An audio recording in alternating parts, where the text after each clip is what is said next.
Johnny, up here in Gloucester, Mass. McQueen? That's right, Four State Mutual. Oh, sure, Harry. How are you? What's on your mind? Johnny, I have a real funny one for you. Okay, so I'm laughing. Oh, I mean funny peculiar, you know. Do I? Why don't you tell me about it? We'll see. Well, it appears that somebody's threatening the life of one of our clients. You call that funny? I told you, Johnny. Yeah, you told me. What's the name of this client? Amos R. Weatherby, an old retired sea captain. Lives in a little town of Annisquam up on Cape Ann. How much insurance does he carry? 50,000 straight life. And who's the beneficiary? His pretty young niece, Thelma Jane Weatherby. Oh? She lives with him, sort of takes care of him. But she just can't wait for him to die a natural death.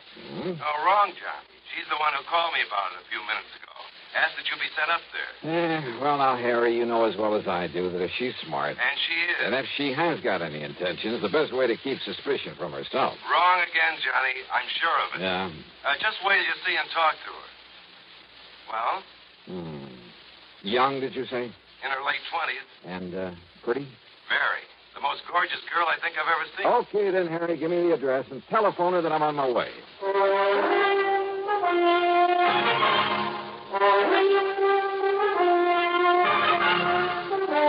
CBS Radio brings you Bob Bailey in the exciting adventures of the man with the action-packed expense account. America's fabulous freelance insurance investigator. Yours truly, Johnny Dollar.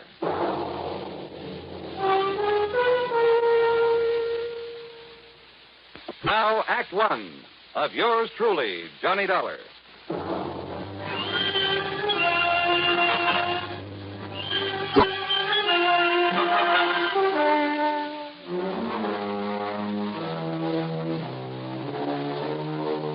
Expense account submitted by Special Investigator Johnny Dollar to the Four State Mutual Insurance Company, Gloucester, Massachusetts office. Following is an account of expenses incurred during my investigation of the boat out of the blue matter.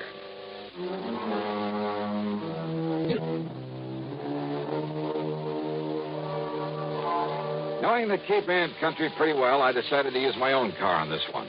So, expense account item 1, 1470, mileage at the rate of 10 cents a mile. And a bargain for the company at half the price.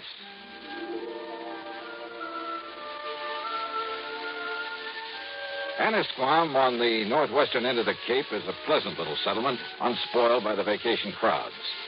A kind of quiet summer haven for writers, poets, and painters, with a few large and very old homes. The address that Harry McQueen gave me turned out to be one of them. Set on a high, sandy knoll, it was a big frame house with hip roof, shingled turrets, and cupolas, half a dozen gables and dormer windows, all of it dripping with gingerbread and covered with Boston ivy.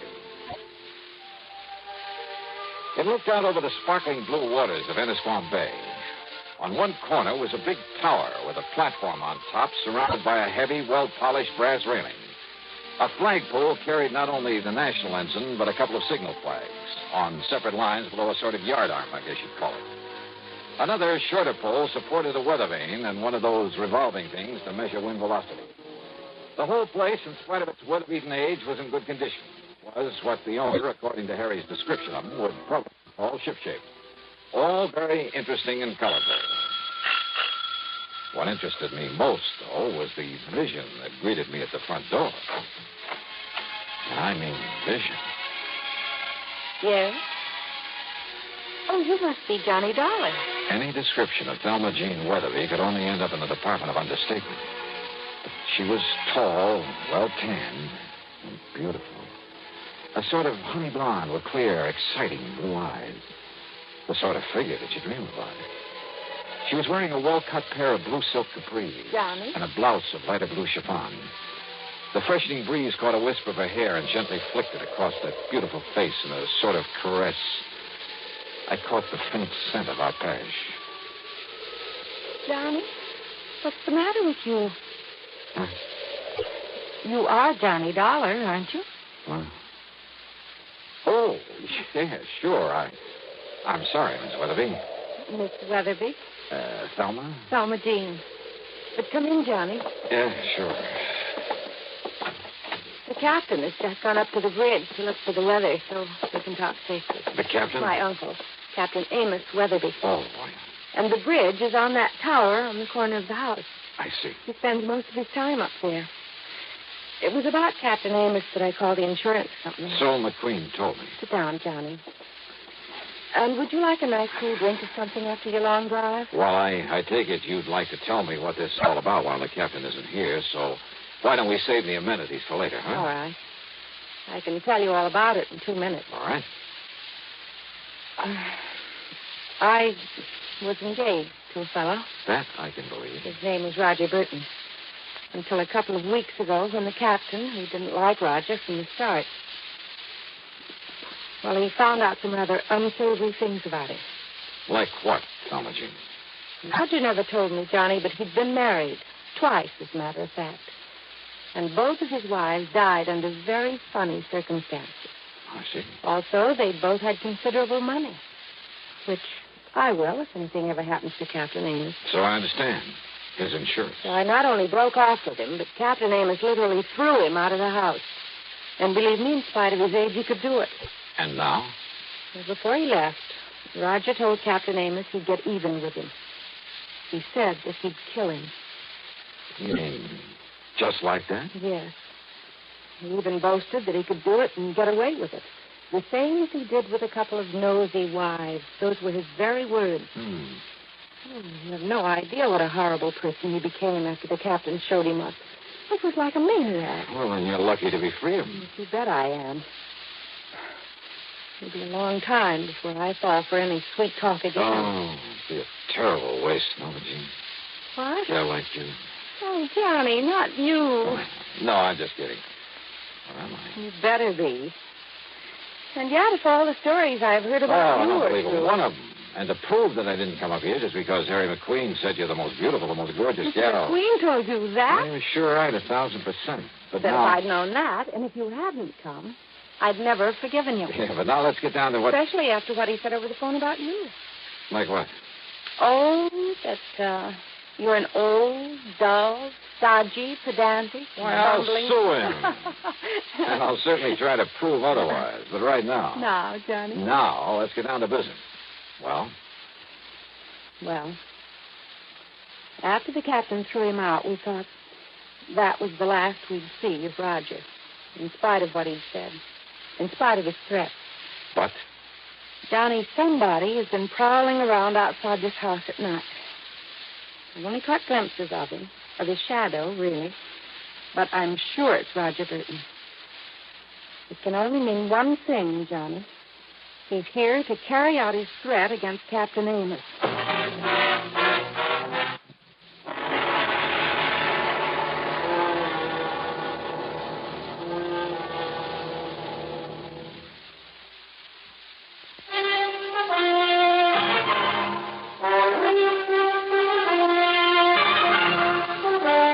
You're sure it's Roger Burton you've seen prowling around the place? Yes, Johnny, and only at night. And he's supposed to have left Anna's farm, to have gone out west or something. Now, don't you see what that means? That he's going to carry out his threat to kill Captain Amos. And he's got to stop him somehow. If you're right about all this. Oh, if only you knew what a terrible person he is. And yet you were engaged to be married to him. That was before the captain showed him up for what he really is, a wife killer. Well, you admit yourself it's never been pinned on him. Because he's clever. That's why he boasted that he could kill my uncle and get away with it. And now that I've seen him here... Johnny? He hasn't made his presence around here known to anyone else, Thelma Jean? I'm sure he doesn't know that I've seen him. But now Well, listen... just what has he done? All I know is that I've seen him, or his shadow, poking around outside in the yard between here and the cell. Then last The cell? night... What's that? Look, you can see it from this window. There. That concrete building, whatever it is, at the edge of the property? It used to be a kind of jail back in the days of the sailing ships. Now the power company uses it for transformers or whatever you call them. Yeah, I see the power cables leading down from the pole. I've looked for his footprints out there in the mornings, but there's always a wind at night, so... Maybe I'd better take a look in that cell, as you call it. Oh, it's all locked up, Johnny. And the tiny windows with the bars over them are so dirty you can't see a thing inside. Have you any reason to think he somehow got into it? Hey, that storm's really coming this way. Yes, and Captain Amos will love it. But now, Well, Johnny... hadn't you better get him down off that tower before it hits? During the storm? Why, you couldn't drag him down with a turning mule team. Oh. Take him back to the old days when he used to ride out a storm on the open bridge of a sailing ship. Thelma Jean, does he know about Roger showing up again? No, Johnny, I haven't told him. But listen, I've been trying to tell you. Tell me what? That I not only heard him crawling around last night, but this morning I found some ladder marks in the ground. Where?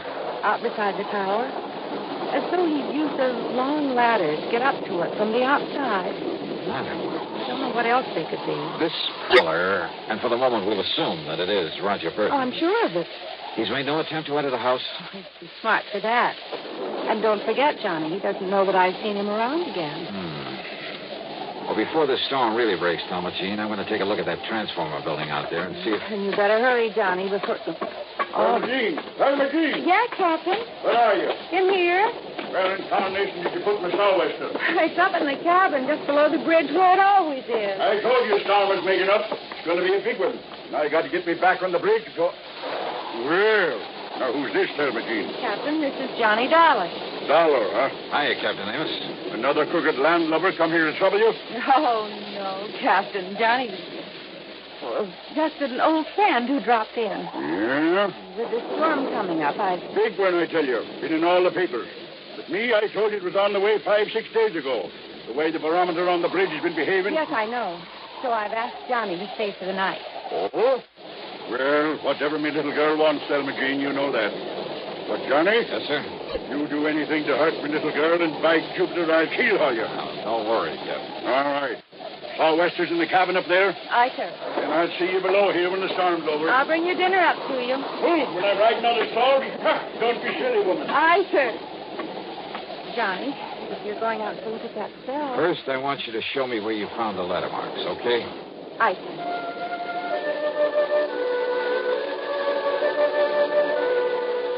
The marks in the ground were still quite plain at the base of the ivy-covered tower. The ladder must have been a tall one, high enough to reach the platform that the captain called the bridge.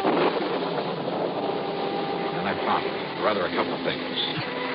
A heavy lightning rod extended up the side of the tower, well hidden by the ivy. But the bottom of it had been sawed off, making it useless. Also hidden by the ivy was a wire, an insulated copper wire, too heavy to cut without tools, but certainly not big enough to take a lightning bolt. The wire was lashed to the upper section of the lightning rod. The other end disappeared in the ground at my feet, and it led away toward the cell, the little transformer station. It was dark now, and the storm was building up fast. I dashed back into the house, up to the second floor, and then up the winding stairway to the captain's bridge. You better lash yourself onto the rail, Johnny. This wind will blow you clean off of the deck into the sea. Looks like you're right, sir. I told her this nor'easter is going to be a big one, and it is, Johnny. Reminds me of one night off the Azores. That was fast. What are you doing there, Johnny? This upper end of the lightning rod was 6 or 8 feet from the side of the tower, held there by big insulators. But again, the heavy copper wire, again hidden by the ivy. It connected the rod with the brass railing where the captain was holding on for dear life against the wind. And it meant that the railing was the cleverest, most diabolical instrument for murder that I had ever seen.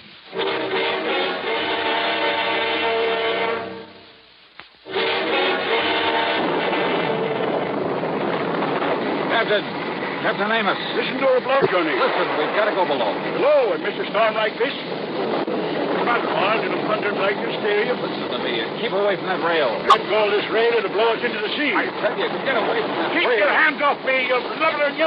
Sorry.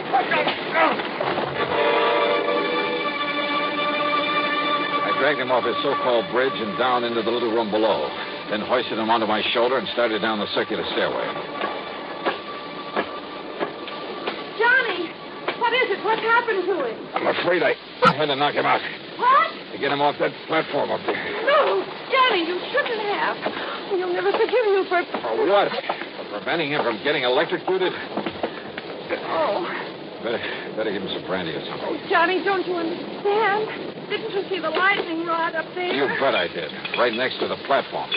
And while you're at it, you can bring a slug of that for me. Don't you understand? Lightning wouldn't hit a rod like that, not once in 100 years. In 100 years, Johnny, here. Thanks. What it does is clear the air of static electricity all around the place, so the lightning won't strike nearby. Yeah, that's what you and think. Don't you see what you've done to him? I'll never forgive you for this. Here, darling. Now listen, Thelma Jean. Oh, Johnny, you've hurt him. Well, I'm sorry, but now listen. You're going to be a lot more sorry. Thelma Jean. There's nothing you can say, Listen Johnny. to me. You keep him here. Keep him away from the bridge until I get back here. Come back here, Johnny. You... Just keep him there. Outside, with the aid of occasional flashes of lightning, I found my way to the concrete transformer house. There, I found out how Roger Burton, in spite of the heavy padlock on the door, had got into it. By the simple device of pulling the pins out of the hinges. And who was sitting there waiting for me with a .38 in his hand? Close the door, mister. And back up against it. Go ahead. You don't give me much choice, do you? I can only tell you that if you make one move towards me, I'll pull this trigger. Your body won't be found until the annual inspection of this little transformer station. That'll be 4 months from now, and I'll be a long way away from here. I see. I'll probably have to kill you anyway, mister. After I get rid of that meddling old man up in the tower the old fool calls the bridge. Up on the tower, Burton? Yeah, I saw you drag him away from there through this window. Just before a good flash of lightning that could have been my cover-up. But don't worry. He'll be back. Hanging on to that railing, riding out the rest of the storm. And when he is... The rest of this madman's murder weapon was all too obvious now. Up on the tower, the brass railing was wired to the disconnected lightning rod. On the lower end was the copper wire I discovered. And this end of the wire here in the blockhouse was connected to a 22,000-volt transformer. You see how it works, mister? He goes back up there and grabs hold of the rail. I throw the switch. And the power in this line will not only kill him, but melt away the copper wire. Destroy the evidence.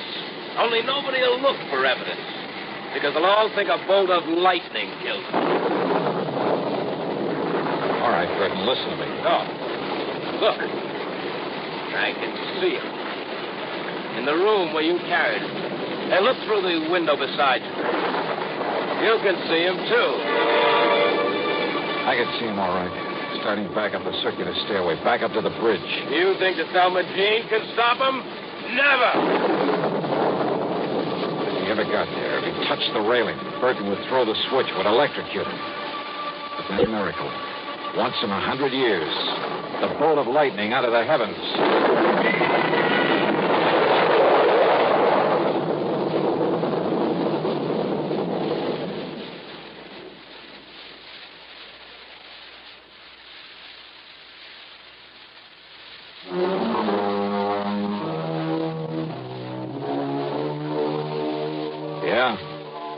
The bolt of lightning had struck the rod high up on the tower, had streaked down the wire into the blockhouse. It fairly exploded inside of it. The force had blown me out through the door, and it was a couple of hours later inside the house before I was able to move. Burton, holding the switch, had been killed instantly. I'm glad I hadn't tried to get any closer to him.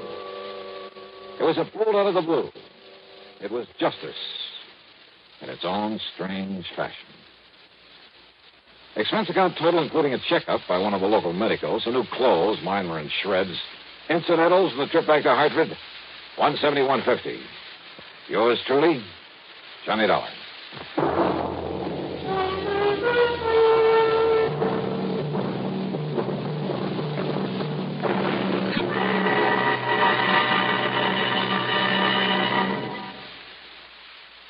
Star, to tell you about next week's story. Next week, a vicious racket that a lot of respectable people fall for, that you ought to know about. Join us, won't you? Yours truly, Johnny Dollar.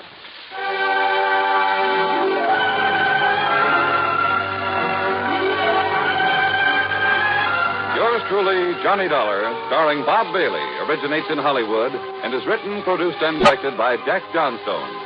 Heard in our cast were Virginia Gregg, Carlton G. Young, Ralph Moody, and James McCallion. Be sure to join us next week, same time and station, for another exciting story of Yours truly, Johnny Dollar. This is Jim Matthews speaking.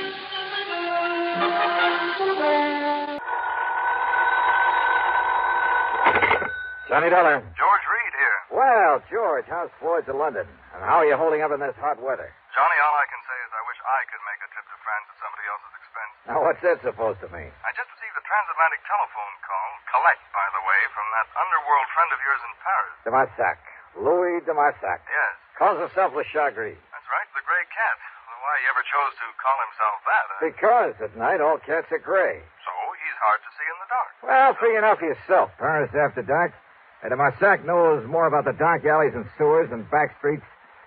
But what did he call you about, George? He wants to talk to you about the only diamond. The what? $750,000 worth of diamonds and necklace that was stolen from the Earl of Olney during a recent visit to the United States. Le Chagris has a lead on him? He wouldn't say, but if he has, he can get them back. Believe me, we shan't quibble over your expense account. Including whatever may be necessary to grease the palm of de Marsac? His information usually comes pretty high, you know. I understand that. And a bit of an allowance, shall we say, for my own entertainment while I'm there? Well, now, don't go overboard, Johnny. George, I'll be in touch.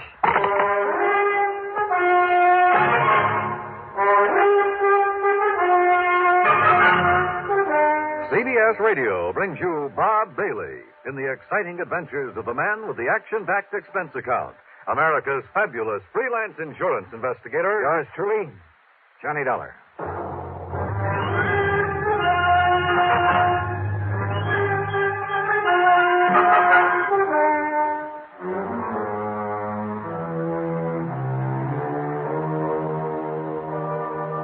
Expense account submitted by Special Investigator Johnny Dollar.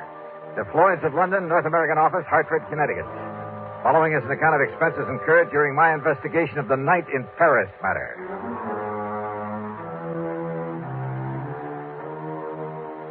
Expense account item 1, $12 even for a call to Paris, France. To a man I wouldn't trust any further than you could throw the Louis de Marsac. Oui, Monsieur Dollar. This is your oldest, your dearest friend, Le Chagris. Oldest and dearest friend, huh? But of course. One of the crookedest, chiselingest connivers I ever met. Oh, But no. George Reed says you have some information about the only diamond, which means you've got your hand out, as usual. Oh, believe me, mon ami. I only told him that I wish to speak to you about something. You didn't hint around about those diamonds? Well, perhaps I did make some very slight reference about them. Yeah. When he objected to my phoning him what you call collect. You know where those diamonds are, de Marsac? Well? Okay, how much do you want this time? Monsieur, you are speaking of money? What else? Mon ami, you hurt me. You touched me to the quick. Oh, sure. How much? Well, one might think that I slave and suffer and risk my life on your behalf only for money. How much, de Marsac? Say, $10,000 American. Yeah, well, it was nice to talk to you. See you around sometime. No. Wait. The only diamonds are worth millions. Millions of francs, not dollars. But if I could tell you where you may find them? In that case, I might be willing to part with, say, 1,000, maybe 1,500. 5,000. If I actually get my hands on them, I'll give you 2. 4. 3,000, that's final. 3,500. Goodbye, de Marsac. No, 2,500. I said I... Huh? 2,000. 2?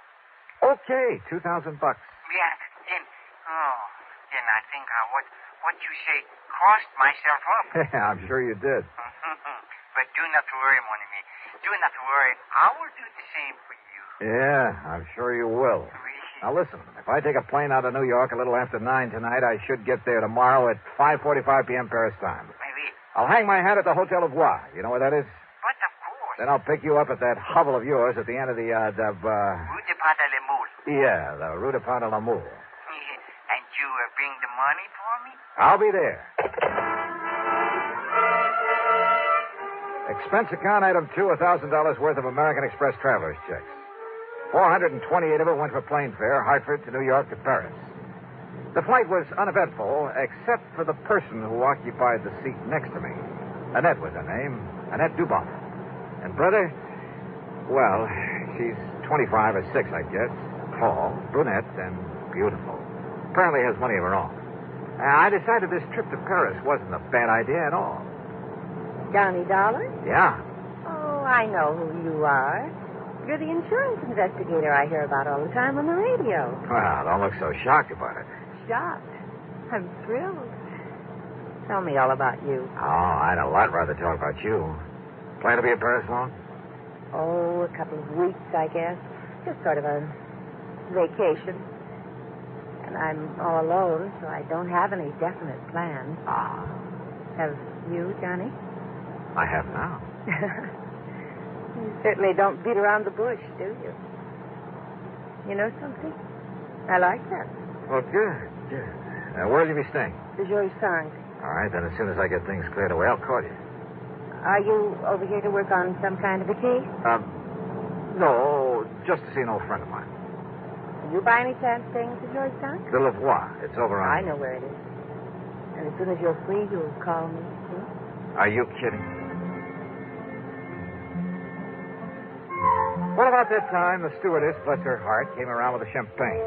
So, what with one thing and another, the time passed quickly. Then, at exactly 5:45 p.m. Paris time, we landed at Orly. Item 3, 5:20 American for a taxi to my hotel, after dropping Annette off along the way.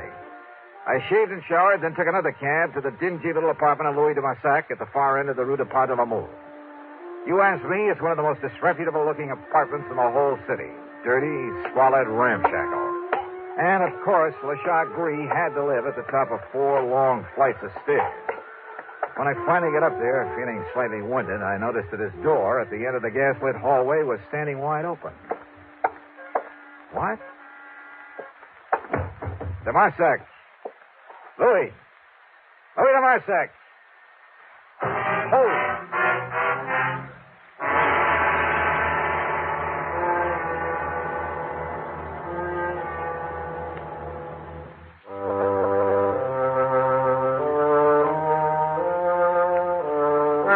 The dingy, dark apartment of Louis de Massac looked like a tornado had struck it.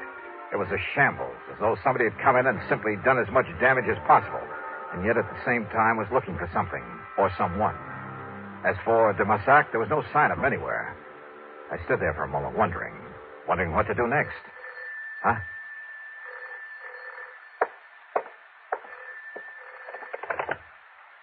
Hello? Yeah? Monsieur Dollar? Who are you? Your faithful friend, Le Chagris. Now listen. Oh, do you mind telling me what under the sun happened to this joint of yours? Listen, please. You have turned on the lights? No, but there's enough light coming up in the street. Yeah. Now you must get out of there. Oh? Yes, come quickly and meet me here.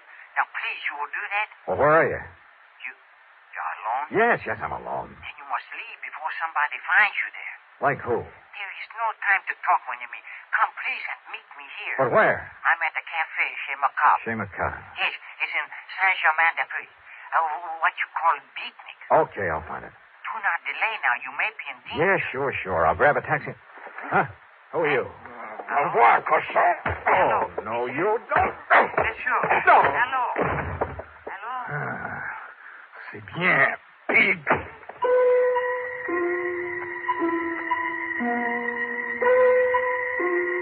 When I came to, I found myself propped up in the remains of a chair. A bottle of cognac and a glass had been placed on a table beside me. I helped myself. And next to it, a piece of paper. Scribbled on it were the words, "Je regrette." I'm sorry. So believe me, if I ever catch up with him, he's going to be a lot sorrier. Another snort of cognac, and I felt able to navigate. I went downstairs, grabbed a taxi, that's item 4, a couple of bucks, and had him take me to the place de Marsac had mentioned over the phone, the Chez Macabre. And what a joint. I've seen a few beatnik pads that were pretty crazy back in the States, but nothing to compare with this. It was a smoky, dark, and dirty place. The beatniks packed into it were dirty, too. Characters who made a business of being characters, including a gaunt chick chanting some poetry in a corner. Then a wormy little man sidled up to my table out of the shadows and proceeded to help himself to my drink. Yeah, it was de Marsac, the Chagris. Do not seem to know me at first, mon ami. Even when you come over and help yourself to my cognac? In this place, it is the custom. But what happened to you when you hang up the telephone on me? Well, somebody sneaked in and worked me over to Marsac. Any idea who it might have been? No. I hope he did not hurt you too badly. No, he did all right. But why? Now, why the crazy note he left saying he was sorry? But of course, monsieur. But of course what? Well, he must have thought you were me. Oh? Oui, because of a little deal on the statue that I made a week ago. In my business with some of the terrible people I have to deal with, this sort of thing happens all the time. I'll bet. But then, when this man, he discovered he had made a mistake, that you were not me... Oh, sure. What can you, the American, know of the art, the poetry of today? Huh? Now, what brought that on? Yeah, I will translate for you then, my lovely, my beautiful ode to nothing. Ode to nothing? Listen to my every magnificent word. Oh, now, wait a minute. Nothing. Huh? Nothing. Oh, now, look, the Marsac, come on down to earth. Wait. It is all right now. Huh? All right, what do you mean? It was for the benefit of the man who came by the table, who looked at us. Oh, yeah, I noticed him. He was very curious about us, like a spy. A spy? Yes, of course. He may have been from my dear friend, Monsieur Francois Dubesson. Wait a minute. Francois Dubesson. Isn't he the fence who got hold of that painting that was stolen from Vincent Price a while back? That I helped you to recover for a slight fee. And it was through him that you located the Blue Madonna that was taken from the gallery in Philadelphia. Oui, the same. And now it is Dubesson who has the only diamonds. You're sure of that? I am sure. Also, it was Dubesson who arranged to have them stolen back in your United States. Your good friend, huh? But of course. But you're perfectly willing to double-cross him. Why? Because you will pay me so well. If I get my hands on those diamonds. Oh, I have it all arranged. So, if you would like to pay me now, the $5,000 American. When I get my hands on them. And it's only $2,000, remember? Oui. I cheated myself. Okay, now, how do I get them? I have told him that you're here, that you are very rich, that you will pay him 15 million francs. 15? Well, that's close to $30,000. It is better they remain lost to your company. All right. Where'll I find him, this Francois Dubesson? He will come to you. With the diamonds? Yes, at your hotel. Tonight at midnight. He knows my name? Well, I've told him that you are Mr. Robert Matthews from Texas. Yeah, good. Then I'll have to take another room under that name. But of course. And you're sure he doesn't know who I really am? My business? No, because only I could tell him that. All right, now look, Demasak. If you have any idea double-crossing me... You? Oh, my oldest, my dearest. And yet, if you were to find out that 3,000... Wait. Okay, Demasak. If it all goes off without a hitch. But if it doesn't... Oh, have no fear, mon ami.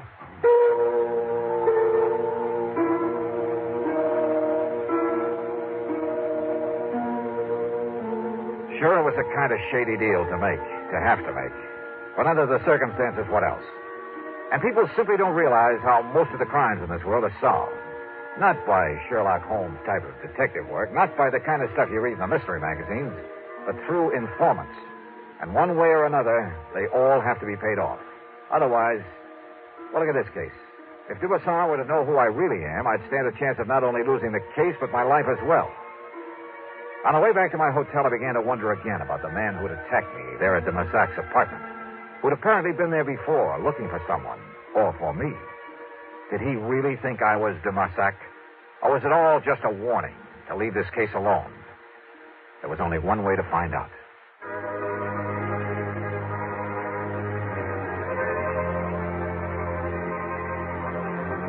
Back in my hotel, I arranged for another room under the name of Robert Matthews from Texas, USA. It was a room adjoining my own with a connecting door. In it, using my best Texas drawl, I'd meet Francois Dubesson when he came at midnight with the Olney diamonds. 15 million francs, Demasak had told him. Little enough for a necklace worth $750,000. But I've never yet paid a thief for the return of stolen goods, and I had no intention of doing so this time. I settled down to wait for midnight. And then I suddenly realized why I'd felt only half-dressed ever since I was attacked over in Demasac's apartment. Sure, my gun was missing.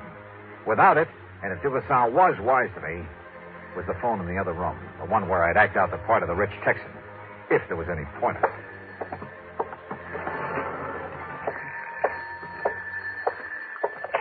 Hello. Monsieur Matthews? Yep. My name is Dubesson. Francois Dubesson. Say, I've been waiting to hear from you. You are alone, monsieur. Don't think I'd let anybody else in on our little deal, do you? I hope not. I can be there in 5 minutes. Yeah, anytime you say. I'm just laying here in bed reading to myself. You have the necessary money with you? In cash? Just finished taking it out of the hotel safe. Monsieur Matthews, if we are able to make what you call a deal... Sure we can, man. Oui, but I must inform you I will come to your room prepared for any, shall we say, exigency. Huh? Now, what's that? The gun I carry, it has a silencer. 5 minutes. I'll be here. I suddenly had an idea that might possibly work. Out of a small rug, a pair of shoes, and a couple of other things, I fashioned a dummy, laid it carefully in the bed in the other room, after making sure the head of that bed was toward the door. I piled up a couple of pillows so that even if there really been someone in it, only the outline under the covers would be visible. I left a cigarette burning in an ashtray, propped up a magazine. From the doorway, then, it looked like someone lying there, reading and smoking. I hoped. I unscrewed a light bulb, then stood behind the slightly open adjoining door. Come in, man. Come in. You were very foolish, Monsieur Dollar, to say you obtained the money from the hotel safe. The night clerk has informed me otherwise. Also, he confessed it was you who took both of these rooms. Well, have you anything to say? I told you Dollar was here because of the jewels, Francois. Annette. Oui, ma chérie. So, Annette, you may dispose of him once and for all. Close the door. No! Look, there's a dummy in that bed. Oui, you're right. But Dollar has no gun now. And if he's here, Francois... Take care, ma chérie. Don't worry. First, we try that other room. I nudged open the adjoining door, and with everything I had, I pitched the light bulb across the room at the far wall. No, he's in here! Then I dove in low at the first of them I could reach. Annette! Annette!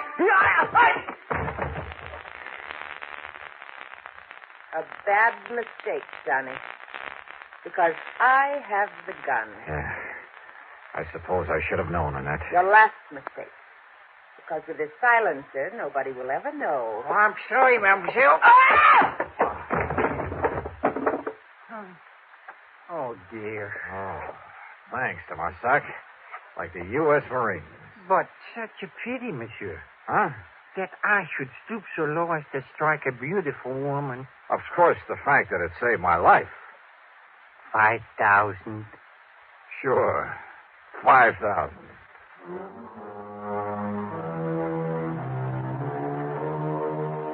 Of course, there'll be some fancy international legal procedure necessary, but I'm sure the company can arrange for return of the necklace to the United States. As for Dubuisson and the lovely but treacherous Annette, well, the Paris police are making the arrangements for them, and I'm sure they won't be very pleasant ones. Expense account total, including a couple of nights on the town, $5,000 for Dubuisson and deluxe transportation back home, $5,878 even. Wow.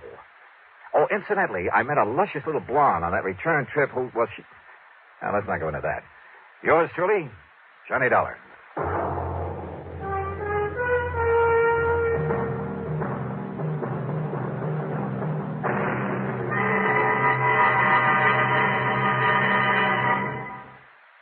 Here's our star to tell you about next week's story. Next week, a foggy night on the Embarcadero in San Francisco. In the shadows, a killer. Join us, won't you? Yours truly, Johnny Dollar.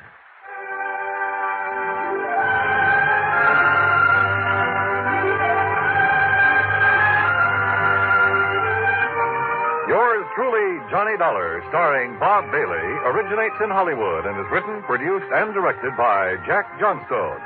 Heard in our cast were Virginia Gregg, Forrest Lewis, G. Stanley Jones, Tony Barrett, Bill James, and Gus Bays.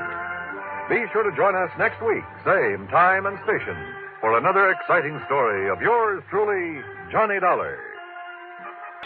Johnny Dollar. Well, here I am. I'm home. Huh? Who, I said I'm home from my vacation. Wow, great. Good for you. So, when are you going to come over and ask me to marry you? Oh, it's you. Who else? Well, I don't know. How about if I pop the question right now? Well, go ahead. Will you marry me, Paula? You bet your life. What, Paula? Who else? Why, you two-timing. This is Betty Lewis. Yeah, I know. Come clean with me, Johnny. Who's Paula? Oh, now, does it make any difference? Paula who, Johnny? Johnny? Oh, Smith, Jones, Brown, you pick one. You rascal, I could... You were kidding me, weren't you? Weren't you kidding me? Oh, yeah, sure, I guess so. Oh, sure, honey. With this crazy business of mine getting slugged and shot at all the time, why, you know as well as I do it wouldn't be conducive to a happy married life.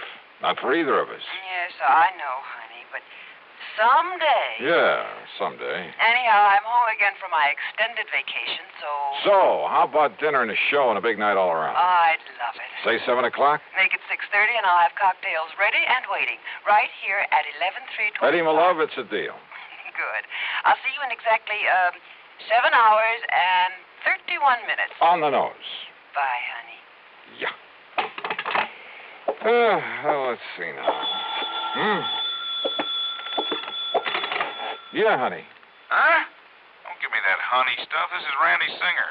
Randy, how's the old New York Police Department these days? Johnny, I gotta see you. Okay, I'll run on down there first thing in the No, morning. I mean now, right now. Oh, well, now, look, Randy, I got a date tonight, important one. And I gotta go out of town with the chief on a murder case, leaving in a couple of hours.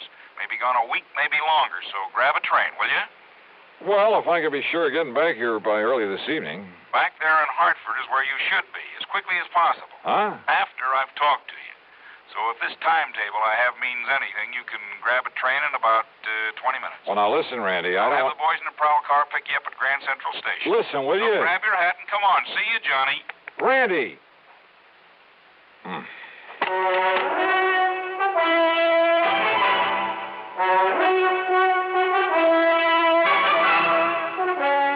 CBS Radio brings you Bob Bailey in the exciting adventures of the man with the action-packed expense account, America's fabulous freelance insurance investigator. Yours truly, Johnny Dollar.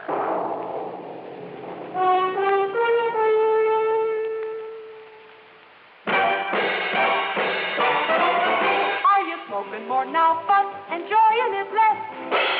Have a real cigarette, have a Camel. Are you missing the smoke the nation likes best?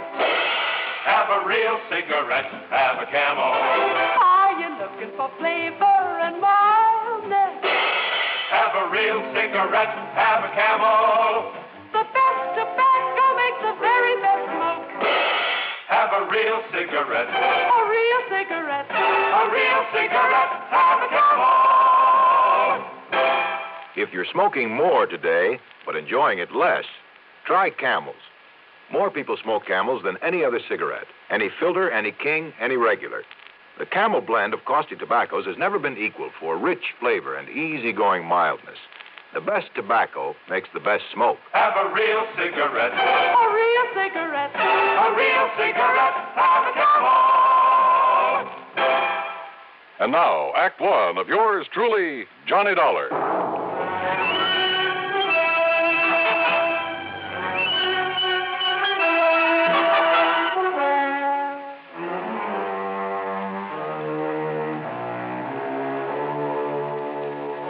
Expense account submitted by Special Investigator Johnny Dollar to the Universal Adjustment Bureau, Hartford, Connecticut. Attention, Mr. Pat McCracken. Following is an account of expenses incurred during my investigation of the double identity matter.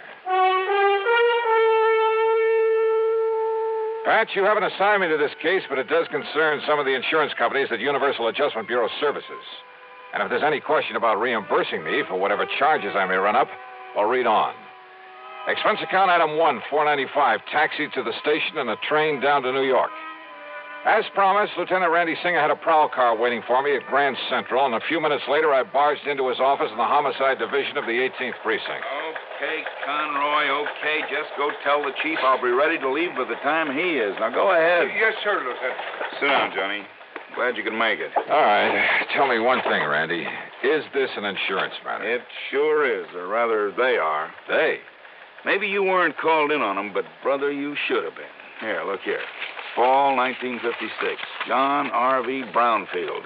Lived in a small apartment over on the east side, but the old boy had a lot of money. So what happened? Somebody knock him off? His death was pronounced a suicide, overdose of sleeping pills. Yeah, happens all the time. Does it? The insurance company that paid off was Eastern Casualty and Trust. Oh? How much? $41,000.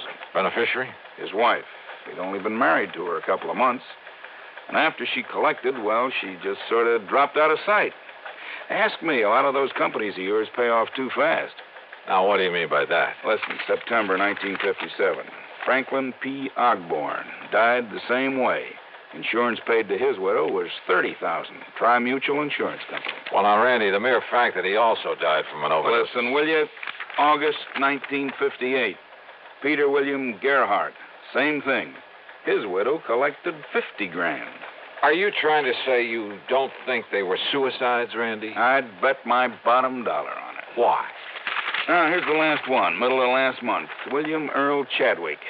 $25,000 to the widow. I said, why? Johnny, in every case, the marriage was only a few weeks old. A good-looking young girl and a wealthy old man. Also, circumstances of death were exactly the same. Exactly. You investigate them all yourself? No, they all occurred in different precincts. So until I started digging through these files, until I realized that all these men had been married, and for only a short time, mind you, had all been married to the same girl. What? Yes, sir. You're sure of that? She used a different name every time, and we have no pictures of her, but, Johnny, according to the description by all the people who'd seen her, well, Johnny, it's one and the same gal. Okay, Randy, as long as there was insurance paid by some of the companies I work for. Right. Now, so far, I've been running this down alone on my own hook until I could really spot her. So what happens when I finally do locate this dame? I'll bite. What happens? She turns up outside my bailiwick. Also, I suddenly got to go out of town for a week, maybe longer. But you, being right there. Yeah, right where? Hartford. That's where I've traced her to. Oh? You know her name? Sure do. So I'm handing it over to you, Johnny. You've done me a lot of favors over the years, so... Well, maybe you can collect yourself a nice commission. Oh, what is her name, Randy? She lives at 11325 East Maple Drive. 11325. That's right, and she goes by the name of Lewis. What? Yep, Betty Lewis. Oh, what's the matter, Johnny?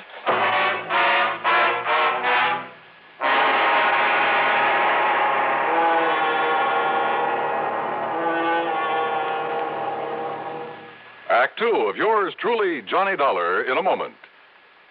Are you looking for a career with a lot of bright job opportunities and a chance to be someone? Then by all means, look into professional nursing. Young women between 18 and 35 who are high school graduates in good physical condition can qualify for nurses training. There are many fascinating outlets for nurses' talents. They can work in hospitals, private homes, doctors' offices, in research, industry, or the armed forces. There's a great need for women to teach nursing, too. Women under 50 are also needed as practical nurses. Practical nurses require less training than professional nurses.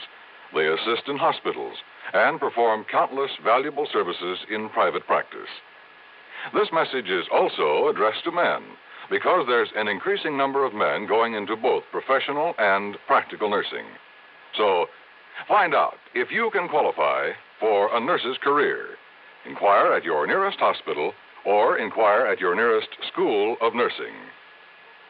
And now, Act 2 of yours truly, Johnny Dollar and the Double Identity Matter.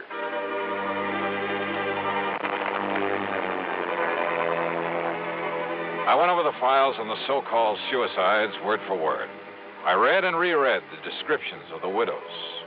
They all were the same. No question about it, the same girl had been married to each of the four victims, had been married to each of them only a very short time. Then after death, from an apparent overdose of sleeping pills, she had collected the insurance and quietly dropped out of sight. But Lieutenant Randy Singer, NYPD, had tracked her down and traced her to Hartford. And according to him, according to the description, she was Betty Lewis of 11325 East Maple Drive. Betty Lewis, the girl I knew and palled around with. The girl I had a date with that very night. The one girl in the world I almost took seriously. What is it, Johnny? Do you know her? You know this girl? Yeah. That is, I think I've seen her there in Hartford, Randy. Good. Then go back there. Get next to her, Johnny. Trip her up. Make her spill the beans about these murders. Murders? Well, don't you agree she must have fed those old codgers all those sleeping pills just to collect their insurance? Kind of looks that way, doesn't it? What's the matter with you, Johnny? It's as plain as the nose on your face. And boy, how those descriptions of her all tie together. Yeah. Height, weight, build, complexion, eyes, everything. Of course, she dyed her hair differently a couple of times. Blonde. When she married her last victim, she was a redhead. What'd you say? She's a blonde? She's a blonde now? Randy. Yeah? How'd you get onto her? It's a long story, Johnny, but somewhere along the line, I got suspicious about those sleeping pills. They were all the same, a special prescription. Are you listening to me, Johnny? Yeah, I'm listening. Well, then I found out that not one of those old men had been given a prescription for them. So to make a long story short, I finally ran down a kid working in a drugstore who'd been getting him to her. I see. But instead of nabbing him, that would have spread the alarm, you see. Johnny, I got real lucky. In the trash barrel where the kid lives, I found some letters for her, all written within the last month, telling him to start making some more of the stuff for her. In other words, Johnny, as soon as she can trick some other guy into wedding bells, somebody up there in Hartford. But if you can grab her first, pin those 4 murders on her, huh? Hey, Lieutenant. Yeah, Conroy, what do you want? That newspaper reporter that was here to see you. Ah, what newspaper reporter? I told him you was tied up with Johnny Dollar on that suicide run. You what? Well, I seen them files there on your desk. Conroy, you dope, when the chief and I get back from this trip, that's another thing, Lieutenant. Huh? The chief said if you don't want to start pounding a beat again, well, you see, he's been waiting out front for you for about 5 minutes. Conroy, you crazy? Why did you say so? Tell him I'm coming. I'm coming right away. Yes, sir. I'll tell you. Johnny, will you take it from here? Down? Sure, Randy. Attaboy. It's truly Johnny Dollar in a moment. Meet star Stuart Irwin. Nothing's worse for an actor than a nasty cold. To feel better quickly, I take wonderful 4-way cold tablets, the fast way to relieve cold distress. Right. Tests of all the leading cold tablets proved 4-way fastest acting. 4-way starts in minutes to relieve muscular pains, headache, reduce fever, calm upset stomach, also overcomes irregularity. Take my advice. For your next cold, take 4-way cold tablets, the fast way to relieve those cold miseries. 4-way, only 29 cents. And now here's a word about another fine product of Grove Laboratories. To get rid of embarrassing dandruff in 3 minutes, change to Fitch Dandruff Remover Shampoo. 3 minutes with Fitch regularly is guaranteed to keep unsightly dandruff away forever. Apply Fitch before wetting hair, rub in 1 minute. Add water, lather 1 minute. Then rinse 1 minute. Every trace of dandruff goes down the drain. 3 minutes with Fitch and embarrassing dandruff's gone. At the same time, Fitch can brighten hair up to 35%. Get Fitch Dandruff Remover Shampoo today. And now, Act 3 of yours truly, Johnny Dollar. Hi, Johnny. Betty, what are you... what are you doing here? Hey, don't I even get a kiss after being away for a solid month? Betty, tell me. And don't you think I'm the one who's entitled to ask the questions? After all, honey, you stood me up.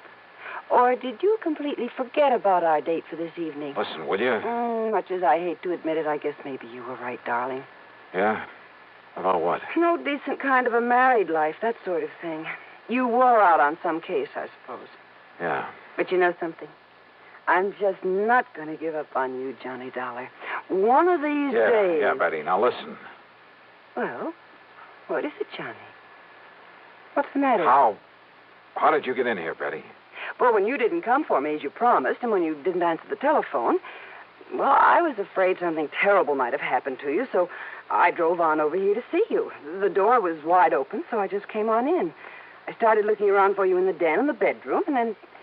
Well, that's when you came in. Betty, your vacation. Well, it's about time you asked me about that. I missed you while I was away, honey. A whole long month. I mean, where did you go? You didn't get all those pretty postcards I sent you? From the Poconos and Atlantic City and New York? New York. How long in New York? Oh, a couple of days going and a couple of days coming back. That's all? Of course it is. Johnny, whatever's the matter with you? Your hair, Betty. What? What color was it before? Well, I like that. What color? Tell me. You mean to say you think I'd dye or bleach it or something? You know very well that I... Johnny, what's come over you? My desk there. Well, yes, I wondered about that, darling. I hope you're not always that sloppy, leaving things scattered around that way. All right, Betty, listen. And do you always leave that window to the fire escape open when you go out? That window? To say nothing of leaving the front door open, too. Hey, Betty, look. Look, it's been jimmied open. See the marks here. Well? Yeah, see, look. Here, where it was pried open. See there. Well, it's just like my mailbox. Sure. You seem almost happy about it. Well, maybe I am. Or did you think maybe I had... Only you know darn well I can't even use a can opener properly. Well, now, listen, Johnny, will you please tell me what this is all about? Why are you acting so strangely? Betty Lewis. What? Listen, darling, has all this big mystery anything to do with that newspaper headline I saw? Some kind of a suicide case. You don't know anything about that. So that's why you were so late. And Johnny, does it have anything to do with your window being forced open, your desk being rifled this way? Yeah, I think so. And maybe you're coming here. Maybe you scared away whoever it was. Wait a minute. What? Wait a minute. Did you say that your mailbox out at your little house, did you say that thing had been forced open, too? While I was away. I don't know whether anything was taken because I don't usually get much mail, but the tiny lock on it was broken. You came back yesterday. Late last night. And then today, well, you see, the mail's always delivered during the day while I'm at the office. What time, Betty? Oh, I don't know. 10, 11 o'clock in the morning, I think. So what happened today? Well, you know that rain, that drizzle we had this morning? Yeah, go on. Well, I got back from the office and went out to see if there was any mail. Now, you love mysteries, Johnny, so maybe you can solve this. Go on, Betty, go on. All right. Well, there in the mud around the mailbox were the marks from those big clodhoppers the mailman always wears. Well? And right on top of them were some other footprints. High heels, Johnny. Of course. The shoes must have been almost exactly the same size as mine. So, do you suppose maybe somebody else, some woman, has been using my mailbox and my address while I was away? You bet I do. Betty Lewis. What? 10 or 11 o'clock, you said. Oh, you mean the mailman? That's exactly what I mean. Now, listen. I want a key to your house. Oh. Will you marry me? I'm serious, Betty, and tomorrow morning you go to the office as usual. Don't you mean if I feel up to it after we finish celebrating my homecoming tonight? That party's going to be tomorrow night.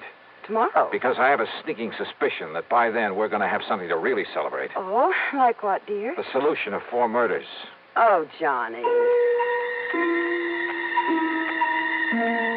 Shortly after Betty left for the office the next morning, I established myself in a little house on East Maple Drive. I parked myself behind the filmy curtains at one of the front windows. Then I waited. At 10:31, the mailman walked up. In addition to a couple of letters, he left a small package in the mailbox. It didn't take much to guess what was in it. I waited some more. An hour and a half. Did whoever that package was intended for, and I was sure it wasn't Betty, did they know the mailbox was being watched? After all, they knew from the newspapers that I was on the case. But unless they appeared to collect this package, I had no case. Then it suddenly occurred to me the important thing was to be sure of having that package myself as evidence. So after making sure the street was clear both ways, I slipped out the front door, walked casually out to the mailbox.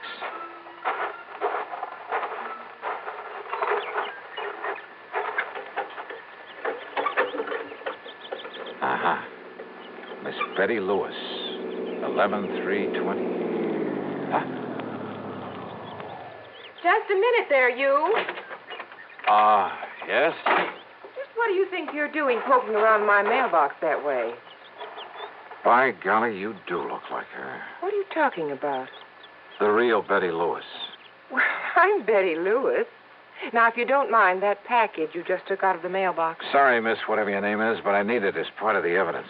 Evidence? Yeah. That'll pin the murders of 4 husbands on you. Johnny Dog. That's right. All right.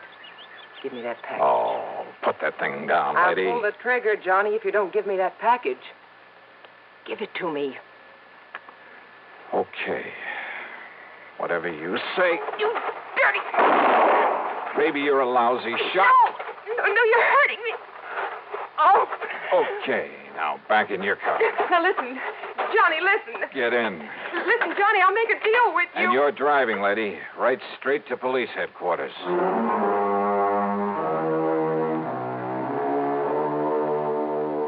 Sure, there's a lot more to be done, only by the police, both in Hartford and down in New York. But there's not much doubt about the outcome, especially since the kid who supplied the drugs broke down and said plenty. The insurance companies, well, the money she had left can be prorated among them, and that'll be that. My problem, of course, will be explaining things to Betty. But you know something? That may have its pleasant aspects, too. So expense account total, well, call it $20, provided there's also a fee on this one. Yours truly, Johnny Dollar.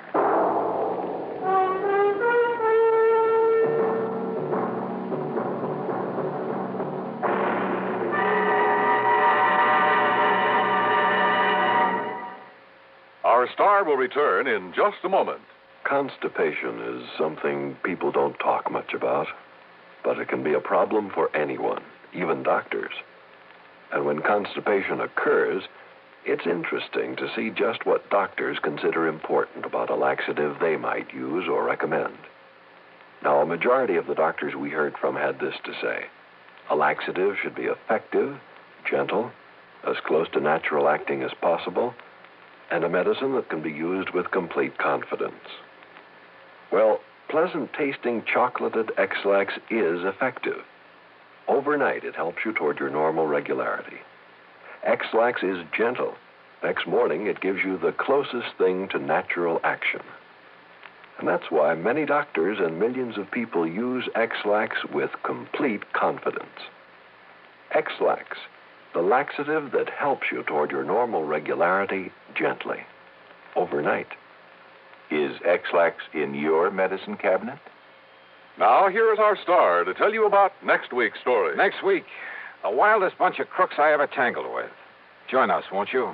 Yours truly, Johnny Dollar.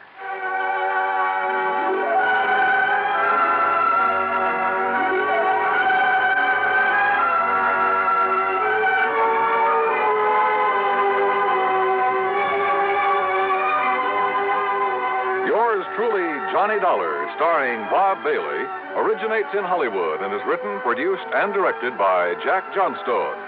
Heard in our cast were Joan Banks, Lillian Bayef, Herb Vigran, and G. Stanley Jones. Be sure to join us next week, same time and station, for another exciting story of yours truly, Johnny Dollar. This is Dan Cubberly speaking.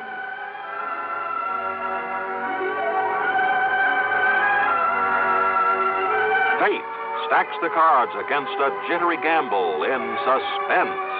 Next from the CBS Radio Network.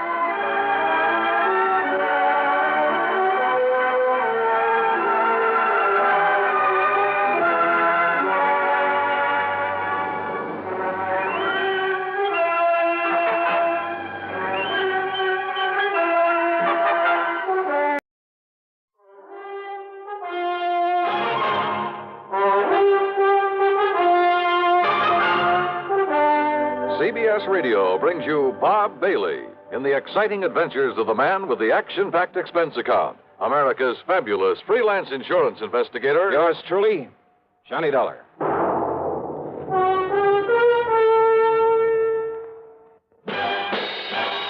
Are you smoking more now, but enjoying it less?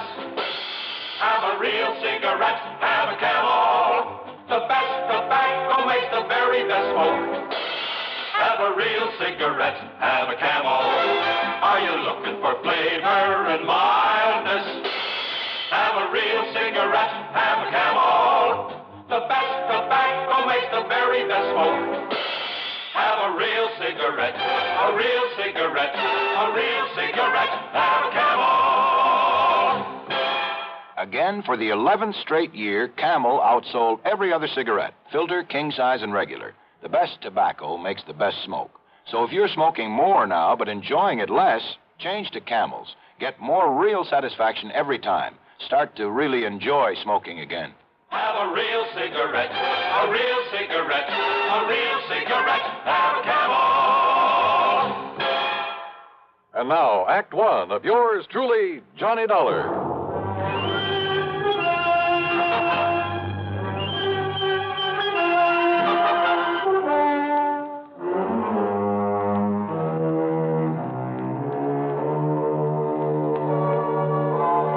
Expense account submitted by Special Investigator Johnny Dollar to the Tri-Western Life Insurance Company, Corpus Christi office. Following is an account of expenses incurred during my investigation of the Unholy 2 matter. It was a little late in the day to ride all the way to Texas, but I managed to make a pretty good set of plane connections. So, expense account item 1, $127.20, plane fare and tips, Hartford to Corpus Christi. Item 2, $4 even for a cab in from Cliff Mouse Airport to the Driscoll Hotel on North Broadway. As I was about to sign my name on a registration card for the benefit of the room clerk, well, I guess this is a pretty small world at that. And I'm sure you're going to find this room very comfortable, Mr. Dollar. Sure. Okay, then, Obie. I'll see you first thing in the morning. We are. Thank you, sir. Right now, I'll turn over and tell Wayne Stocks this. Boy, Yeah. take Mr. Dollar's bags up to room. Dollar? Excuse me. Did I hear the name Dollar? What's that? Johnny Dollar, the insurance investigator? That's right. Who are you? Well, the name is Doug Johnstone. Johnstone? Yes. Funny. Man by the name of Johnstone dramatizes all these cases I handle so we can put them on the air. Jack Johnstone. That's right. Well, I'm his younger brother, Douglas. No kidding. No kidding. Well, glad to know you, How are Doug. you, Johnny? Listen, I'm in a big hurry. I've got somebody waiting for me, but I hope we can get together while you're here in town and, well, tear that brother of mine to pieces or something. Sure, why not? If you're down here working on a case, if I can be any help to you, you know. Hey, wait a minute. Are you here to look into the Peterson matter by any chance? Well, frankly, I haven't the least idea. I wonder. Well, can you tell me this? Did Jack Price over at Tri-Western Life send for you? Yeah? Clerk, may I have a piece of paper, please? Oh, yes, sir. Here you are. Sorry, I've got to rush out of here, Johnny, this way, but... Well, who is Peterson, Doc? Here's my address and phone number. That's both the home and the office. All right. Now, maybe I can be of help to you, so don't lose that. Huh? Yeah, okay, thanks. But now, because Doug, if it is on account of old man Peterson, Johnny, well, I've got some ideas about it, and, well, they could be helpful to you. If, as I say, that's why you're here. Well, what kind of ideas? Well, you know he was supposed to have died because his heart gave out on him. No, I didn't know. Oh, yeah. But if you ask me, well, if it turns out this is the case you're working on, well, you give me a call now, will you? Yeah, sure. But look, why not tell me what you know about it? Well, Johnny, after all, you may be here for something entirely different. Maybe, maybe not. Well, why don't you see first what Jack Price has to say, huh? Well, now, look, Doc, you said... Johnny, this theory of mine could be all wrong. About the death of some man named Peterson. Yeah, John Ridgway Peterson. Well, come on, tell me anyhow. What is your theory? Well, it may not mean anything to you. You may have no interest whatsoever in Peterson. Oh, come on, stop beating around the bush, Doug. What do you think about his death? Well, okay. Murder. What? Yeah, Johnny. Murder.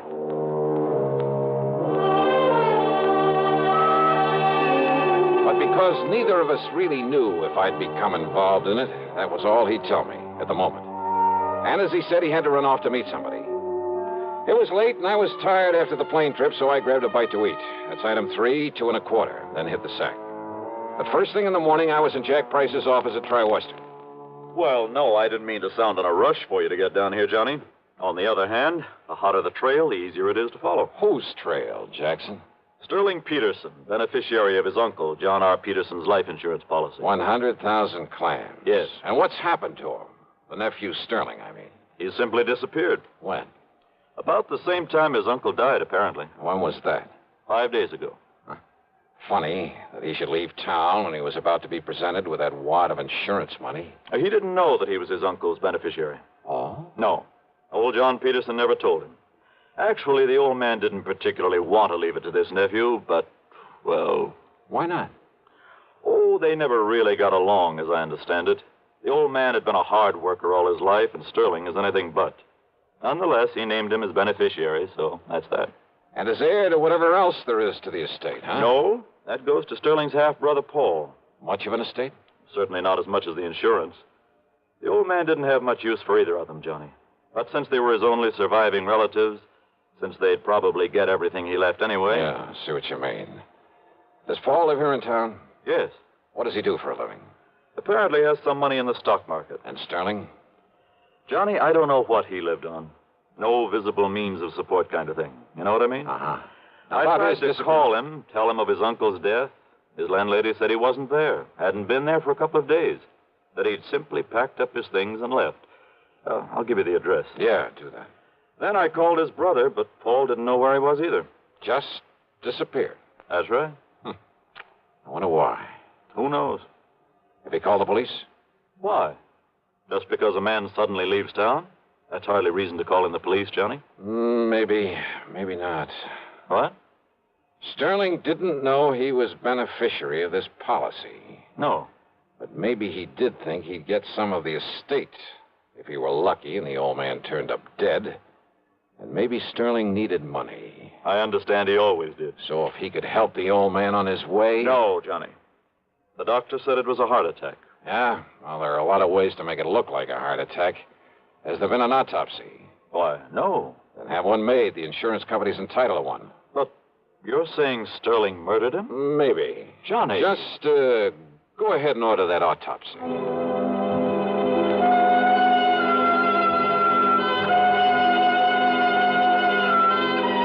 Item 5, $1.25 for a taxi. I found Doug Johnstone in his office, a small place, but with a cluttered desk of a busy man. Full of stock market reports, that sort of thing. Doug brushed him aside and got right to the point. Yeah, I've got to know a lot about Sterling Peterson lately. Now, you see, I have interest in a handful of oil wells, a gas compressor station, and things like that. Ah, lucky man. Well, I spend quite a bit of time over at Merrill Lynch, trading in the stock market. You met Sterling in a brokerage office? Well, that's where I met his brother, Paul. That's where I learned about Sterling. Seems he was always trying to get money out of Paul. I take it Paul is pretty well heeled, huh? Well, hardly. He's a sharp one. He has a pretty wild idea of how to make money in the market. What do you mean by that? Well, you know, it's always flattering for someone to ask your advice. Naturally. Well, I'd recommend he buy something like IBM. Good, solid stuff for a stable company like U.S. Steel, AT&T. Nothing wrong with that, brother. No, but instead he'd throw his money into some crazy penny stock like, well, Golden Dream Uranium Company. It was being pushed by some crooked promoter, some boiler room operator. Yeah, I see what you mean. I'd suggest Union Carbide. He'd end up with some speculation nobody ever heard of, and so on. Yet somehow he managed to stay solvent. The point is, Sterling was always going to Paul for money. Money for what? Oh, to pay off his gambling debts. Much as I hate to admit it, civic pride and all that sort of thing, there are plenty of places in and around this town to gamble. Yeah, so I've heard. So when a stupid guy like Sterling Peterson simply won't learn the house never loses, well, you see what I mean. Yeah. And Sterling never really worked for a living. No. And he was always in debt, up to his ears.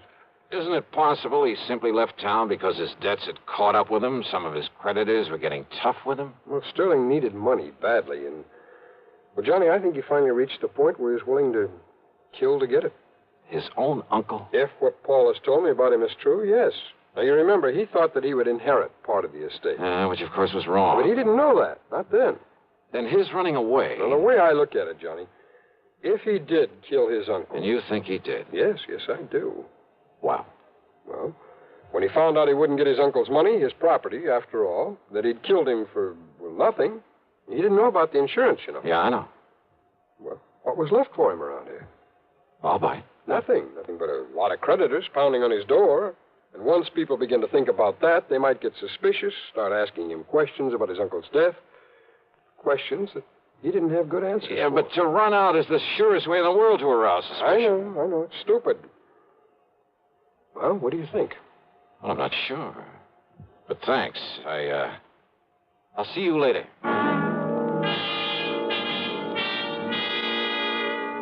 I took a taxi over to the place where Paul Peterson lived. That's item 6, $1.50. It was a nice apartment in a fairly good neighborhood. But he wasn't home. Item 7, $1 even for a cab to the brokerage house Doug had mentioned. I talked to Wayne Stocksett, a friend of Doug's.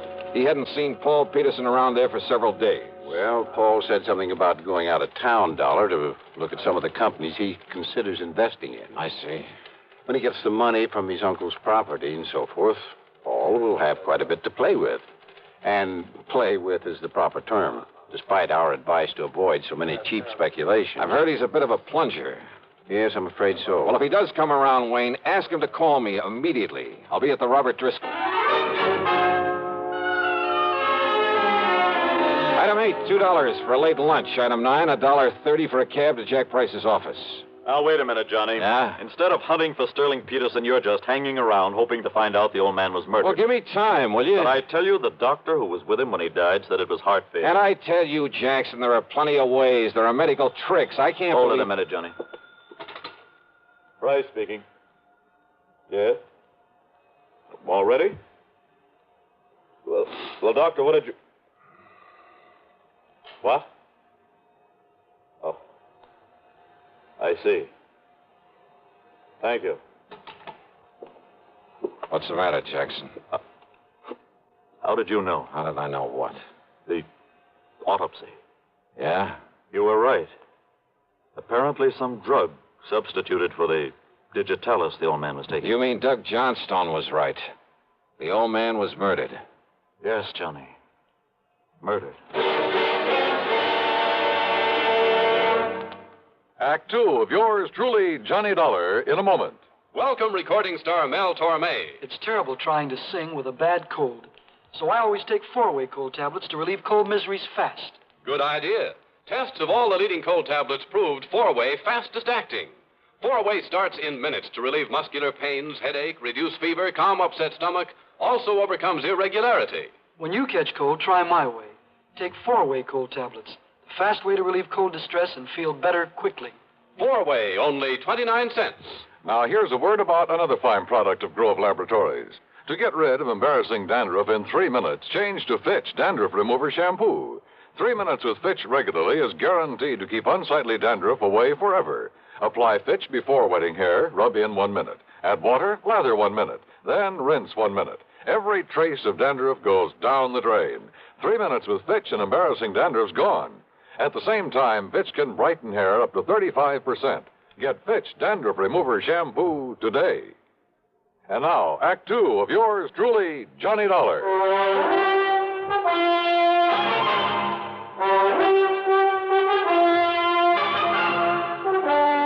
Expense account item 10, $1.70 for a taxi to the cheap rooming house where Sterling Peterson had lived before his mysterious disappearance. The landlady turned out to be quite helpful. Well, that chiseling, no-account, tin-horn gambler owed me 2 months back rent, Mr. Dollar. Well, if we can find him. Only I'm beginning And to you doubt it. ask me there's something mighty suspicious about the way he picked up and left. Yeah, what do you mean, Yeah. Mrs. Toomey? Well, now, here. Here, now, you look for yourself. You see all them empty hangers in that closet there and them empty drawers I pulled out on the bureau? Oh, so what? Yeah, took every stitch of clothes he had. How he ever stuffed them all in them 2 little suitcases he owned would have been impossible. So he picked up a tour over, a couple of more handbags. Without me seeing him come in here with them? You apparently didn't see him leave. Well, no. Look here, in the medicine cabinet in the bathroom. Now, every receipt. Yeah, that is funny. Well, it sure is. Man not taking along his comb and razor and shaving things and his toothbrush and his hair tonic. I don't care how much of a hurry he was in. Mrs. Toomey, the day that Sterling Peterson disappeared. You mean the night he disappeared, don't you? Do I? All that day, he just sit around here, said he was waiting for his brother. His brother had promised to come and see him. Oh? Ask me, he was hoping his brother'd bring him some money to pay up his rent and things. Did his brother come around? At 7 p.m., his brother telephoned. I took the message. Yeah? Said Sterling was to meet him at some dive out on Staples Street, so he left.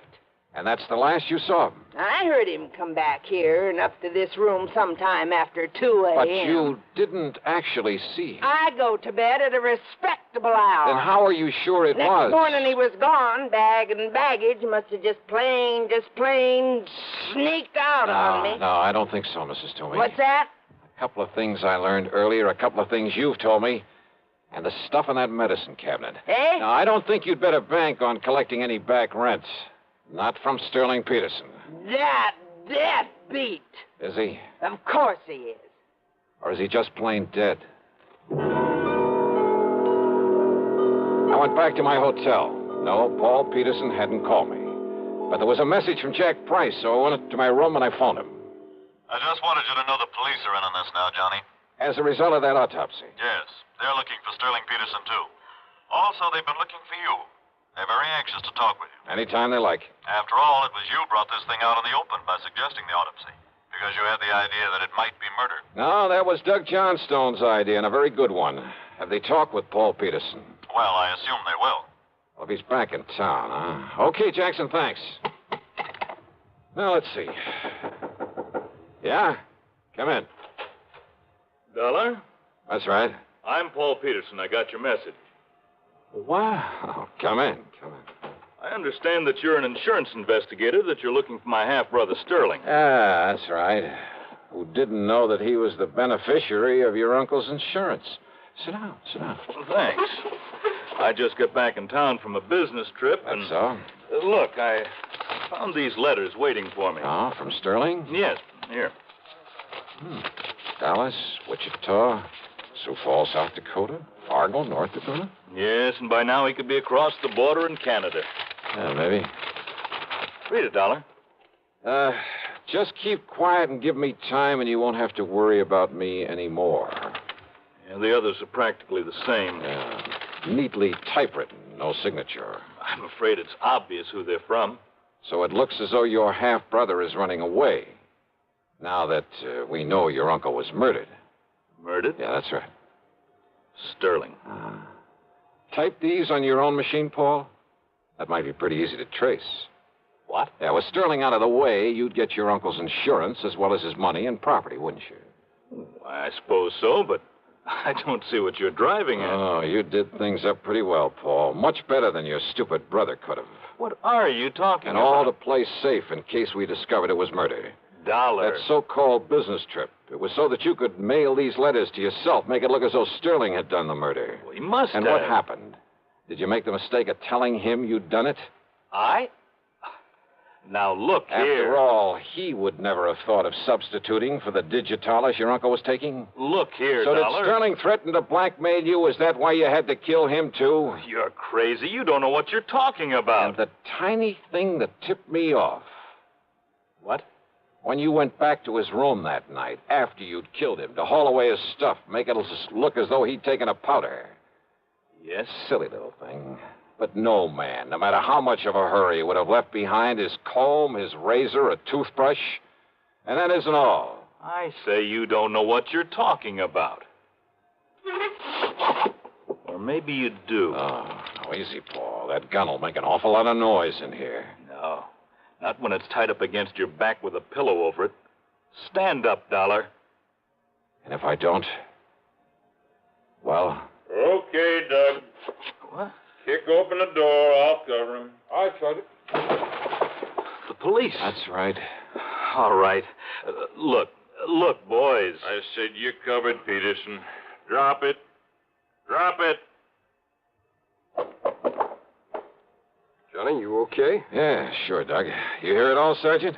Yeah, sure did, Mr. Dollar. It's funny, though. Funny? All I really came up here for was to talk to you. Not much point in it now, is there?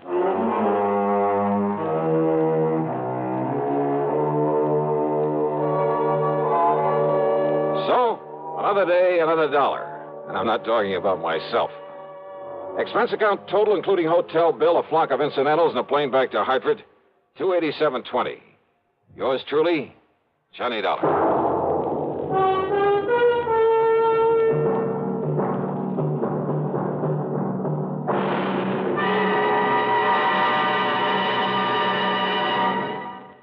Our star will return in just a moment. Constipation is something people don't talk about much, but it can be a problem for anyone, even doctors. And when constipation occurs, it's interesting to see just what doctors consider important about a laxative they might use or recommend. Well, a majority of the doctors we heard from had this to say. A laxative should be effective, gentle, as close to natural acting as possible, and a medicine that can be used with complete confidence. Now, X-Lax has been popular with many doctors and millions of people over the years because pleasant-tasting chocolated X-Lax is effective. Overnight, it helps you toward your normal regularity. X-Lax is gentle. Next morning, it gives you the closest thing to natural action. And that's why many doctors and millions of people use X-Lax with complete confidence. X-Lax, the laxative that helps you toward your normal regularity gently, overnight. Is X-Lax in your medicine cabinet? Now, here's our star to tell you about next week's story. Next week, a hurried trip to Alaska to look for a clue to a murder. And say, if you've been to Alaska, if you know anything about the customs, the manners of the people up there, especially their eating habits, well, it's quite possible that you'll find a solution to the case even before I do. Or maybe you will anyhow. Because it all hangs on a tiny, seemingly unimportant clue. And yet, well, give a listen. See how well you can break down a killer's alibi. Yeah. Join us, won't you? Yours truly, Johnny Dollar.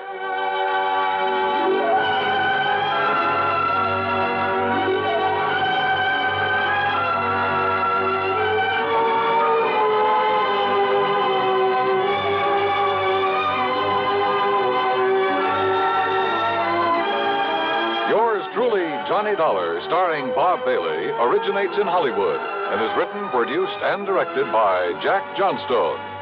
Heard in our cast were Virginia Gregg, Jack Edwards, Forrest Lewis, Stacey Harris, Gil Stratton, and Barney Phillips. Be sure to join us next week, same time and station, for another exciting story of yours truly, Johnny Dollar.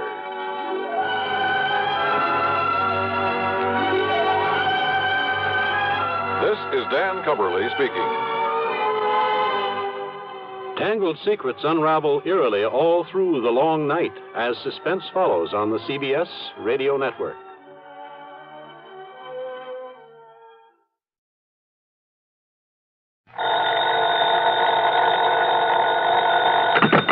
Johnny Dollar. This is Harry Branson at Philadelphia Mutual Liability and Casualty Company. Harry, it's been a long time. What's on your mind? John, I have a case for you involving several of our very important clients. Good. Then it ought to pay me a nice big fee. I'm not sure about that, John. Of course, we'll pay your regular expenses and your regular commission. But no extra fee? I don't know. You, huh? That is to say, it all depends on what you're able to, shall we say, unearth. Something or someone, Harry. What? You said on Earth, didn't you? What facts you're able to ascertain is what I meant. Oh. So what about these very important clients of yours? John, they have disappeared. Oh, well, then maybe unearth is the proper term. What? What have the police got to say about them? You did call in the police, didn't you? Oh, yes, but they gave up years ago. At least years in the case... ago? That's right. At least in the case... Now, wait a minute, Harry. You say they disappeared years ago. Well, some of them... But now, all of a sudden, you expect me to be able to... What did you say the extra fee will be on this case? I told you It all depends. Exactly. Yeah, on whether I'm able to literally dig them up for you. You know where they're buried? John, this morbid so-called sense of humor... Okay, Harry, okay. I'll be down to see you. And you might have a good, strong shovel ready and waiting for me. John!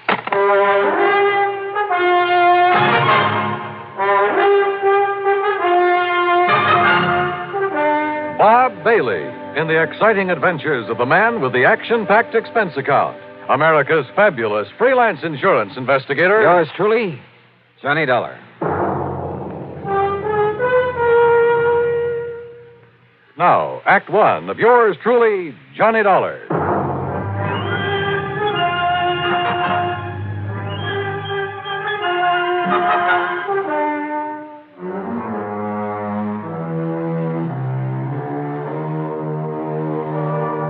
Expense account submitted by Special Investigator Johnny Dollar to the Philadelphia Mutual Liability and Casualty Company. Following is an account of expenses incurred during my investigation of the cask of death matter. Expense account item 1, 1340, train fare and incidentals, Hartford to Philadelphia. I went by train since Harry Branson didn't seem to be in a hurry, and I enjoyed a look at the countryside this time of year. It was a little after noon by the time I reached the office on Walnut Street and sat down to talk with Harry. But I thought I impressed the... Old sober-sides Branson hadn't changed a bit since the last time I'd seen him, and he still looked as though he was carrying the weight of the world on his shoulders. However, now that you have finally arrived, suppose I get right to the point and tell you what this is all about. Well, you said on the phone that some of your policyholders have disappeared. Yes, and you must understand this, John. Yeah? In accordance with Pennsylvania law, in a case of a mysterious disappearance, and I'm sure you're familiar with the mysterious disappearance clause, it's part of all our life insurance contracts. Well, if you mean did I ever read the fine print on one of your policies, the answer's no. You should sometime. The fact remains that when the insured disappears and fails to return or otherwise be accounted for by the end of 7 years, when the company has received no proof the insured is still alive, the company then presumes the insured to be deceased. Do I make myself clear? Keep talking, Harry. It simply means that at the end of 7 years, the full amount of the insurance is then paid to the beneficiary or beneficiaries, whichever the case may be. So, 7 years ago, a Mr. Wilbur Davis of Goshenville here in Pennsylvania mysteriously disappeared. Now his beneficiary is demanding payment of the insurance. Naturally. So why don't you pay it? We shall. But in checking through the files, I've suddenly discovered that his was only the first in a long series of mysterious disappearances. There have been a total of 8, all within a relatively small area, and of recently increasing frequency. When was the last one? The 4th of last month, Mr. Charles Moody. Charles Moody. Where? In the little town of Kirkwood, New Jersey. And the police have found no clue as to what might have happened to him? None whatsoever. One in Goshenville, Pennsylvania, one in Kirkwood, New Jersey. Where were the others? 2 in other small Jersey towns, 2 here in Pennsylvania, and 2 down in Delaware. Any relationship among the beneficiaries? None. That is, none that we know of. Why do you ask that? I just wondered if some one person was killing them off to collect the insurance. No, the beneficiaries are all widely separated individuals, so you can dismiss any possibility of murder. Harry, in a case of this kind, that's the one possibility I never dismiss.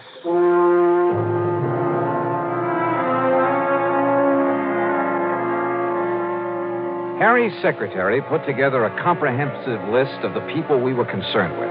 Their names, addresses, beneficiaries, and so on. In my room at the Bellevue Stratford that evening, I went over it carefully.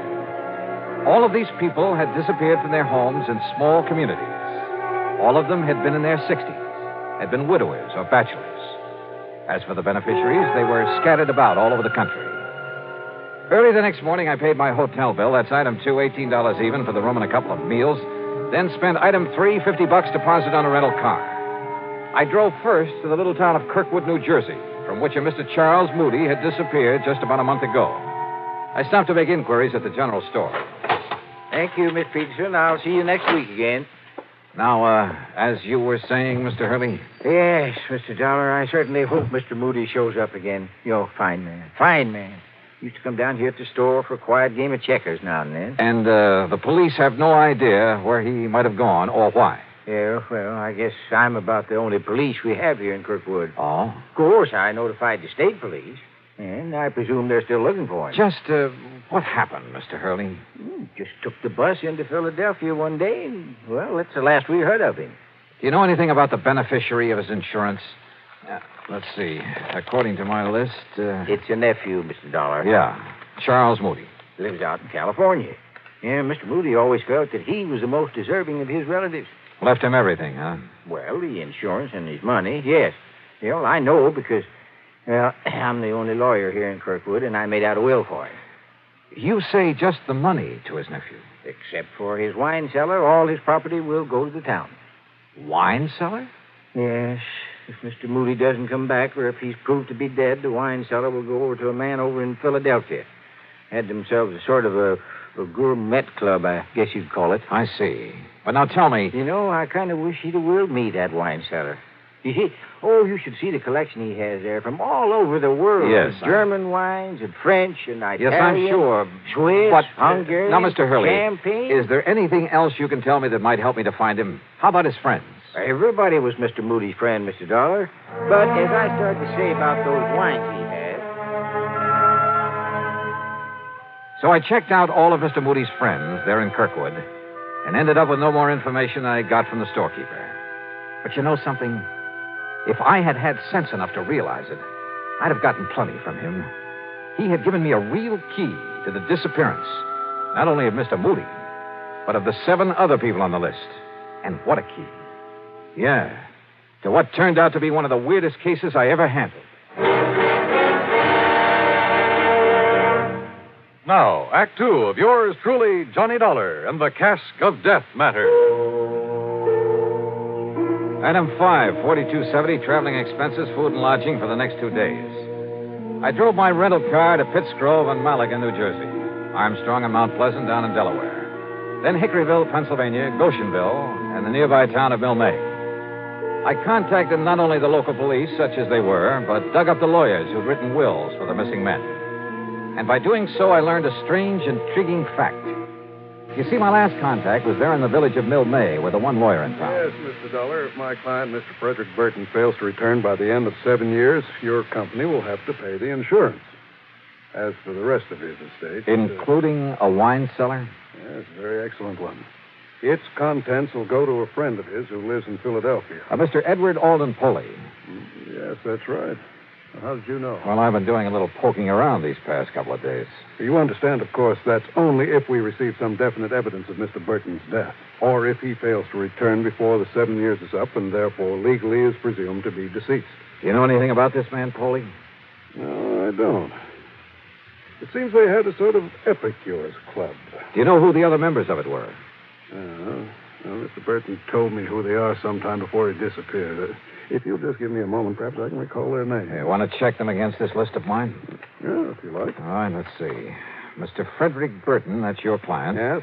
John L. Wakeman over in Hickoryville. Mm-hmm. Wilbur Davis in Goshenville. That's correct. Harmon Phillips and Ralph Hunter from down in Delaware. That's right. And finally, Charles Moody, Nathan Norwood, and William Harnell over in Jersey. Your list is quite correct, Mr. Dollar, except for one omission. There was another? Mr. Bradford W. Turner. Do you know where he lives? Yes, in the little town of Alloway here in Pennsylvania. That is, if he hasn't disappeared. Yes, Good heavens. Do you mean to say that all the others... Well, I know, of course, that Mr. Burton did, but do you mean to say that all the others on that list have disappeared, too? Yes, sir. And I'm going to find out about this Mr. Turner right now. In the town of Alloway, did you say? Yes, it's about 18 miles north of here. Okay, sir. And I'm very much obliged to you. Mr. Dollar. Yeah? Do you really think there can be some connection between these disappearances and the fact that all these men have willed their wine collections to this Edward Alden Poley? What do you think? Wait a minute. Had I told him the others all willed their wine collections to Poley? Or had he just come to that conclusion? Or what? Anyway, I drove due north to Alloway. The one large, rather nice home belonged to Mr. Bradford W. Turner, the man whose name was not on my list. So I hoped that he was still here in the land of the living. He was, and he turned out to be a very fine gentleman, despite his preoccupation with vintage wine. No, Mr. Dollar. Our little order of epicures has not been very active since several of the members have, disappeared. But not you or Mr. E.A. Poley. I was just preparing to make the trip over to Philadelphia to pay a visit to Mr. Poley. Oh? Mind telling me why, Mr. Turner? Not at all, sir. Not at all. I happen to have an excellent wine cellar. Yes, I rather guessed that. Oh, but it's nothing compared to that, Mr. Poley's. Edward is younger than I, younger than any of us. But his vast, labyrinthine cellar is a veritable treasure house of rare and priceless vintage. I see. Now... Even I haven't seen the full extent of it, but... Oh, if only I could get hold of some of that ancient, rare Amontillado he has so often told us about. Promised to show us so many times. Up until now, I've not had anything worthy to offer him in exchange. But now... I've acquired a bottle of very old and very fine Medoc, a de Grave. So I shall take it to him in the hope... You know, you talk as though this wine collecting were the most important thing in your life. Oh, it is, sir. And with Poley, it's an almost overpowering passion. It is his life. The kind of man who'd kill his own mother for a bottle of wine, huh? That's not the jest you may think it is, Mr. Dollar. Which is why I wonder if this bottle of fine Medoc will be enough. Mr. Turner, you're not taking it over to him. I beg your pardon. I am. Now, look here, Mr. Dollar. I've been awaiting this opportunity for years. Yeah, and you'd probably give just about anything. You're right, sir. I would. Your life?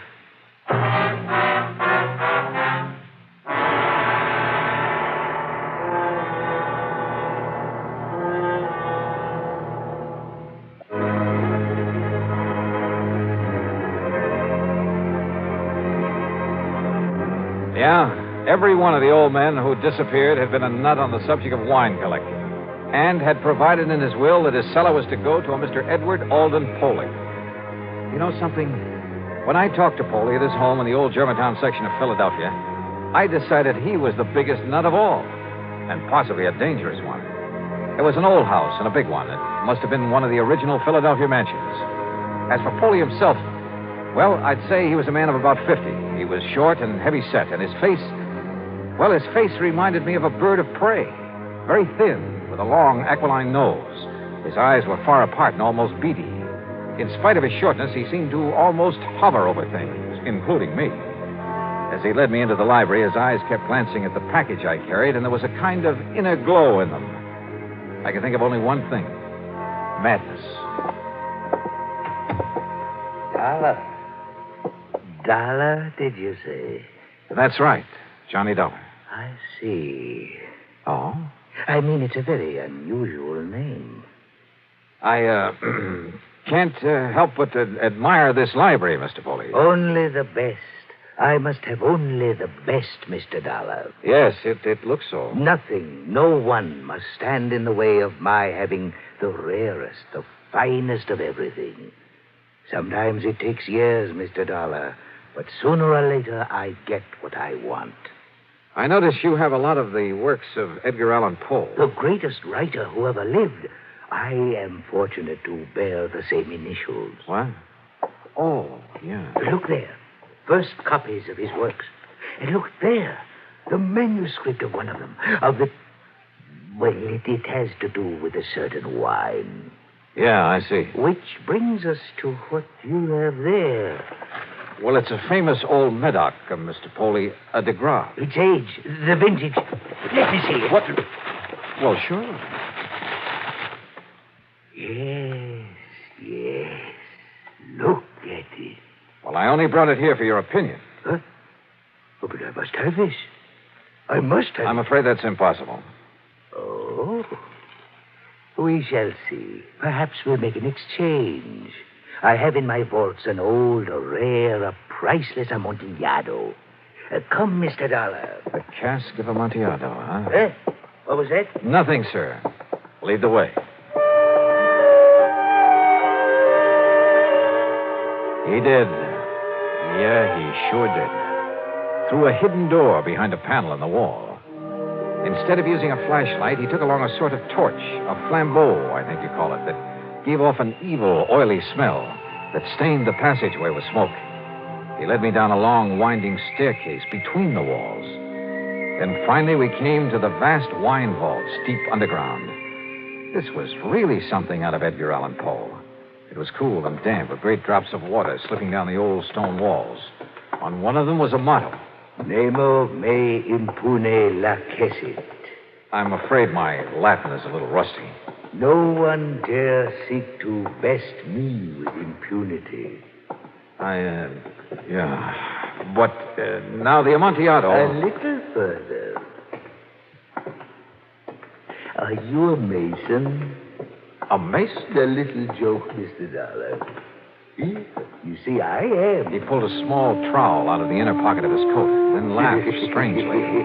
Sure. The cask of Amontillado, just like in the story by Edgar Allan Poe. The dark, damp wine vaults, that motto on the wall, the trowel. And this madman was living the part. No wonder his friends had disappeared, because each of them had had some priceless wine that he wouldn't part with.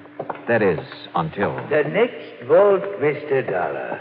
A large crypt with niches in the wall, some of them blocked in, others empty, waiting. There I'll introduce you to my friends who are gathered there. Your friends? Of the Order of Epicures. They, too, have brought me wines for my collection. Davis, Norwood, Harnell, Hunter, Phillips, Wakeman, Frederick Burton. Those names. Even my old friend Charles Moody. You killed them, didn't you?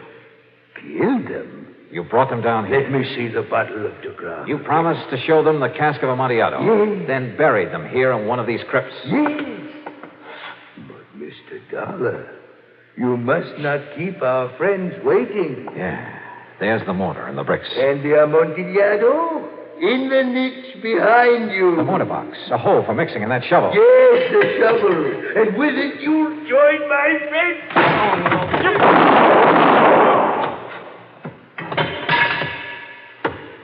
This isn't the way the story.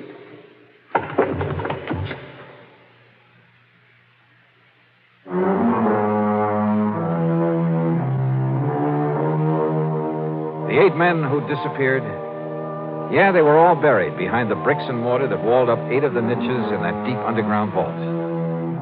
Funny, I completely forgot to look to see if there was a cask of Amontillado in that cellar. Edward Alden Poley, when the courts get through with his case, I'm sure he'll be committed to an institution for the rest of his life. Yeah, I told you in the beginning, this was the weirdest case I ever tackled. Expense account total, including incidentals and the trip back to Hartford, $101.20. Yours truly, Johnny Dollar.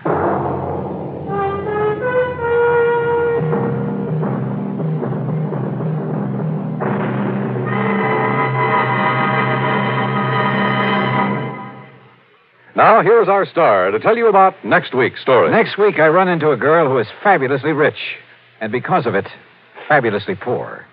Join us, won't you? Yours truly, Johnny Dollar.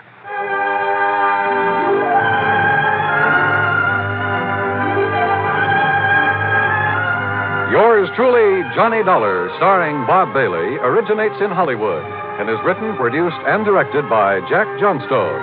Heard in our cast were Harry Bartell, Forrest Lewis, Bartlett Robinson, Farley Bear, and Marvin Miller. Be sure to join us next week, same time and station, for another exciting story of yours truly, Johnny Dollar. This is Dan Cubberly speaking.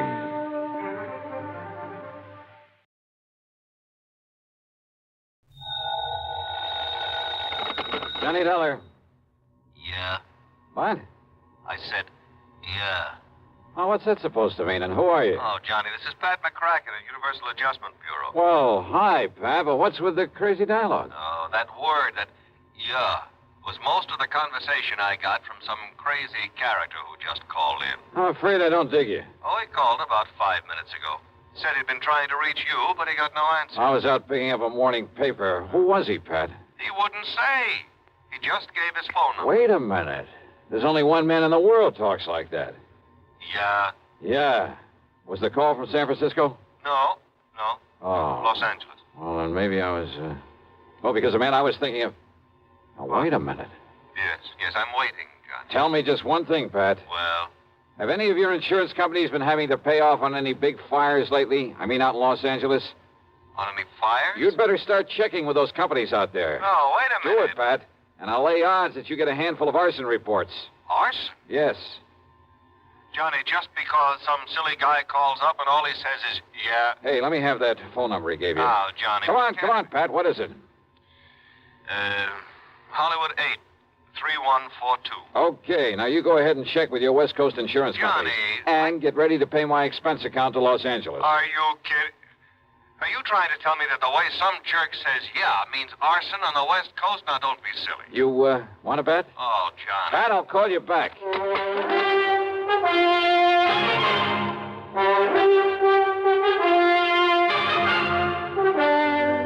CBS Radio brings you Bob Bailey in the exciting adventures of the man with the action-packed expense account, America's fabulous freelance insurance investigator. Yours truly, Johnny Dollar.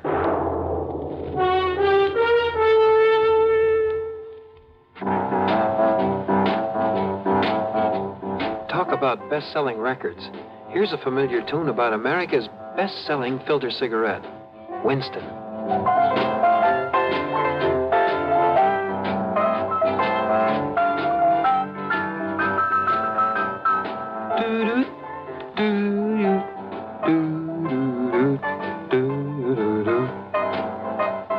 Winston gives you real flavor, full, rich tobacco flavor.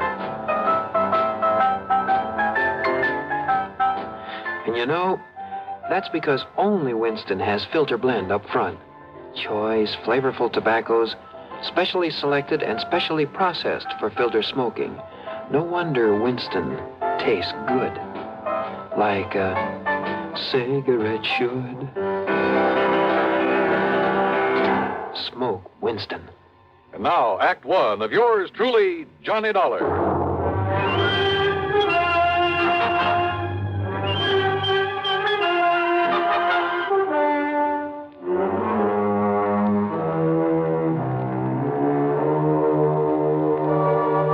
Expense account submitted by Special Investigator Johnny Dollar to the Universal Adjustment Bureau, Home Office, Hartford, Connecticut. Following is an account of expenses incurred during my investigation of the Burning Desire matter.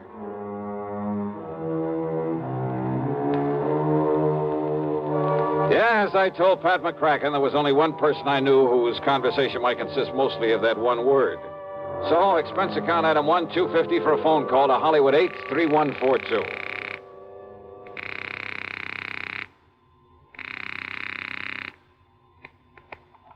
Hello? Hello? Yeah? Yeah, I thought so. Yeah? Smokey Sullivan. Well? Smokey, this is Johnny Dollar.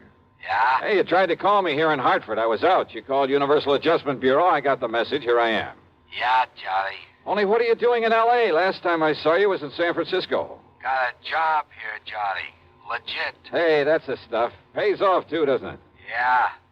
You're my friend, Johnny. You've done a lot for me. So, when I got a chance to help you, Well, is something doing out there, Smokey, that I ought to know about? a bunch of fires, Johnny. Arson, huh? Yeah. Is there insurance involved? Why else anybody use a torch? Yeah, you got a point there. But do you have any lead on whoever is behind the fires? Yeah. So you better come out here, Johnny. Okay, the first plane I can get. Where'll I find you? 322 South Equity Avenue. South Equity. Okay, Smokey, I'll be there. Yeah. Uh-huh. Now I'll call to Pat McCracken, pack my bag, and... Johnny Dollar. Oh, Johnny, thank goodness. Pat? Yes. I was just about to pack up and Now, call don't you ever get off that phone of yours? I was talking to the guy who Listen to me. Johnny, you were right. Only reason that nobody smelled a rat is because a different insurance company was stuck with each of those fires out there. So until I called them to give me a report. Oh, and listen. I'm listening, Pat. According to the L.A. police, every one of them could have been arson. Okay, I'll grab the first 7 plane. of them in a row, Johnny, that we know about so far. I haven't got the reports in yet from all the companies, and I'm also waiting for another report from the police. Now, Johnny, your best contact out there. That I've already got. What? Yeah. Oh, you mean that character who called us up? Yeah. Look, will you please tell me, who is he? What does he know about this? Universal adjustment, putting the old expense account on this? Yes, of course. Then I'll give it all to you in the usual report. See ya. Oh, now, Johnny, listen. Sorry, Pat, I gotta catch a plane. Expense account item 2, $162.85 plane ticket from Hartford to Los Angeles. Thanks to the time differential, it was only shortly after dark when the big mainliner set down at the L.A. International Airport. Item 3, $7.50 for a cab to Smokey's address. It was hardly Beverly Hills or Bel Air, believe me. 322 South Equity was in a beat-up part of a downtown industrial section. A weather-beaten 3-story house with a sign out front that said Boarders by the week a month.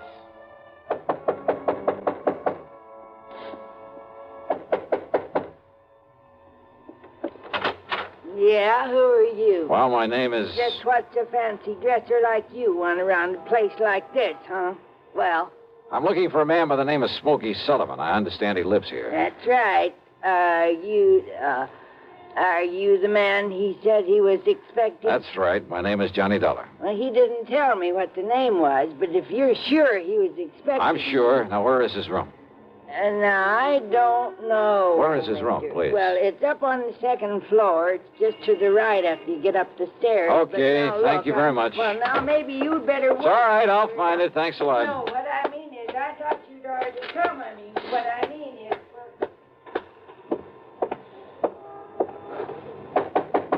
is... Smokey? Hey, Smokey, it's Johnny Dollar. Oh, what was that? Smokey! Now, what's all the... Oh, no. Hey, Smokey, can you hear me? Who did this? Are you... Good Lord.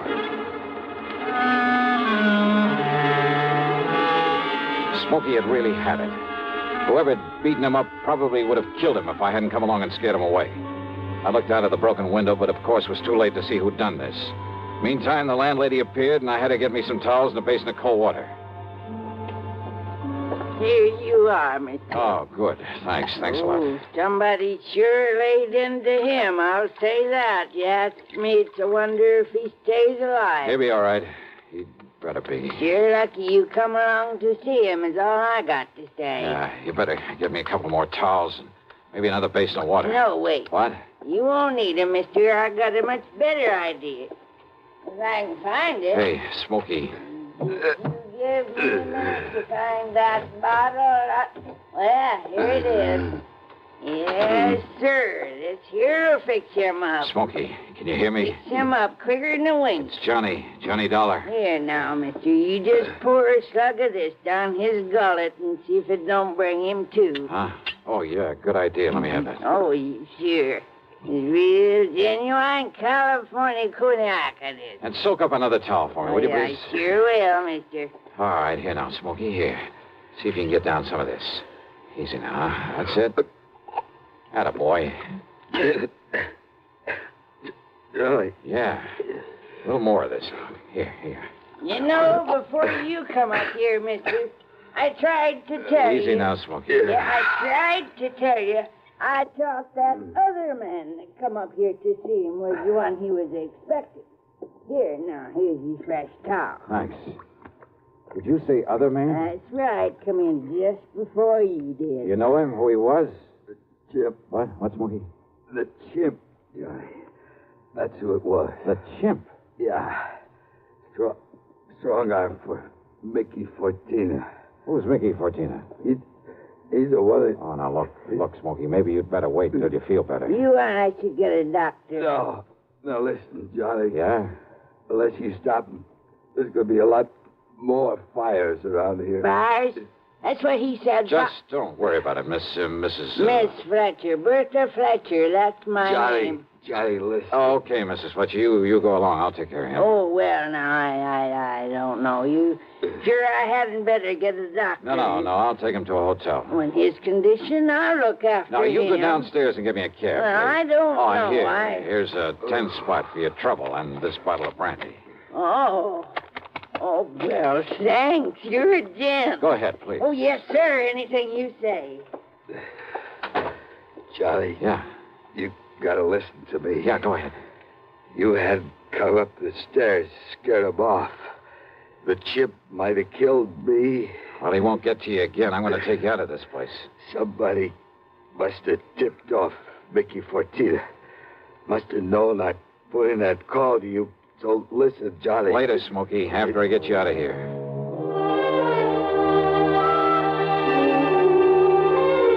Item 4, the $10 to Miss Fletcher. Item 5, $1.50 for a cab to the Statler Hotel, where I had to show my credentials to the room clerk to get a bed for the somewhat mangled Smokey Sullivan. Item 6, $15 to the doctor who came up to the room, and I must admit got him back in a pretty good shape. Then, when the doctor had left us... Yeah, Johnny, all those fires, big insurance, all of them set. 7 of them in a row. So that means by one firebug, this Mickey Fortina you mentioned, huh? No, Johnny, Mickey's too smart for that. What? All set by different guys. I don't know who they are, but I see no remains. And the police ain't sure, but I know there was arson. Who's Mickey Fortina? He's a go-between. I seen this happen before. Yeah? Frisco, Seattle, and Denver, a lot of places. He brings in a lot of boys of his own. Everyone got a different way of setting the blaze. So the cops can't tie it up with any local boy whose methods they know? Yeah. Fortina's a go-between? He makes the deal with whoever wants a fire. And the police aren't onto him? What for? He never set a fire himself. Well, I know, but he's the guy that... By the time the arson squad is in, the guy who done it is far away. So there's no witness can prove Fortina set up the deal. And the police have never been able to put the squeeze on whoever made the deal for a fire? And get sent up for it? For being accessory or whatever you call it? Oh, yeah, I see what you mean. Yeah. Fortina sent for me when he found out I was here in L.A. I used to know him, Johnny. Wanted you to be a torch for him, huh? He just asked if I wanted to work for him, and he knew that I knew what he meant. But if you knew that Fortina was operating here... Smokey... How could I prove it? How can I prove it now? Well, maybe I can. But if he finds out I sent for you, Johnny... It looks to me like he already has. Oh, yeah. All right, then. If somebody who wants a fire can get to Mickey Fortina, there must be some way I can. At his office. His what? At his office every night. 1025 South Spring. He has an office for a racket like this? Why, you'd never know it. You'll see. Yeah, I think I'd better see. Hey, Smokey, you... Who's that? You got a gun, Johnny? Right here and ready. Open up in there. This is the police. Police, huh?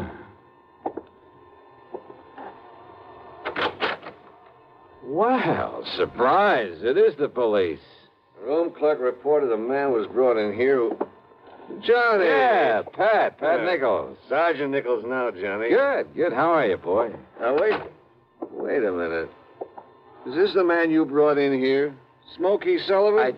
Listen, officer, Johnny, you think maybe Smokey is tied in with this string of fires out here? No, tell him, Johnny. No. You tell him, Smokey, anything you want. Well, now, look. You know I'm no good at talking to a cop, Yeah, well, Johnny. give it a try. And, Pat, be sure you stick around to keep an eye on him. What? Smokey may need a bodyguard. You. Huh? Yeah.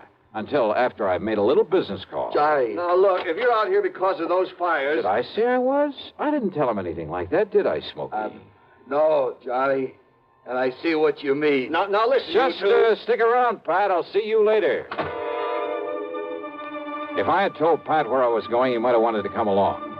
And a man in the uniform would hardly have helped in the plan I had for trapping Mickey Fortina. But you know something? Going over to see him alone was a big mistake.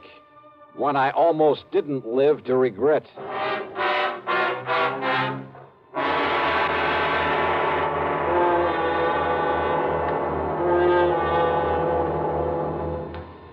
We'll bring you Act Two of yours truly, Johnny Dollar, in exactly 1 minute.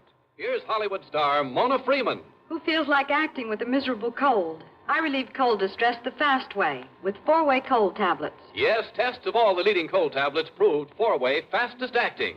Amazing 4-way starts in minutes to relieve muscular pains and headache, reduce fever, calm upset stomach, also overcomes irregularity. When a cold strikes, do what I do. Take 4-way cold tablets.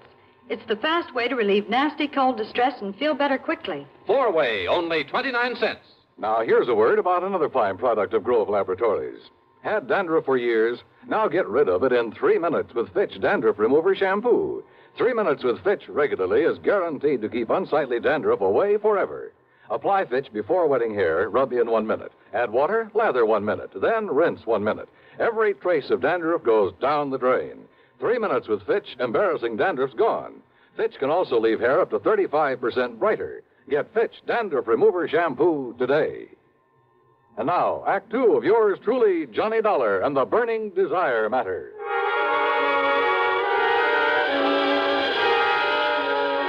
My plan for trapping Mickey Fortina was a very simple one. I'd make like a property owner who was anxious to collect some fire insurance, who was willing to pay in advance to make sure my property went up in flames. Easy, or so I thought.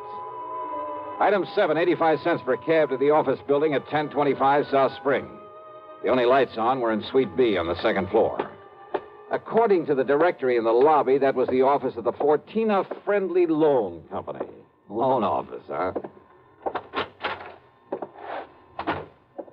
Yes, sir. Can I help you?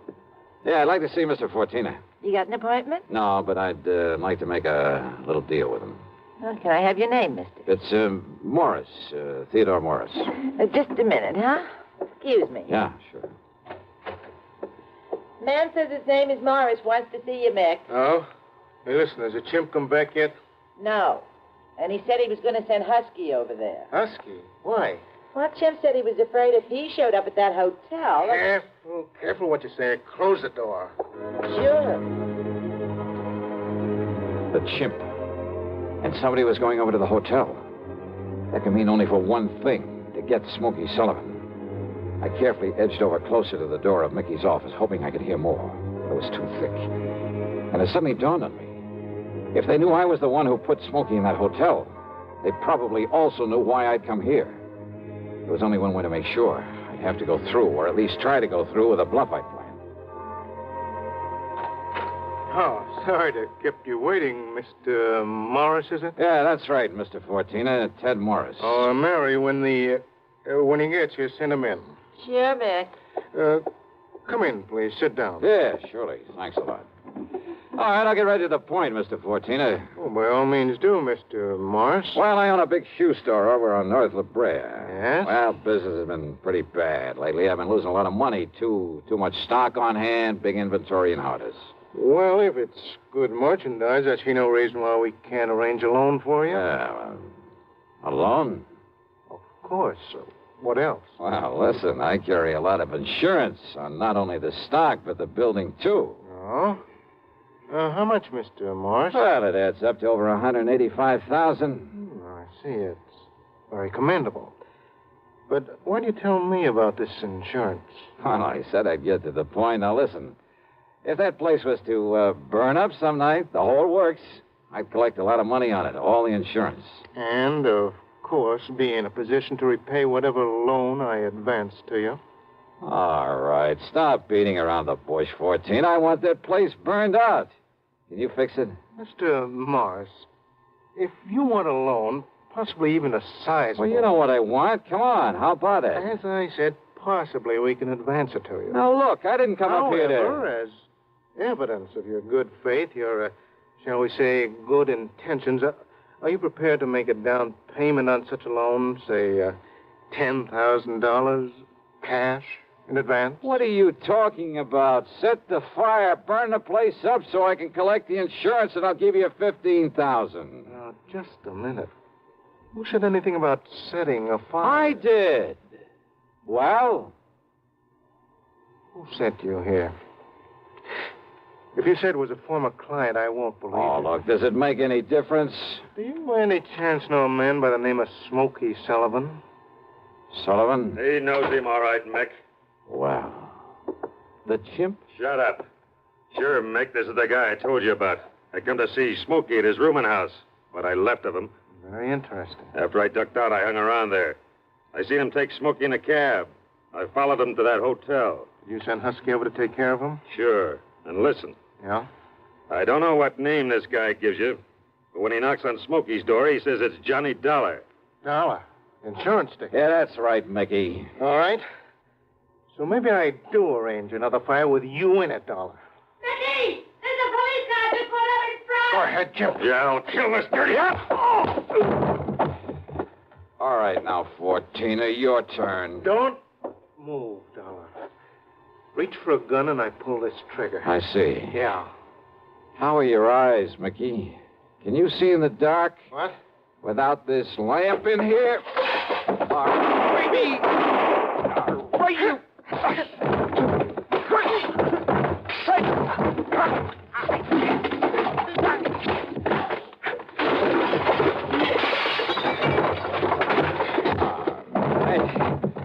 Yeah.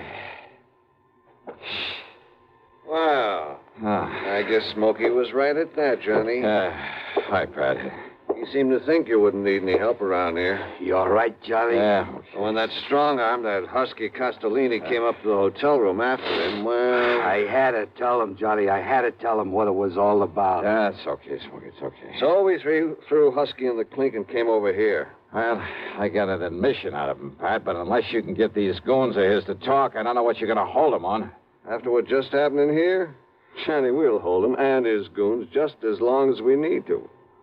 And unless they want to take the whole rap for him, I think they'll talk. Yeah, they talked all right. And as a result, the police in a couple of nearby states should have no trouble at all in picking up some of the other of Fortina's boys, his hired torches. Funny, isn't it? These stupid jerks just never seem to learn. Expense account total, including hotel bill, plane ticket back to Hartford, and a sizable bit of folding money for Smoky Sullivan. $874.20.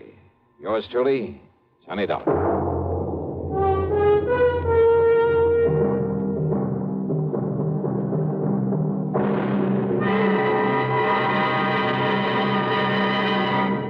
Now, here's a word from our star about the case he handles on next week's program. Thank you, Daniel. It's called the hapless ham matter. And yeah, you guessed it, the ham turns out to be an actor. A really bad one with one of the cleverest methods of committing murder I've ever known. There's a lot of action, suspense in the story, and I think you'll like it. Who knows? Maybe if you listen closely, you'll be able to figure out his method even before I do. So join us, won't you? Yours truly, Johnny Dollar.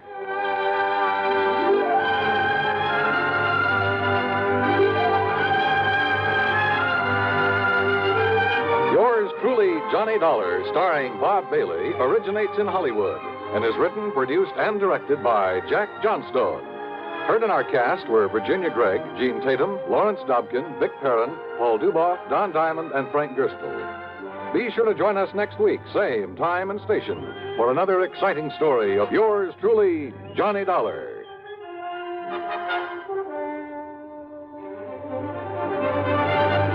This is Dan Cubberly speaking. Intrigue breeds terror as suspense brings a shady moonlight sail next on the CBS Radio Network. If I should ever become totally disabled, it would be a mighty comfortable feeling to have a check coming in every month regularly. Yes, it's a good feeling to know you have a financial cushion against trouble like that. Well, if you're a veteran with World War II or Korean GI insurance, you can protect yourself. You do it by adding a disability income rider to your present policy. The cost of the extra premium is just a few cents a day. For example, a 40-year-old veteran with a $10,000 term policy would pay only $1.60 a month for the added protection. If you sign up for the disability income provision, it works this way. After you have been totally disabled for 6 consecutive months, VA will pay you every month as long as this condition persists. $10 for each $1,000 of your GI insurance policy. That adds up to $100 a month if you hold a $10,000 policy. Full details about total disability income at any VA office. Radio 59 WROW, first on the dial in Albany, Schenectady, and Troy. $20. Nice weather kind of get under your skin, Johnny. Who's that? Make you want to be sitting in a boat on Lake Mojave, hauling in 5- and 6-pound bass. Maybe a really big one? Buster. That's right, Buster Favorite. Where are you? Where are you going from? Right here at Lake Mojave Resort.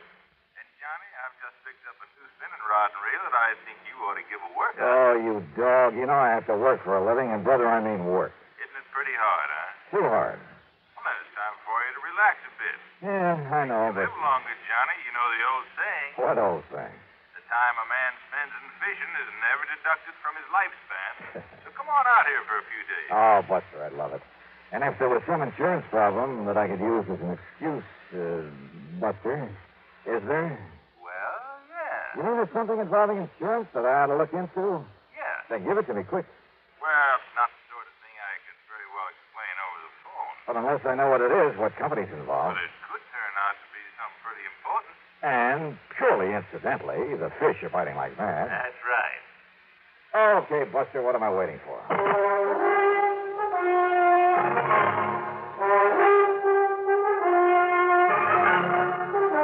Bob Bailey in the exciting adventures of the man with the action-packed expense account. America's fabulous freelance insurance investigator. Yours truly, Johnny Dollar.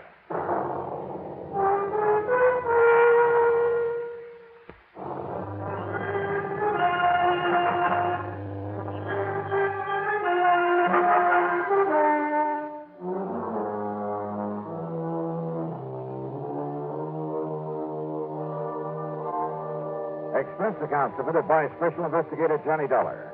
To the Greater Southwest Insurance Company, Los Angeles office, attention Mr. Royal J. Harkin. Following is an account of expenses incurred during my investigation of the frantic fisherman matter.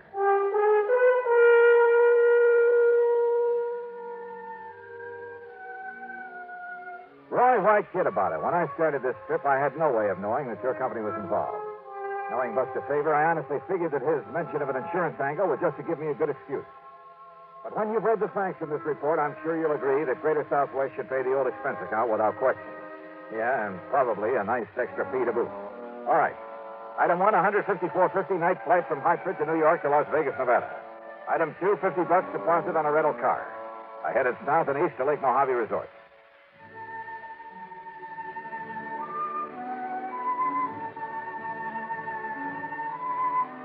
To me, this place is the answer to a fisherman's prayer.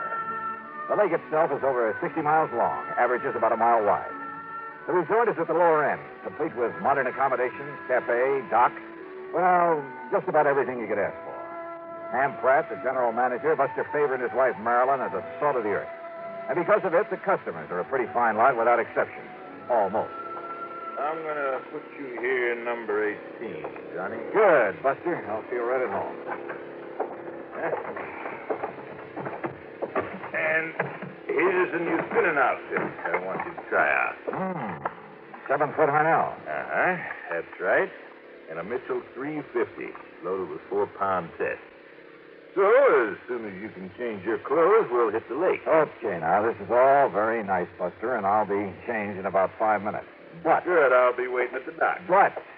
until you tell me what the insurance angle is for my coming out here, or where I'm going to charge my expense account. The answer to that is out on the lake. Oh, sure. That was all just an excuse to get me out here to fish. Wrong? But as long as I'm here, I might as well... Wrong, did you say? That's what I said. Then start talking. Sure, out on the lake. Buster! I'll meet you at the dock.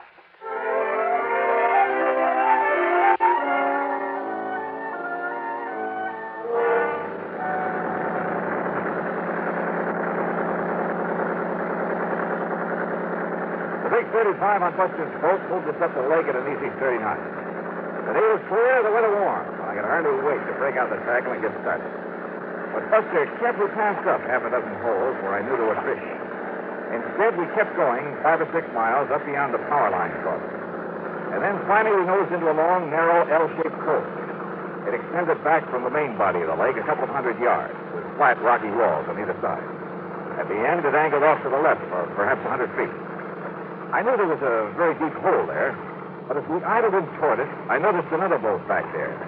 And the man in it seemed to be using a mighty strange fishing technique. He had a long, heavy saltwater rod in his hand, and from the bend in the tip of it... Now, how about that? Somebody feed us into this spot. Woo! Swing around and... Oh, fine.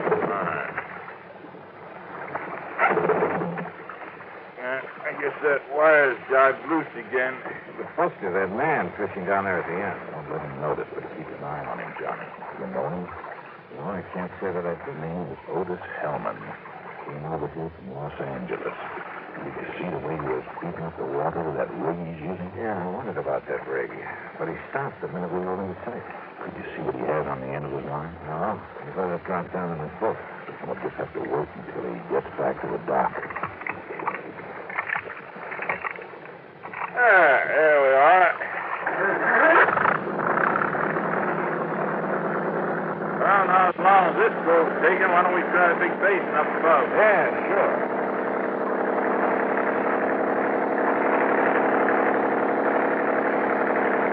Now, what did you mean, Buster, about that man in the boat?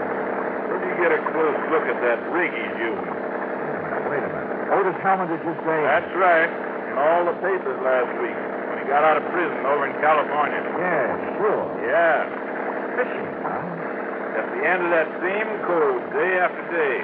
But if you ask me, that man isn't after fish.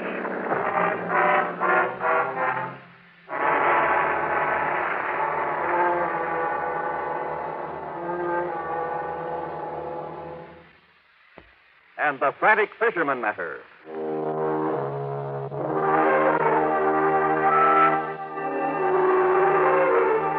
Buster Faber and I went up to Sculpture Rock there on Lake Mojave. We caught fish, plenty of them. Nice big lunker bass. We also kept an eye open for the man who'd been so frantically working the little cove on the way up, using heavy saltwater tackle in a rather peculiar way. At sundown, we saw him pull out and head back to Lake Mojave Resort. So we followed him and set our speed to arrive at the dock just ahead of us.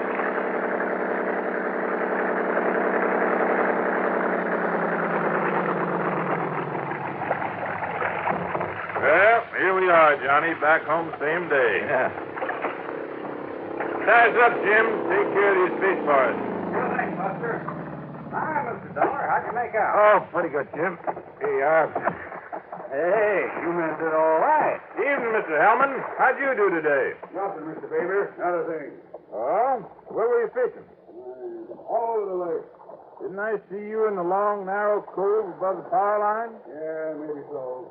Hold on, Jim. Tie me up. Tie me up.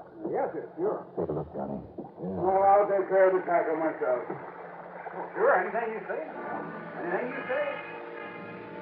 Hellman quickly stuffed the tackle from the end of his line into a fish sack. But I caught a glimpse of a couple of huge triple hooks with lead collars. They were big enough, heavy enough to catch a whale. A respectable freshwater bass couldn't even get one of them into his mouth. Back in my room over a scotch and soda, Buster and I talked about it. When I asked him, Johnny, the first day he came here, he muttered something about trying to snag some carp with that rig. Snag some carp? But if you noticed up there in that cove before he saw us looking at it. Yeah, he was right over the deep hole at the end of it. The only place I've ever seen him fishing. If you can call it that. Well, he was apparently dropping those heavy gang hooks down to the bottom and then scraping them up the rocky sides. Like a grappling hook, Johnny? Right. Yeah, he's trying to snag something down there, all right, Buster. But it's certainly not carp. Have you tried dropping a line down there to see what you might hook onto? Well, you can't get near the place because he's always there. Even at night? Well, no, but Johnny, you know what I think it is? And he just got out of jail, too, remember? I remember. Well, Johnny, I think there's a body down there. And for some reason, he's trying to bring it up. It very well be. Yes, sir. And that's why I called you. Well, Okay, Buster. I'll see what I can do.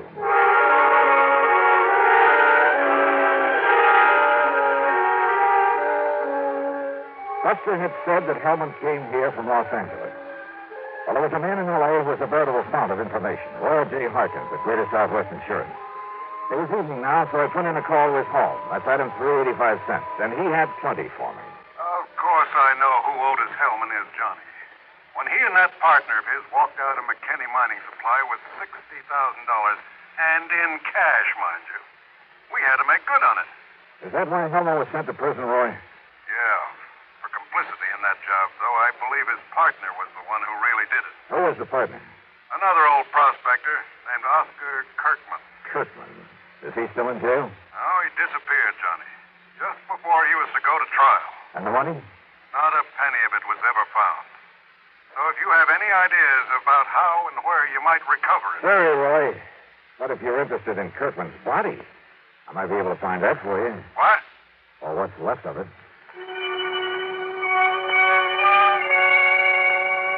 And yet, how could I be sure? I mean that it was a body that Hellman was trying to locate up there in that deep little cove. Well, there was only one way to find out, and I needed some special equipment for it. So early the next morning, I climbed into my rental car. Try Shelby Sporting Goods up in Las Vegas, Johnny. That's the closest place you know, huh? I'm afraid so. Okay, then, here I go.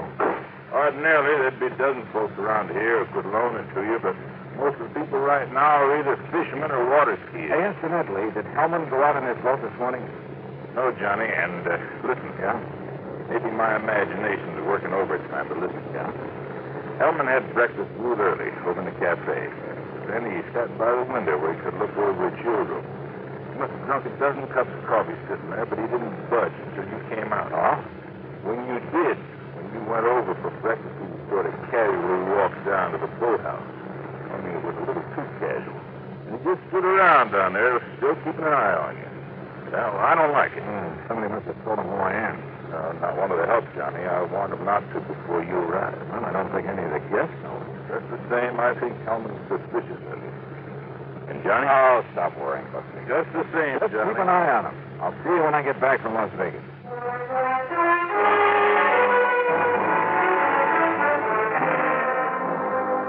It was nearly 100 miles to Vegas, and I made it in 2 hours flat.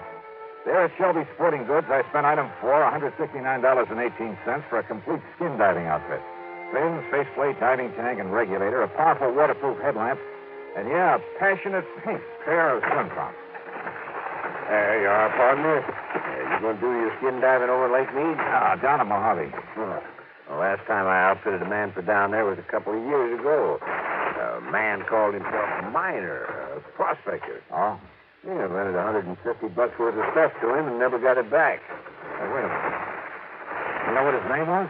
Sure. In spite of the fact that he gave me a phony one, it was right after that his picture was all over the papers with his partner, that other crook named Otis Hellman. And his name? Rings a bell, doesn't it, partner? It sure does. Sure. While Hellman took the rap, this one disappeared. Name was Oscar Kirkman. Mister, you've just given me a wild idea. That's all? Just wild enough to make some sense. Yeah, and help me solve a case. Solve a case? What kind? Who knows? Maybe murder, among other things.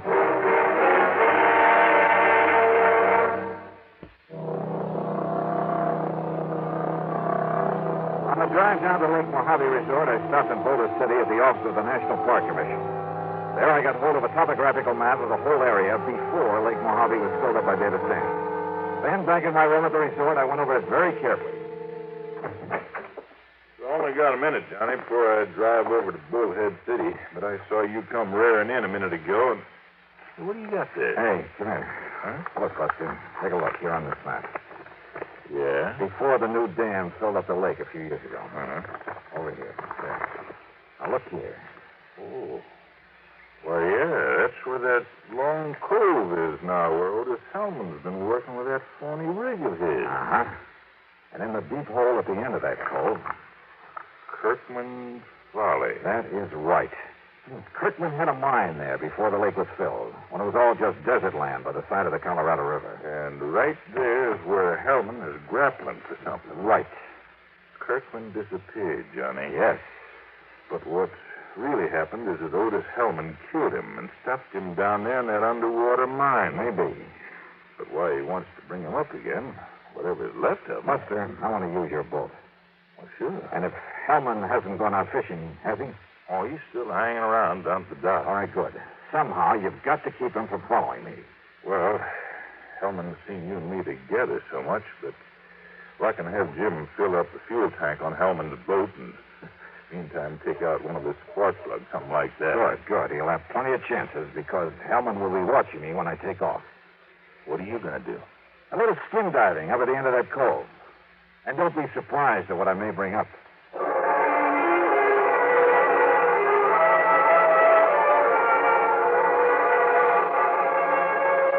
Hellman was still at the dock, and I thought he kept his eyes only on me as I piled the skin diving stuff into Buster's boat. Meantime, Jim went through the motions of fueling up his motor. Then I took off and with the throttle wide open, drove up the lake to the long L-shaped cove. At the end of it, where the deep hole was, I tied up to an overhanging rock, put on swim trunks, faceplate, slippers, and tank, and gently let myself over the side.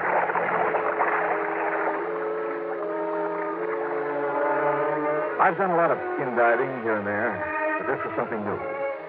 The bright desert sunlight from above filtered through the clear, cool water and blended almost eerily the colors of the rocks in the narrow canyon that made this little cove, where the tremendous forces of nature over millions of years had stood up in the very face of the earth, had melted, then cooled and crushed and twisted the rocks into strange and wonderful shapes. And the fish, bass and crappie and bluegill, even a lazy old carp, they watched me without fear as I glided down beside them, moved gently aside, then followed me. A huge catfish casually turned aside as I flipped on the powerful beam of the headlamp. I could almost imagine a look of disdain on his face as he spied this alien being from the world above. And then I found what I was looking for. The entrance to the old Kirkland mine, carefully boarded up. But I managed to pry one of the boards loose. And I found a package wrapped in heavy plastics with a heavy coating of wax. But I could see the color of money inside. I swam back up to the surface with it, to the shadow I thought was Buster's boat. Tossing off my gear, I flung it and the package into the boat and grabbed the gun. Don't bother about coming aboard, Mr. Dollar. Wow. Mr. Help. I convinced Jim that he should replace the spark plug in my motor that you had him removed. Well, good for you. You saved me a lot of trouble, Dollar, locating and recovering the money for me. Now that I have it... Look, if you'll aim that thing the other way... Did you also find the remains of Oscar Kirkman down there? Now, listen, Hellman. Well, it don't matter. After I've killed you, you're going to join him down there with his anchor tied to your feet. Thanks again, Mr. Oh, no, you... I kicked with all I had and overturned the boat. At the end of the water, Hellman fired again. A concussion hit his throat, but he dropped the gun, and with the help of the fins of my feet, I was able to turn him, to grab him around the neck and drag him down. I had taken a deep breath before capsizing his boat, and he was an older man than I. But it seemed like hours before he finally quit struggling, and with my lungs almost bursting, I carried him back up to the surface. He was still alive, but harmless.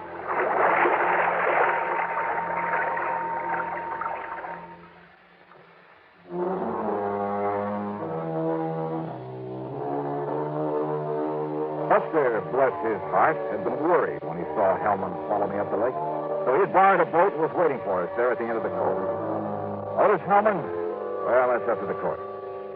The money, of course, all $60,000 of it will go back to the company. So, expense account total, including all the incidentals I could think of and a couple of days of good fishing, $650.85. Yours truly, Johnny Dollar.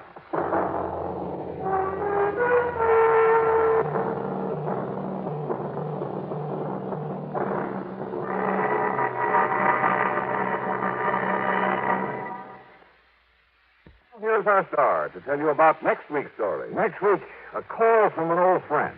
Yeah, to meet with death in the desert. Join us, won't you? Yours truly, Johnny Dollar.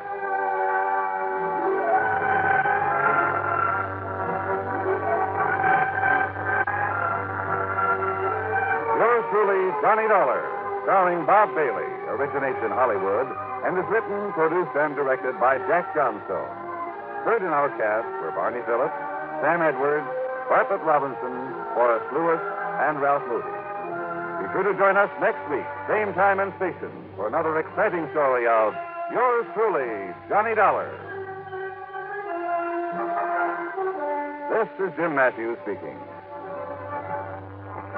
From Hollywood, it's time now for Johnny Dollar. Marty Bruce, Johnny, at Worldwide Mutual. Oh, hi, Marty. How are you? Did you ever hear of the Ming Buddha? Nope, I'm afraid I never. It's probably the most valuable piece of jade there is. A little statue not more than 3.5 inches high. Made during the Ming Dynasty. And you've insured it? Yes. For how much? $40,000. So what's happened to it? I don't know. I don't know if anything's happened to it. Well, if nothing's happened to it. I'm not even sure of that. Huh? That nothing's happened to it. Come on over here and let's talk about it, huh? Yeah, I think I'd better.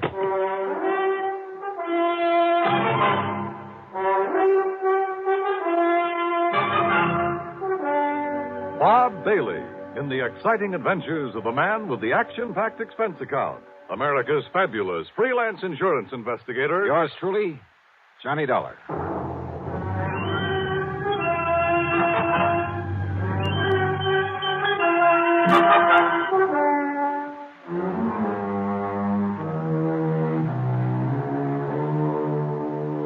Expense account submitted by Special Investigator Johnny Dollar to the Worldwide Mutual Insurance Company, Home Office, Hartford, Connecticut. Following is an account of expenses incurred during my investigation of the Ming Buddha matter.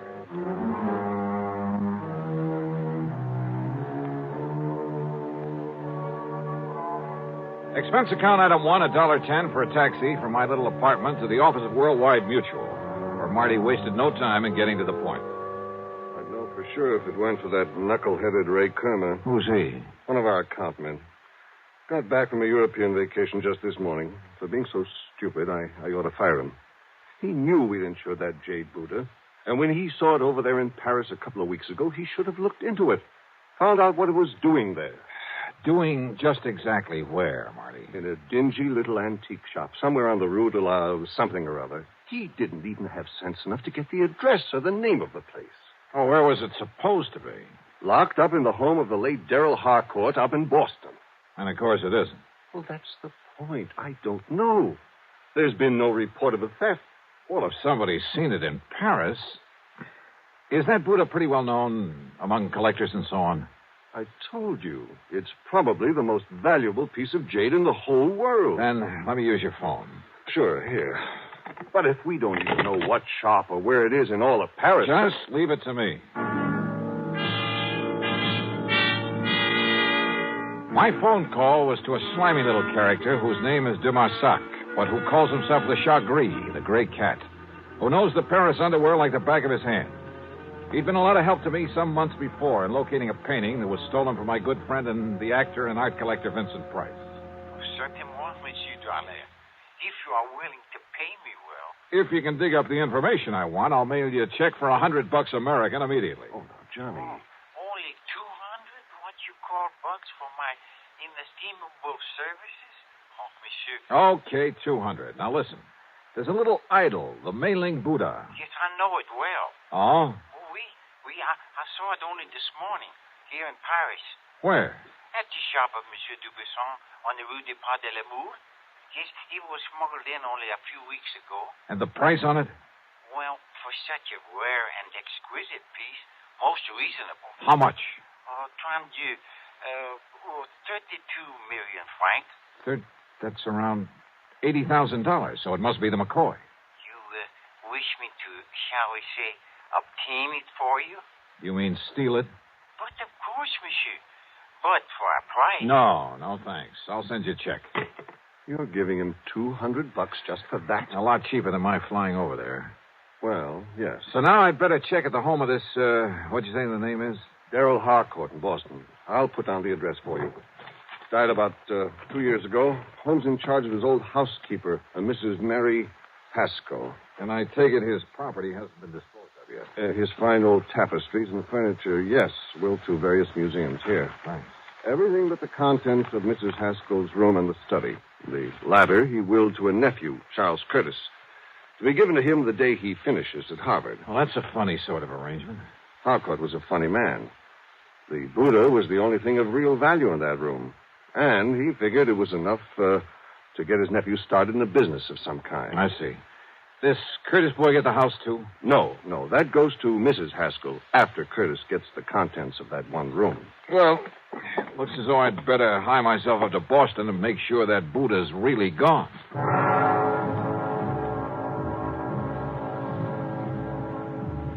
Item 2, the $200 check to my informant in Paris, who was sure he'd seen the Mei-Ling Buddha, was sure it had only arrived there recently. But if so, why hadn't it been reported missing from the home of the late Darrell Harcourt up in Boston? Item 3, $50 deposit on a rental car. When I reached Boston, I headed west on Beacon Street, a couple of miles beyond Kenmore Square, and there on a little side street found the Harcourt home. It wasn't much of a place anymore. The lawn and garden had been neglected, and the building itself was in need of repair. The doorbell was the old-fashioned kind. Yes? Mrs. Haskell, I'm Johnny Dollar, insurance investigator. Oh, of course. Do come in, Mr. Dollar. Rather dismal, desolate, isn't it? You live here all the time? I am responsible for this house until the terms of the will are fully met. That's when Charles Curtis finishes school. Yes. Of course, my own quarters at the back are as tidy as they've always been, and Mr. Harcourt's study is exactly as it was when he passed away. I want to see that study, Mrs. Haskell. Oh, no, Mr. Dollar. It's to be left as it is until Master Charles opens it to claim his inheritance. You're talking about the Mei-Ling Buddha. And the furniture and books and things. How long since you've seen that little jade idol? Why, not since Mr. Harcourt died. I locked the door, and it hasn't been opened since, except that Well, I'm sorry, but I have to look around in there. But, Mr. Dollar... You have the key? Of course. I keep it on this chain about my neck at all times. Let me have it, please. But, Mr. Dollar... Listen, I can get a court order if necessary, but it would only waste time. But how am I to know if you're even... Well, that is... Here, my credentials. I'm a fully authorized agent of the company that insured that Buddha. But I'm responsible. Has it occurred to you, Mrs. Haskell, that the Mei-Ling Buddha might possibly have been stolen? That's impossible. Is it? Okay, where's the study? I'll go with you. By all means. And I'll open the door. Here, now. This door looks a couple of inches thick. Just like the one to the library, where Mr. Harcourt kept all his lovely tapestries. Oh, dear, look at all that dust. Dust is right. It was on everything, the accumulation of a couple of years. On the desk, the chairs, the oaken floor, bookshelves, and tables. The room was dark and gloomy. Yes, it looks just the same, except for all this horrible dust. But as I told you, Mr. Dollar, this is the first time the door has been opened. Yeah. Now, where is the... Oops. Oh, I hope you didn't hurt yourself. No, I just didn't see it. But he always insisted on keeping the electric fan on that little table next to the door. Yeah. Now, where's the Buddha? In the little wooden casket on the desk. Now, let's see.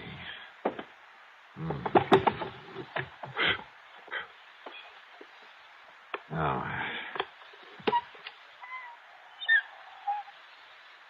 Well, I was afraid of this. Afraid of what, Mr.? Oh, no. It's gone. The Buddha's gone. Yeah. Oh, no. I searched the room thoroughly and found no trace of the Mei-Ling Buddha. Somehow, someone had got in that locked room and stolen it. It must have happened recently. A piece as valuable as that wouldn't be allowed to lie around for long. The Marsoc had told me it arrived in Paris only a few weeks ago, and I had no reason to doubt it.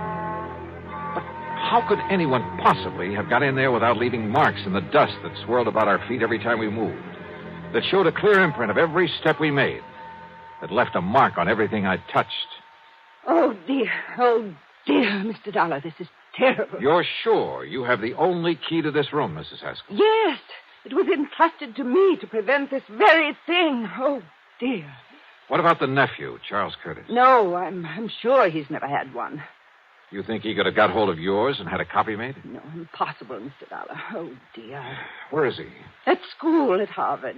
I think I'd better see that boy. Well, certainly you can't think that Master Charles did this. I don't know what to think yet. Tell me, you're absolutely sure you've let no one in here since Mr. Harcourt died? You can tell by the dust over everything that no one has been in here. Not for years. You're sure of that? Absolutely. Well, except for the federal tax man, of course, the appraiser for the estate. Oh? When was that? A month or so after Mr. Harcourt passed away. And yet the piece showed up in Paris only a few... I was with him, Mr. Dollar, and so was the attorney. Who is the attorney? Mr. Howard Bancroft in town. Do you have his address? His office is just off Copley Square. Uh-huh. Then I've got two people to see, Charles Curtis and Howard Bancroft. Mr. Dollar, about Master Charles. He's a good boy. Oh, yeah, I'm sure. You simply can't think that he... And anyhow, no one could have gotten here without leaving a trail. Mr. Dollar... Now, look, I want you to close up this room again and leave it closed. I'll be back. Please, Mr. Dollar. About Charles, listen to me. Maybe later, Mrs. Haskell. Later? Yeah. After I've talked to him.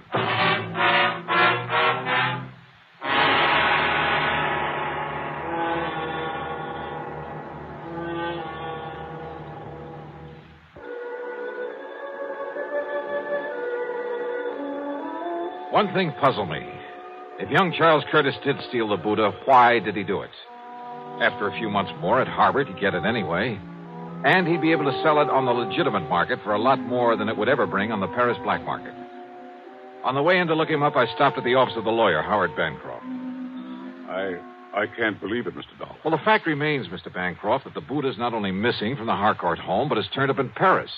But the only person who had access to that room was Mrs. Haskell, in accordance with Mr. Harcourt's wishes. That room hasn't been entered for years, until today. And yet, if the Buddha has shown up only recently... I'm afraid I don't follow you, sir. Mr. Harcourt willed it to his nephew, didn't he? That's right. Charles Curtis, when he finishes school. And he willed the house to Mrs. Haskell, didn't he? Yes. And it will be little enough reward for her years of service to him. How do you mean? Mr. Harcourt paid her very little during all those years. She, and I too, quite frankly, felt she was entitled to a great deal more. You see, his really valuable things, the collection of tapestries, he willed to various museums. So I understood.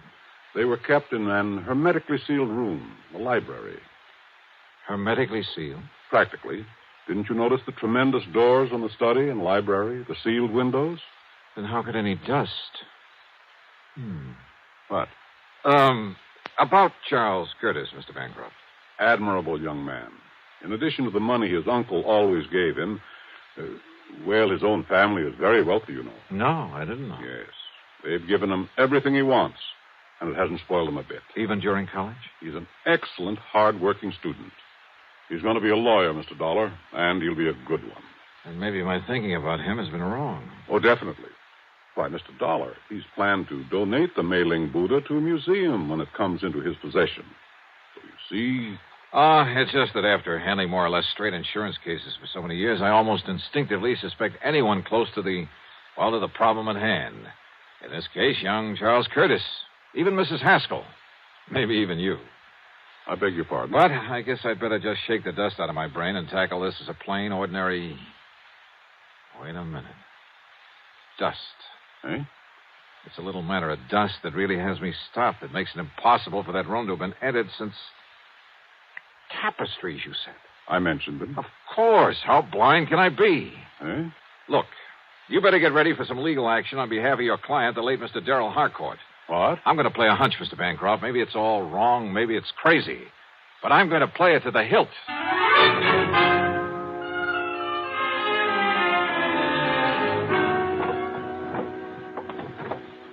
No. Mr. Dollar, you can't do this. You have no right. Now, we'll see about that. These are my own personal things. I don't believe you're an insurance investigator at Please, all. whatever you like. Have you a warrant to search my room this way? No. No, you're just some thief, some... Uh-huh. Oh. Yeah. This bank book in your name. No, you give me that. Uh-huh. Some 20 years of a balance that... that never got above $600 or $700. Give me that. Here. 2 months ago, a single deposit of $21,000. That was money That was the money you got from some crook. We let the police run him down. Some crook who smuggled the Ming Buddha over to Paris after you stole it out of the study. That's impossible, and you know it. That study hasn't been open for nearly 2 years. You saw the layer of dust in there yourself. Oh, yes. You pointed it out to me half a dozen times. I should have caught on then. Come on. We're going into that study. Give me the key. No, I won't. Then I'll have to rip it off that chain around your neck. All right. Here. You saw for yourself? Yes, I saw it all right. And I didn't have sense enough to realize what kind of dust that was. Here now. Look at it. Full as earth. What are you talking about? About the old-fashioned method of cleaning fine tapestries with full as earth. That's the way Mr. Harcourt cleaned them, isn't it? What difference does that make? And there's probably a supply of it down in the cellar somewhere that he always kept on hand. What if there is? That doesn't prove anything. Yeah, I was blind. Blind as a bat when I knocked over this electric fan that didn't have any dust on it. Because it's what you use to spread the dust. The fine particles of full as earth all over this room. A little sackful, maybe, held in front of the fan. Now, listen. And it left proof, apparently, that nobody'd been in here for a couple of years. Yeah, it had me fooled. But not anymore. Better get your coat, Mrs. Haskell. No. Mr. Dollar, I deserved far more from Mr. Harcourt for my years of service. And of watching him squander his money on the idle tapestries. And on that nephew who had money of his own. Now I have money. Plenty, Mr. Dollar, more than I need. I'm an old woman. But you're young. Perhaps you could use some of it. Perhaps $10,000 or $12,000. You'll have to think of a better way out than that, Mrs. Haskell. Please. And you know something? I have a notion you're going to have time to think about a lot of things. Plenty of time.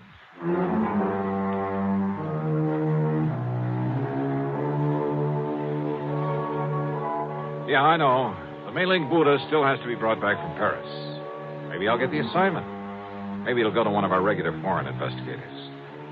As for Mrs. Haskell, well, I'm sure Mr. Bancroft will lose no time in taking whatever steps are necessary. So, expense account total, including mileage on my rental car and a few incidentals, well, call it $300 even. Yours truly, Johnny Dollar.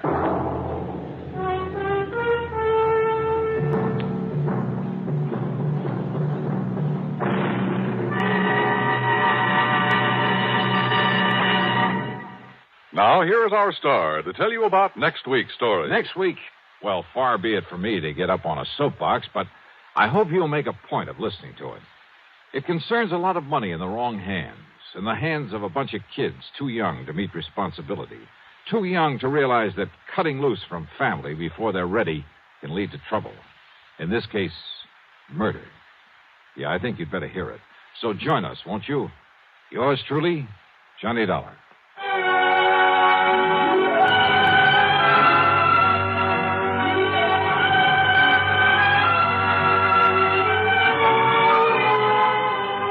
Yours truly, Johnny Dollar, starring Bob Bailey, originates in Hollywood and is written, produced, and directed by Jack Johnstone. Heard in our cast were Virginia Gregg, Paul Duboff, Will Wright, and Forrest Lewis.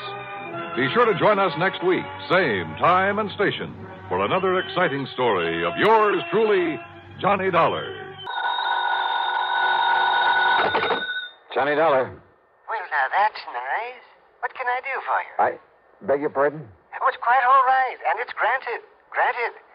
And now that's all you have to say. No, wait a minute. Who are you? Wait a minute. Well, what for? I'm busy. I'm a busy man. Alvin Peabody Cartwright. Who? You. That's right. Cartwright. Well, what are you calling about, Mr. Cartwright? Calling who? Me. Well, who are you? Johnny Dollar. Listen. Oh, well, Johnny, what a fortunate coincidence. You're just the man I want to talk to. Coincidence? Of course, that you happen to call me this way. Well, I'm afraid it was the other way around. What's on your mind, Mr. Cartwright? Johnny, I'm being threatened. Oops. Again? Yes, sir. And since my life's insured by the Continental Insurance and Trust Company, well, that makes it an insurance matter. Yeah, well, now look. And I refuse to let anybody but you look into such matters. So, Johnny, I want you to come over here to Lakewood and see me right away. Yeah, well, Mr. Cartwright, you're sure this isn't just some... Yes? Well, you know, a couple of times in the past, that is, these emergency calls of yours. You think I'm joking? Well, I'm not. You failed to come here and protect me against this threat. And only two things can happen. First, I can be murdered. And? And second, I'll cancel all the rest of the insurance I have with that company. After you've been murdered. And so you get yourself on over here right away. Mr. Hello? Well, here we go again. And yet, I wonder.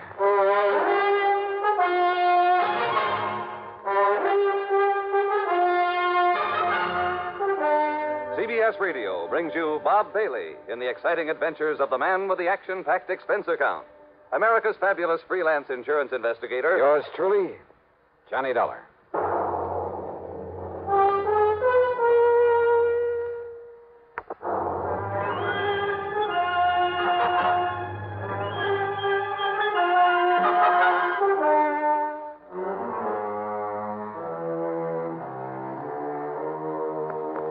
Expense account submitted by Special Investigator Johnny Dollar to the Continental Insurance and Trust Company, Home Office, Hartford, Connecticut.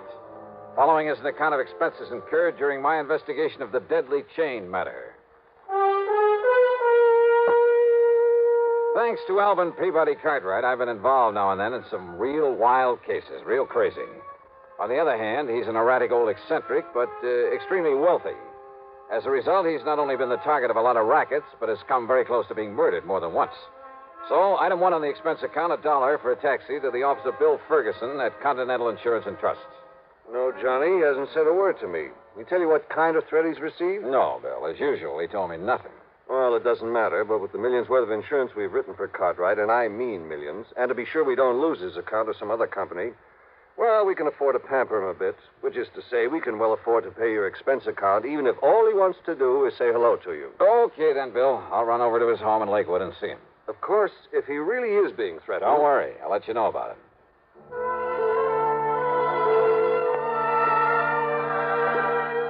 Expense account item 2, $5.70 mileage on my car to Lakewood. For my money, it's one of the prettiest little towns in all of New England, home of a lot of wealthy retired people.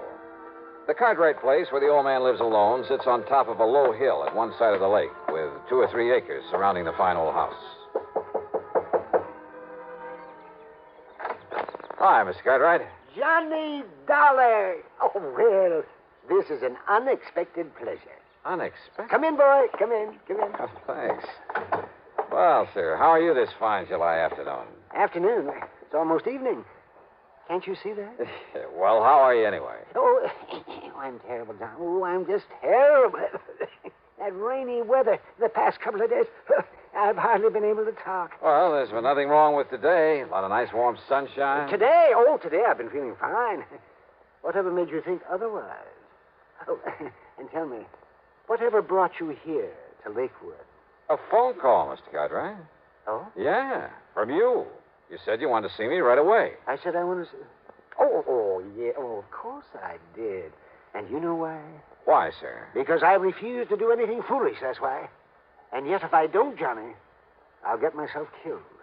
Just like Hector Kenworthy and Alpheus J. Perriman. If you don't what, Mr. Cartwright? Carry on the chain letter I received. Oh, now, wait a minute. That's a fact. Look here. Like this. Yeah, I read. You see what it says? Continue this chain, it says. And you will not only receive a lot of money when your name reaches the top of the list, but in exactly a dozen hours. A dozen hours is exactly 6 days, John. I figured that one out. Yeah. Well, go on reading. Yes, now here. In exactly a dozen hours, you will have unexpected great good luck. Oh.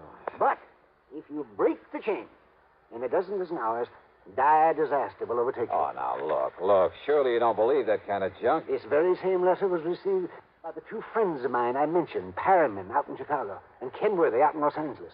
They broke the chain In exactly 6 days, they were both dead. Coincidence. Oh, no. No, sir. This is a vicious, murderous racket. Well, I'm sure of it. Why do you say that, Mr. Cartwright? Because of the way they died, Johnny. Oh? Yes. Then maybe you'd better tell me about it.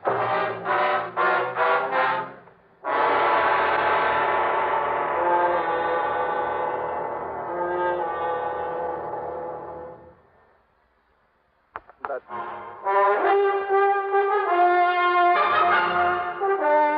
Johnny, my good friend Kenworthy, out in Los Angeles, died exactly 6 days after he broke the chain of these letters.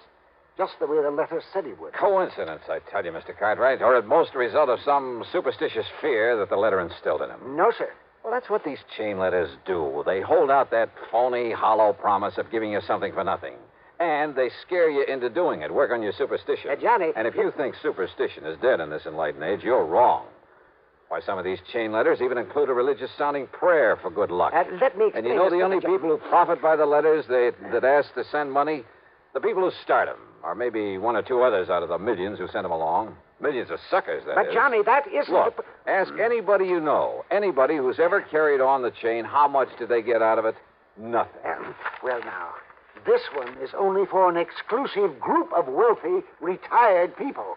So listen... Oh, sure, but take my word for it, it's worthless. But don't you see... Even if it's one of those that doesn't require sending any money, you can be sure the crook who got it going either has some ulterior purpose or he's just a plain crackpot. Anybody who gets scared into going on with it ought to have his head examined. Johnny, will you listen to me? And if they want you to send money... Oh, I'm sorry, Mr. Cartwright. Go ahead. Just how did your friend in Los Angeles die after the dozen times a dozen hours had passed? Yes, well, now, the same as my other friend, Alpheus Perryman in Chicago. Yeah, well? They were both of them run over by a hit-and-run driver at exactly the time the chain letter said disaster would overtake them. You know they're against the law, don't you? Chain letters for any purpose. Of course they are, and they should be. But you just listen to this, and this is why I'm worried. Yeah?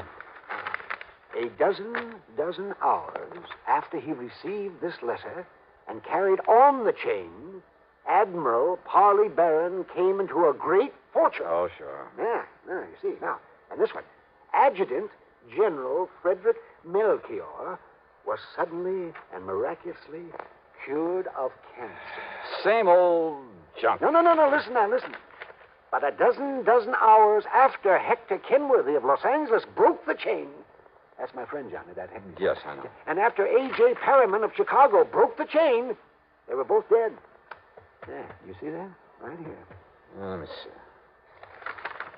And if you break the chain, beware. The same thing can happen to you. It will happen to you. Yeah, I know. You see, Johnny? Well, I think maybe you're right.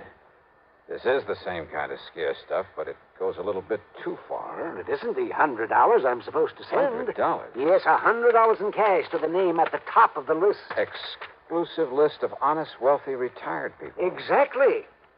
And do you know who else has received one? Here in Lakewood? Who? Mrs. Templeman, the rich widow who lives over at Piney Woods, and Wilfred W. Winterbottom, the retired oil millionaire. This name at the top, the one who gets the $100, Mr. Daniel Stringer. Yes, here's the address, care of Post Office Box 101, New York, Zone 84, New York. I don't know what part of New York that postal zone is, but believe me, I'm going to find out. You are? What do you mean you're not going to leave me? I'm not just going to sit here. But don't you see? The dozen times a dozen hours are over for me. And you're superstitious, too? Enough to be scared by the threat in this chain letter?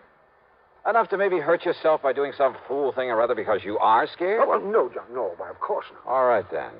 I'm going to get you a bodyguard from the local police. Where's your phone? They're on the stand in the car. But now, Johnny... Yeah? If the police come around, wouldn't that warn anybody who might be coming here to harm me? Mr. Cartwright. Yes, Johnny? There are times when I think you're... Well, I think a lot of things about you. Oh, sure, I know, yes. Wild and crazy, eccentric old man. To be very blunt about it, yes. You am. Maybe I am. A little bit. But when the chips are down, you're no fool. Oh, no, I wouldn't be too sure about that. I've never really given much thought to this chain letter thing before. Sure, I've tossed some of them into the wastebasket. But maybe I should have investigated them, even the little ones, because they all work on the same principle. They all contain a threat, and they all capitalize on fear. Look at that. It says... Exclusive list of honest, wealthy, retired people. Yes. Why, a list like that can be bought from 100 sources, from companies that cater to the mail order business. Yes, of course. Oh, maybe I'm all wrong, but suppose somebody bought a list of wealthy people all over the country. Suppose he went to Los Angeles. Yeah, well, where Kenworthy live? All right, yeah. Suppose he rented a post office box. Then he sent out a couple of hundred of these letters, maybe 1,000. A lot of rich people live out there. The letters were all the same, with his name at the top of the list. Then half a dozen fictitious ones. Fictitious? Yeah.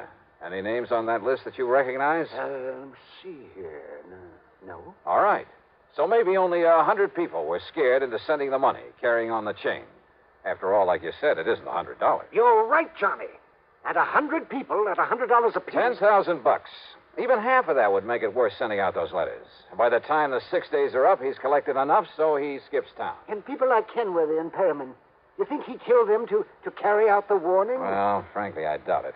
Just the same, I think I'll call the Lakewood police and have somebody sent out here to look after you. Even though? Even though.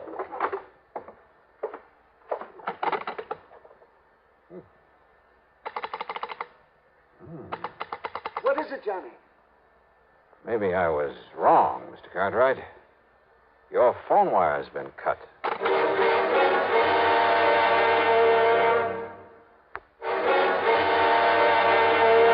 Johnny, the phone. The telephone isn't working. Ask me, Mr. Cartwright. Somebody's cut the wires. Then the threat in that letter. It means that somebody's come here to carry it out. Only one way to make sure. You stay inside here while I go out and take a look around. Maybe that's what they want you to do, go out there in the dark. Huh? Johnny, I'm going with you. No, you're staying right here. I'll be back in a minute. But there may be some danger. Or it may be that your phone is just out of order. We'll see. There was enough moonlight for me to see where the line off the telephone pole led to a connector box at the back end of the house. There wasn't enough light for me to notice a trailing vine as I edged my way along. So what happened? I tripped and fell flat on my face. Before I could get back up on my feet. So you come out to see what was wrong. Oh! You were Mr. Cartwright. Oh! For not reading your mail real good.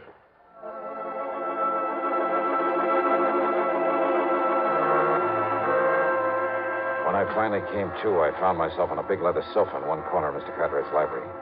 My head felt like it had been the target for a bolt of lightning, and the lightning hadn't missed. A familiar face slowly came into focus. That's right, Johnny. Another little sip of this brandy, and you feel much better. Mr. Cartwright. Here you are. Thanks. Thanks. I was afraid there might be somebody out there, so I sneaked on out after you. Yeah? Yes. And I took along an old cricket bat. Oh, no. Yes. And when I saw what he was doing to you, I let him have it. Oh, yes, it was all I had. Oh, I slayed him. Well, who is he? Where is he? I had an awful time dragging him into the house, but I did it, Johnny. Yes, indeed, I did it. And I locked him up in the broom closet, too. I locked him up tight. Good. I told you you're okay when the chips are down. Oh, it's just that I caught him off guard. Oh, sure. But now if I can get up on my feet. Yes, the boy. Yeah, I think I'd like to talk to him.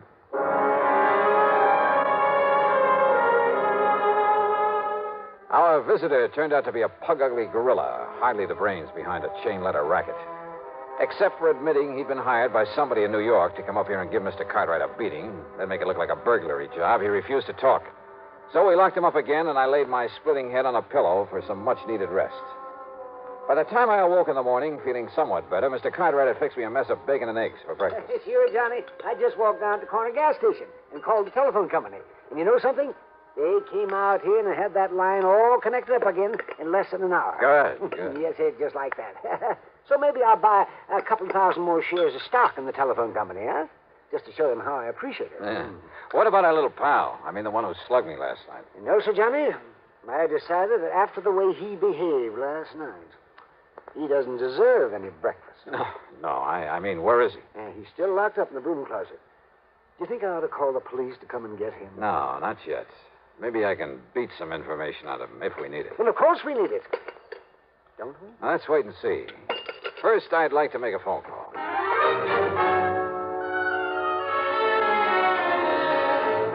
The call was to my old friend, Lieutenant Randy Singer, New York Police Department, 18th Precinct. Post Office Box 101. Yes. Postal Zone 84. And if he comes around to pick up his mail, you nab him. On what charges, Johnny? Fraud, sending threatening letters through the mail, anything you can think of. Yeah, okay, I'll dig up something. But I can't hold him for long unless you come down here and prefer something definite against him. And, Johnny. Yeah? You still haven't told me what this is all about. And if I didn't know you... Just you grab hold of that box holder if he shows, and I hope he does. Yeah, well, just you be sure and get on down here.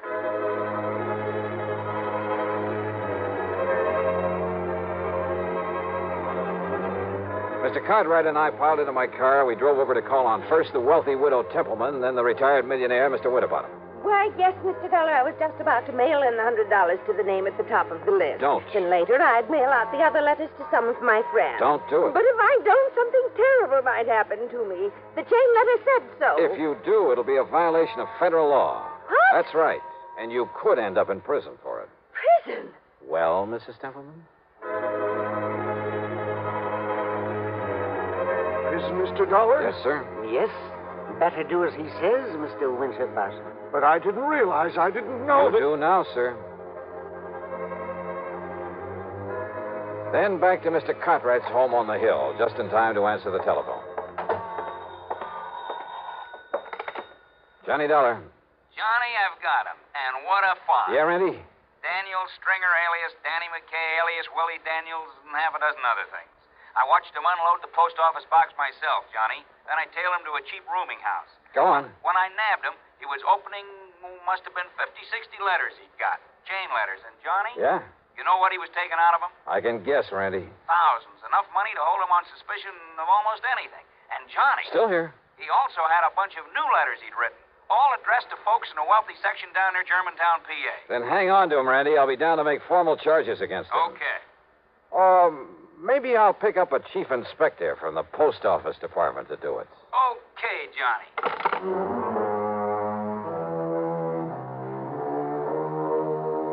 Yeah. Maybe some of those chain letters, the little ones, are harmless. But again, maybe they're not. And they're all against the law. But there's only one thing to do. Avoid them like the plague. Or better still, if you get one, take it right down to your local postmaster. He'll know how to go about helping to stamp out this racket. And believe me, that's all it is, a racket. Expense account total, including mileage on my car and the trip to New York and back, $27.35. Yours truly, Johnny Dollar.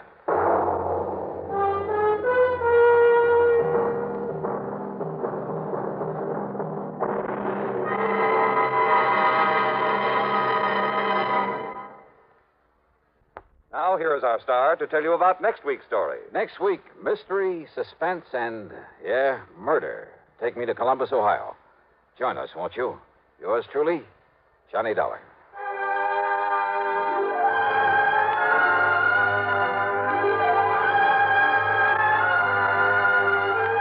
Yours truly, Johnny Dollar, starring Bob Bailey, originates in Hollywood and is written, produced, and directed by Jack Johnstone.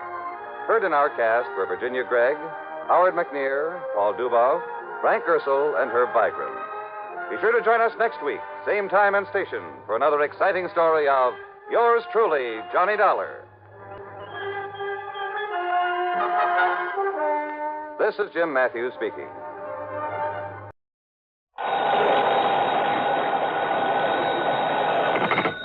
Johnny Dollar. This is the Milford Advertising Agency in Denver, Colorado, Mr. Dollar. Advertising agency? Mr. Horace W. Milford would like to speak with you. Hold on, please.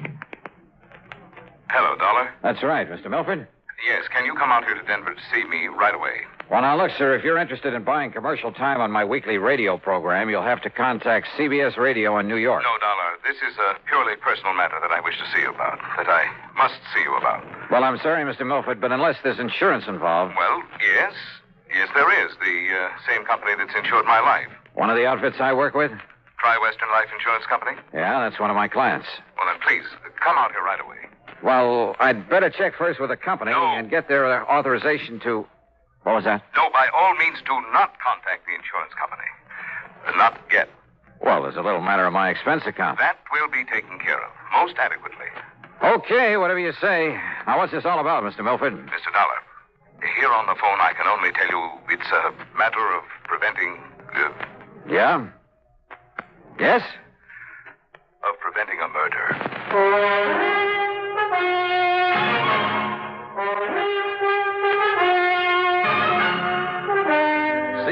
Radio brings you Bob Bailey in the exciting adventures of the man with the action-packed expense account, America's fabulous freelance insurance investigator. Yours truly, Johnny Dollar. And now, Act One of yours truly, Johnny Dollar.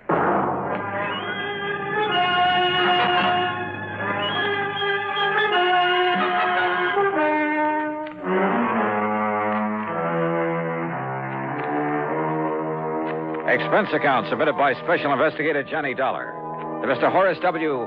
No, to the Tri-Western Life Insurance Company. You'll see why later on. And following is an account of expenses incurred during my investigation of the hired homicide matter. Expense account item 1, $77 plane fare. The big mainliner took off from Bradley Field in Hartford at 8:25 p.m. and set me down at Stapleton Field in Denver at the ungodly hour of 3:35 a.m. Item 2, $5 for a cab into the Brown Palace Hotel, where I added some sleep to the few hours I'd had aboard the plane.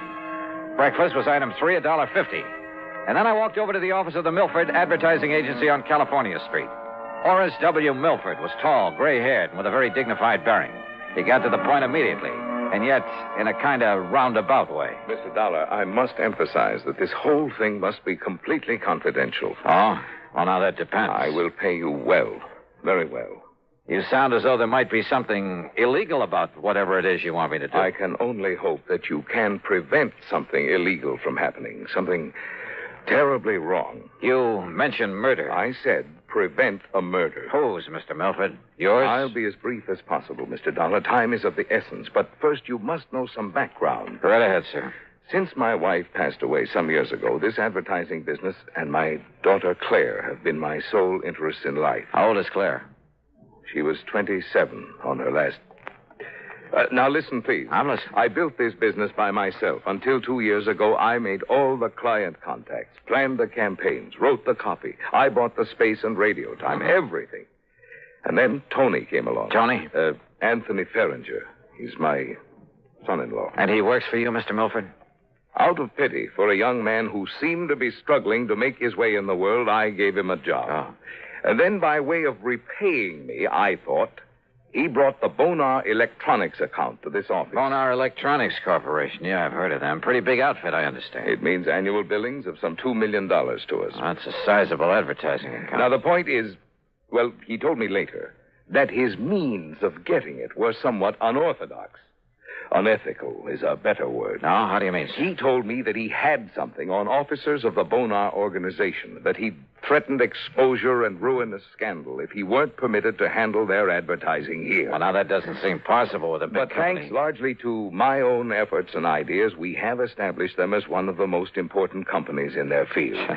Don't ever underestimate the value of advertising, huh? Yes, to the public as well as to the company. Yeah. Well, now, Mr. Once Milford... I took over the account, young Tony was content to sit around, collect his salary and a big commission and do nothing. Nothing, that is, but constantly remind me that he had brought the business here. I see. But, Mr. Dollar, were the account suddenly to go to some other agency, it would ruin me. Oh, how so?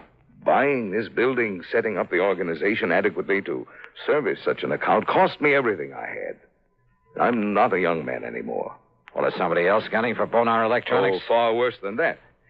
Mr. Dollar. Now, wait a minute, please. I'm afraid we've got far away from the subject of murder that you talked about. Mr. Dollar, far worse than his simply falling down on the job is the fact that Tony Ferringer, against my will, mind you, because I knew him well enough not to trust him, courted and eloped with my daughter. Well, now, and Mr. it wasn't because he loved her, believe me. It was only a further step in a plan to get his hands on this advertising business of mine. You're sure of that? He had the nerve, the audacity to say so himself.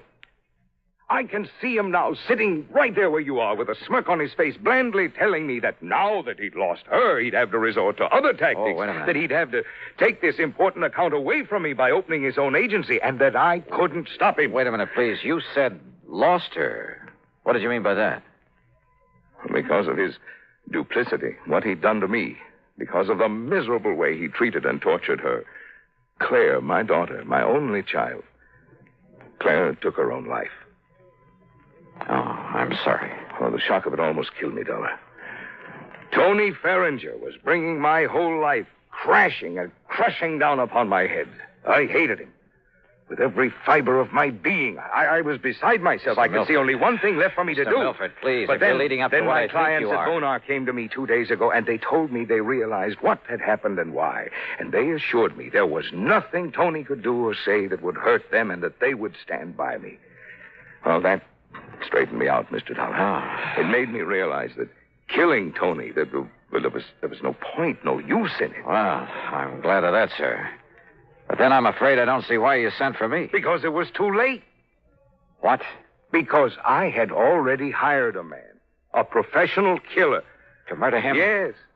Well, then, good heavens, man, call him off. I can't. Sure, get in touch with him and... What do you mean you can't? There's no possible way for me to reach him, contact him, until after he's murdered Tony Ferringer.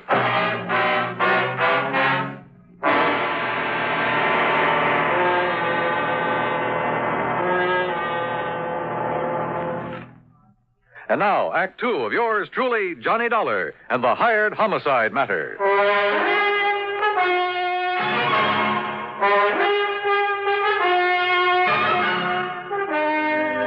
Now, wait a minute, Mr. Milford. You mean there's no way to reach this hired killer to call him off, to tell him not to murder Tony Ferringer? No, none whatever. But look here, you can't just Mr. stand... Dollar, when the only thing I wanted in life was to see him dead for all the terrible things he did to me and to my daughter, I went about arranging it very carefully. How?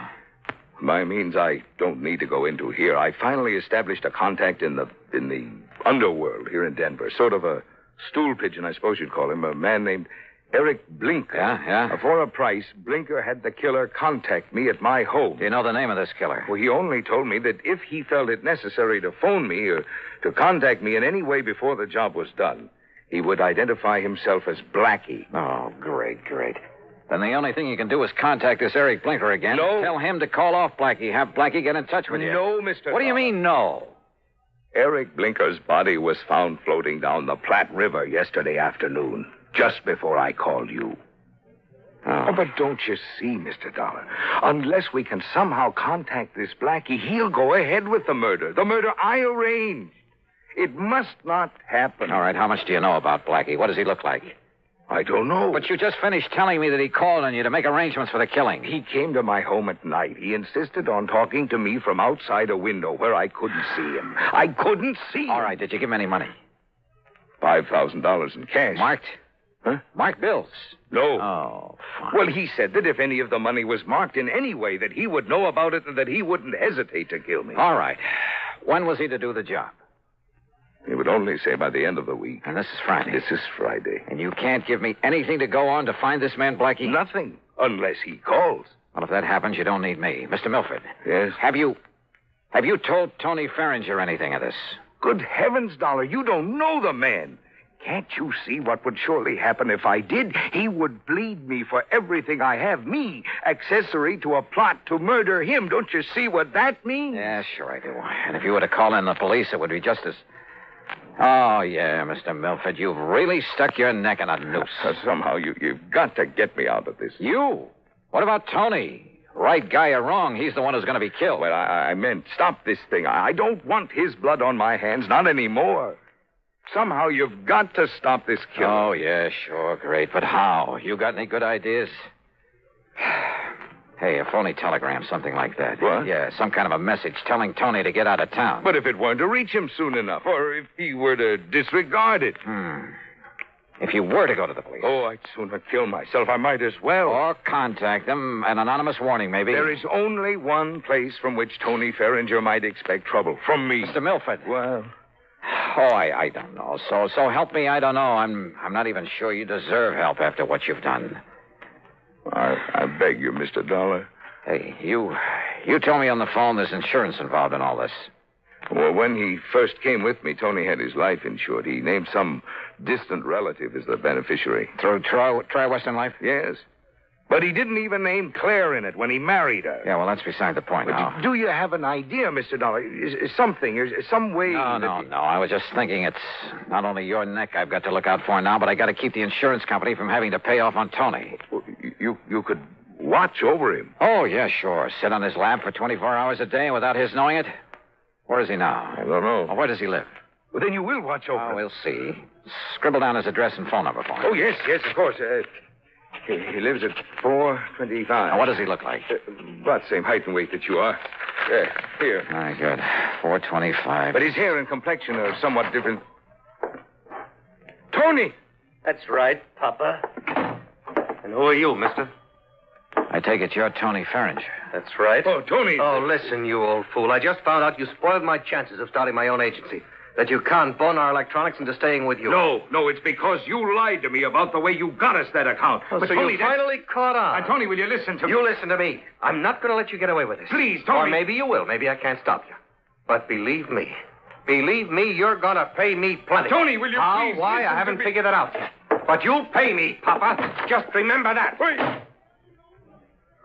Oh, dear. I don't know. I don't know what to do. Just keep your shirt on, Mr. Milford. Yeah. What? Yeah. And wish me luck.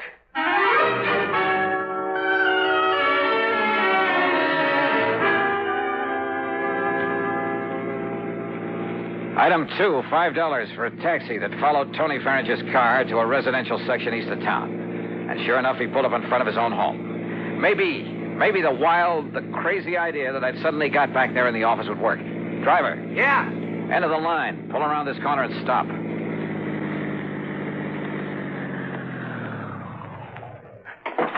All right, here's a 5-spot. Stick around for a while. Instead of walking up to Tony's front door, I sneaked around to the back, half hidden by a hedge at the side. I hoped that none of the neighbors would see me, raise a fuss, or report me as a prowler. I rang the buzzer at the back door, then stood aside, flat against the wall, so that whoever opened it wouldn't see me. I hoped. Yes?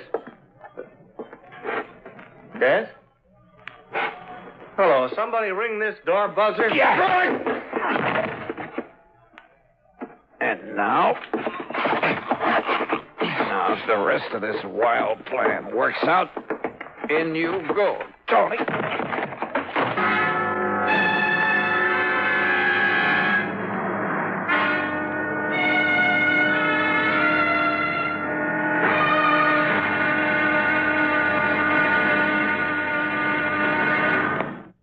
And now, Act 3 of yours truly, Johnny Dollar.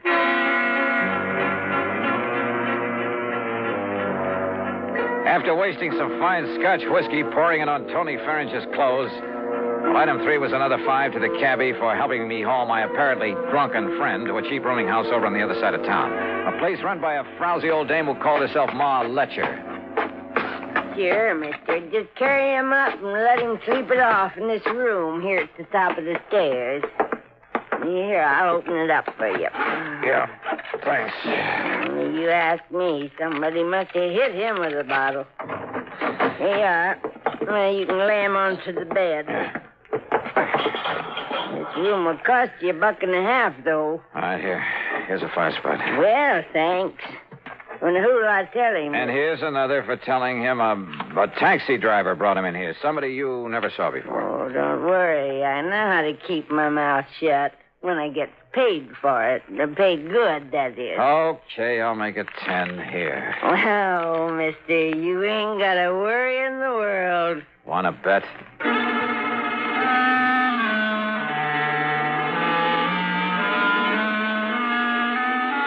Item 4, $1.10 for another cab back to Tony Farringer's house. Again, hoping none of the neighbors would see me, I let myself in the back door with a key I'd taken out of his pocket. I figured all I could do now was sit around and wait until the killer showed up. But as I walked through the doorway into the living room... Just hold it. And don't turn around, mister. Hands up high. Blackie? That's right, Blackie. Well, carrying a gun, huh? No, don't turn around. Just walk over to that bench now and sit down. The piano bench. There, in front of you. Now, look, if you think I'm Tony Farringer... Sit down. Now, keep facing that way. Well, I suppose I haven't got much choice. I know you're not Tony, but you know who I am. That means you know what I was hired for. That means you know too much. All right, now listen, Blackie. Face front. I was afraid Eric Blinker might talk, but I didn't dump him in the river soon enough. And listen. I'm listening. You think I won't get Tony? Well, you're wrong.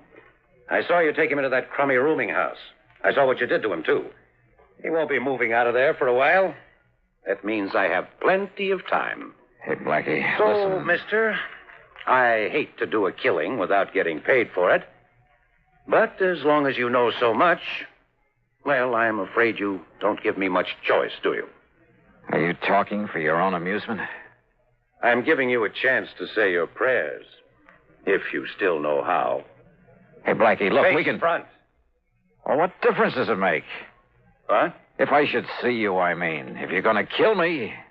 Let's just say I prefer it this way. Are you ready? Are you kidding?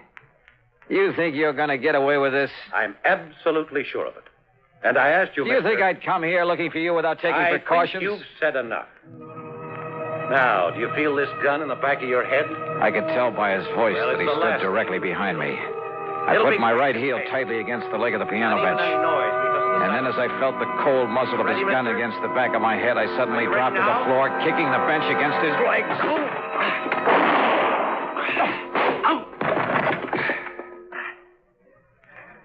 Well, Blackie, I'm afraid your rather unique career has finally come to an end.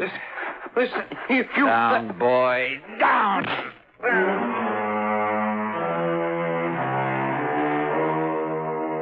Nailing Blackie for the murder of Eric the Stoolie made it easy for me to keep Mr. Milford out of the picture completely. Nor did Blackie talk. Some code in the underworld, I guess. As for the expense account, well, in view of the fee that was handed to me, you can forget it. Tony Farringer, incidentally, never did quite know what happened to him. Now, will somebody please give me a nice, clean case to work on? Yours truly, Johnny Dollar.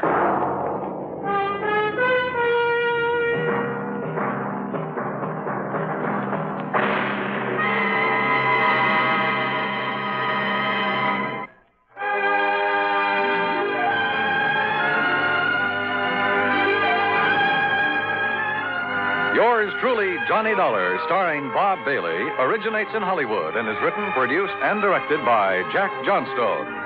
Heard in our cast were Virginia Gregg, Marvin Miller, Lawrence Dobkin, and Russell Thorson. Be sure to join us next week, same time and station, for another exciting story of yours truly, Johnny Dollar. This is Dan Cumberly speaking. Johnny Dollar has come to you through the worldwide facilities of the United States Armed Forces Radio and Television Service.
At McCracken County Universal Adjustment Bureau. Well, hiya, Pat. 1, 2, 3 in a row. Now, what's that supposed to mean? Mysterious disappearances. 3 weeks ago, you were out looking for the beneficiary of a big policy by the name of Jonathan Doe. Yeah, so what happened? He turned out to be a man who never existed. I know. And then last week, it was Elmer Loomis. Find him, find his body, find out who murdered him. Only his disappearance was rigged by himself to get away from his wife. Not very cleverly done, however. Well, this one was, Johnny. Everybody at first. Where? Kerr's Ferry, New York. Little town along the Hudson over near Yonkers. Well, if you know it was a fake, what do you want me to do about it? Find him. Bring him in so we can prefer charges against him. What kind of charges? Perpetrating fraud against the insurance company. What else? What if he hasn't collected? I'm afraid I don't get it. You will. Come on down here to the office and I'll tell you about it. Is policy a big one? Very. Then you won't quibble over the size of my expense account. I didn't say that. But of course, that's what you meant. Johnny? Okay, Pat. I'll be over in a few minutes.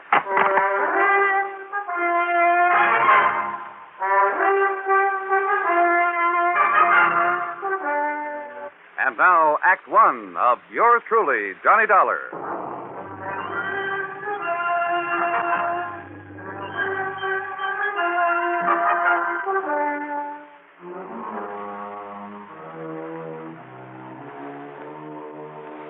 Expense account submitted by Special Investigator Johnny Dollar to the Universal Adjustment Bureau, Home Office, Hartford, Connecticut. Following is an account of expenses incurred during my investigation of the little man who was there matter.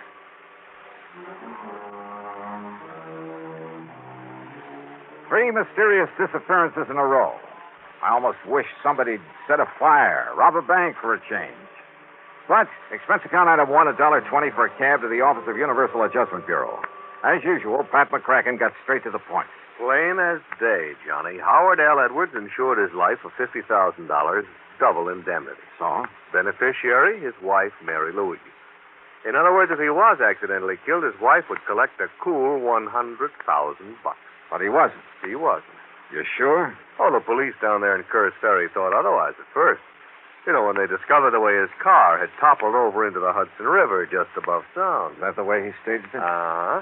But when they found out that Edwards and his wife were stony broke and had been for months, that if it wasn't for the finance company that had starved by now, well, that's what wised them up. But, Pat, if they haven't found him or his body... Him, Johnny, him. According to the police, his wife finally broke down and confessed that they had planned a disappearing act for quite some time. Ah. Oh, sure. They figured when his car was found, they'd think his body had washed down the Hudson through the Narrows into the ocean, and the company would pay off. Yeah, I see. Then once she got the money, well, pack up and leave and meet him wherever it was they'd planned to meet. Would the company have paid off without a body, without absolute proof of death? That might depend on the court, on how smart a lawyer she got hold of. But what if they did have to wait for 7 years for the statute of limitations to run out? Yeah, I see what you mean. Oh, this kind of fraud has been tried before, Johnny. Sometimes, I'm afraid, probably, it's been got away with. So, with $100,000 in... So, if I find him, I get that nice fat fee we were talking about. That's right. That's exactly... No! Look, and you take it easy with that freewheeling expense account, will you, for once? Why, Pat, I never do. Would you find him for us, huh, Johnny? Just bring him in so we can throw the book at him. Okay. Give me his address, whom to contact in Kerr's Ferry, and I'll see what I can do. Expense account item 2, $4.85 for a tank full of gas. I decided to use my own car, not to save money for the company, but to save time for myself. My first contact down in Kerr's Ferry was Police Sergeant Ben Ringler, who'd been in charge of the case right from the beginning. Headquarters was the back room of a small brick building that served as City Hall. All right. You know how the highway skirts the edge of the river just about town? Well, it was rainy and wet that night. He missed the curb, skidded over the edge, and rolled down into the river. At least that's what he tried to make it look like. You mean he deliberately ran that car into the river? Sure he did. There wasn't a sign of a skid mark.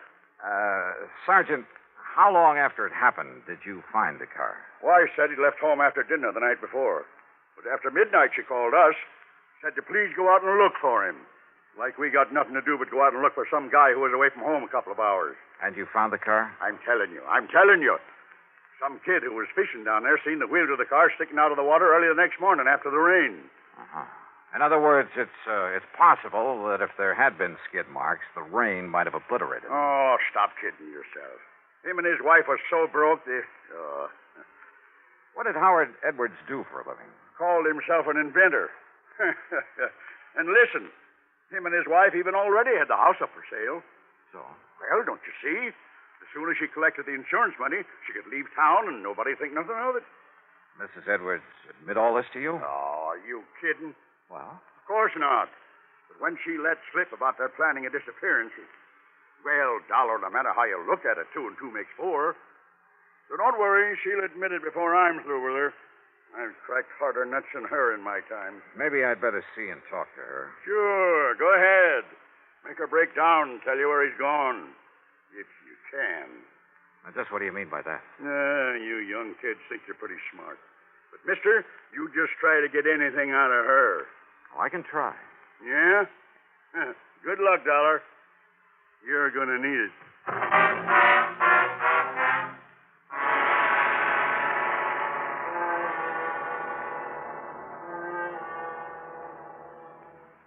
Act two of yours truly, Johnny Dollar, in a moment.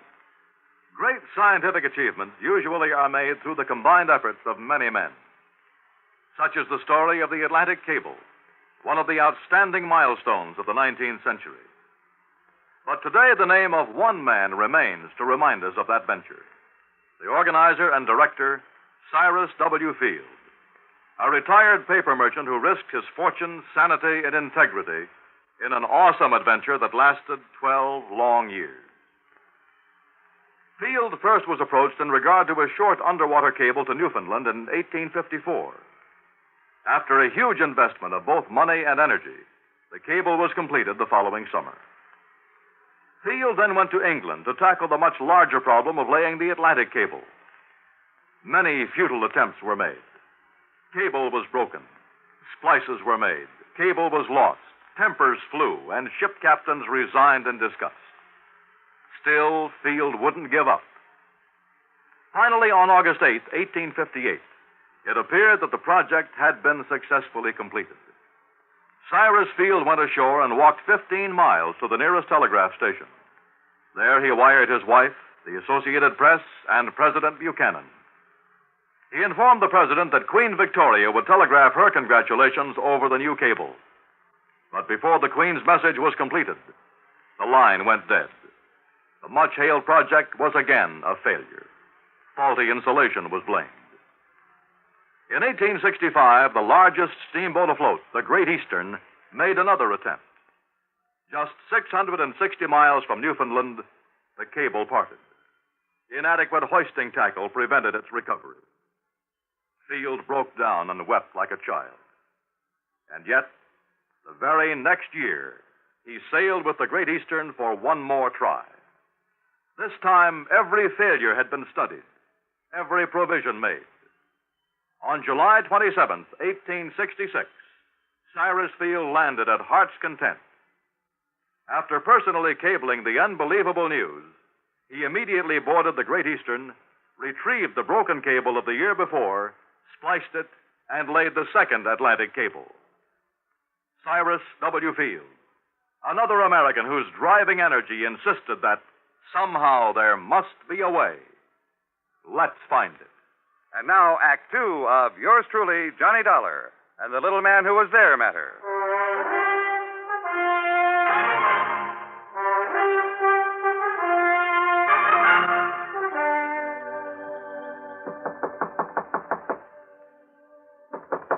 No, I won't open the door. Mrs. Edwards? Please go away. Please leave me I want to alone. talk to you, Mrs. Edwards, about your husband. Why don't you, policeman, leave me I'm alone? not the police, ma'am. Oh, yes, you are. You're trying to fool me again, like the man who came yesterday. Like the one who kept calling me on the telephone all My name is night. Johnny Dollar from the insurance company. The insurance. You sure of that? Yes, ma'am. Now, if you put your foot in the door like that Peter Barskin yesterday... No. Here are my credentials, Mrs. Edwards. Johnny Dollar, insurance and... Oh, please come in, Mr. Dollar. I'm so glad you've come. Maybe you can help to find Howard. I just can't believe he's dead. Well, that seems to agree with the police theory, Mrs. Edwards. Oh, the police. They've been terrible. They've been trying to drive me out of my mind, make me see a lot of things that aren't so. Day and night, they've been driving me crazy. Then Ringler and that no-good son-in-law, he had them put on the force, coming here questioning me, calling on the phone in the middle of the night. Well, it's terrible. And if losing Howard wasn't enough, You've been pretty much broken up over his death or disappearance, whichever it is. Well? No, Mr. Dollar. What? Please, sit down, sir. Thanks. The past few years, Howard has been so occupied with his invention. What kind of invention? A machine. A device of some kind for molding plastics. I'm afraid I don't know much about it. He wouldn't tell me. Kept to himself all the time. Well, he must It have was at like least. an obsession with him. He was so wrapped up in it that I'm afraid I haven't been much more than a housekeeper for him these past few years. What have you been living on, Mrs. Edwards? And the money I had ran out. We had to borrow, but now that's all gone. You have your home up for sale. I noticed the sign out front. It's all that we have left. Unless, of course, you could collect the insurance on your husband. Yes, the insurance. Then I wouldn't have to worry anymore. It would make up for all the years of struggling along on almost nothing and skimping and... Now, wait a minute, Mrs. Edwards. Yes? You sound as though you'd like to have your husband proven dead. At least it would provide a decent living for me after all these... No. Oh, no. That sounds terrible, doesn't it? Yeah, it sure does. I didn't mean that I wish him dead. I only meant that... Well, if he is... When I first got here, you said you hoped I could find him. Yes. Yes, Mr. Dollar. Sure. So that you and he could continue this sad life of poverty and not really getting along together? No, don't you see? We'd have money. Oh? Because of his invention. He'd finally found someone who would buy it for a lot of money and a lot of royalty when it's used. But now even that is gone. Gone? What do you mean gone? All the plans and drawings. He took them with him that night. And just where was he taking them? To the man, the company, whatever it was he was selling it to. At least I think he was. In the middle of the night? Now they're all gone, somewhere in the Hudson River. You told the police about this? Yes, I told Ben Ringler.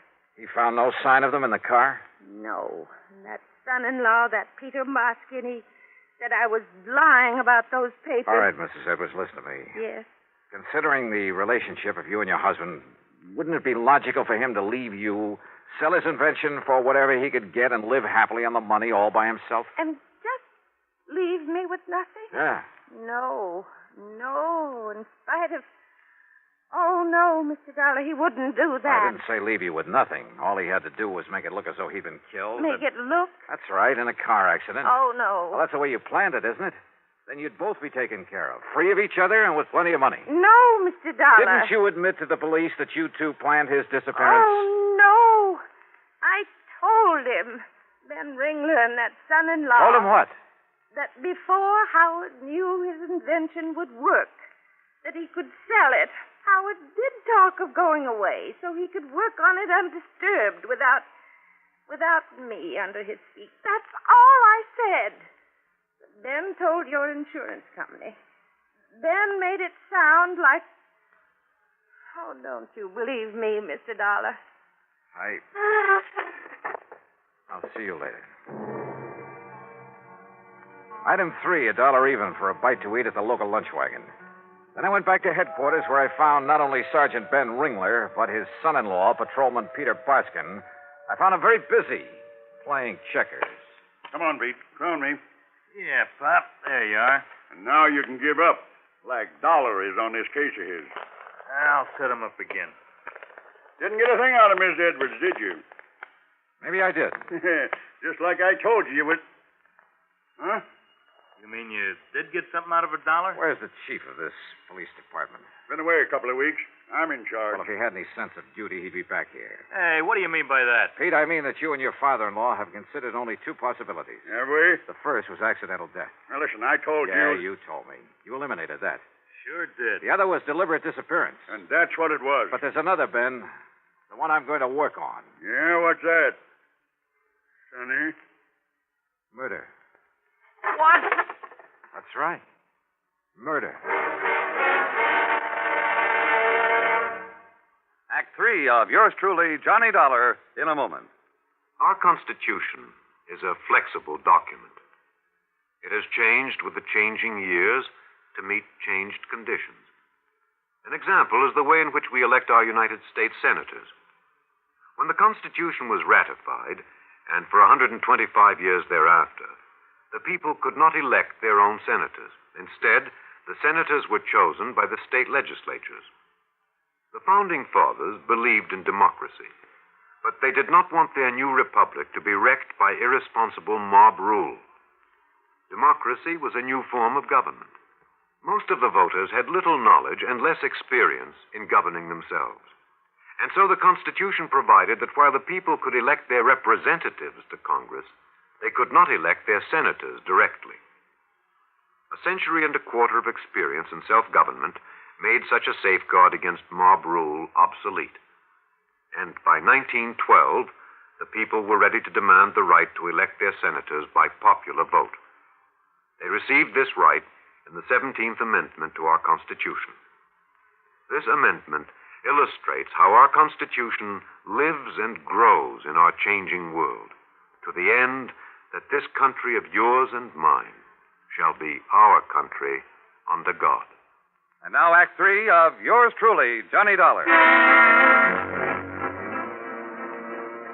I learned from Sergeant Ringler and his smarty pants son-in-law that Mr. Edwards' car had been left untouched where they'd hauled it out of the river north of Kerr's Ferry. It was late in the afternoon, but item 4, there in police headquarters, 30 cents for a phone call to another headquarters, the 18th precinct down in New York.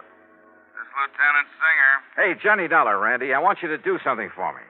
Johnny, long time no see. Yeah, listen, will you? Have you got somebody in the crew who can come up here to Kerr's Ferry and give me a hand? Somebody who knows something about fingerprints? Well, now, Johnny, it's about 20, 30 miles outside our jurisdiction. So what? Well, of course, some guy who's off duty, maybe a real top man like Marty Levitt. How soon can you get here? Well, what's it all about, How Johnny? soon? It's getting late. It's getting dark. Well, a little over an hour if he can catch a train. But what kind of case... Okay, Randy, thanks. Now, look, Dollar. You think we can't handle these things good enough ourselves?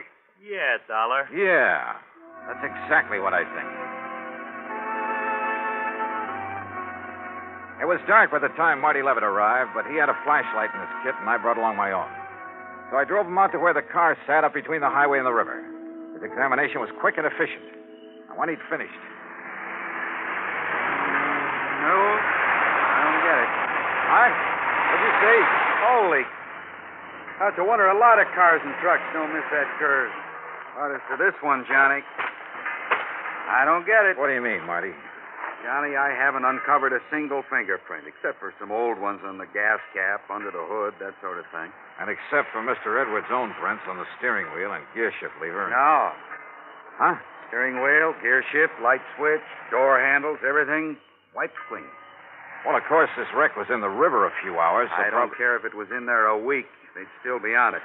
There aren't even any prints from whoever hauled it out of the river. Marty. Sure, Johnny. Somebody carefully wiped them off. And people don't do that without a reason.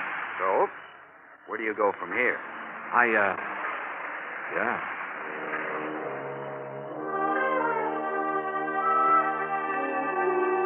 I drove Marty into his train for New York. Then, purely on a hunch, drove over to the Edwards house. Every light in the place was on, and through the windows I could see Mrs. Edwards apparently aimlessly but frantically rushing from one room to another, then back again. Dear. Oh, dear, this is awful. This is terrible. Mrs. Edwards, this is Johnny Dollar. Oh, Mr. Dollar, thank heaven. Oh, Mr. Dollar, look. I was only down to the drugstore a few minutes, not more than 15 minutes, and look what he did to my house. He ransacked it. Who? I don't know. It's so dark out. He ran out the back way when I came in. Have you found anything I missing? don't know. I haven't. Is this your husband's desk? Yes, it is. Looks to me like this was the target. The rest of the house, and the closets, the bureau. Oh, sure. To keep you from realizing this was what he was after. Wait. Howard kept that locked. Yeah, but it's been broken open. Why, even I was never allowed to look in his desk. Did you call the police? The police. Now, what would they do after the way they've treated me? Fortina Plastics Company, Marino Plastic Molding Corporation, General They Easton. were the ones that turned him down, I think. Wait a minute. Here's part of a letter. Another scrap caught in this crack here. Apparently overlooked it. Oh. Something Town Plastics Incorporated. Yes, Bridgertown. Huh? I think that was the name of the company that was going Wait to... now. Check through your local authority. Agreed to represent us, these negotiations. They're in Kerr's. So suggest you contact Mr... No wonder, Mrs. Edwards. What? Mr. Dollar? The man your husband went to meet that night to make the deal on his invention. What? Recommended by some of the local authorities, huh? I don't Oh, understand. believe me, he's hanged himself by overlooking these scraps of paper. Who, Mr. Dollar, who? When he realized how much the invention was worth, instead of negotiating with your husband, he decided to kill him. Yeah, ran his car into the river with him in it. And you know who he is? You'll never tell, Dollar. Peter Barskin. You or anybody else. See what I mean? You know something, Pete? This isn't Gunsmoke. What? But if you think you can outdraw me, Pete...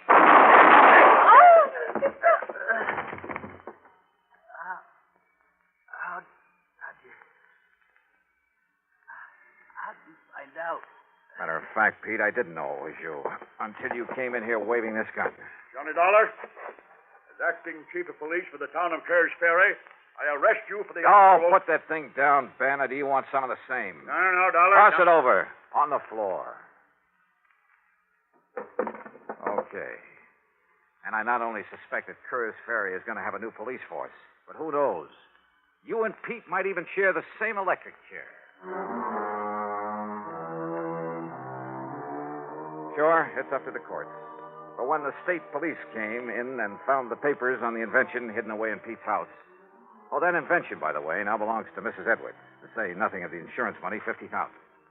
So, Pat, I'll let you off the hook real easy. Expense account total, including some more gas for my car to get me back to Hartford, $12.34. Yours truly, Johnny Dollar.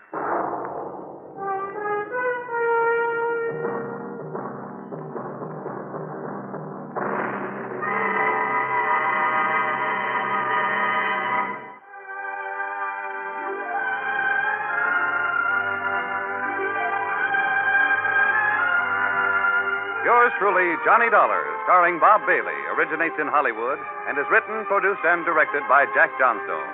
Heard in our cast were Virginia Gregg, Larry Dobkin, Ralph Moody, Gil Stratton, Herb Vigran, and Vic Farron. This is Jim Matthews speaking.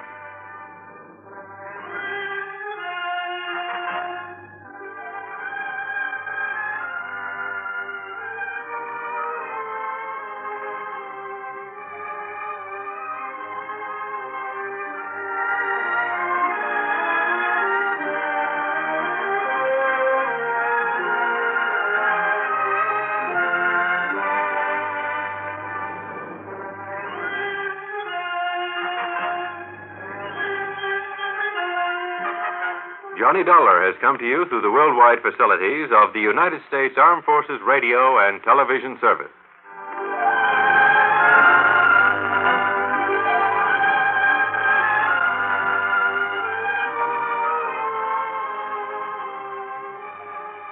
From Hollywood, it's time now for...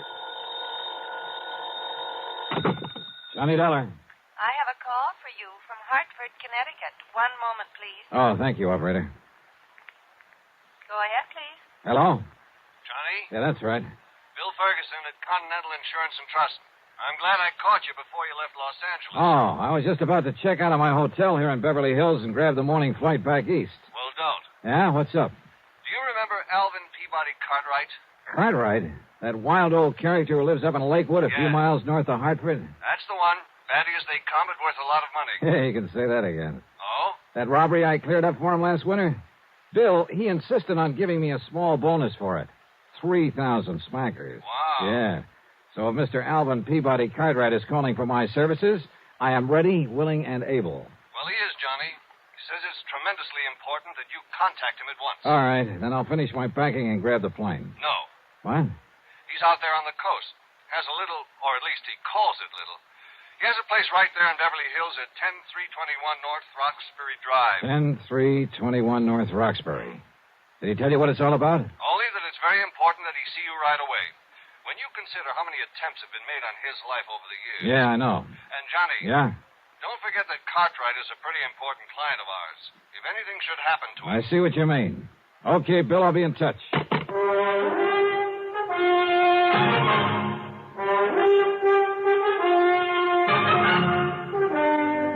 Bob Bailey in the exciting adventures of the man with the action-packed expense account. America's fabulous freelance insurance investigator. Yours truly, Johnny Dollar.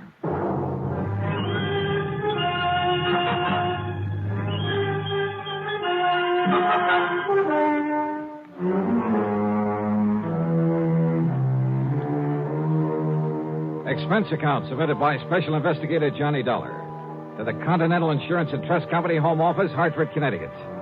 Following is an account of expenses incurred during my investigation of the life at stake matter.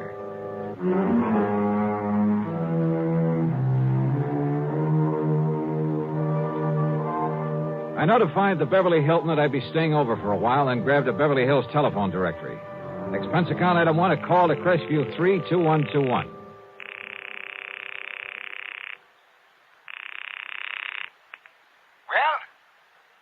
Well? Mr. Cartwright? Cartwright? Yes, sir. Cartwright, huh? Well, that's very interesting. I beg your pardon? What's the matter? Don't you hear good? I said that's very interesting. You see, my name is Cartwright, too. No, you misunderstood. So, what can I do for you, Mr. Cartwright? Listen, would you? This is Johnny Dollar. Dollar? Oh, now, what's the idea of trying to confuse me that way? I'm Cartwright. You remember? Yes, sir. And, Johnny? Yeah? How did you do it? Do what? Get out here so fast. I only put in that call to Hartford about an hour ago, and here you are. I mean, how did you manage it? Oh, well, you see, Mr. I know these new jet flights are pretty fast, but... Now, Johnny, you haven't been fooling around with some of those rocket ships, have you? No. I'm afraid not. I just happened to be here already, you see. I was working on a case up at Morro Bay. Oh, and did you solve it? Yeah, it came out all right. Well, congratulations. Johnny, you are a wonder. And I think you deserve some kind of a reward for it.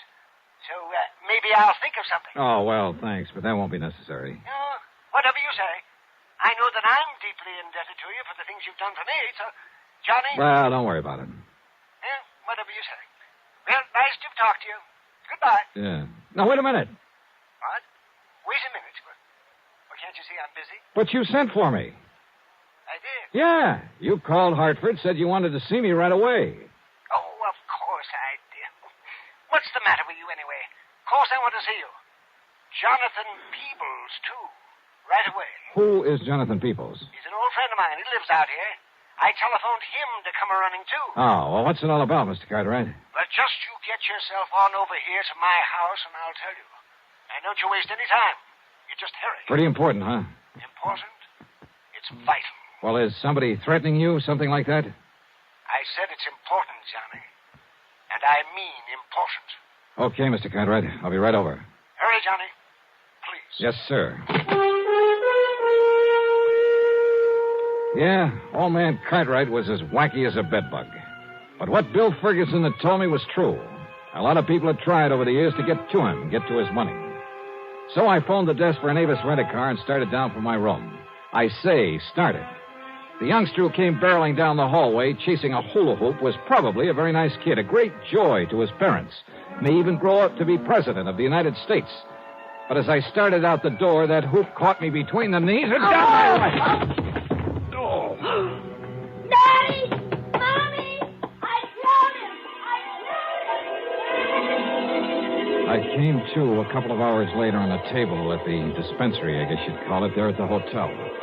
I was conscious of a good-looking blonde in starched white uniform standing beside me, holding a wad of cotton a few inches from my face.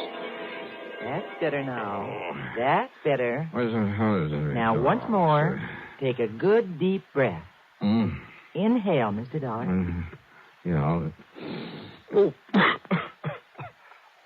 What? You're just smelling salts. You had quite a bang on the head. Yeah. You should see what you did to that metal door panel. When the child's parents say that if there's anything they can do, they... No. Nurse, where's my coat? Oh, here. But you ought to rest a while. No, sorry. I gotta get out of here. And thanks. I dashed out to where my rental car was waiting for me and drove to the address on North Roxbury Drive in a wealthy section of Beverly Hills. A beat-up touring car that must have dated back to the early 30s was parked in the driveway. The front door of the house stood wide open. Mr. Cartwright! Mr. Cartwright! Oh, hello. Is that you? He isn't here. What? Are you Mr. Dollar? Are you Mr. Dollar? Yeah, that's right. I'm Jonathan Peebles, Alvin's friend, and... Oh, Mr. Dollar. Yeah. What's the matter? He's gone. Something's happened to him, and... Oh, Mr. Dollar. Well, yeah? Well, from what I saw, from what I've found around here, Oh, Mr. Dollar, he's been murdered. He what? I'm sure of it. He's been murdered.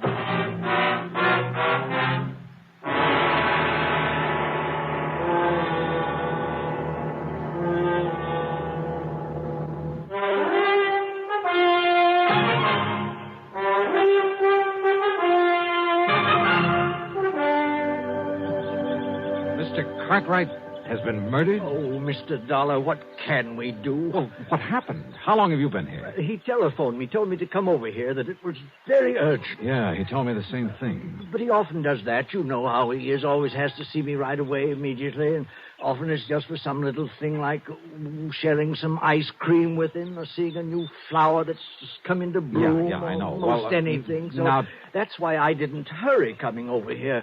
And anyhow, Betsy doesn't like to be pushed. Who is Betsy? Well, that's my nice old car that's parked out front. Didn't you see it? Oh, yeah, sure. I named it Betsy after an old white horse I used to have when I first came to California. I see. A wonderful horse. And would you believe how old she was when she finally died? No, and I don't care. Now, about Mr. Cartwright. Oh, yeah. Oh, dear Mr. Dollar. Well, when I finally got here a few minutes ago, I was surprised to find the front door standing wide open. But then I wasn't surprised either, if you know what I mean. I certainly do not know what you mean. Well, I mean that he often left it open that way, and I told him 1,000 times he shouldn't do it, that it was careless of him, and that one of these days some ruffian, knowing about all the money he had...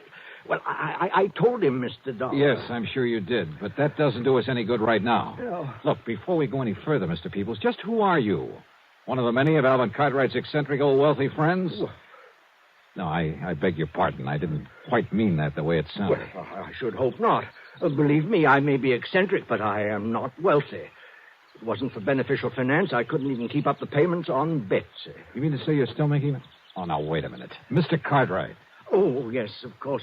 So, well, anyway, I came into the house and I called to him. I looked around for him, but there was no one here. No servants? No. And anyway, he keeps changing them so often that, well, I just can't keep up with him. So I looked all through the house. Any sign of a struggle, anything like that? No. Then I looked out the window, and I saw them. Who's them? 2 men walking out the driveway from back where the garage is.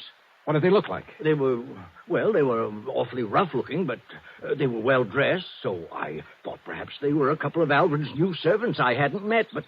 Oh, if I'd only thought about that tool robe they were carrying, and the way it was dripping. Wait a minute, what's a tool robe? Oh, it's like a big, heavy suitcase, like a small wardrobe trunk, only it's more like a suitcase. Oh. It was heavy. They could hardly carry it. And, oh, Mr. Dollar. Wait a minute, listen. You said it was dripping. Oh, yes.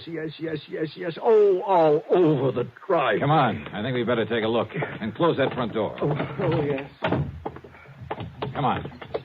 These men were coming from the garage. That's right, yes. But Alvin doesn't have a car, so what could they be doing there? Is that where he kept his old luggage? Yes, and the frozen food locker and some garden tools. Oh, there. Now, look. Yes. Oh. Good Lord. Oh, yes, it's blood, isn't it? Yeah. Oh, they've killed him, dismembered him. Then, oh, Mr. Dollar.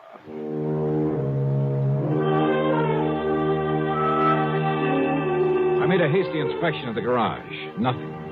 I found no sign of a struggle anywhere in the house. I tried to get a description of the men he'd seen from Jonathan Peoples, but I'm afraid he wasn't much help. And yet, with that funny mind of his... Oh, dear Mr. Dollar, I'm afraid I'm so distraught that I just can't remember it all. All right. Poor Alvin. Now, look, they must have had a car, Mr. Peoples. Did you notice a car out front? Car? Why, yes, I did. All right. Can you describe it to me? Yes, it was a touring car in 1931. Oh, no, that's my car, I'm thinking. Oh, great. But there was another at the end of the driveway. And, Mr. Dollar, I've seen that car before. What kind? Well, it was a 4-door sedan. It was a big car. Yeah? It was silvery on the sides and a cream color on top, like vanilla ice cream. You know the make? And the license number was CFU160. Good. You're sure of that? Oh, I never forget things like that. And you say you've seen it before? Many times. Where? At the dock. Where? At the Malibu dock. That's where he keeps the Alpi car. Where? Who keeps the what? Where Alvin keeps the Alpi car, his yacht. Alpi car. Alvin P. Cox. Okay. It's a pretty slim lead, but come on. And it was a slim one, believe me. But I couldn't see calling in the police until I had something more definite to give them. Oh, here. We can take Betsy, Mr. Dollar. Are you kidding? We'll make better time than mine. Oh, yes, of course. Oh. We cut out through Westwood, then Santa Monica, then hit the coast highway and headed north. Finally, we pulled up at the entrance of the Malibu dock. Look, that's the car I told you about, parked there at the side. Yeah, and it looks like coming here may pay off for us. But the boat, the Alpicar, it isn't at the mooring. Whitey. Oh, Whitey. Oh, hi, Mr. Peebles. Yes. Have you seen Mr. Cartwright this morning, Whitey? Yeah, I didn't notice. His boat went out, so... How long ago? Oh, I'd say 10, 15 minutes. Yeah? Yeah. See it out there, going up towards Point Doom?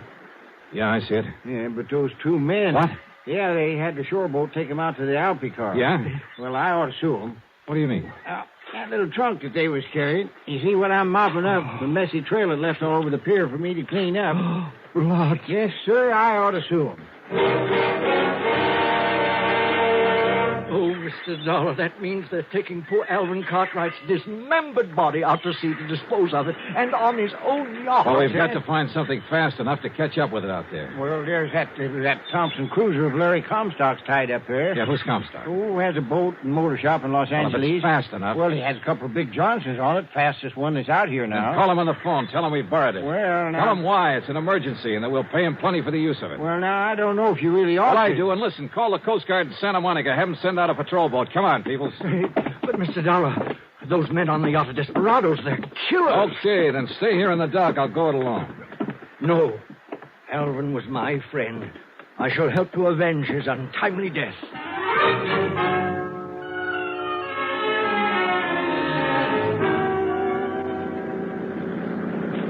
Maybe I should have left him behind. Of course, I had a gun with me. But that wouldn't keep him from stopping a bullet if the men aboard the Alpha car decided to shoot it out. I opened the throttle wide on the twin outboards, and within 15 minutes, we overtook the big 75-foot yacht. Much to my surprise, it was simply cruising along. Of course. So as not to arouse suspicion. That's why, Mr. Dollar. Yeah, possibly. Yet it must be pretty clear to them that we're chasing them. Look, the man at the wheel. That's one of the ruffians I saw carrying the trunk with Alvin's bleeding body in it. Ruffian, huh? I'm not so sure about that. And there's the other, coiling up those ropes up on the foredeck. Killers. Now, look, you better stay down low, Mr. Peebles. They're stopping the boat. If there's going to be any shooting... Look, there's Alvin. What? Yes, Alvin. He just came up on deck. Holy... You're right. Can't you see, Mr. Dollar? They put him together again. Yes, those killers... Alvin, we are here. We've come to your rescue. Jonathan, what a surprise. And Johnny Dollar. Now, what are you doing out here? Are you kidding? What? Oh, of course. I remember now. I wanted to take you out for a nice long ride in my lovely yacht. Huh? Of course. That's why I called you. Johnny, I think you deserve something nice like this for all the good work you've done. And since you've done so many fine things for me over the years, I decided I should take you on a nice long cruise. And you could relax and eat and sleep and fish and... yeah. And that's why you called the insurance company to get in touch with me? That's right. Now, wasn't that a great idea? Well, I'll be it. And I invited Jonathan along, too. But an awfully funny thing happened, Johnny. No. Yes, sir, Johnny. The minute we left the dock, I just knew there was something else that I'd forgotten. And you know what it was? Don't tell me. Of course I will. I'd forgotten to wait for you and Jonathan. Oh, now, isn't that the funniest thing? Yeah, Mr. Cartwright, it sure is. Now, just a minute, Alvin. Yes, Jonathan. What about those two men, those terrible killers? What did you say? Right there beside you. They killed you. They murdered you. And they... oh, what am I saying? Oh, wait a minute. Yeah, you think it over, Mr. Peoples. Mr. Cartwright. Yes, Johnny. You said something else you'd forgotten. That's right. You and Jonathan. I forgot to wait for you at the house, and then when we started off, wasn't it silly of me? I forgot all about you. What was the other thing? The other thing? Yeah. Oh, yes, of course. Oh, the other thing that I'd forgotten was the trunk full of nice, thick, juicy tenderloin steaks. that I'd set aside in the garage for this trip. Trunk full. Well, it was not a real trunk, just a little two-rope that I had out in the garage. But I remembered that the minute we came on board. And so I had to send Gerald and Harold back to the house in their car to get it. Gerald and Harold? Oh, they're my new butler and cook. Oh, they are the nicest boys. Oh, Gerald and Harold, come over here to the rail so my friends... No, wait, Alvin, wait. Yes, Johnny? You mean to say those men standing there beside you? Now, why don't you and Johnny come aboard, and I'll introduce them to you. Now, wait, just a minute. Then all that blood... What, Johnny? All that blood that was dripping out of that trunk? Oh, yeah. Oh, wasn't that awful? And it was all my fault because I let the steaks fall out too much. Oh, no. All over the place. I never saw so much no. blood. But now, come aboard, and we'll take the nice trip that I planned for you. Come on now.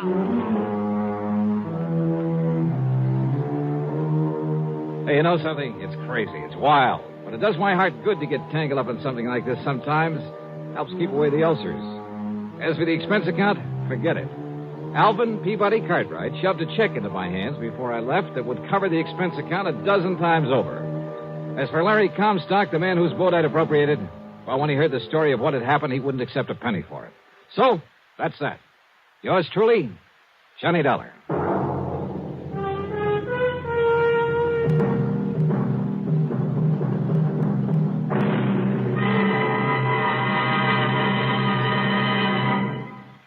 Here is our star to tell you about next week's story. Instead of telling you about next week's yarn, congratulations to station WDBJ in Roanoke, Virginia. 35 years on the air. Pretty good, huh? Yours truly, Johnny Dollar.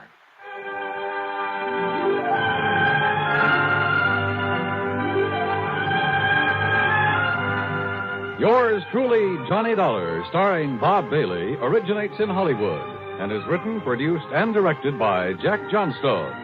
Heard in our cast were Virginia Gregg, Gene Tatum, Howard McNear, Forrest Lewis, Joseph Kearns, and Paul Dubov. Be sure to join us next week, same time and station, for another exciting story of yours truly, Johnny Dollar. This is Dan Cumberly speaking.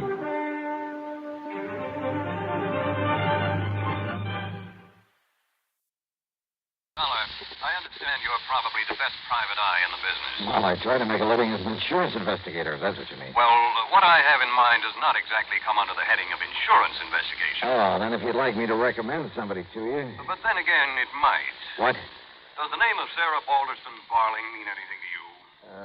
Yeah, wait a minute. The old dollar dealer who owns about half of the Southern Connecticut Water and Power Company? That's right. She's a very important client of ours. I thought you said this matter doesn't involve insurance. It doesn't. Yet. I hope you can keep it from doing so. Oh, now look, if this is one of those bodyguard assignments... No, it isn't. And incidentally, in addition to your expense account, there'll be a sizable fee for your services. Oh? Well, why didn't you say so in the first place? How much? $5,000. $5,000? But if you think perhaps I'd better get... Don't even think of it, Mr. Wakely. I'll be right over.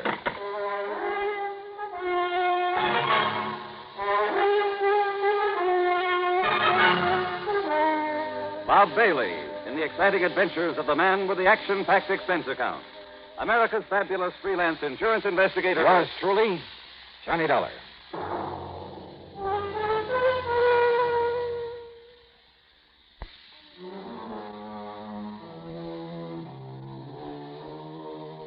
Expense account submitted by Special Investigator Johnny Dollar to Eastern Liability and Trust Company, Home Office, Hartford, Connecticut. Following is an account of expenses incurred during my investigation of the only one but matter.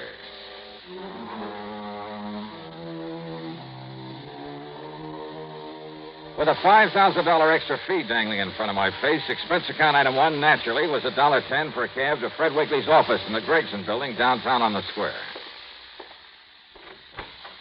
Glad you decided to take this on, Doc, after I mentioned the fee to you. Yeah. Sit down, please. Yeah, thanks. Anything for money, huh? Well, I suppose I can't exactly blame you. Mr. Wakely, if I ever reach the point where I can turn up my nose at $5,000... I mentioned Mrs. Sarah Balderston Barling. Yeah. And as I understand it, she's one of the wealthiest people we have. Well, it's really her daughter that we're concerned about, that she is concerned about. Oh, I don't know. Name is Truda Lynn Barling. Truda. She celebrated her 21st birthday about a month ago. Oh, yeah, I remember. That big brawl the old lady threw for her must have made the headlines all over the That Eastern brawl, as you call it, was engineered by Truda Lynn herself. Yeah, and as I recall now, the police had to put on a couple of dozen extra men to keep things under control. Champagne flowed like The water. cost of that party, including damage to the hotel where it took place, must have run to $30,000 or $40,000. Then this Truda Lynn must be quite a gal. I'd like It was typical of many such incidents in the life of Truda Lynn Barling. Young, wealthy, completely spoiled, and completely rebellious against her mother's recent attempts at discipline. Well, to put it mildly, she's been quite a problem. Life at home with her mother has been one continuous battle. There's been about as much love between them these past few months. And believe me, Dollar, it's been as much her mother's fault as it has been Truda Lynn. You mean for spoiling her so badly in the first Yes. place? You see, her mother's only interest in life has been in adding to the fortune her husband left her. Well, what has happened, Fred? 5 days ago, Truda Lynn simply packed up and left for parts unknown. Oh? And I'm certain it was more than mere coincidence that young Harvey Howard also left Who's Harvey Howard? Harvey is a worthless young playboy who's been trying for some time to marry her, and very obviously only to get his hands on her money. Also, Lucy Taylor left town about that same time. Who was she? One of Truda Lynn's playmates. A young social climber who's been practically living off her for the past 2 years. Over Mrs. Barling's strenuous objections, of course. So the three of them have just cut loose to run off and have a fling, huh? Any idea where they might have Dollar, gone? you've got to find the girl. Somehow bring her back here. Yeah, well, now, Mr. Wiggly, if she's 21. Otherwise, my company stands a good chance of losing the literally millions of dollars worth of insurance policies of her mother's. Yeah, but look, even for a $5,000 fee. We'll make it 10. And must I remind you that it's hardly your place to question the reasons for an assignment given you by one of the companies you agreed to serve? 10,000, huh? Yes. Okay, I'll see what I can do.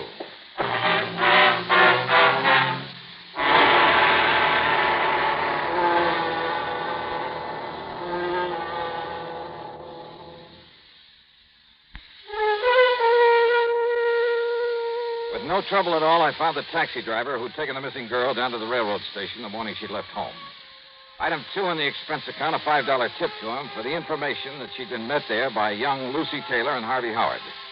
Loaded with luggage, they'd all climbed aboard a train for New York. Item 3, 45 cents for a phone call to my old pal, Lieutenant Randy Singer, at the 18th Precinct, New York Police Department. What do you mean, do I know who Truda Lynn Barling is? Well, do you, Randy? Listen, she and a couple of her little buddies blew into town less than a week ago. And they've been raising so much cane around the nightclub circuit. Well, for a while there, we were thinking of putting on a flock of extra men. Well, do you know where she's staying? Yeah, Johnny. An expensive little apartment house over at 727 East 51st Street. Thanks, Randy. When I get down there, I'll buy you a drink.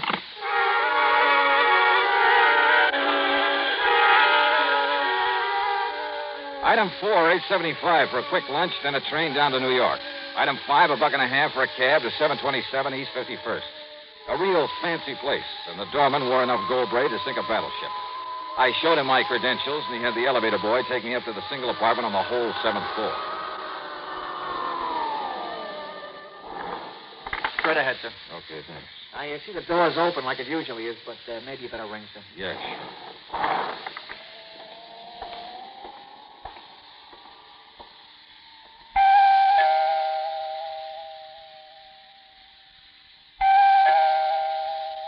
Miss Barling? Miss Barling? Hello? Anybody?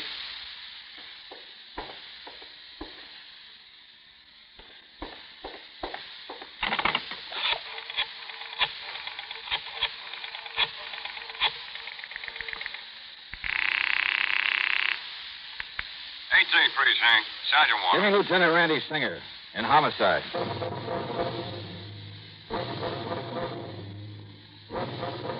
I told Randy what I'd found.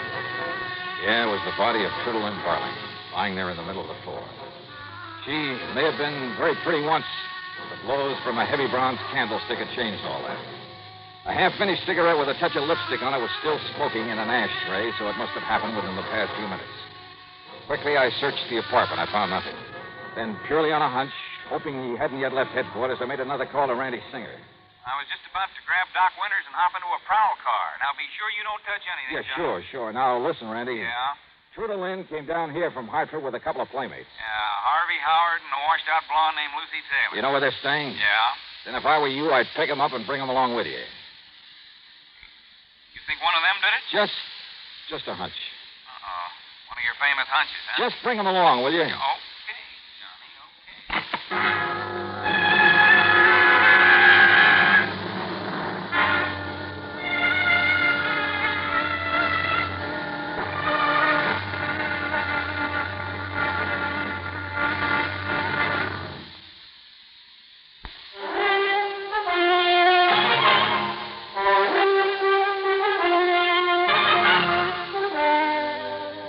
After another careful look around the apartment of the murdered girl, I questioned the elevator operator and doorman.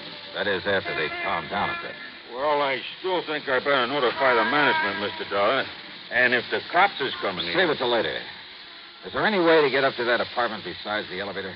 Only the service entrance at the back of it. But the only way anybody could get in there is if I let them in the service entrance downstairs here. Ain't that right, Willie? That's right.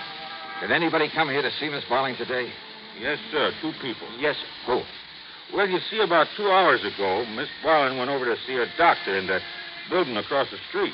Ain't that right, Willie? That's right. Dr. Thorson. Been seeing him a couple of times every day. I see. Ain't that right, Willie? That's right. Then she come back here not more than a half hour ago.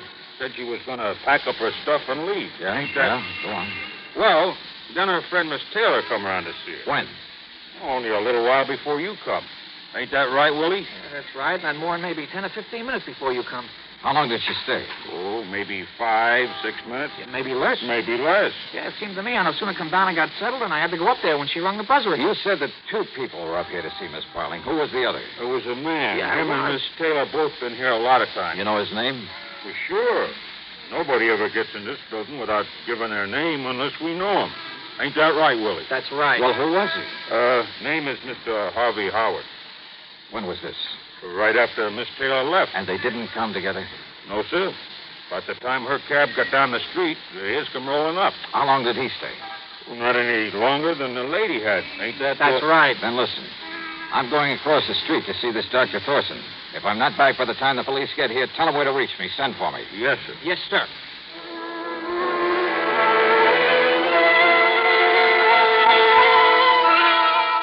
Yes, Mr. Dollar, from the first day that she moved into the apartment across the street.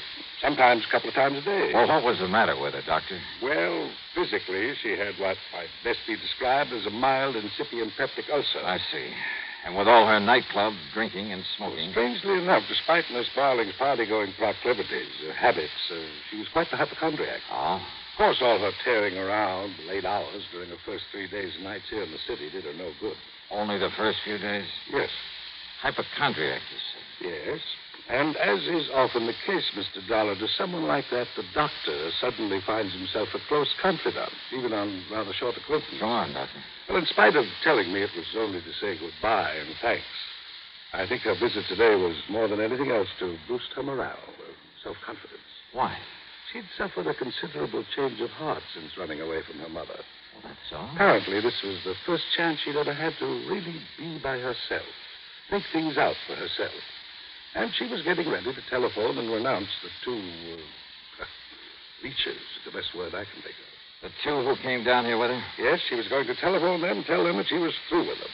And then go back to Hartford, square things with her mother, and then possibly get a job, do something to make up for all the time she'd wasted just playing around. Maybe you don't know it, Doctor, but what you just told me indicates that if she did suddenly throw them over, either Harvey Howard or Lucy Taylor, either one of them may have killed her. Mr. Dollar, I believe you're right. But which one?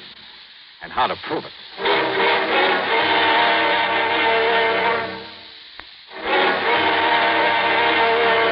Oh, great. I thought you were going to send over for me when the police got here. Well, I was, Mr. Dollar. Ain't that right, Willie? That's right. But this lieutenant said not to bother. That's right, Johnny.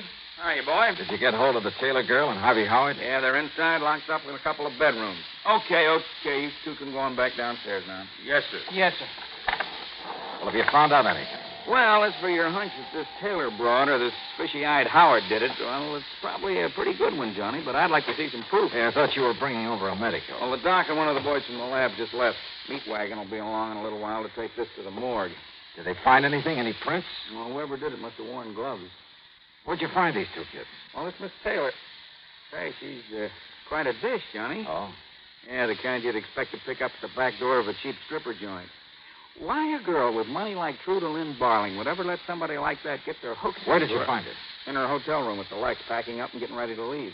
To go back to Hartford, she said. And Harvey Howard? In his room there at the Lex, also packing to leave. They're the only ones known to have been up here today. Yeah, I checked it out real good with that dumb doorman and the elevator boy. And I'm sure that nobody could have gotten up here without their knowing about it. So we've got to show up to one of these two that murdered Truda Lynn. It proves they both did it. When they came up here separately? Oh? I didn't know that. Now, let's talk to them. Yeah. Just unlock that door beside you. Right. Oh, Noir police? All right, well, I'd like to come see on. you prove I killed Maybe Truda I will, Lynn. Harvey. You think you are keeping me cooped up like this? Why don't you do something with the body of poor Truda Lynn lying there? Your dearest friend, huh? Yes, of course you... Who are you? This is Johnny Dollar, you two. He's a special investigator. Oh? Well, go ahead and investigate, Mr. Dollar. Just keep me out of it. All right, Harvey. Aren't you going to serve cocktails? It's cocktail time, I you know. said all right. Lucy, you came up here to see Miss Barling a little while ago. That's right. Why? I've been seeing her every day since we all came down here to New York. Anything wrong with that? You were pretty mad at her for bringing you down here and then suddenly telling you she was going to leave and go back to Hartford, weren't you? What? Or do you want to pretend she didn't call you and tell you that? All right. Maybe she did. But I thought that if I could see her and talk to her, I could sort of straighten things out, you know. Only when I got here, she wouldn't let me in. She didn't let you in? Just slammed the door in my face, so I left. Did she, Lucy?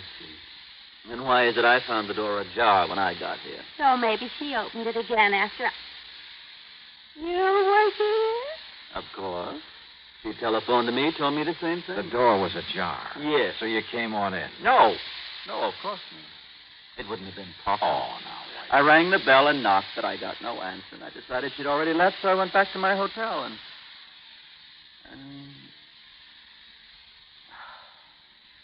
why lie about it? Yeah. Tell us why, Harvey. Well, Harvey. I did come in. I found her body lying here. I knew I'd be suspected of killing her. The only thing I could think of was getting away. That's a lie. You came in here and killed her. No. You found her sitting here in the chair, and you sneaked up No. on her and... You know something? I think she's right. Got a pair of gloves on you, Harvey? Why, yes. I always carry gloves. Even in the summer? Of course. So you put them on to avoid leaving fingerprints. Miss Barling was sitting here in the chair, her back to the door, quietly smoking a cigarette. Yeah, I found the ashes, and the ashtray was still warm. No, please, listen. Wait a minute. Huh, Johnny? Brother, how stupid can I get? Well, what do you mean by that? Lucy, you swear you didn't come in here? Yeah, I'd be struck down if I did. Maybe you will. I told you. Truda Lynn slammed the door in my face when I came here to talk to her. She wouldn't let me in. Okay. Randy, that cigarette. Yeah, what about it? It was still burning when I got here. It had lipstick on it. And you didn't save it, Johnny? No, but it turns out I didn't need to. Don't you see? What the lieutenant said was true. She was sitting right here with her back to the door. That lipstick was yours, Lucy. The cigarette was yours. I tell you, I swear I didn't come in here. Not Miss Barling's, Johnny? Suffering from an ulcer, seeing a doctor a couple of times a day about it, smoking. No, you're right. She didn't smoke. Yeah. Want to let the lieutenant have your gloves, Lucy? No, why? And, Randy, you want to bet the lab will find microscopic traces of bronze on them from that candlestick she used to kill Truda Lynn? All right, Miss Taylor. Hand them over.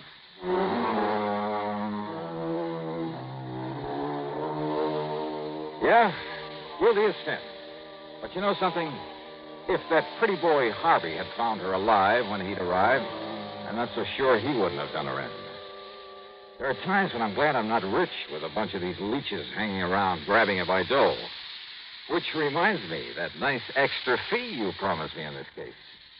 Expense account total, including transportation back to Hartford, $25.55. Yours truly, Johnny Dollar.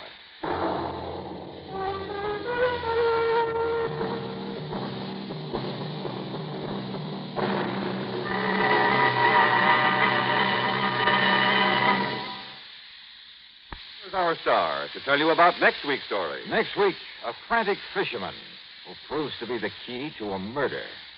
Join us, won't you? Yours truly, Johnny Dollar.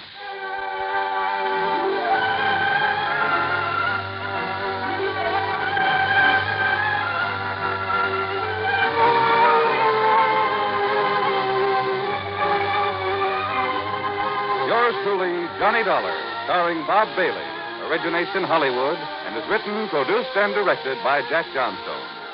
Heard in our cast were Virginia Gregg, Les Tremaine, Herb Vigran, Alan Reed, Frank Gersel, Jack Edwards, and Jack Grimes. Be sure to join us next week, same time and station, for another exciting story of Yours truly, Johnny Dollar. This is Jim Matthews speaking.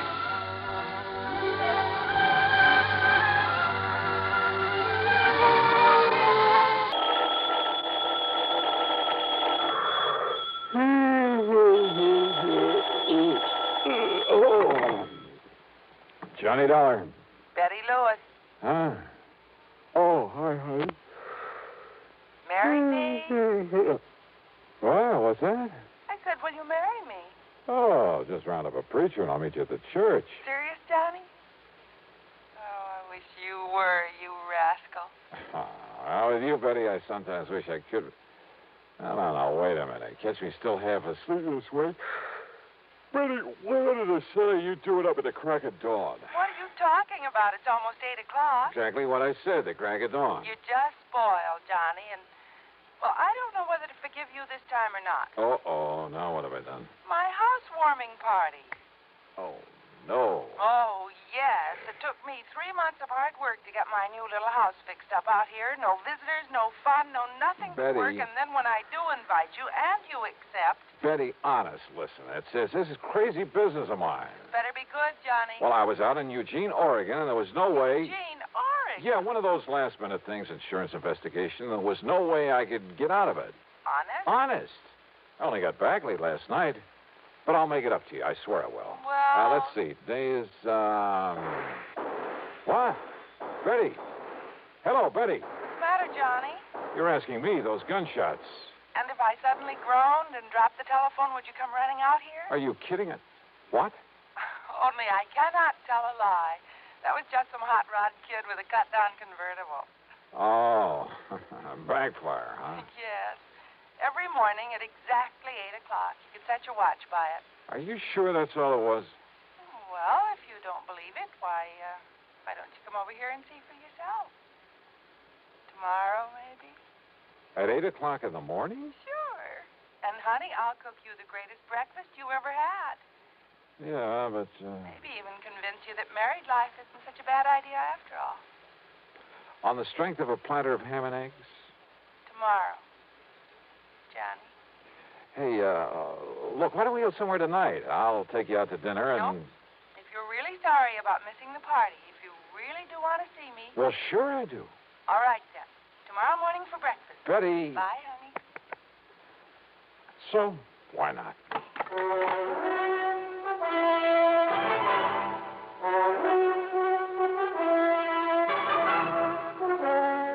CBS Radio brings you Bob Bailey in the exciting adventures of the man with the action-packed expense account. America's fabulous freelance insurance investigator. Yours truly, Johnny Dollar.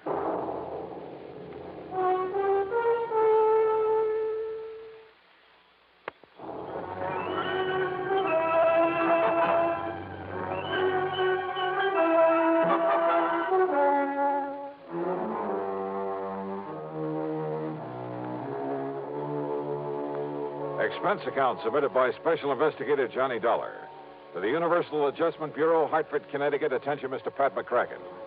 Following is an account of expenses incurred during my investigation of the backfire that backfired matter. I know, Pat, you haven't assigned me to a case. I also know I hadn't the least idea that having breakfast with my best gal was to be only the beginning of an insurance investigation. That before it was over, I'd be lucky to get out of the whole mess alive. But believe me, that's the way it worked out. So if there's any question about your company paying this expense account, well, just read on. Okay, then.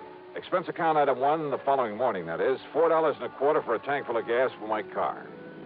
By the unearthly hour of 7:40 a.m., I was on my way to far out beyond the edge of town to 11325 East Maple Drive and the newly acquired domicile of my date for breakfast, Betty Lewis. Now, I'm not used to this early morning stuff and was kind of surprised to find so much of the world wide awake. It was warm and pleasant, too early for the scorching summer sun. Front lawns of the rather nice homes in this section glistened with dew. The fields and trees were filled with millions of birds, all singing their heads off, with squirrels chattering away. Yep, real pleasant. Something I'd have to try again sometime. Betty's place, which I hadn't seen before, turned out to be a very cute one-story affair, coral roof and shutters to match. It was set comfortably in between a couple of somewhat larger homes. As for Betty, who stood there at the front door waiting for me, well, I don't know how she does it, but that ever-loving doll, even at this hour, looked as smart and attractive as any man could want. I just can't believe it. And it's still a full 6 minutes before 8 o'clock. Hi, honey. Mwah. Yeah, so early in the morning? You mind? I do not. Come here, yeah? Oh, Johnny. Gee, what this morning air does for you. Come in, huh? Said the spider to the fly? Oh, sure. I make no bones about it. Your neighbors used to seeing this sort of thing? Oh, sure. I've been having strange men in for breakfast every day. Uh-huh. You know, just so the neighbors wouldn't be shocked when I finally dragged you into my trap. How do you like it, Johnny? Oh, yeah. Hey, looks real nice, Betty. Of course, if I had some nice guy to share it with. If you had any sense, you'd marry me, you know. Yeah. And if I had any sense, I'd get out of this crazy business of mine. Then maybe I could settle down to something like a normal life. 9 to 5 in some air-conditioned office, a nice home to come home to, maybe raise a family. Johnny, you know darn well you'd never be happy with that kind of a routine, humdrum existence. Oh, no? You know it as well as I do. And I guess a gal could get pretty miserable wondering where you are, if you're getting slugged or shot at, maybe dead somewhere. But we do have fun together. And I'm all for it. That is, when you're not standing me up for some glamorous redhead on an excuse you're working an insurance case. Betty, so help me. On a stack of Bibles. Oh, sure. But come on, or your eggs will be overcooked. Now, you sit right there when you can look out the window and drink your juice. Yes, ma'am. You really like my country estate? Yeah. Hey, who lives in that big house across the road? Oh, Mr. Barton J. Robinson. Used to be an attorney.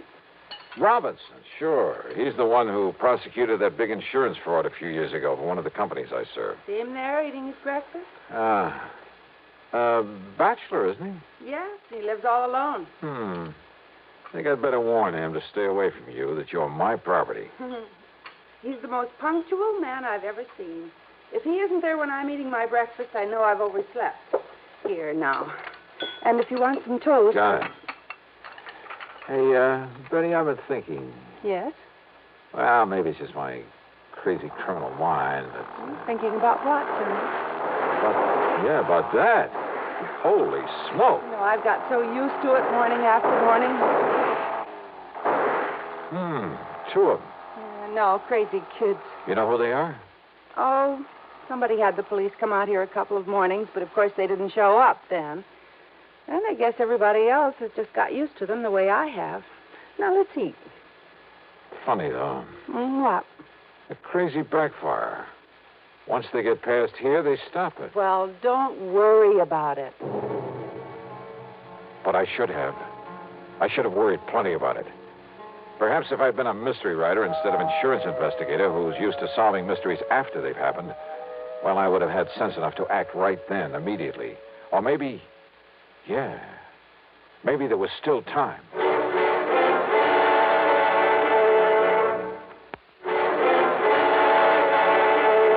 And you have no idea who those 2 are, the ones who go barreling by in that hot rod every morning? Nobody could seem to find out, Johnny, and as I said... Yeah, everybody's got used to the noise of that backfiring. But listen, Betty... Why don't you eat your breakfast, honey? You call them kids, but they aren't. Honey, please. I thought we were just going to have breakfast and talk and sort of make up for lost time. Yeah, I'm sorry for them. But now look. Honestly, do you have to dream up a lot of mystery and intrigue about even the most normal things that happen? They cut the backfiring just as soon as they got around that curve. 3CFU 160. What? The license on that car. Oh, Johnny. Hey, listen, honey, let me use your phone. Didn't I see one right here in the living room? Oh, yeah. But why? And, Johnny, your breakfast will get cold. Be right back.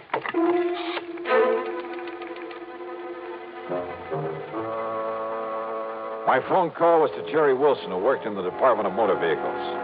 It took him a few minutes to dig into the files for me, but when he came back to the phone, his answer was short and to the point. Sorry, Johnny, but you must have made a mistake. You're sure about that? Absolutely. But what happened? Why do you want to know? Well, I'm just curious, that's all. Oh, now, Johnny, I know you better than that. Back, Jerry, and thanks. Thanks a lot. Now, Johnny. Oh, sorry, buddy. Oh, I guess you're right, Johnny. About driving a wife crazy, I mean. I was right about that car. What? That license on it is a phony. There ain't no such number here in Connecticut. All right, so a couple of kids didn't have enough money to buy a license. I tell you, they aren't kids. Now that I've had a chance to think about it, I'd swear there was something familiar about the looks of the one beside the driver. Oh, sure. Some nasty criminal you've tangled with and...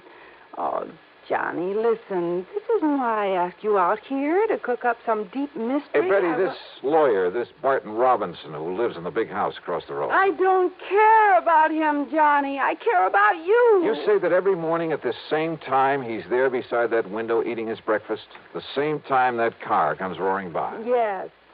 When he's here, that is. He was away for 5 or 6 weeks. Until when? He must have come back last night. This morning's the first time in 5 or 6. And when did those hot rodders start coming around? Oh, well, I guess it was about a week after Mr. Robinson went away. Casing the joint, huh? What? Johnny, for heaven's Betty, listen to me. You probably won't forgive me for this. Johnny. Now, listen. Sometimes when I'm working on a case... You're not, dear. Well, sometimes when I run out of leads, all I have to work on is a hunch. 3 months I've been But waiting. strangely enough, the hunches usually pay I off. wasn't going to tell you until So later. maybe my hunch is right this But time. I called the office and told them I wouldn't Because be in. I got a real big fat one I about thought that you and car. I could go somewhere, drive out in the country, Oh, I'm maybe. sorry, honey. I really am Like sorry. I said, kind of make up for lost But time. I got to get on this thing, and right now. Oh, Johnny, how can you do this Look, to I'll me? pick you up tonight. We'll have dinner, taking a show, make a night of it, anything you want. I know that walking out on you this way is a dirty trick, and if you want to, you can just tell me to... Please, honey, tonight for sure.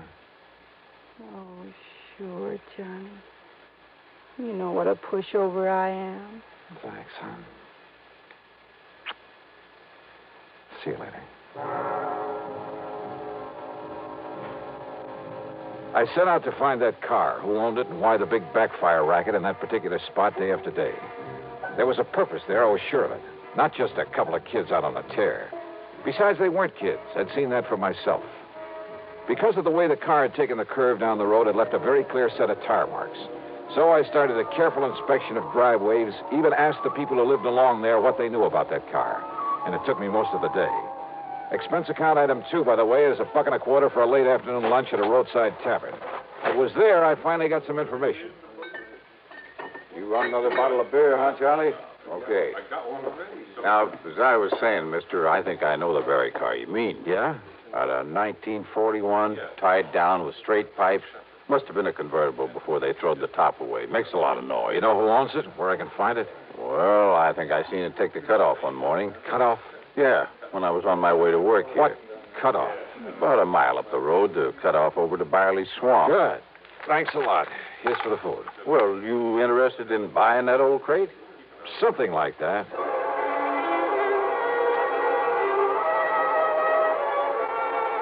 The cutoff to Byerly Swamp wasn't much more than a pair of wagon tracks through the woods. But the tire marks I was looking for stuck out like a sore thumb. And they finally led off to an old shack half hidden by a heavy thicket. Behind it, sure enough, was the car I'd been looking for. The windows of the shack were boarded up. No sign of life in it. Slowly and carefully, I circled the place. Then I walked over to the door, turned the knob, opened it. And you know something? I'd been awfully wrong about there being nobody around. Okay, mister. Oh, no, you... Kill him, kill him! You asked for it. Clip him, Ringer, clip him! Yeah. Oh.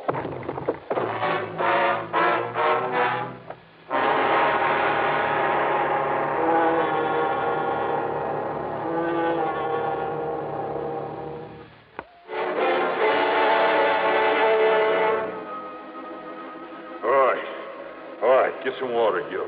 Bring him to. We'll find out what he's doing around here. Let me go through his pockets, Ringer, see who he is. Yeah, go ahead. The one called Ringer was too big for me. So rather than take any more of it for the moment, I lay there and let them go through my pockets. And of course, they took my gun. When the little one, Gil, started pouring water not only on but into me, well, I had to come to or choke to death. More. Give him the whole bucket. Yeah, sure. Johnny Dollar, huh? Insurance stick. No, don't try getting up on your feet. You think I could if I wanted to? Yeah, you really clipped him, Ringer. Shut up. So the coppers have been after me since I got out of their clink, huh? But they couldn't find me, so they had to send you out. Is that it, Dollar? What do you think? I think you're going to be awful sorry. And awful dead. You think you or anybody else could keep me from knocking off that fancy mouthpiece after sending me up the way he did? Well, nobody's smart enough. You're gonna knock him off, Ringer, huh? You're gonna kill him? After we get that lawyer. Well, why not now, huh? Anything goes wrong, I might need Dollar for a hostage. Oh, sure. Only what's a hostage? Only nothing is gonna go wrong. I'm too smart for that. Yeah, I guess you are at that, Ringer. That business of driving by his house every day, the backfire. That's right, so nobody worries about it no more. And the backfire will cover the shots when you murder Lawyer Robbins. That's right. Nobody will even notice. And all it takes is one good shot through his window. Just a little hole in that window nobody will notice unless they go up and look at it. An elaborate scheme like that just to show how smart you are? No, because knowing I'm on the loose again, he has that house locked up like a bank vault. Not even Gil and me could get in without setting off an alarm. And he keeps the blinds down at night. Can't even see him in there. But every morning at the same time, he's there at the window. So now that he's home, we get him. Tomorrow morning... Shut up, Gil. Soak up some of that rawhide so we can tie him up and get out of here. Yeah, sure, Ringer. I want to get some food and some sleep. Then, Dollar, we'll be back to see you in the morning. And after we do, you won't see anything anywhere anymore. Wet rawhide that shrinks when it dries, cuts into ankles and wrists like a steel band. By the time they finally left in their hot rod, the pain was excruciating. Sure, I could roll around a bit, maybe even out the door. What good was that? There was nobody ever came around this neck of the woods. So I lay there straining against the bonds, hoping they wouldn't cut off the circulation completely as the rawhide slowly, inexorably... Wait. It was raining hard. I rolled myself painfully out the door into a puddle in front of it. It seemed like hours. It was hours. It was long after daylight before the rawhide finally stretched enough for me to get a hand free and take off the rest of the thongs that bound me. I looked at my watch. 8:15, which meant they'd done their job. And yeah, now they'd come back here to... Then I heard it. The hot rod coming down the soggy wagon road. Quickly, I ducked back into the shack, waited behind the door.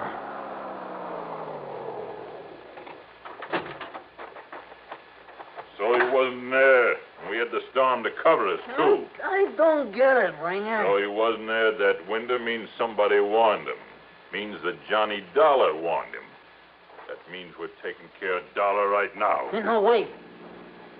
Listen. What? That car coming down the road. Yeah, I see it. It's a girl that lives across the street from that mouthpiece. What's she doing out here? I don't know. If she pulls in here, we start shooting first and find out afterwards. Hey, she is. Here she comes. Look out. Shoot. Let her have it. Yeah. Oh, no, you don't, baby. Dollar, I'll kill you. I'll blast you. Oh, no. No. Betty. Johnny, if I hadn't run into him, he would have killed me. That's okay, honey. You did the right thing. Johnny, when you didn't come last night, and this morning when the man at the roadhouse told me where he'd sent you to find that hot rod. Honey, now. So I told Mr. Robinson to stay away from his window, and I came as fast as... Oh, are you all right, honey? Are you all right? Yeah, sure. A little wet and tired. Johnny, I was so worried. I was so worried about you. I'm sure glad you were. Thanks, honey. Oh, do that again. That's the sweetest kiss. Run over me. Try to shoot Oh, me. shut up, Ringer. You think I'm gonna... Yeah. Oh. Can't you see I'm busy? Yes. More, Johnny.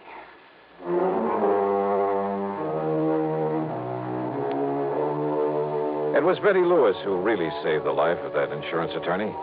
So most of this expense account covers some well-earned entertainment, plus a little gift for her. No, not an engagement ring, but a big jug of my sin.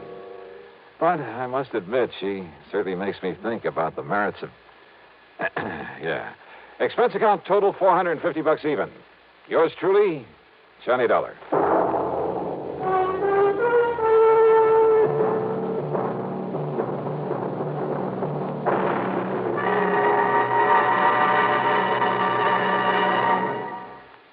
Now, here is our star to tell you about next week's story. Next week?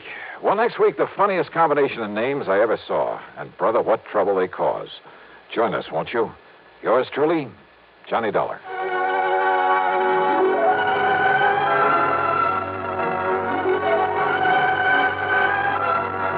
Yours truly, Johnny Dollar, starring Bob Bailey, originates in Hollywood and is written, produced, and directed by Jack Johnstone. Heard in our cast were Virginia Gregg, Forrest Lewis, Barney Phillips, and Tom Holland. This is Jim Matthews speaking. Percival Leslie Fairfoot. Percival, what? He's head man at Tri-Western Life Insurance Company in Eugene, Oregon. Oh, brother, with a name like that, what's bothering the dear boy, Pat? Exactly $50,000. Yeah, how'd he lose it? He didn't. He wants to give it to the beneficiary of a life insurance policy. What's the name of this beneficiary? Jonathan Doe, also of Eugene, Oregon. John Doe? That's now, right. wait a minute. That's You right. sure this isn't a gag of some kind? Hardly. I have a photostat of the policy right here in front of me. Okay, Pat, I'll take your word for it. I also take it that Percy wants to hand over the money but can't find this John Doe. Right. But maybe you can. Expense account at my usual commission based on face value of the policy? Well, now, Johnny, we usually make that percentage deal on whatever you may be able to save the company. But in this case... You'll stretch your point and give it to me. I didn't say Okay, that. Pat, it's the deal. I'll be in touch. Johnny!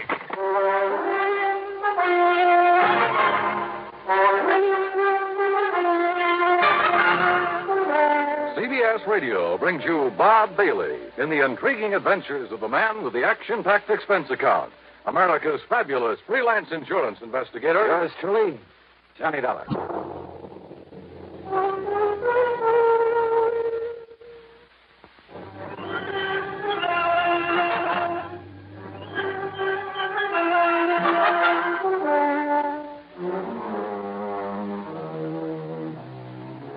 Expense account submitted by Special Investigator Johnny Dollar.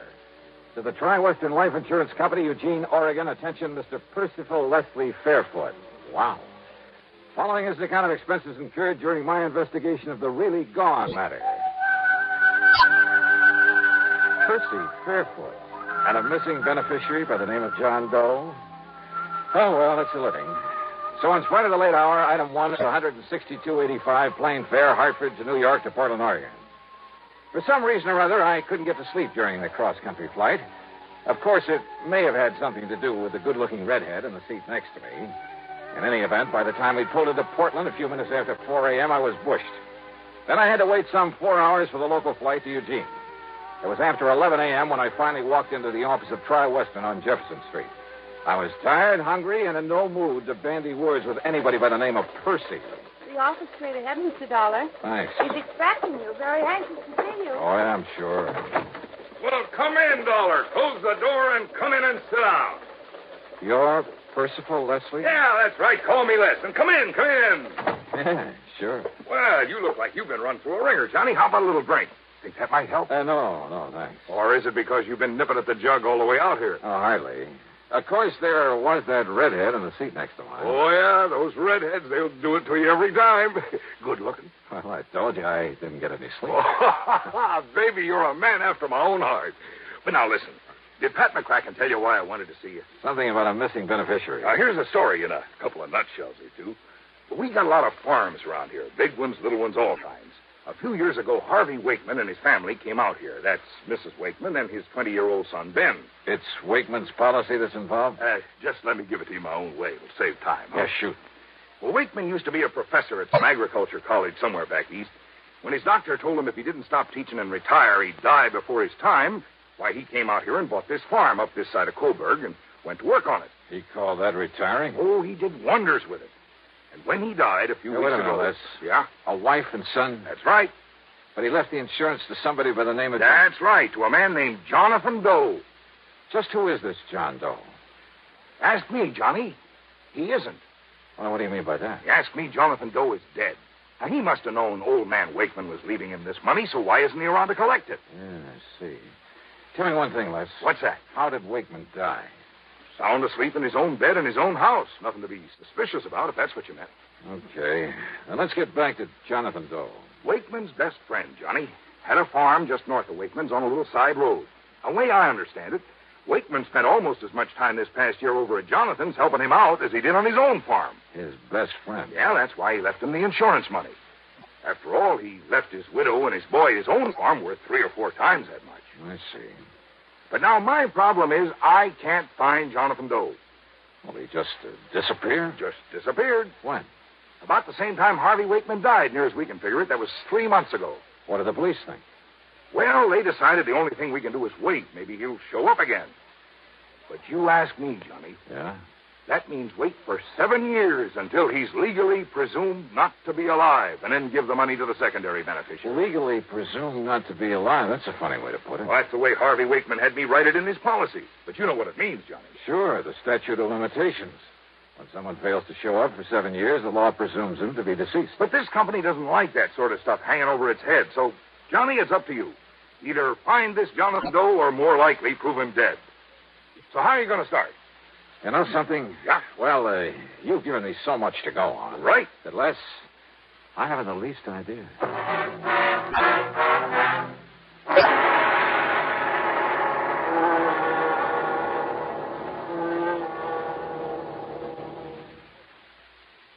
The really...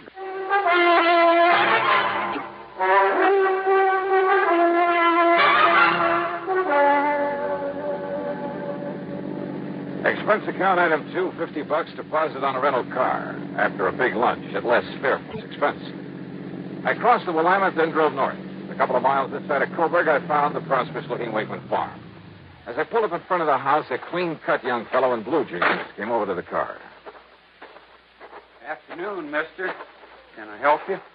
I'm Ben Wakeman. Yeah, hiya, Ben. My name's Johnny Dollar. Dollar? Insurance investigator. Oh, then you must be here because of Jonathan Doe. Yeah, that's right. Sure saved you people a lot of time and trouble if Mr. Doe showed up, wouldn't it? Any idea what might have happened to him, Ben? Me? Why, no, sir.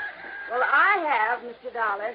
I could hear you through the window. I'm Mrs. Wakeman, and I have a couple of ideas about what happened to him. How do you do, Miss Wakeman? You know what I think? Well, now, Ma. I think Jonathan Doe was just so broken up over my husband's passing that he couldn't bear just staying around not being able to do anything about it. Ma, they listen. were the closest friends that ever lived, Harvey and Jonathan Doe. Tell me, Mrs. Pa spent more time with him, helping him, loaning him his implements. Well, maybe I guess our Alice Chalmers tractor is still over there.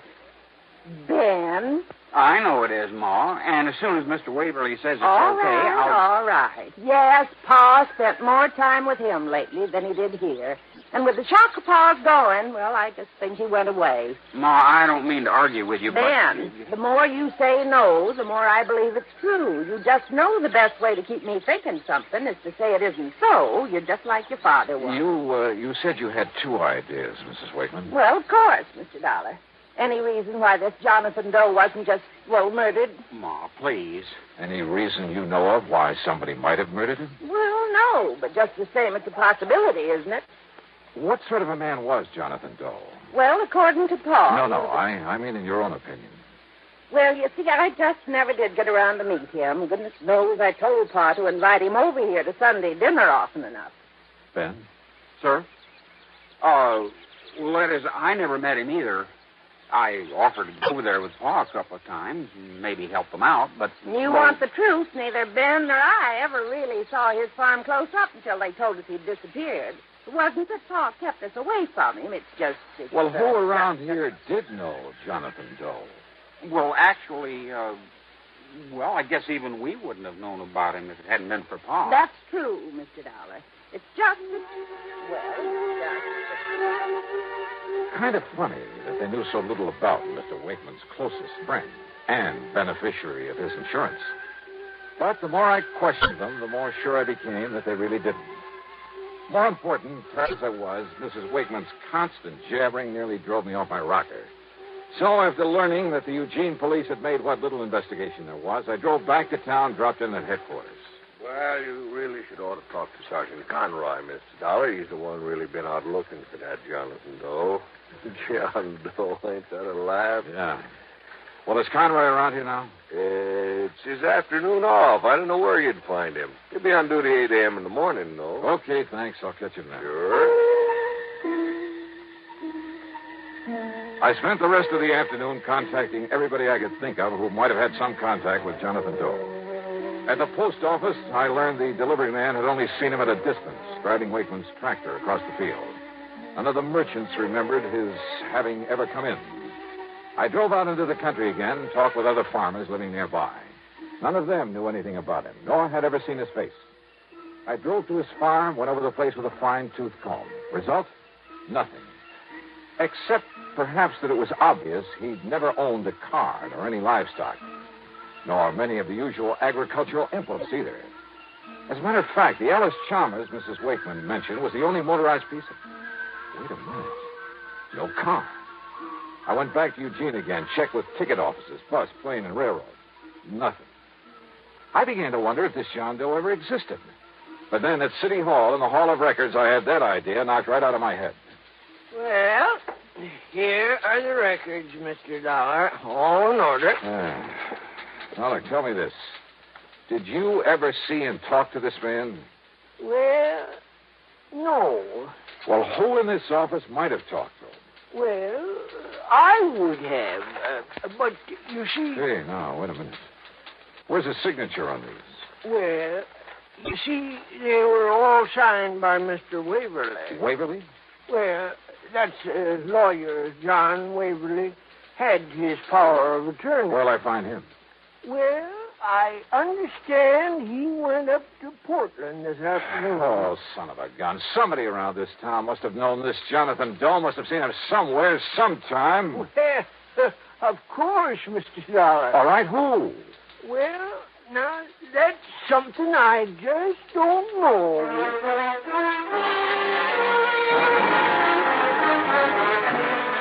It was late, and I was beat, so I grabbed dinner in a room at the Barclay. That's item 3, 1170, and spent the next 9 hours getting some much-needed sleep. Item 4, first thing in the morning, $1.85 for breakfast. Then I barged on over to police headquarters again. Sergeant Conroy was cooperative enough, but not very helpful, if you know what I mean. Well, you've learned just about as much about Jonathan Doe in one afternoon as I have in 3 months. Yeah, but, Sergeant, it just doesn't make sense that no one, not one, around here is... Well... If only I didn't know young Ben so well. Man? You've seen him? Chip off the old block. Just as hard-working, just as honest as his father was. Well, what about him? Well, anybody else but him, I'd have locked him up first and asked the questions later. What are you talking about? Speaking of that, you ever get so many answers to questions you didn't ask as when Mrs. Wakeman started listen, away? Conroy. Nice enough woman, I guess. I always did feel sorry for Mr. Wakeman having that mouth of hers around all the time. Wait a minute, will you? What do you mean about young Ben? The insurance, What? Secondary beneficiary, you know. It's Ben who gets that money if Jonathan Doe never shows up? That's right. Well, at least that's... You're sure of that? Well, that's what I understood from Les Fairfoot. He's the... Yeah, I know who he is. But why he didn't tell me that? Conroy, I'll see you later. Now, look, Dollar, I told you about that boy. That boy is somebody I want to find out more about for myself.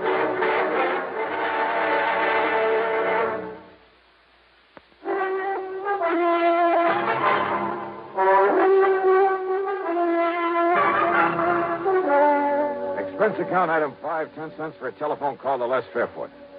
Johnny, you're not trying to tell me Ben could have killed Jonathan Doe to get that $50,000 7 years from now? Didn't he? Oh, I know that boy. I've known him for years. Or maybe he paid him off to disappear this way. When by simply staying around, he could get $50,000. Are you sure that Jonathan knew he was beneficiary of that policy?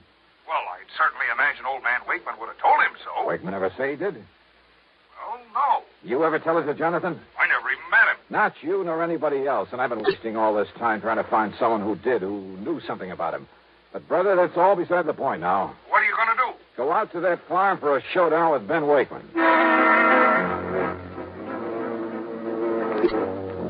Showdown? I'm afraid I kind of made a fool of myself trying to trick that boy into confessing that he disposed of Jonathan Doe. He had an answer for everything. But I mean a straightforward, honest, eye-to-eye answer.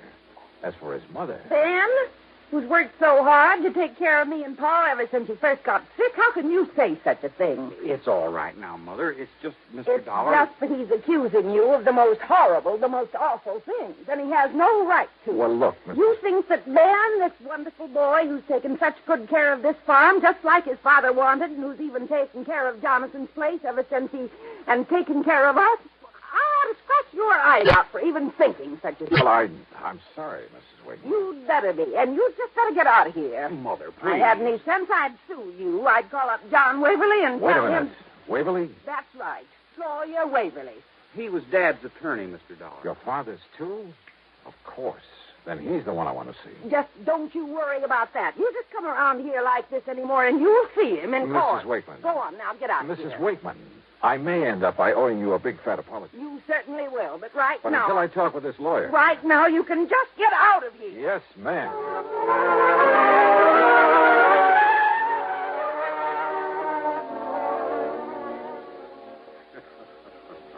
Well, I can't say that you were very wise, Mr. Dollar, trying to, shall we say, cross swords with Mrs. Wakeman. You see, she was one of the reasons Harvey Wakeman spent so much time on the farm of Jonathan Doe. Just to get some peace and quiet. Yeah? Now, Mr. Waverly, let's stop beating around the bush. Are you going to tell me something about this John Doe? No. No. You're the one person I found. You had his power of attorney. You're the one person who must have seen him, must have known him. No, Mr. Dollar. No, what? What are you talking about? Did you see Wakeman's insurance policy? I know about it, naturally. First beneficiary, Jonathan Doe. Right. The money to go to the second beneficiary. That's Ben Wakeman. Yes. At such time as Jonathan Doe legally is presumed not to be alive. Sure, when the statute of limitations runs out at the end of 7 years. But it's kind of a screwy way to put it. I had him put it that way. Huh? To have said until such time as Jonathan Doe legally is presumed deceased would have meant nothing. What? That's right. For the simple reason that he was never alive. Huh? Ben is a young man. His father loved him very dearly. The boy meant everything to him. Mr. Waverly. Wakeman knew he didn't have long to live. He arranged it so that his farm and the profits from it would pass to his widow and his son. Well, of course. But he wanted to do more for the boy after Ben had really reached maturity. And do it, incidentally, without seeming to slight his widow. So, by inventing this Jonathan Doe, putting the other farm in Jonathan's name, all of it completely legal, by the way. I attended to that myself. It means the $50,000 can't possibly go to Ben while he's still a kid. Exactly. Nor could his widow, and she's not the most level-headed woman in the world. Nor could she possibly upset the whole plan. And the other farm? I can show you papers in my files that will turn that over to Ben when he receives the insurance. Well, I will be a monkey's. Then this Jonathan was the real McCoy. A real John Doe. In the true legal sense. The fictitious name of a completely non-existent person. But for such a sound, logical, for such a good reason, Mr. Dollar, that I... Tell me. Yeah? Don't you agree it's best if neither Ben nor his mother find out about this until, say... until about 7 years from now? Yeah. Sure.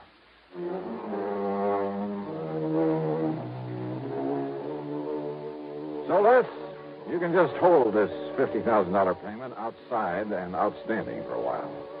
And don't forget to keep up the interest on it. Also, I think you have sense enough to keep your mouth shut about it. So, expense account total, including another hotel bill and the trip back to Hartford, $401.05. Yours truly, Johnny Dollar.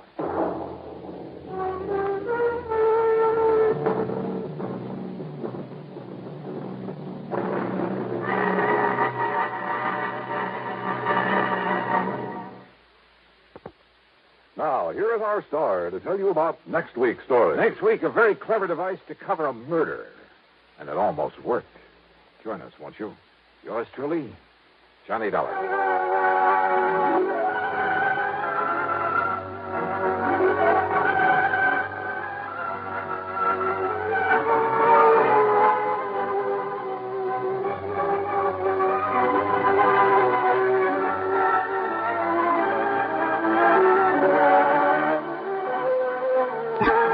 Yours truly, Johnny Dollar, starring Bob Bailey, originates in Hollywood and is written, produced, and directed by Jack Johnstone.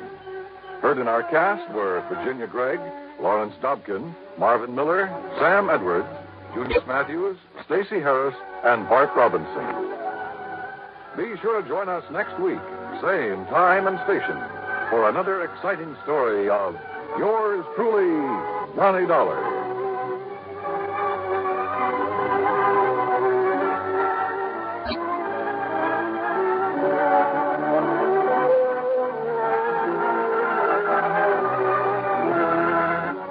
Dan Coverly speaking.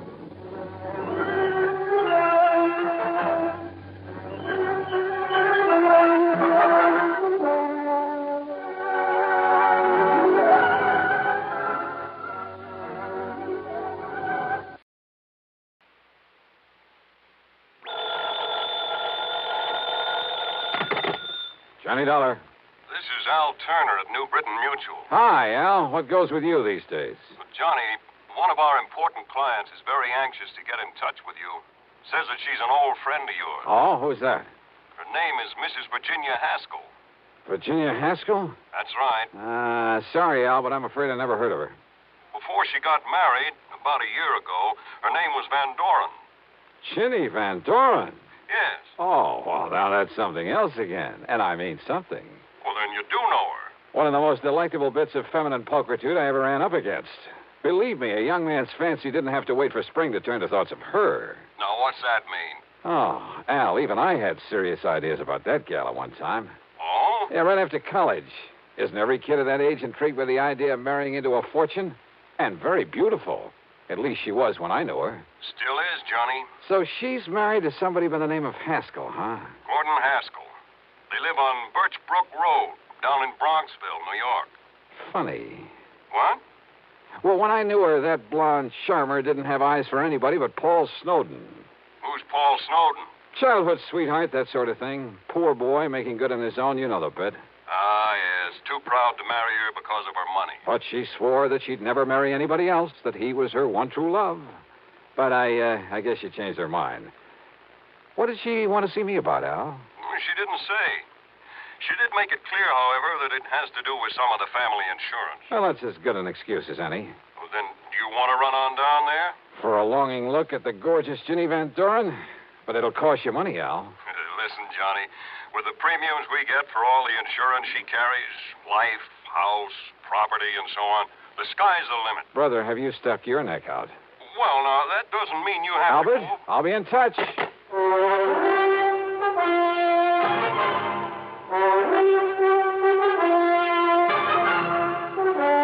Bob Bailey in the intriguing adventures of the man with the action-packed expense account. America's fabulous freelance insurance investigator. Yours truly, Johnny Dollar.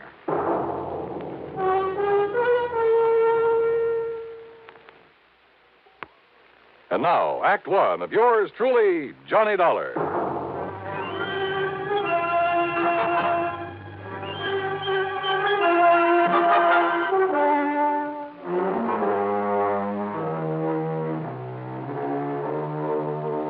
Expense account submitted by Special Investigator Johnny Dollar to the New Britain Mutual Insurance Company, Home Office, Hartford, Connecticut. Following is an account of expenses incurred during my investigation of the wayward heiress matter.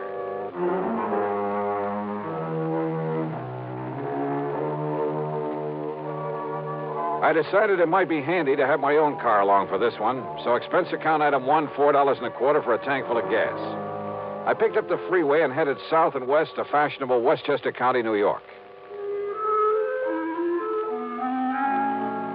To me, Bronxville has always been one of New York's most charming suburbs. Only about 20 miles north of the big city, it's full of beautiful homes with lots of trees and expensive landscape properties.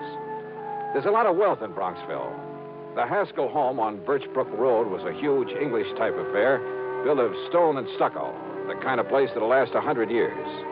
18 or 20 rooms, I'd guess, and surrounded by well-kept lawns and flower gardens, oak and sycamore trees and neatly trimmed hedges. Yep, a big hunk of the Van Doren oil money must have gone into it, unless young Haskell was mighty rich. Virginia, looking every bit as beautiful as I'd remembered her from college back in the Midwest, greeted me like a long-lost, well, brother, darn it. And, Johnny, I'm so glad you could come. I'm worried, sick. Worried about what, Jenny? Gordon, my husband. Well, look, it's none of my business, but it kind of surprised me to learn you'd married somebody other than Paul Snowden. It's Paul who has me worried, Johnny. Oh? Yes. How? Well, back in the old days in college, I wasn't interested in anybody in the world but Paul. I mean, seriously. Yeah, I remember. The rest of us couldn't get to first base with you. I loved him, Johnny. And I hoped that as soon as he could get established in a business of some kind, he'd ask me to marry him. Well, what stopped him, Jenny? Money. When Father died and all the Van Doren money came to me, Paul suddenly changed. He stopped seeing me. He even avoided me. So then, well, I guess what I did was make a mistake. What was that? I went to see him at his little plant there in Chicago. Chicago? That's where we were living then. And, Johnny, the only reason he stayed there was to be close to me. So you went to see him? Yes. And I proposed to him. Oh? Also, well, this was the big mistake. I offered to finance the machine tool business that he was trying so hard to build up. But he didn't like that and told me so. I'm afraid there was quite a scene there. You've just been looking down your nose at me all these years. It's been nothing but pity. Paul! Yeah, poor, timid little me. Needs help. Maybe needs mothering by somebody who pities him. By somebody who can afford to support him. Paul, that isn't true. Then why do you come offering help, offering money? I don't want pity. Somebody holding up my head for me. I've got to work this out alone. It may take me a long time, but I'm not going to... Oh, I'm sorry, Jenny, but don't you see I love you? I'll never love anybody else. Then why don't you let me Don't you understand? I'll never get anywhere on your charity. You're feeling sorry for me. Paul, darling, please. All right. All right, the less we see of each other now, the better. Maybe sometime, but... Well, no, not now. Find somebody else, Jenny. Somebody who can give you the things you need and want. Uh-huh. A little too much pride for his own good, I'd say. It upset me terribly, Johnny. Especially when he told me to go out and find somebody else. But I take it you did. Then Gordon came along. Sort of caught me on the rebound, I guess. Tall, good-looking. He fell in love with me the first time we ever met. I guess he kind of swept me off my feet. But now that the honeymoon's over... He's been wonderful to me. And I love Gordon, Johnny. I love him very much. As much as Paul? Not perhaps in the same way. But we're very happy together. And there's never been any strain or tension because of this difference in our fortunes. Gordon isn't wealthy either?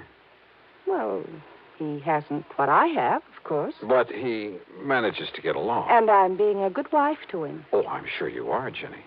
And don't you see, if Paul, because of his jealousy, were to kill Gordon... Jenny, you mean you honestly believe he might? Yes. That's exactly what I mean. That's why I sent for you. But good heavens, gal. Oh, Johnny, you've got to stop him.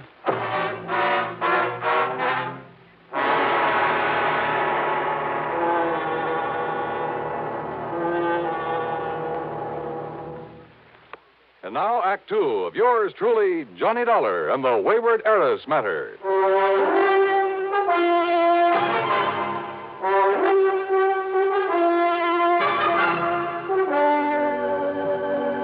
All right, now, Jenny, listen to me. It's true, Johnny. I'm sure of it. Paul Snowden has come here to kill my husband. He's told you as much? Haven't you been listening to me? Well, of course I have. Maybe my marriage to Gordon was on the rebound, on the spur of the moment. Call it anything you like, but it was Paul who turned me down. At least for the time being. I told you what he said. And simply because of a misguided sense of pride, because you had money and he didn't. Yes. Well, how did Paul take it when he learned that you were going to marry Gordon, I mean? He was terribly angry.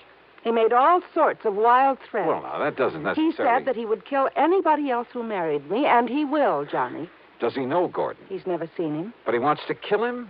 Oh, Ginny, that doesn't make any sense. Don't you understand? It was to get away from Paul that Gordon and I came here to get married and settle down. Well, because you were afraid you might still be in love with Paul. It isn't a very nice thing to say, Johnny. But it could be true, couldn't it? Is Gordon in business here in the East? Well, I've helped him to start one, Johnny. A little importing business. What did he do before? Ginny? Well, his family had quite a bit of money once. But they lost it all in some bad speculations. And, well, if you must know, Gordon just sort of played around for a while. Did Paul know all this? I don't know. Because if he did, maybe you shouldn't blame the poor, hard-working guy for not liking him. But Gordon is good, and he's good to me. He's good to you. Seems to me you're the one You who mustn't say that, Johnny. He is good to me. And he's all I have now. If only Paul hadn't found out where we've come to live. Oh, look, Jenny, I'm an insurance investigator, not a love counselor, and... Oh, what's the matter? Don't you believe me? All I've told you? Or are you just trying to be very cold-blooded about this? Jenny! All right, then. This happens to be a cold-blooded insurance matter. For the simple reason that Gordon's life is insured. And if you have no heart, if all you can think about is business, all right. It's your job to keep Paul from killing Gordon. Now, listen, Jenny, you've been married nearly a year. Nothing's happened, nothing at all. Yet now, all of a sudden... Because Paul has come here. He telephoned me. And there can be only one reason why he's here. I doubt that. But where is he? In New York, at a hotel. What hotel? He didn't say. Well, is he coming out here to the house? He said he wouldn't come until he could be sure that Gordon was here. And then? Then to prepare for the worst. Those were his very words, Johnny. Prepare for the worst. Wasn't Gordon here when he phoned? Yes, but I didn't tell him that. Where's Gordon now? Over in Larchmont at the Beverly Arms. In hiding, in other words. I want him to stay there until something can be done about Paul, that's all. Well, if Paul's so all-fired determined... He is, Johnny. He always was. That could be a pretty admirable quality, Jenny. Of course it is. But when he's determined to do such a horrible... Johnny, I don't understand you, the way you're taking all this. Are you going to help me or aren't you? Yes. Okay, Jenny, I'll see what I can do. If by any chance what you suspect is true, if Paul really has come here to get him... Of course he has. Paul doesn't give up, no matter what he set out to do. Which is to say that sooner or later, if you'd kept your head, if you hadn't gone off the deep end, if you had waited and married him, Jenny... I know, I should have. I should have waited for him, no matter how long it took. And... Yeah? And what?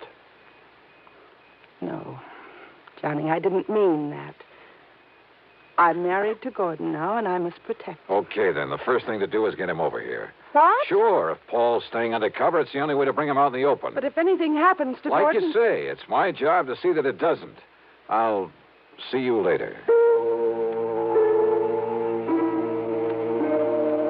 Yeah, like I've said many times before, in this business of mine, you run into some real wildies, and this was one of them. Made me feel like an advice to the love shorn column. And it was pretty obvious that Ginny was still in love with Paul, that she was sorry she had married and was supporting this Gordon Haskell, who, incidentally, must have been a smart cookie to have caught her on the rebound, latched onto her and her fortune. But she'd made her bed, and by golly, out of nothing but stubborn pride, she was going to lie in it. It was well after dark by the time I left her, and as I walked out to my car, I decided that what I'd better do first was to locate Paul Snowden, somewhere in some hotel in New York City. Find out what this whole crazy affair was really all about. But then, as I reached for the door handle on my car... Just a minute. Huh? Yeah? I've been waiting for you. Oh? Who are you? As if I couldn't guess. Mister, I found out all about you, why you came here. Me? Oh, well, now, if just you a don't minute. believe me, take a look at these photostats from the police files in half a dozen western states. Well, now, just take it easy. Let me put on the dash light so I can take a look at them. You'll have plenty of time to look at them when I'm through with you.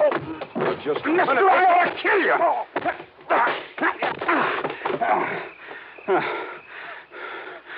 All right, now. You want some more? Johnny, what on earth's going on out there? Huh? Johnny? What? Johnny! Oh, no. Paul! Paul, what have you done to Johnny Dollar? Johnny. Oh, dear, this is terrible. Well, it ain't exactly good. That was Paul. I saw him. Yeah, so I figured. He must have found out that I sent for you. Why, if I hadn't come out of the house to see what the noise was all about, he might... Don't you see, Johnny? Don't you believe me now when I say he's come here to kill Gordon? Jenny, I guess if you didn't convince me, Paul has.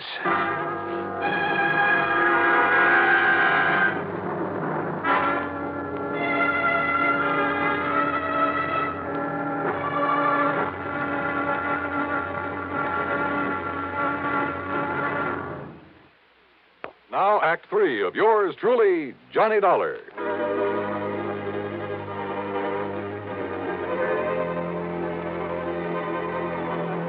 I went back into the house with Ginny's help, and a good stiff drink plus her tender menstruations brought me back to normal. I suppose I could make all sorts of excuses about having been caught off guard, but I won't. Paul Snowden had a good pair of fists, and he knew how to use them. My plan had been to call on the New York City police for help in locating Paul, but now this had suddenly become a personal matter. And yet, wait a minute. Ginny. Yes, Johnny. Are you feeling... Listen, didn't you tell me that Paul and your husband Gordon didn't know each other, had never met? Yes. What about those papers, the photostats? Papers? And we've been thinking that Paul jumped me because he'd found out you'd called me in to protect Gordon. Of course. Well, it just happens we were wrong. Oh, Johnny, I don't understand. Listen, I'll be right back. But, Johnny, he may still be out there somewhere. I wouldn't be at all surprised. Well, but, Johnny, don't you... I found no sign of Paul or the papers he'd shoved at me. But I was certain that he was still in the neighborhood, waiting. But not for me. I jumped into my car, drove away, then circled around the block, parked, and sneaked into the house the back way. Johnny! I thought it was Gordon coming in this back door. I phoned him that Paul had been here. Yeah? What'd he say? Only that until Paul is taken care of, he'd better get out of town. But, Johnny, that's such a... Oh, great. And yet, if he plans on being away for any length of time... Excuse me a minute. Yeah, there was a chance, a bare chance, that this whole thing could come to a head very quickly, with a bit of luck. I opened the front door, then called out into the darkness beyond the porch. Paul? Paul Snowden. This is Johnny Dollar. If you're out there, stick around. Now, listen. I'm leaving this front door unlocked, so use your own judgment. I went back into the library. Standing there with Ginny was a man, a few years older, slightly gray around the temples. He had a worried, furtive look about his eyes. He was momentarily startled when I walked in on him. Johnny. Gordon, this is Johnny Dollar. Hiya, Gordon. He sneaked in the back way, Johnny. But I'm not staying around to get killed.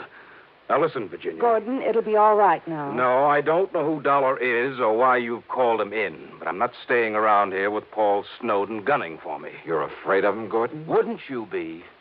Come on, Virginia.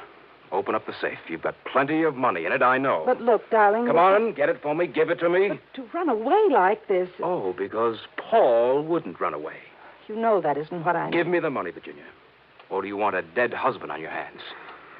Well... Now, listen, Gordon. You listen. This is none of your business. I wouldn't be too sure of that. Well, I am, Virginia. Now, just a minute. Will you keep out of this? No. Oh, yes, you will. You see what I mean? Gordon, that gun... Give me that money so I can save my life. Put that thing down, Gordon. Stand back, Dollar. I'll pull this trigger. Brother, that's what you think. Yes? Oh, I'll kill you.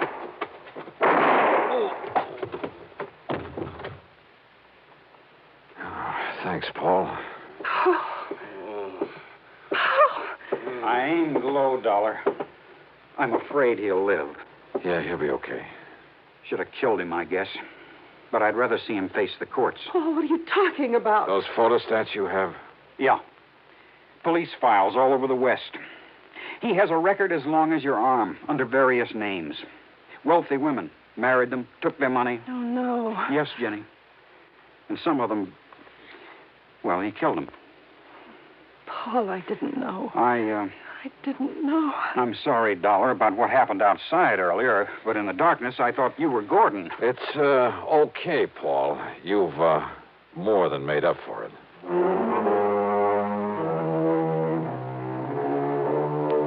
Well, maybe Paul and Ginny will finally get together for keeps. I don't know. I don't even know whether I care. I'm just glad I wasn't involved. That is, any more than I was. Expense account total, including mileage on my car back to Hartford, a lousy $10. Yours truly, Johnny Dollar.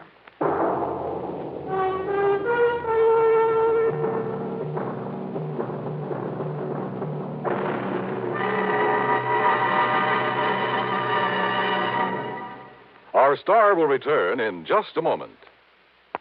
Now, here's our star to tell you about next week's story. Next week, a sweet little old lady involved in one of the dirtiest rackets I know. Join us, won't you? Yours truly, Johnny Dollar.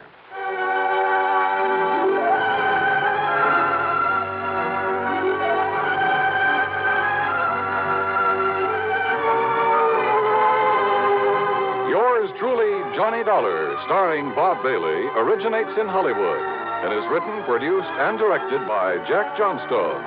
Heard in our cast were Virginia Gregg, Les Tremaine, Sam Edwards, and James McCallion. Be sure to join us next week, same time and station, for another exciting story of yours truly, Johnny Dollar. This is Dan Coverly speaking.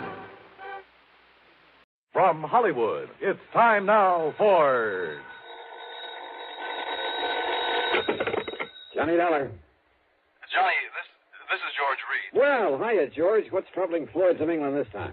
Johnny, one of our clients, only quite frankly, he's far more than just a client. Oh?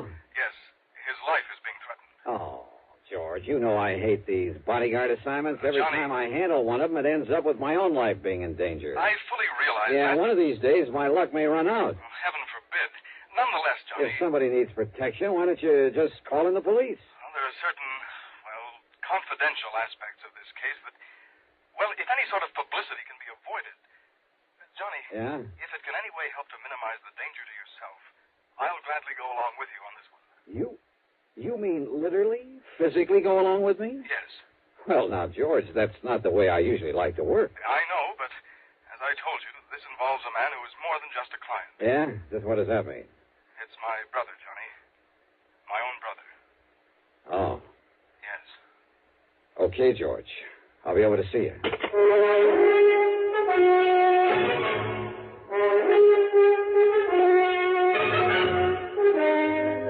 Bob Bailey in the exciting adventures of the man with the action-packed expense account. America's fabulous freelance insurance investigator. Yours truly, Johnny Dollar.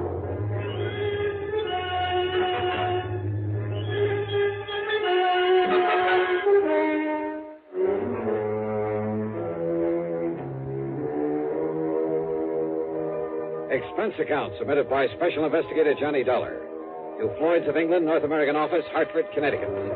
Following is an account of expenses incurred during my investigation of the Twin Trouble matter.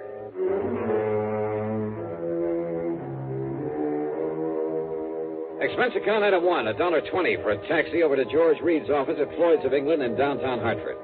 I found him pacing the floor waiting for me, and needless to say, he didn't waste any time getting down to business. As I told you over the phone, Johnny, this matter involves my brother, my twin brother, Adam. Oh, you're a twin? Yes, we're identical in every way, except perhaps for our manner of speaking. Why is that? Well, you see, Adam completed his education at the University of Dublin, whereas I stayed on in England, then did postgraduate work over here. Oh, I see.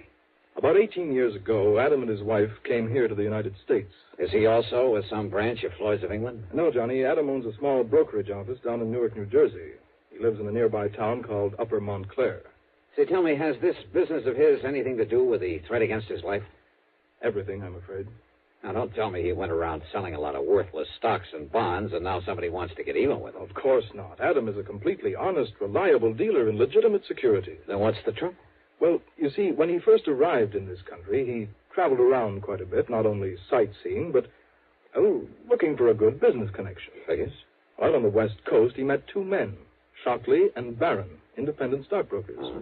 They seemed to like him immediately, offered to take him in with them. Well, since his funds were beginning to run out, he jumped at the chance. Naturally.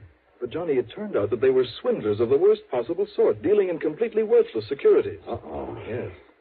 Because of his lack of familiarity with American manners and methods, it took Adam quite a while to catch on. But when he did... George, I'm way ahead of you.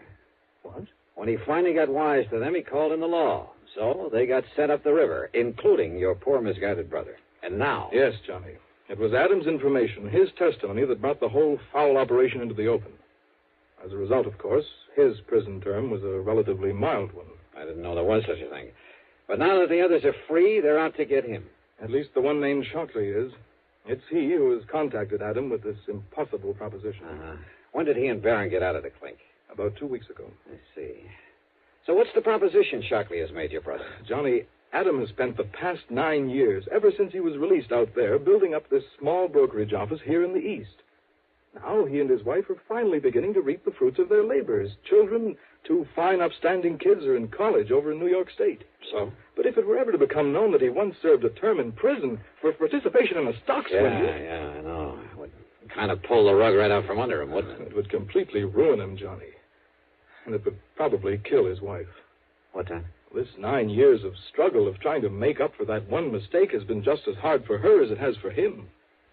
Right now, she happens to be in the hospital with a serious heart condition. Oh, I see. Is she the beneficiary of his insurance? Yes, she, and then, of course, the children. All right. Now, what is this proposition that Shockley has made? He's demanded $75,000. 70? Wow. Yes. Unless Adam pays it, in cash, in unmarked bills, Shockley will release to the papers, anonymously, of course.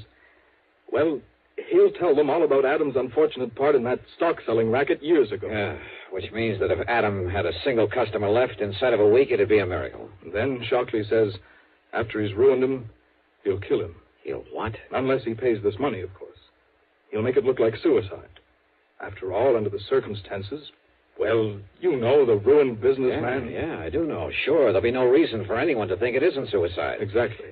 Wait a minute. That's the insurance angle, isn't it? Yes.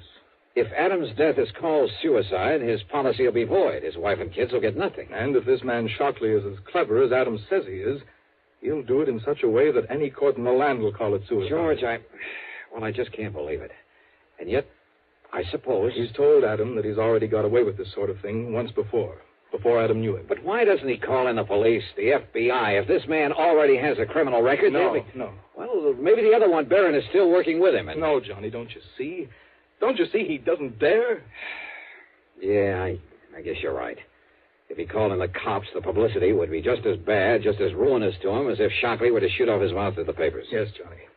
If he goes to the police, he'll only bring his business crashing down on his own head. Yeah. George, your brother's in a pretty bad spot. No matter what he does, he loses. If he pays off, $75,000. But who knows whether that one payment would be the end? Well, of course it wouldn't. But if he doesn't, don't you see it means not only his business, his wife, his children, but his own life? I know. If it were me, alone, a bachelor with nobody else to think about. But with Adam, Johnny, he couldn't do it. He might as well cut his own throat. So we'll have to do something about it. What, Johnny? What can we do? George, I wish I knew. It was obvious this was to be more of a personal affair than business, in spite of the insurance policy involved. So for once, I decided to forget padding out the old expense account. Okay, then. Item 2, $4.35, a tank full of gas for my own car. It was after business hours by the time we got down to Jersey, so instead of trying to catch Adam Reed in his office, George phoned ahead and we went directly to his home on Highland Avenue in Upper Montclair. George stood beside me when the front door was open. And you know something? It was like looking at George in a mirror. Yes, can I... George! Even their clothes were alike. Hello, Adam. Yeah, these twins were certainly identical, except for the slight difference in their manner of speech. Adam, this is the man I told you about on the phone. The man I hope can somehow help you. Johnny Dollar. Yeah, how are you, Mr. Reed? And excuse me for staring. Oh, it's quite all right, Dollar. Quite understandable. And please call me Adam, if you don't mind. Sure. But so help me, I've never seen two people look so much alike. You know something? What, Johnny? What are you thinking? Just a wild, crazy idea, Adam. George. This perfect similarity might... No, well, we'll see. Well, now, wait. Maybe you have an idea there. No. Look, George, forget all about it. Come on, let's go inside where we can talk about this thing. I'm in complete agreement, Dollar, because we have no time to waste. If there's anything you can do about it. Why do you say that, Adam?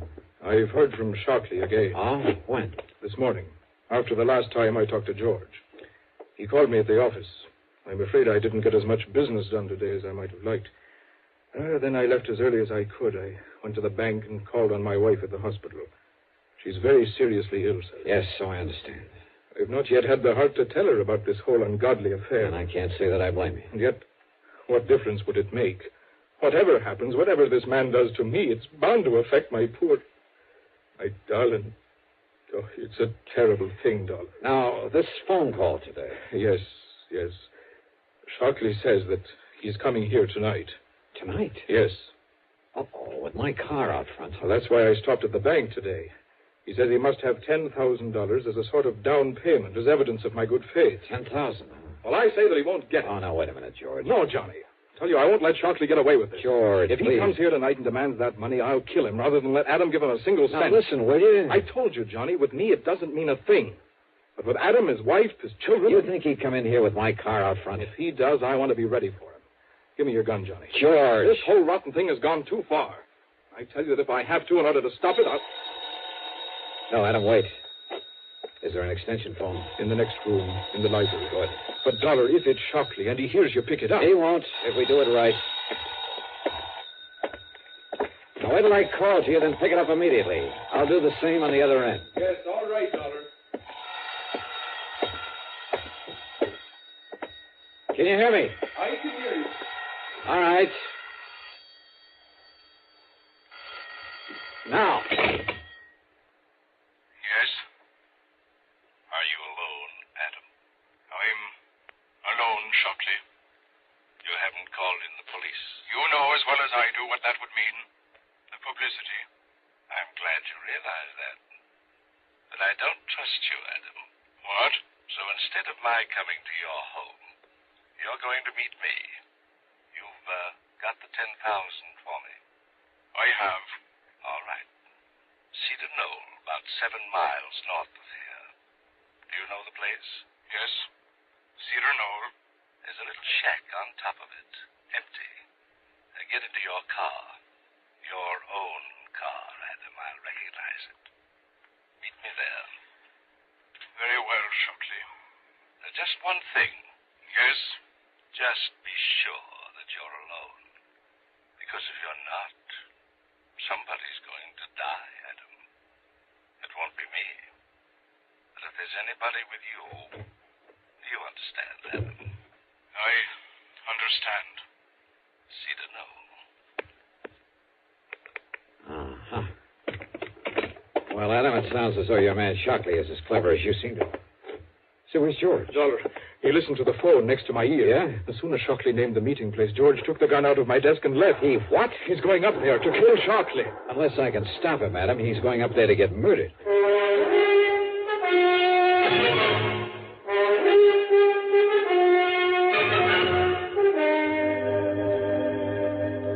Where is it, Adam? The Cedar Knoll, where Shockley will be. Here, Dollar. I can show you on a map.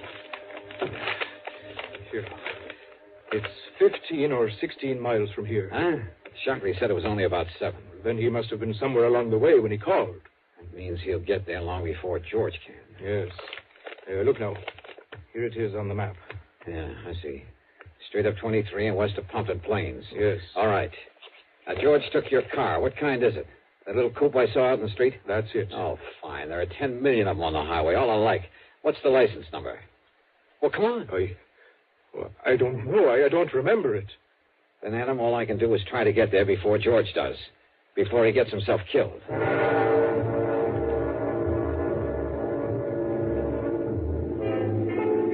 Traffic was heavy. And I don't know why, but Highway 23 was lousy with police patrol cars. I wanted to stop one of them, tell him to come along with me.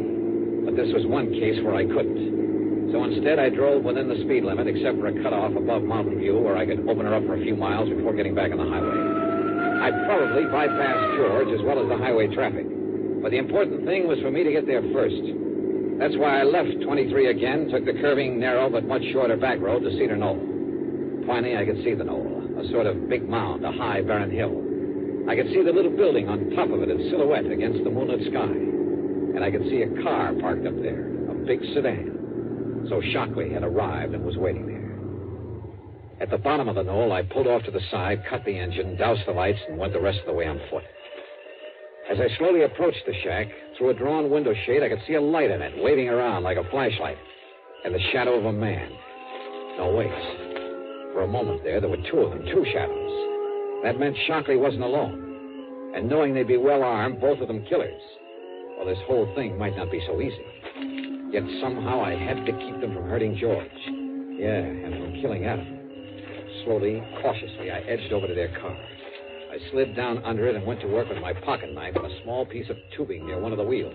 It was slow and awkward there in the dark under that low-hung car, but it was the one thing I knew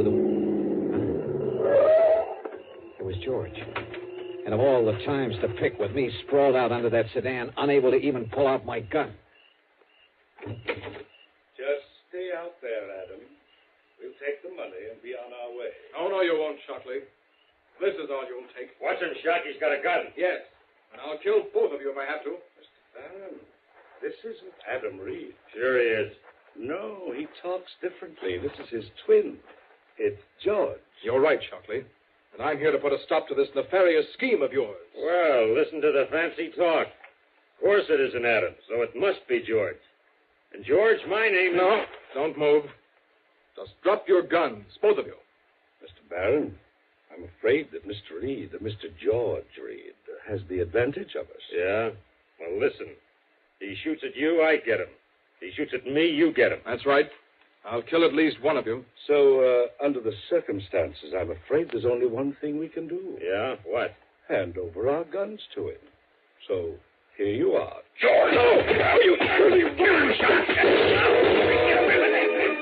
I yanked myself out from under the car, and just in time to have George land right square on top of me. Before I could push him away and get to my feet, he was out like a light, and both Shockley and his pal were on top of me. I never got off the ground. No! Kill him, Charles. Blow his head off. No, wait, Hewitt. You had enough? You had enough, mister? Get away, Shock. Let me shoot him. No. But listen, we've got to get out of here. Those shots he got off, the cops will be coming up from the highway to see what they were. But don't you see if we leave him here? We've got to, but we're not leaving this state until we kill his brother. Come on. No, you wait. You want some more? Never get away. Oh, no? Use that car. Kill yourself. Drop dead. Come on, Barry. No. Listen. Yeah, you listen. Oh! Come on, Barry. Okay. Take the back road down the hill. Yeah, just don't go too fast.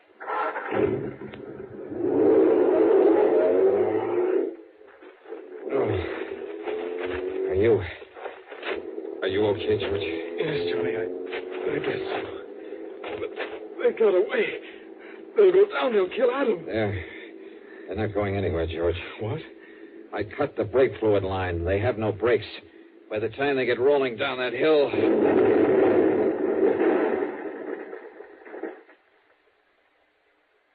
Good heavens. No, George. They're not going anywhere.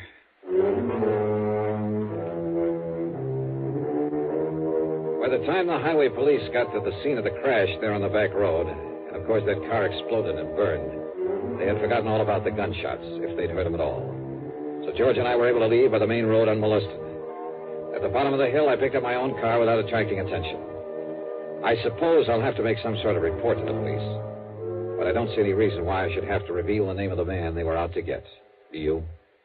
It's certainly too late to need anyone to bring charges against them. As for the expense account, so what's a couple of gallons of gas in so good a cause? Yours truly, Johnny Dollar.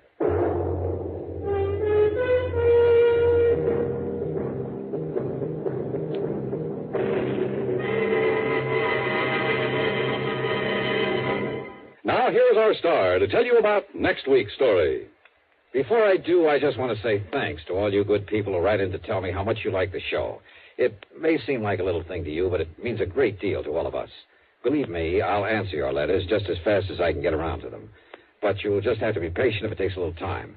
Now, as for next week, well, I suggest you read The Cask of Amontillado by Edgar Allan Poe. Then join us, won't you? Yours truly, Johnny Dollar.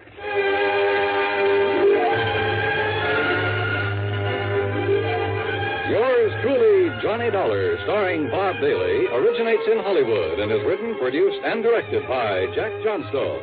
Heard in our cast were G. Stanley Jones, Alan Reed, and Frank Driscoll. Be sure to join us next week, same time and station, for another exciting story of yours truly, Johnny Dollar. This is Dan Coverly speaking. Frank Lovejoy stars in a hair-raising psychological thriller, A Friend of Daddy's, as suspense follows next on the CBS Radio. Johnny Dollar. This is Mr. Ernest L. Whiteman, Providential Assurance Company. Providential Assurance? That's right. You've heard of us, of course. No, sir, I can't say that I have. But what's on your mind, Mr. Whiteman? Embezzlement. Don't try it. What? Why would you get yourself into a lot of trouble? I beg your pardon. I'm sorry. I was just trying to make it funny. Oh, yes. Yes. Well, now, if you care to look into this for us... Sure, why not? Then I suggest you come here to my office and I shall give you the details. I take it there's a fee here in addition to my expenses? If you recover the money, something over $200,000, you can practically name your own fee. Great. That is up to, say, $5,000. On a $200,000 loss? That's right. Oh, well, then maybe I'd better figure on padding out my expense account. No, just a minute. Oh, stop worrying, Mr. Whiteman. But if you have any intention of Just keep your shirt on. I'll be over to see you.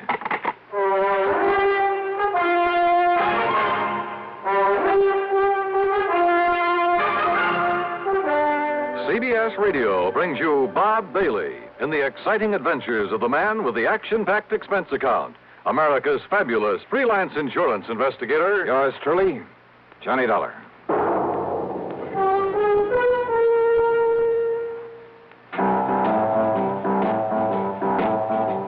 Talk about best-selling records.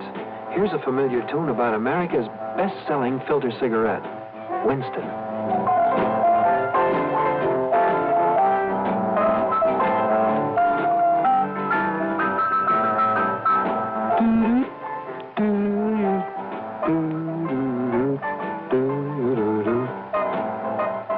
Winston gives you real flavor, full, rich tobacco flavor.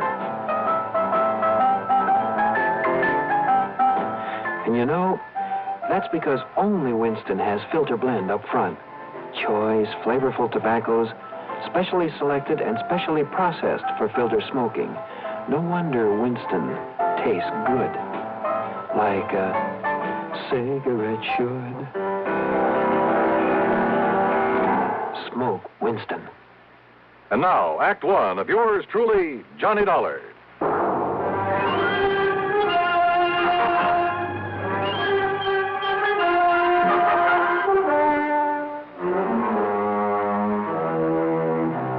Expense account submitted by Special Investigator Johnny Dollar to the Providential Assurance Company, Hartford, Connecticut. Now, at this point, I don't know if it's the Home Office or not. Anyhow, following is an account of expenses incurred during my investigation of the Hand of Providential matter.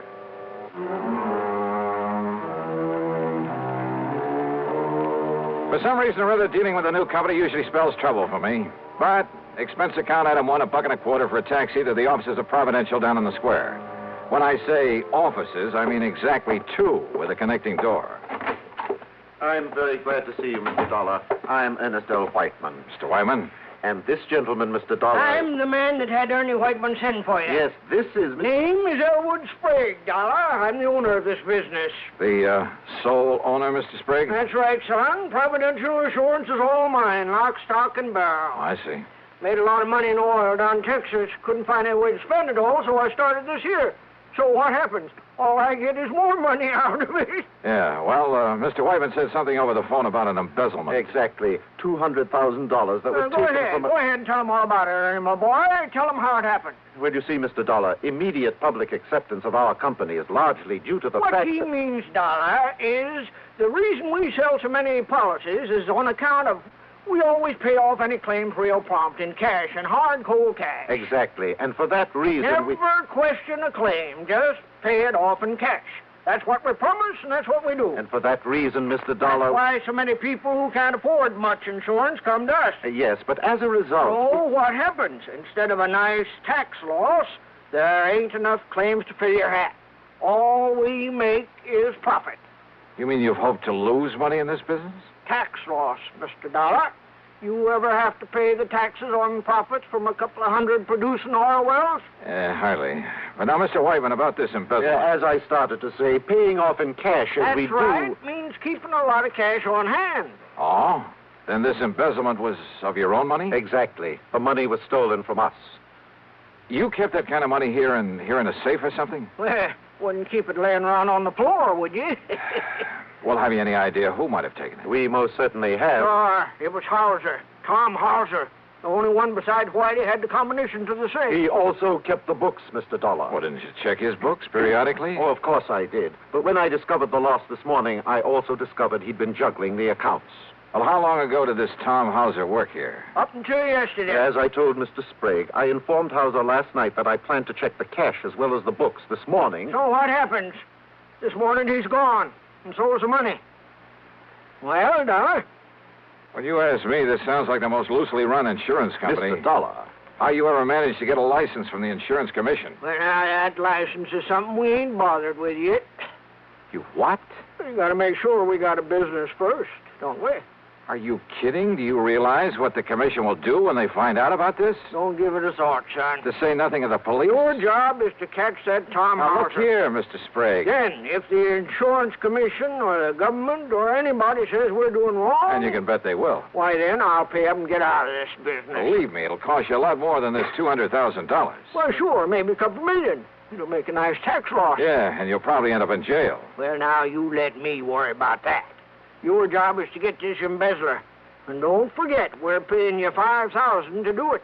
Look, you say it may cost you millions to get out of this mess. That's right. And yet you're worried about a couple of $100,000? Well, now, that's different. Huh? That was stolen, son. That was illegal. Trying to make sense with this man was like trying to reason with a hitching post. I told him I didn't want the case and that I could understand why he'd hesitate about calling in the police. Sure, they'd probably start asking questions. With the only answers he could give them, he'd really be in trouble. I told him that my only duty, as far as I could see, was to notify the commission of this whole operation. Sure, son. If your conscience hurts you, go ahead and notify him. After you got this money back first. After? Well, I don't know much about investigation, but seems to me that with him gone only a few hours, well, if I was you, I wouldn't be wasting any time. You got a point there. Sure. And don't you forget that $5,000 that's waiting for you when you bring that money back. Well, I ask you, what would you have done? And with a fee of $5,000 dangling in front of your eyes? Yeah, that's what I did. I took the case.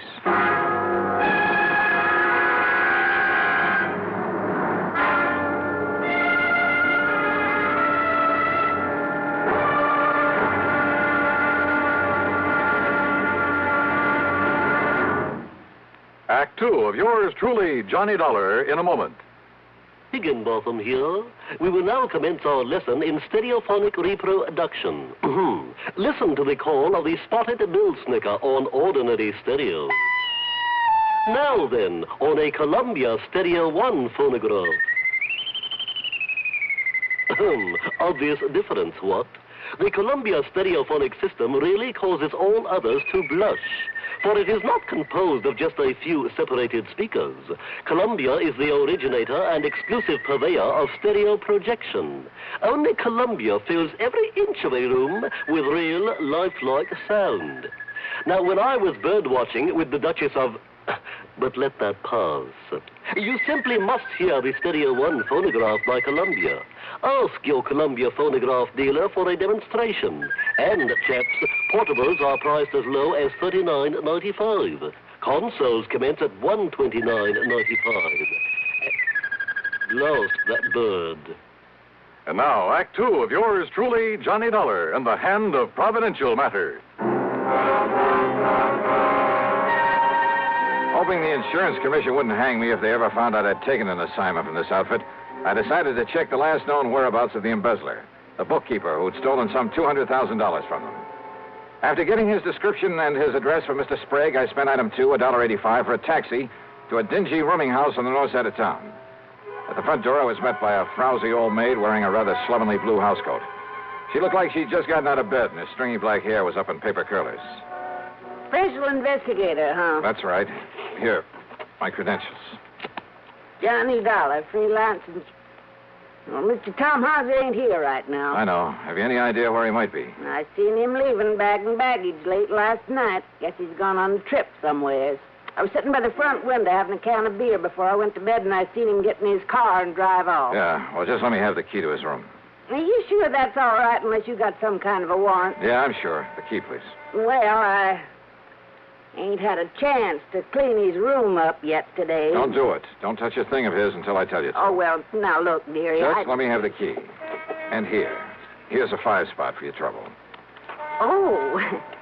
Well, now, you're what I'd call a real gent. And here's the key. It's the first apartment on the right, top of the stairs. Yeah, thanks. Is something wrong, Mr. Dollar? Did Mr. Hauser do something he oughtn't have done? What do you mean? What are you talking about? Hey, I had to come back here and pick up my stuff. So he isn't here. Yeah, don't worry about the split. I'll meet you like I said. Yeah, then we'll take care of it. All right. I'm leaving it right away. Neither Johnny Dolan or anybody else will ever... Hey, what? Well, if he does, I'll be ready for him. So come on now, hang up. Let me get out of here. Stop worrying, pal. I can take care of him and anybody else. Quietly as possible, I slipped the key into the door. I had some difficulty turning it, but finally heard the lock slip. Then I started slowly turning the knob. And then, well, I'm not quite sure exactly what did happen, except the door was suddenly pulled open so quickly that... Okay, baby. Oh. You want some more? What's the idea hanging around outside? Wait a minute. You must be Dollar. Yeah, Johnny Dollar.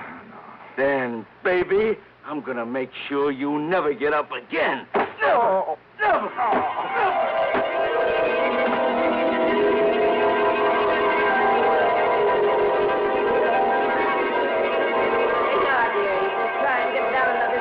Out of this bottle. Just leave that wet rag laying there on your forehead. It'll make you feel better. What do you... Oh, holy... Yeah. You just stay there on the floor until you feel better. Where'd he go? Oh, dearie. Who done this to you? You didn't you see him? I heard a big noise up here, and when I run up the stairs, he must have heard me and run away. And you was just laying here bleeding this way. That window. What's outside that window? Only the fire escape. But look, dearie. Yeah? Busted table lamp. This must have been what... Don't touch it. What? No, I'll wrap it in my handkerchief and... But who could have come here and done this to you? I can't imagine. Well, I can. Tom Hauser. Item 3, $1.20 for a cab to police headquarters. Anybody but Sergeant Ed Wilson would have asked a lot of questions that I didn't feel like answering. Ed simply took the lamp, told one of the boys in the lab to check, and if he found any prints on it, to classify them, then send a teletype to Washington. Item 4, $1 even for a cab to my apartment. After a long, cool shower, I felt somewhat better. I just got back into my clothes when the phone rang. Johnny Dollar. Ed Wilson, Johnny. Those prints on that lamp. Yeah, Ed. Thomas Harker, alias Tim Hosker, alias Tommy Hauser, alias just about everything else you can think of. Johnny, that boy is one of the 10 most wanted. No kidding. And for everything from safe-cracking to murder. You got any kind of a lead on him? Only that rooming house where he slugged me. Then he may be 100 miles away by now. I wouldn't bank on it. So, Ed. Yeah? You'd better put out that good old dragnet. Oh, don't worry, Johnny. But listen, just remember one thing about him. Like what? If that boy thinks you recognize I didn't even get a look at him. Maybe he doesn't know that. And if he finds out he didn't kill you, Johnny... Well? He'll be back to finish the job.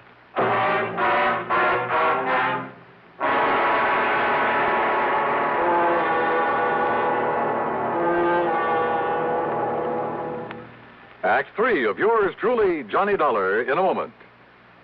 Here's Hollywood star Mona Freeman. Who feels like acting with a miserable cold? I relieve cold distress the fast way with 4-way cold tablets. Yes, tests of all the leading cold tablets proved 4-way fastest acting. Amazing 4-way starts in minutes to relieve muscular pains and headache, reduce fever, calm upset stomach, also overcomes irregularity. When a cold strikes, do what I do. Take 4-way cold tablets. It's the fast way to relieve nasty cold distress and feel better quickly. 4-way, only 29 cents. Now, here's a word about another fine product of Grove Laboratories. Does dandruff dull your hair, leave scalp itchy? Get Fitch Dandruff Remover Shampoo and get rid of unsightly dandruff in 3 minutes. 3 minutes with Fitch regularly is guaranteed to keep embarrassing dandruff away forever. Apply Fitch before wetting hair, rub in 1 minute. Add water, lather 1 minute. Rinse 1 minute. Every trace of dandruff goes down the drain. 3 minutes with Fitch, unsightly dandruff's gone. Fitch can also leave your hair up to 35% brighter. Fitch Dandruff Remover Shampoo. And now, Act 3 of yours truly, Johnny Dollar.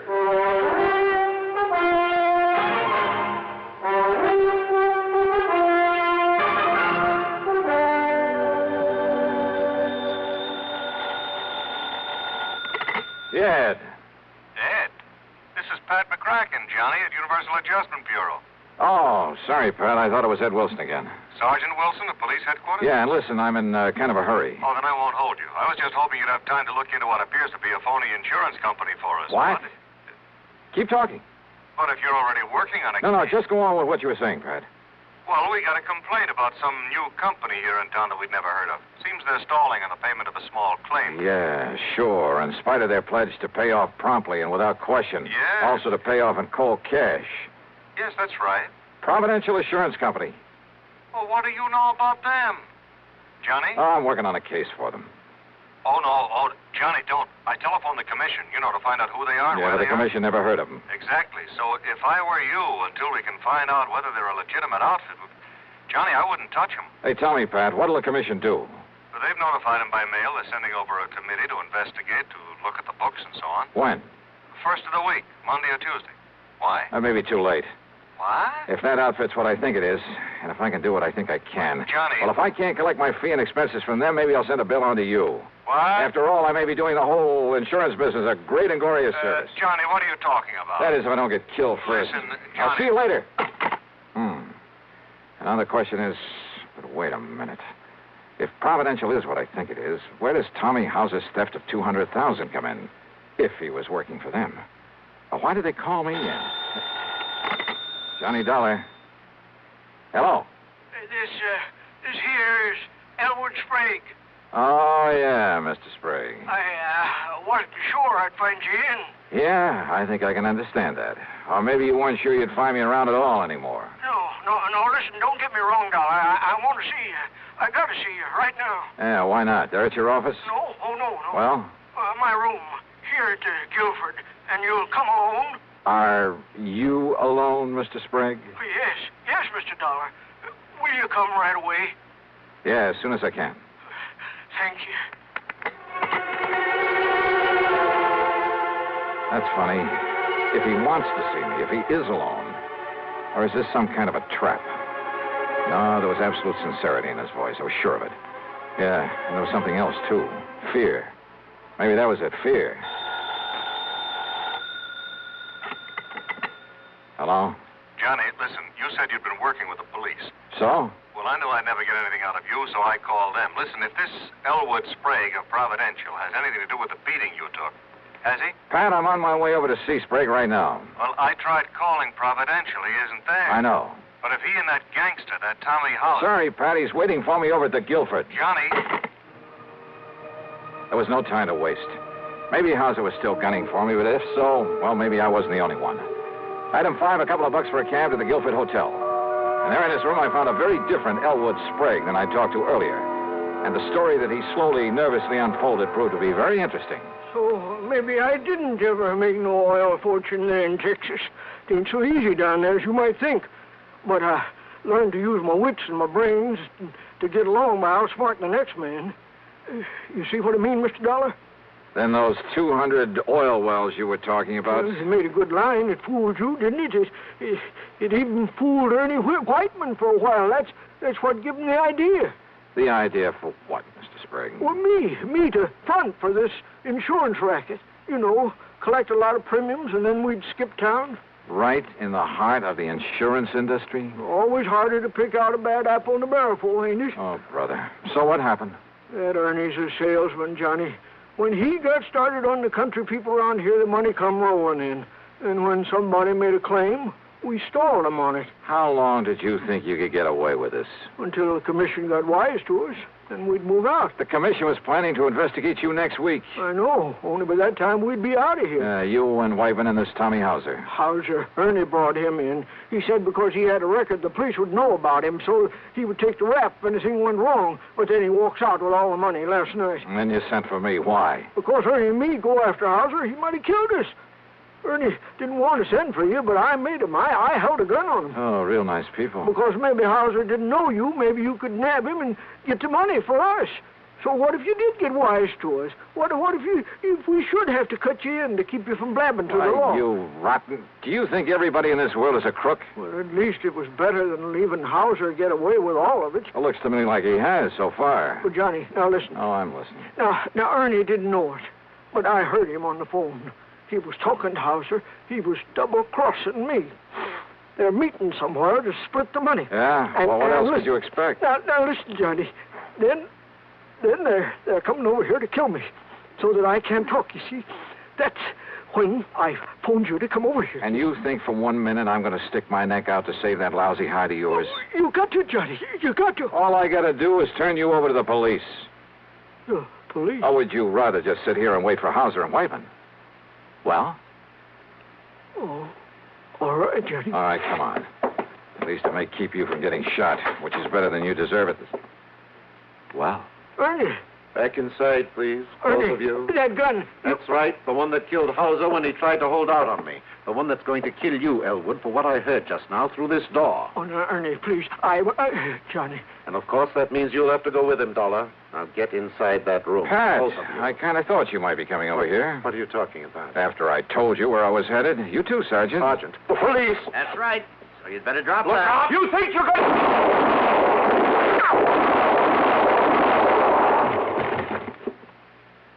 Well, Johnny? Well, thanks, Ed. You too, Pat. Oh, and Ed. Yeah, Johnny. Maybe you'd better put a pair of cuffs on Mr. Sprague here. You know, to keep him out of any more trouble. Oh, I'll go along peaceful.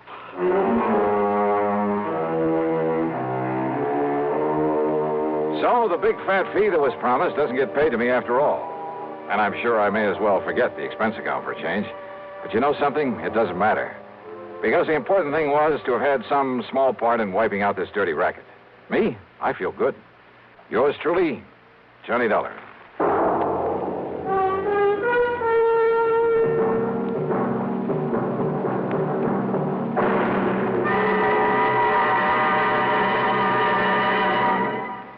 Our star will return in just a moment.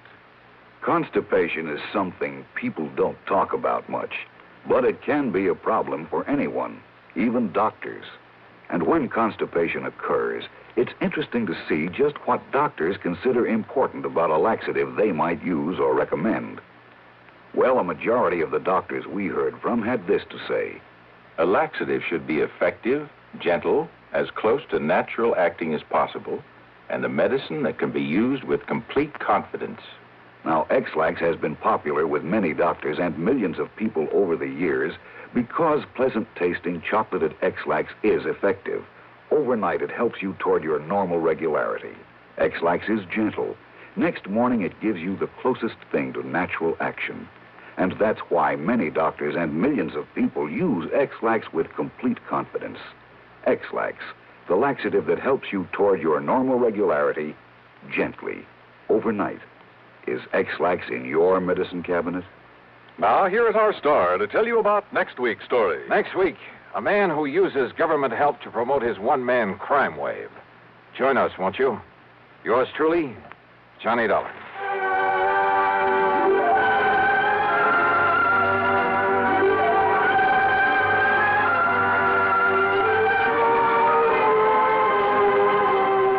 Yours truly, Johnny Dollar, starring Bob Bailey, originates in Hollywood and is written, produced, and directed by Jack Johnstone. Heard in our cast were Virginia Gregg, Edgar Barrier, Junius Matthews, Jerry Hausner, and Lawrence Dobkin. Be sure to join us next week, same time and station, for another exciting story of yours truly, Johnny Dollar. This is Dan Coverly speaking. Next, the nerve-tingling progress of a man hurled into space from Suspense on the CBS Radio Network. Citizens of Troy, this is Neil Kelleher, the Republican candidate for mayor of Troy. I'm taking this brief opportunity to tell you that a Republican city administration will restore garbage collection and disposal to an efficient level. The Democratic administration, having burned out the municipal incinerator, has now returned to the ancient system of garbage and refuse disposal by depositing it on an open dump. I shall take steps immediately to restore the incinerator and eliminate the threat of stench and smog that will surely be blanketing the northern section of our city as soon as the refuse piles get deep enough and the underground fires begin to burn. I intend also to eliminate the noisy collection of garbage in residential areas in the middle of the night so that Trojans can get their sleep. If you approve of the foregoing proposal, may I suggest that you can assure its becoming a reality by voting row A all the way election day. It's time now for Johnny Dollar. Hi there, Johnny. This here is Sidewinder Wilson. Oh, well, what can I... Who did you say? Sidewinder Wilson, you know, out here in Bumswung, Oklahoma. Oh, wait a minute. You mean that old friend of Durango, Laramie Dalhart? I sure do. Unless you've forgotten it, I'm the man that helped you find Durango that time he disappeared. Sure, of course you did, Sidewinder. If it hadn't been for you, he'd never have found the old coat. Yes, sir. Oh, what's on your mind? Well, if you should just happen to mosey out here to Bumspung, well, Johnny, I think I could show you something that'd make your eyes pop out all over your head. Sidewinder, is this an insurance matter? Now, you don't think I'd be calling on you if it wasn't, do you? What's it all about? Well, I'll tell you when you get here. Well, now, Sidewinder, I'll be waiting for you at Durango's Ranch. So long, Johnny. Well, now, wait a minute. Sidewinder.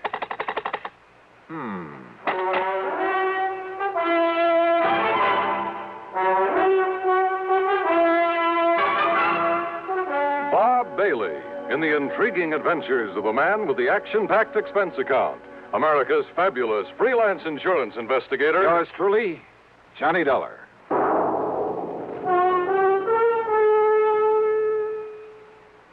With your permission, we'd like to talk shop for just a moment. CBS Radio Shop. Recently, one of the foremost publications in the broadcasting field polled 465 critics and editors. The question, which radio network programs do you rate tops? When the answers from these 465 experts were tabulated, the final ratings were, to put it mildly, overwhelmingly one-sided. Total honors accorded CBS radio programs exceeded those of all the other networks combined. Let's put it another way. The final verdict of hundreds of critics, reviewers, and editors was that CBS Radio had more top shows than all other networks put together. CBS Radio was pleased, naturally, at the result of the poll, but not surprised. Great programming is no accident. It's long been a policy of this network to devote every effort to maintaining highest broadcast standards, to making sure CBS Radio listeners hear the best entertainment, the most authoritative information. Whatever listening fare is for you, you can be sure you're hearing the best when you're tuned to CBS Radio. And now, Act One of yours truly, Johnny Dollar.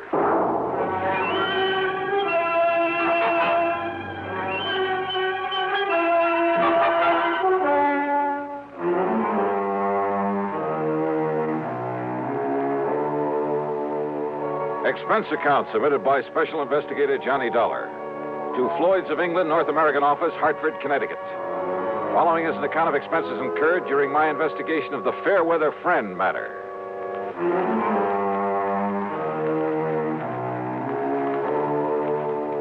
All of Durango's insurance was handled by Floyd's of England, so that would have to be the company that Sidewinder was talking about. Expense account item 1, $1.20 for a taxi to Floyd's headquarters in Hartford in the office of George Reed. Well, this is a switch, Johnny. You're coming here. George, I just got a call from that town out in Oklahoma with the unlikely name of Bumspung. The old Indian name, I understand. It means bad spring, bad water. Yeah, it was from a friend of Durango, Laramie Dalhart's, an old character by the name of Sidewinder Wilson. You know, of course, that Durango was here a few days ago. Here in Hartford, and he didn't drop in to see me? He dropped in to pay the $4,500 premium on that insurance he carries for the benefit of his niece, Carol Dalhart. He must think an awful lot of that girl. Yeah? Well, who wouldn't? What? George, that Carol's a living doll. If I were ever to think seriously of getting married... Well, believe me. Oh, what's the hitch? Does old Durango object? Object? Far from it. Hey, tell me, did he pay off that premium in the usual brand new $100 bill? Yes, and as usual, he peeled them off a roll that was big enough to choke a horse. Johnny, why that man carries so much cash around with him? Now, what did this fellow Wilson call you about? Sidewinder wouldn't tell me. Well, now, wait. There was a robbery-murder case out there a while back in the little town of Fairweather. Oh? That's a few miles north of Enid, Oklahoma. What happened? Well, it was the messenger carrying some negotiable securities to the small bank there in Fairweather. Ah, you get stuck for insurance on both the man and the securities? Only on the messenger. The securities were returned. By whom? Well, neither the bank nor the police out there ever found out. Funny. Do you suppose that's what Sidewinder called me about? Well, there's only one way to find out, Johnny. Which is to say that Floyd's of England will pay my expenses. Well, now, within reason, of course. Huh?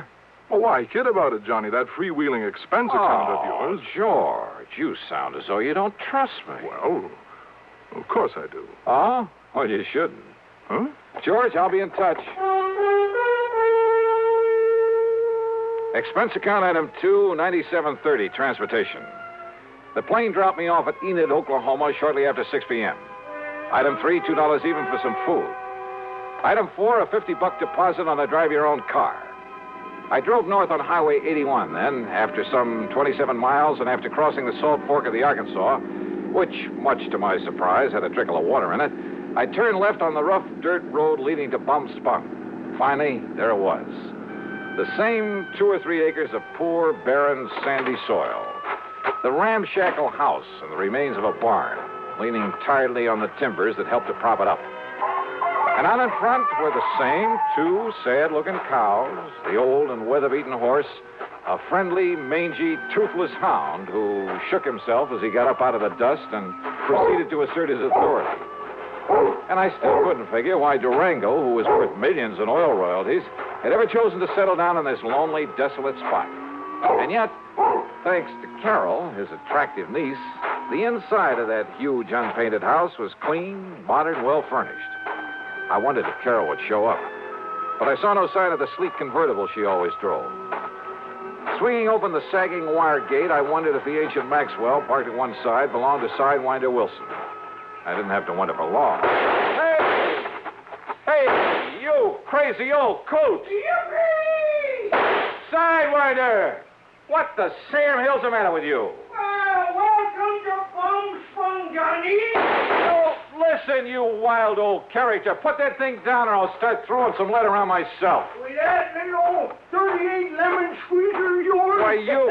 No, sir, Sonny. You wouldn't stand a chance. Well, now, what's the big idea? Well, I just wanted to show you that when Durango leaves me in charge of his ranch, he leaves it in good hands. And also, I wanted you to feel real welcome around here. Yeah. Now, how are you, Johnny boy? Well, still in one piece, no thanks to you. The crazy way you and Durango have of making somebody feel welcome around here. Where is he, by the way? Well, first he went to Hartford to pay up on his insurance. Then he flew down to Washington. Oh, what for? Well, to pay up on his income taxes. Wanted to make sure he got them in the right hands. Well, now, he didn't have to go to Washington for that. Well, he figures it makes it easier that way. He just carries along a big bundle of money and lets them take whatever they think is right. Oh, no. Now, listen, Sidewinder. Yeah? Did you call me in connection with that bank messenger who was killed down in Fairweather? That's right, Johnny. I understand the securities he carried were returned to the bank. Yes, sir. They were sealed up in a big envelope and laid on the front doorstep of that bank. And what I figure, Johnny... You figure that if I can find out who sent them back the securities, I'll have a lead on the killer. That's right. And, Johnny, I know who sent them back. You do? Yeah. You're sure? Yeah. Well, who, Sidewinder? Me, Johnny. What? Yes, sir. Me.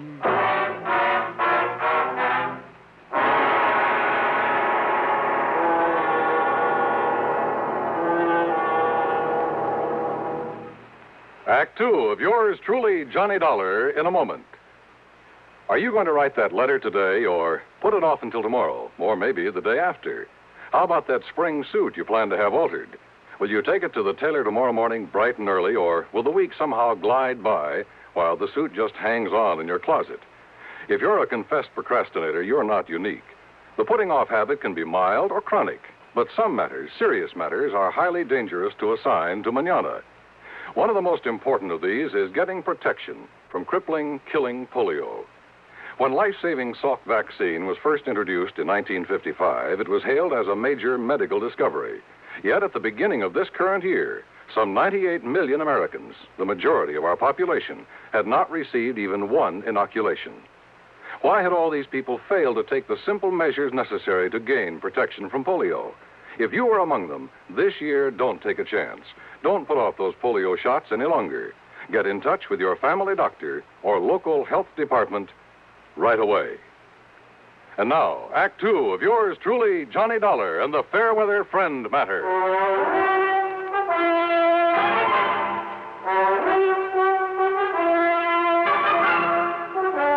on in the house, Johnny, and I'll tell you about it.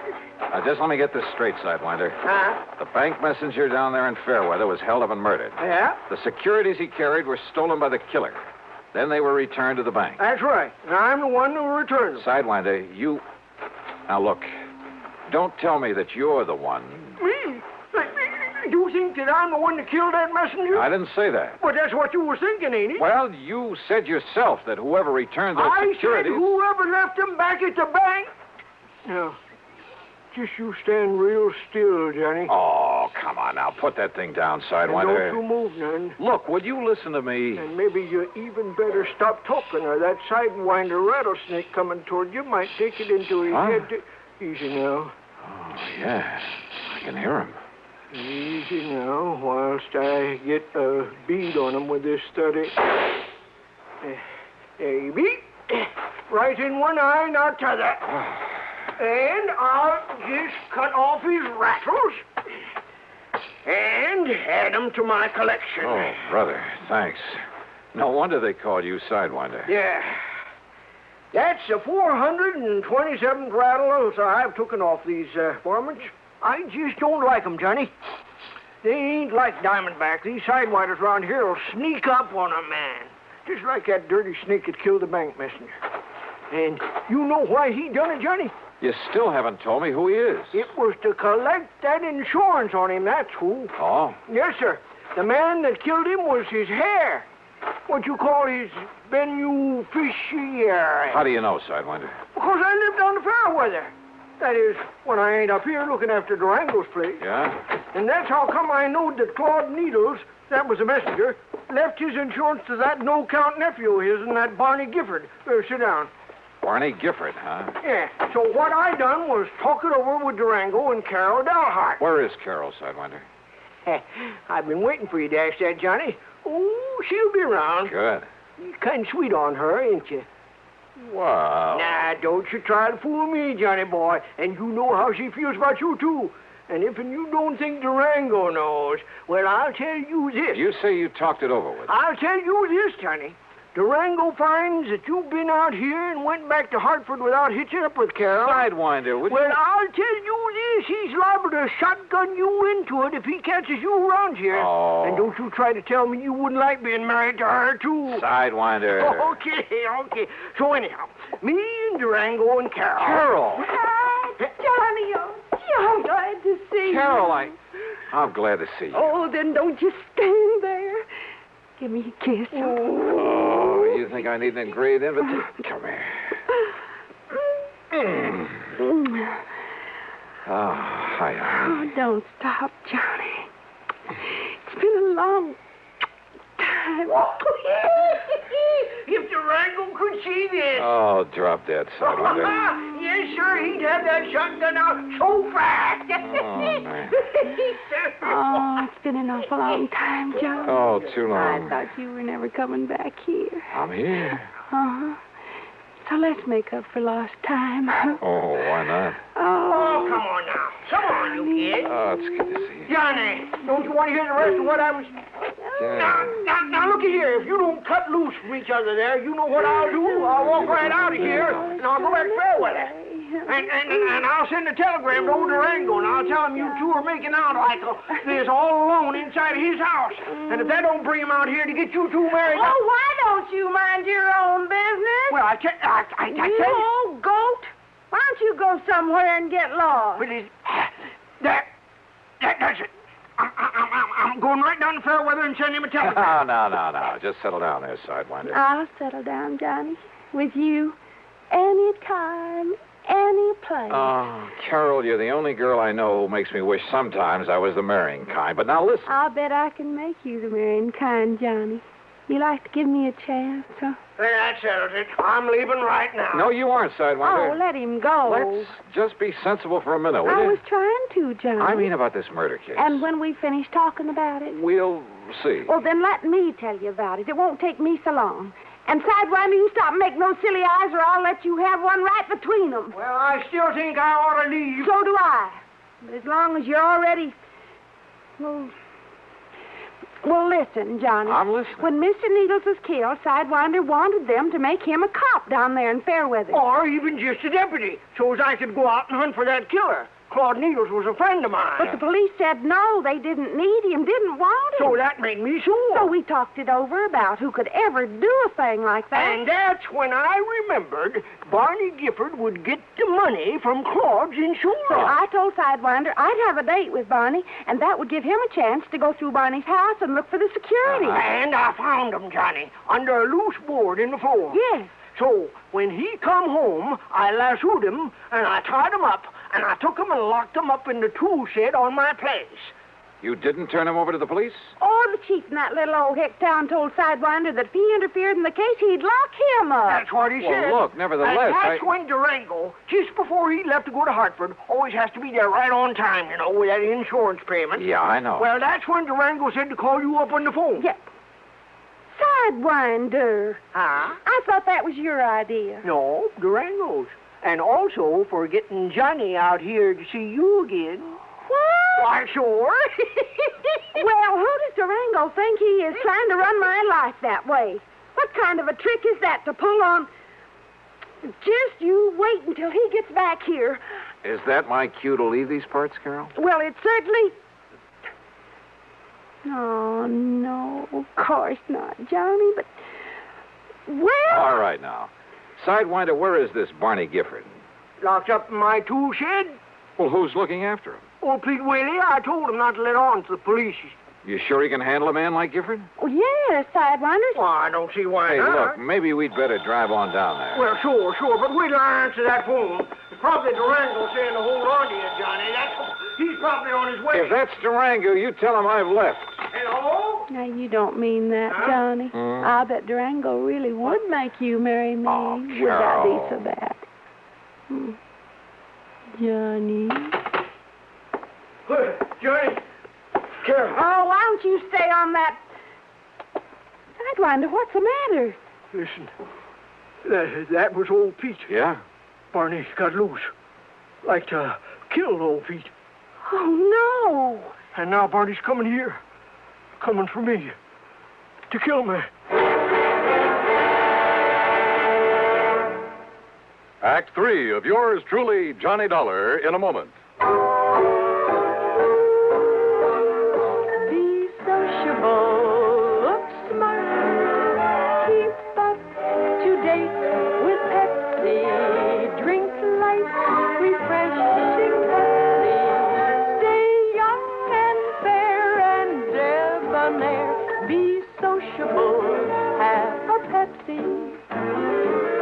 When friends drop in, let your hospitality show you're sociable in the modern manner. Pepsi, you know, is the favorite of the smart and young at heart. Be sociable, look smart, keep up to date with Pepsi, drink light, refreshing Pepsi, stay young and fair and debonair, be sociable, have a Pepsi. Have you tried a Pepsi lately? And now, Act 3 of yours truly, Johnny Dollar. Okay, then. If Barney Gifford's coming here, we'll be ready for him. Sidewinder, you aren't afraid of him, are you? He's a bad one, Johnny. But if Sidewinder was able to subdue him before. Well, I caught him off guard, Johnny. He didn't have no gun then, but he has now. He took old Pete. And Barney's a deadly shot. It's the only good thing you can say about him. And don't you see, it's dark outside now. If we stay around here inside the house, we'll be like a flock of sitting ducks. Yeah, but I don't think we'll stay inside. You mean we'll just run away from him? No. How long ago did he get away from Pete? Well, Pete says it was more than an hour ago. Then we haven't any time to waste. What are you going to do, Johnny? I know what you're going to do, Carol. Yes? Get out of here. Go on back to Enid. Tell the police. By the time they can get up here, Sidewinder and I will either have things under control or, well, then they can take over. Why don't you phone the police? Because I'm telling you to go on down there. You're just trying to get me away from here, aren't you? That's right. No, Johnny. I can shoot just as good as you and Sidewinder, and there's plenty of guns in the back room. No, Carol, that doesn't make any difference. You think I'm going to leave you here with a killer after old Sidewinder, and if Barney finds you with him, he'll try to kill you, Carol, too. will you just... I won't go, Johnny. I won't leave you. Okay. We're just wasting time. I haven't seen any car lights out on the road, but that doesn't mean that... That's right, mister. It doesn't mean a thing. Damn. The front door had been pushed open by the barrel of a high-powered rifle that slowly fanned the three of us. I knew that if I made a move to draw my handgun, if Sidewinder took a step toward his .30-30 on the table, and if Barney was the excellent shot that Carol said he was. All right. Put your hands up and come walking out this door. Listen, Barney, Shut give up, it... do like I say. Come on, Carol. Sidewinder. Come on, don't try anything. All right, Barney. Not so brave now that I got the advantage, are you, Sidewinder?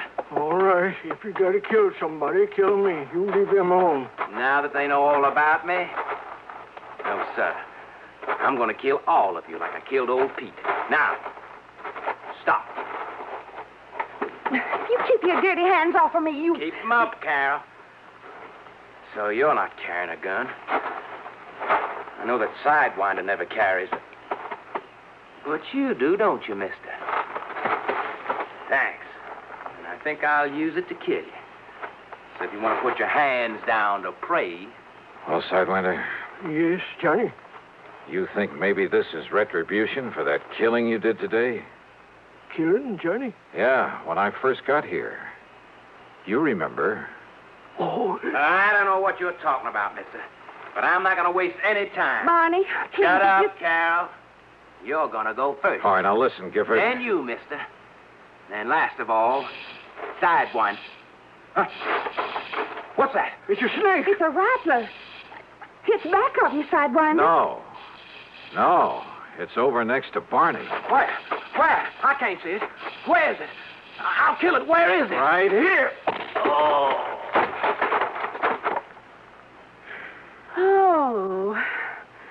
But that snake... Oh, thanks, Sidewinder.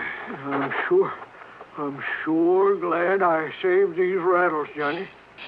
What? Yeah, so am I. But I never would have remembered them if you hadn't reminded me about killing that snake.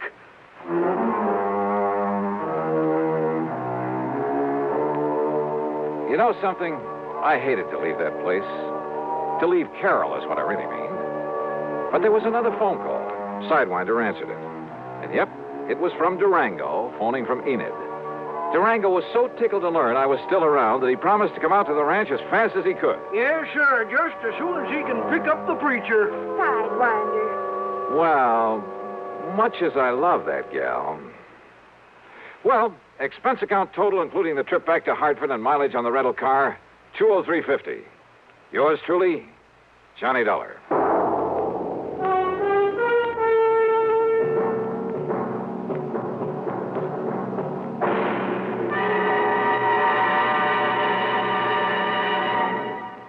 Our star will return in just a moment. Be careful, you're going to land in a bathtub. Who's driving this flying saucer, you or me? Well, what do you see? Oh, germs. Millions and millions of germs. Sure, here on Earth, disease, germs, and viruses live in bathrooms. Wait, here comes a lady. She's putting a dash of Lysol in with those suds, and she's mopping the floor. Wow, look at those germs and viruses drop dead. Boy, are you stupid. I thought all Martians knew that Lysol brand disinfectant kills disease, germs, and many deadly viruses on contact. Disinfects from one cleaning to the next as nothing else can. That's right. I remember my 7 grandmothers saying Lysol makes your favorite cleaner work better, including many that claim to sanitize. I'm sorry you learned to speak English by listening to commercials. And Lysol comes in regular or pine fragrance for as little as 29 cents. How much is that in Martian money? Now, here is our star to tell you about next week's story. Next week, well, getting away from Durango Laramie Dalhart isn't as easy as you might think. Join us, won't you? Yours truly, Johnny Dollar. Yours truly, Johnny Dollar, starring Bob Bailey, originates in Hollywood and is written, produced, and directed by Jack Johnstone. Heard in our cast were Virginia Gregg, Junius Matthews, G. Stanley Jones, James McCallion, and Bill James. Be sure to join us next week, same time and station, for another exciting story of yours truly, Johnny Dollar. This is Dan Cumberly speaking. Suspense is next over the CBS Radio Network. WROW, Albany, New York. 10, 10, 10. Yes, 10 hours of price-shattering bargains at Henry S. Mantell Furniture, 343 River Street, Troy. This merchandise must be sold at once, at savings to you of up to 87%. Mantell's was unable to extend their Latham store lease, so the stock from the Latham store has been moved to Mantell's main store in Troy. Save on famous brand merchandise, Haywood Wakefield, Kraler, Simmons, Norge, Motorola, and many more. Buy a $339.95 two-piece living room suite for $199.95. Or a $34.95 famous Make Inner Spring mattress for $17.88. Or a modern bedroom set, regularly $259.95, now $139.95. This tremendous sale at Henry S. Mantell Furniture begins Monday, 6 p.m. to 11 p.m., and Tuesday, 6 p.m. to 11 p.m. The store will be closed during the day to mark down merchandise and arrange stock. Remember, there's no money down at Henry S. Mantell Furniture, 343 River. Johnny Dollar. Earl Poorman, Johnny, down here in Sarasota. Earl, so how's the insurance business down in Florida these days, to say nothing of the fishing? Well, why don't you come down here and find out for yourself? But now listen. I'm listening. You remember how my home is situated out here on St. Armand's Key? Well, sure, I ought to. I've been there often enough. It's near the end of a long bayou that comes in from Sarasota Bay. Yeah, and the bayou is lined with expensive homes, private docks, and it's full of mullets, sea trout, sheepshead, flounder. So what about it? Johnny, what would you think if I told you I'd sold a man $50,000 worth of straight life insurance? Well, I think you were just doing your normal... Huh? Did you call to talk fishing or business? Listen, will you? Okay. What would I think if you sold a man a $50,000 policy? And? And then, 3 days later, just this morning, as a matter of fact, found his body floating under my dock. Oh. Okay, Earl. I think I'd better grab the first plane I can. That's what I think. And not to go fishing.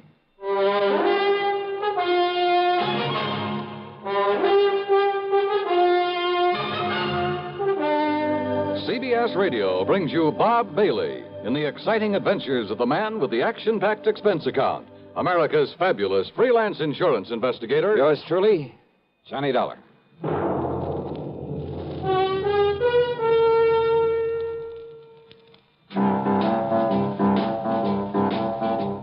Talk about best-selling records. Here's a familiar tune about America's best-selling filter cigarette, Winston.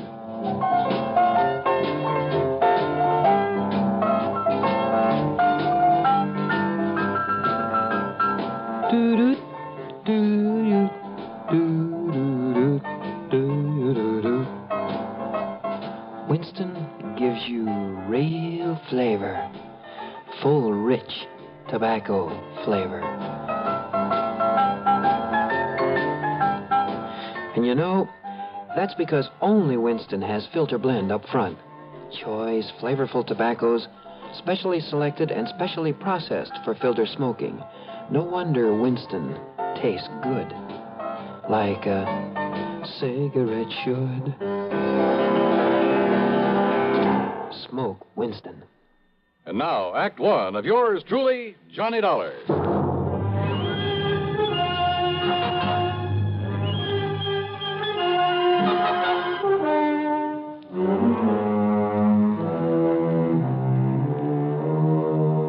Expense account submitted by Special Investigator Johnny Dollar to the Tri-State Life and Casualty Insurance Company, Sarasota office.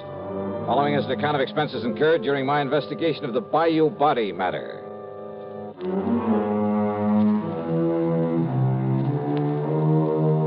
Expense account, item 1, $73.50, plane fare and incidentals, Hartford to Tampa, Florida. There I'd figured on getting a ferry plane to Sarasota, but instead Earl Poorman met me at the international airport with his car. Oh, Johnny, I'm glad you got down here so quickly. You realize I only phoned you about 5 hours ago? Yeah, Earl, I just finished my breakfast. Matter of fact, I called you before I even contacted the police. Then you probably aren't sure whether it was natural death or suicide or what, huh? We'll find out what the police have found out when we get to Sarasota. You ask me, though, I think the old man simply went out on his dock this morning, had a heart attack, keeled over, and by the time he floated down to my place, he was dead. Who was he? Well, his name, Johnny, is Ralph P. Carter. He lived in the fourth home up the bayou from mine. That new place that was just being built the last time I was down here? That's the one. He was a man of 64. Used to live in New York, where he had a business of some kind. But he had some heart trouble, so he quit and came down here to live and take it easy. Pretty well to do? Considering the house he put up, the way he and his wife lived, I'd say he was loaded. Matter of fact, I happen to know he was. Fancy car, private dock, Has nice a wife, you say? Yes. Uh-huh. How old is she, Earl? About 50. You know what I was thinking, of course. What? Oh, if he'd been married to some much younger gal and having money and some insurance, but you know. Huh? You were thinking his wife had knocked him over to collect on this policy I sold him? Such things have happened, Earl. Well, it didn't this time for several reasons. One. He already owned a couple of other policies issued by some company up north, big ones, totaling over $200,000. 2. Both he and his wife have so much in blue chip stock, so much in the bank that, well, that $200,000 won't mean a thing to her. Funny, then, that he should buy $50,000 more from you. Third, Carter's wife never knew about this policy I sold him. Oh? No. Nor is she named as beneficiary of it. Who is? Hold your hat, Johnny. This is right out of the pulp magazines. What do you mean? The beneficiary happens to be a former stripper. Stripper? You mean from burlesque? That's exactly what I mean. Her name is Mitzi Taylor. She lives up in New York. I see. You know the connection, Earl? Well, from what he told me when he bought the policy, well, I guess he'd known her pretty well in the old days, before he and his present wife got married. They were only married about 3 years ago, incidentally. Incidentally, huh? Well, what's that mean? Earl, I got a kind of funny idea cooking in the back of my head. About his wife, I mean. About his wife? Yeah, let's get on down to Sarasota and find out what the police have learned.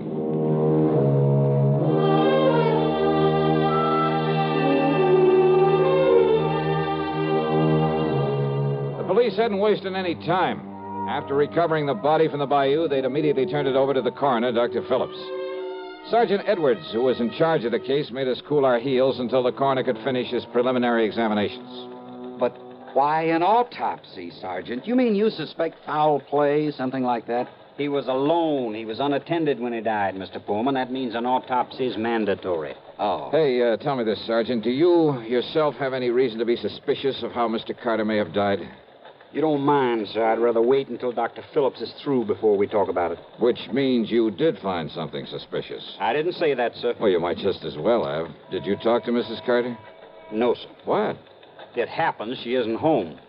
Then she doesn't know her husband is dead? Looks that way, doesn't it? Oh, come on. Now, wait a minute. Sergeant, that's a pretty evasive answer. Truth is, Mr. Dollar, it was meant to be. Oh, great. Then I can expect a lot of cooperation from this department. All we can possibly give you, sir. When we find out what we have to go on. Yeah. Earl, do you know if Carter had a regular physician? Yeah, Dr. Theo Foote, Johnny. We've checked with him, Mr. Dollar. And? Mr. Carter's heart condition was such that he was ready to go at any moment, and without warning. But if you're suspicious of something else... Have I given you any real reason to be suspicious? Now, look, Sergeant, let's not be... Dr. Phillips. Johnny Dollar. Hiya, Doc. I might have known you'd be called in on this, Johnny. You certainly got down here in a hurry. Mr. Pullman. Hello, Coroner. Did you find out anything, Doctor? You were right, Sergeant. I've got a lot more work to do, of course, before making out my report on this case, but there's no question about it. Mr. Carter died neither from a heart attack nor from drowning. Oh? What did kill him, Doc? He was struck so hard at the base of the skull that death must have been instantaneous. Murder, Johnny. And without question, the murder weapon was the wrought iron poker that you found there in his home. No reason for suspicion, Sergeant? Thanks, Doctor. I'll get out an APB on Mrs. Carter right away. I think you'd better. And, Mr. Dollar, I'm afraid you'll just have to wait around until we pick her up. You, want to bet on that?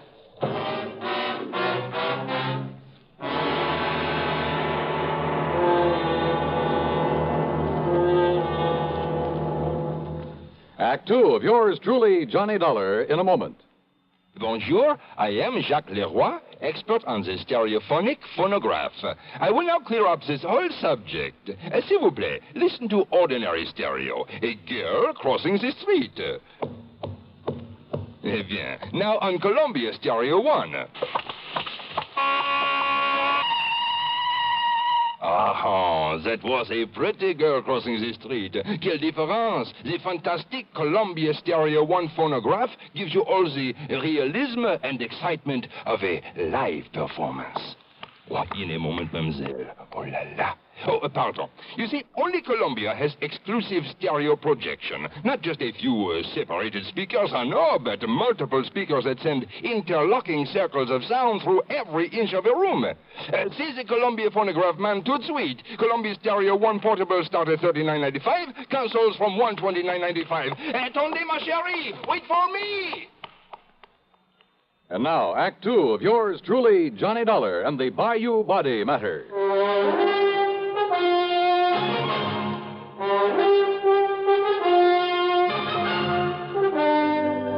The machinery is in operation, Mr. Dollar, and as soon as we get any word as to the whereabouts of Mrs. Carter, we'll let you know. Yeah, thanks a lot. Earl, just how much did you know about Carter and his wife? Well, you know how it is, Johnny. There was some talk about their not getting along too well, but... I've thoroughly investigated, Mr. Dollar. They fought like cats and dogs. Well, now, I wouldn't go so far as to say that. At times, that is. At times. According to the people next door, they had quite an argument just last night. Oh? At one time, according to these people, she hollered at him, "I could kill you, Ralph. I could kill you." Yeah, well, that's not proof that she did. No? Then why would she Well, say it? haven't you ever told somebody you'd like to kill him? Well, saying I'd like to, or saying I could or would are two different things. And look here, sir. If she didn't do it, then why would she hightail it out of town early this morning? Oh, those neighbors reported that she did? Yes, sir. She drove away from their place at approximately the same time as the coroner says he was killed. Well, let's face it, Johnny. The sergeant must be right. She must have done it. No question about it, Mr. Dollar. But why? What could her motive have been? Who knows? Could have been most anything. Now that we know there was friction between them... And what about his money? She stands to be worth an awful lot with him out of the way. And don't you forget for 1 minute she's much younger than he was. Not only that, but she's a nice, healthy, attractive woman, too. And he, with his heart condition, well, he was probably just a millstone around her neck. Makes sense, Johnny. Sure it does. Did you or the coroner find any fingerprints on that poker that was used on him? No, sir. But there was some lint from a pair of cotton gloves on it. All right, then. Johnny. All right. I've seen Mrs. Carter many times. She prides herself on her dress. She can afford to. And I've never seen her outside that house without a hat and without a pair of gloves. And, of course, a lot of people wear gloves when they drive a car. Okay. Now, don't you worry, Mr. Dollar. The APB is out, and every highway north of Bradenton, south of Venice, and east of Arcadia is being watched for her. When we get her, I'll let you know. Yeah, you do that. Come on, Earl, let's have some lunch. Sure. Nothing more we can do here. Reach you at Mr. Pullman's house, I take it. Don't bank on it, Sergeant. So Earl drove me to his home on St. Armand's Key, and by then I was beginning to wish I'd made the trip to Florida solely for purposes of fishing the blue waters of the Gulf with him. But then, after saying hello to his charming wife and having a drink and a good lunch with them, I walked over to the Carter place, 100 yards or so up the bayou. Much to my surprise, there was no policeman there to keep an eye on things in case Mrs. Carter should return. I was even more surprised to find the side door standing wide open. So, needless to say, I walked in and looked around. One of the first things that caught my eye in a den off the living room was a desk. It was locked, but I managed to pry it open without too much difficulty. And there, among other things, kind of half hidden away in a folder, I found some canceled checks, a whole series of them, written twice a year for a period of over 3 years. They were made out to Mitzi Taylor, the ex-Burley Queen. Pretty sizable checks, too, all for the same amount of money. No wonder he'd kept this desk locked. But during one period of time, well, 3 checks that should have been there were missing. And it gave me an idea. Out in the living room was another desk, a tambour, obviously Mrs. Carter's. Hidden away in the bottom of one of the drawers of that desk were the 3 missing checks. beg your pardon. Mrs. Carter? That's right. Who are you? Johnny Dollar, special investigator for one of your husband's insurance companies. Special investigator? Yeah, here. My credentials. I see. And has my husband sent for you? Your husband? Of course. Where is he? You mind telling me where you've been since early this morning, Mrs. Carter? I don't know why not. I was somewhat upset this morning, and, well, being a woman, I chose to do something a man probably wouldn't understand. I've been at a beauty parlor. Where? Just this side of Bradenton. All right, now, Mrs. And Carter. if this is some kind of inquisition, I had a shampoo, a set, and a manicure. Tell me just one thing. Did you leave this house before or after your husband died? I don't believe Ralph was even up by the time. Ralph, dead. His body was found in the bayou this morning. Or did you know that? Oh, I am shocked, Mr. Dollar. Terribly shocked. I am not sorry. Go on, Mrs. Carter. I married Ralph 3 years ago. It was my second marriage.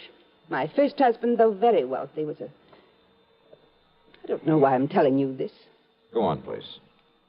I thought that Ralph, because he was older than I would... Well, I thought that with my money he'd be content to settle down to the quiet sort of home life I'd owe... Don't you see? It was only for my money that he married me.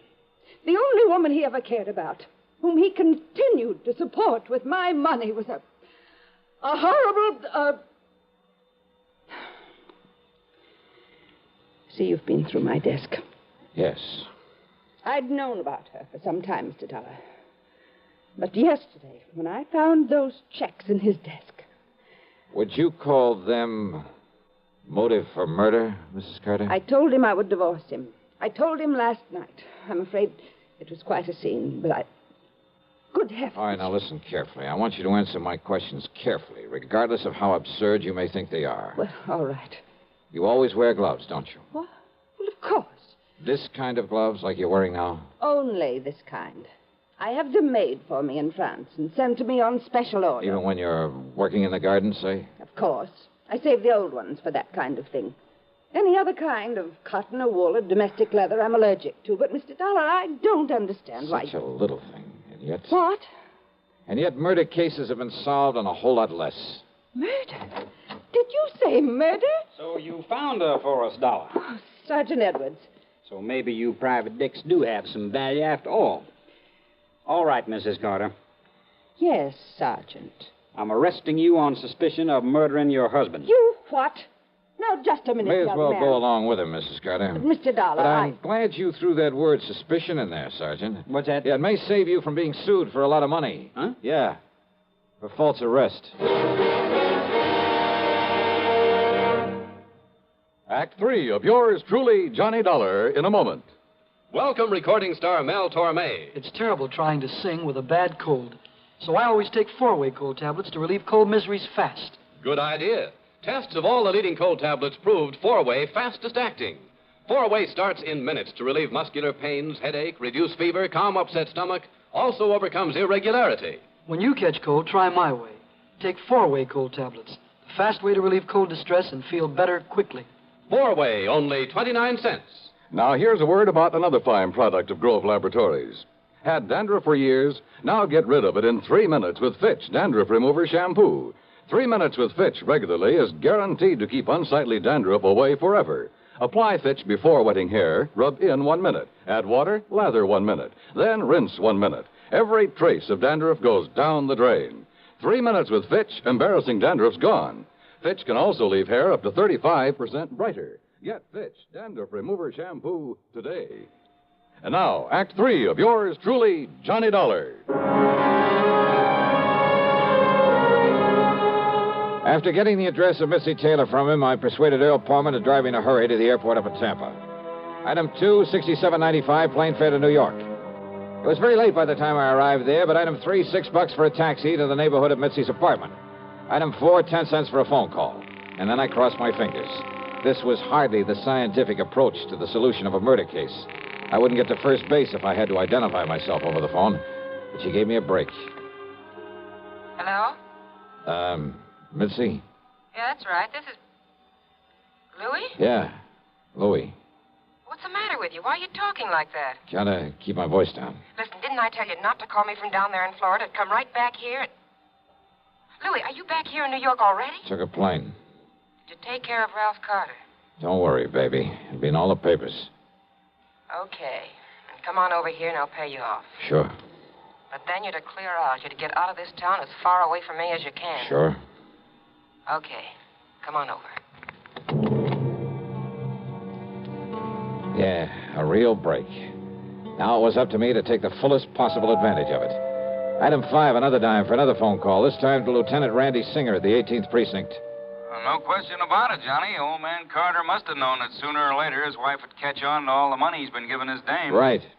And maybe he was getting tired of sending out those checks. Right. So to get off the hook and still provide for Mitzi, he named her as beneficiary to a $50,000 insurance policy.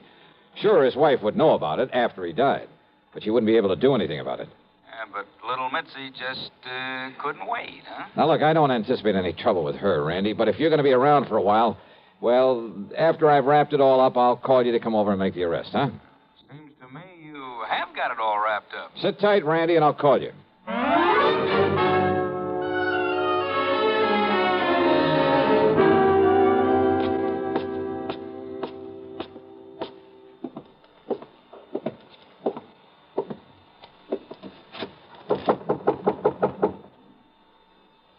Yeah, who is it? Louis.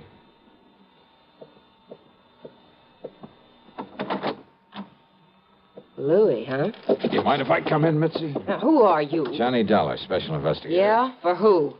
The company that issued that $50,000 policy you are not going to collect on. You know something, Johnny? That's where you're wrong. Oh, you think so? Did you see Ralph Carter's body floating around in that bayou down there in Florida? I'm afraid I didn't. Well, you should have, Johnny. Because then you'd know what you're going to look like floating down the dirty East River. Sorry, Mitzi, but, hey, wait a minute. How did you know Carter's body was thrown into the bayou? You took too long getting over here, Johnny, after that phony phone call. Come on in, Louis. Take care of him. What? One move for a gun and I blow your head off, mister. Go ahead, Mitzi. Take his gun away. Okay, got it. Now keep it on him while I take him apart so we can feed the fish out in that river. No, wait a minute. Huh? Wait till I close the door to the corridor so that... What? That's right, Mitzi. Don't bother. Cops! The cops! Drop it, Louis!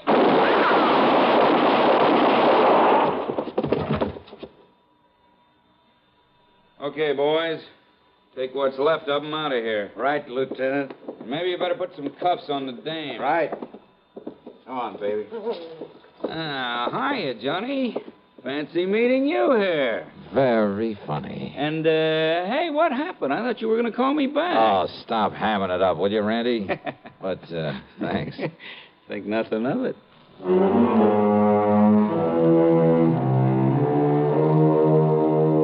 Louis managed to survive, and I understand that the way he shut up his mouth in the hospital, well, I understand he pretty much cinched the case against both himself and Mitzi. So, expense account total, including a big midnight supper for Randy and myself and a train back to Hartford, $168.65. Yours truly, Johnny Dollar.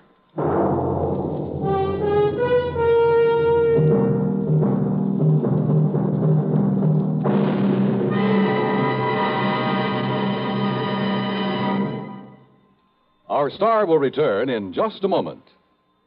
This is the cold season. What do medical authorities say about the common cold? Doctors tell us there is no known drug which will cure a cold. There are effective medications for treating complications, accompanying or following a cold. If you've been taking sensible precautions and still have one cold after another, it's best to see your doctor. And here's more good advice. When you have a cold and need a laxative, that's the time to rely on gentle X-Lax. Pleasant-tasting, chocolated X-Lax helps you toward your normal regularity gently overnight. X-Lax gets along with any cold remedies you may be taking, and X-Lax works where nature wants, in the lower tract, not the stomach. Taken at bedtime, X-Lax won't disturb sleep, gives you the closest thing to natural action the next morning. You're well on your way toward your normal regularity, without upset or discomfort.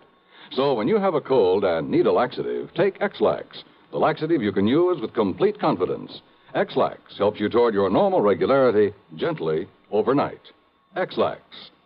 Now, here's our star to tell you about next week's story Well, next week I take another trip to Florida, and I still don't get a chance to go fishing. Instead, a lesson in how not to commit a murder. Join us, won't you? Yours truly, Johnny Dollar.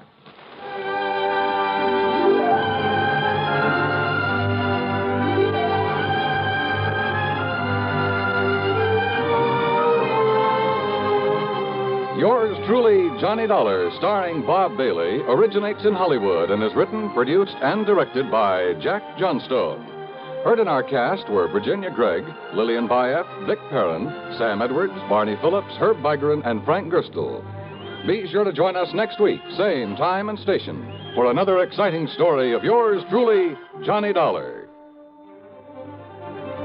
This is Dan Cubberly speaking.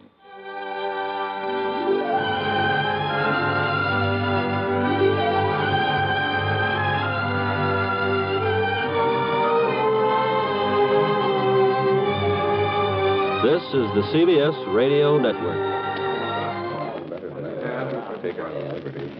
Gentlemen, your attention, please.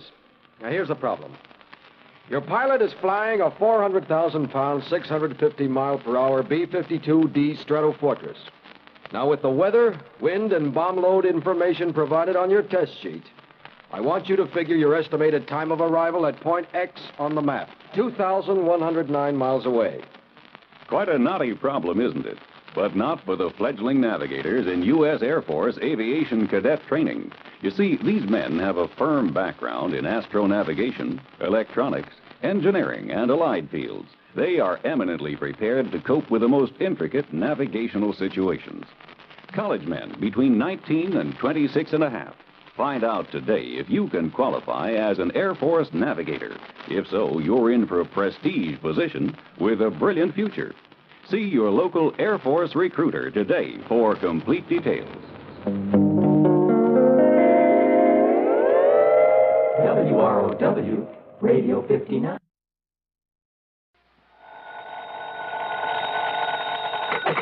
Johnny Dollar. Pat McCracken, Johnny, at Universal Adjustment Bureau. Greetings, Master.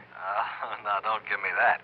Johnny, I believe you spent a couple of weekends down in Sarasota, Florida early this month. Pat, you know darn well I did. Have a chance to get in some fishing? You know darn well I didn't. That's why I've been sitting here dreaming about those lunker bass at the Lake Mojave Resort out in Arizona. Oh, what's the matter with Lake Mead? Huh?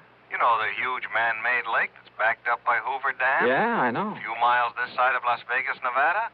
A lot of big ones in that water, I understand. Okay, Pat, you got me all excited. Now, what's it all about? I told you, fishing. Yeah, and? That's all. Except... Yeah, except what? Slight case of murder.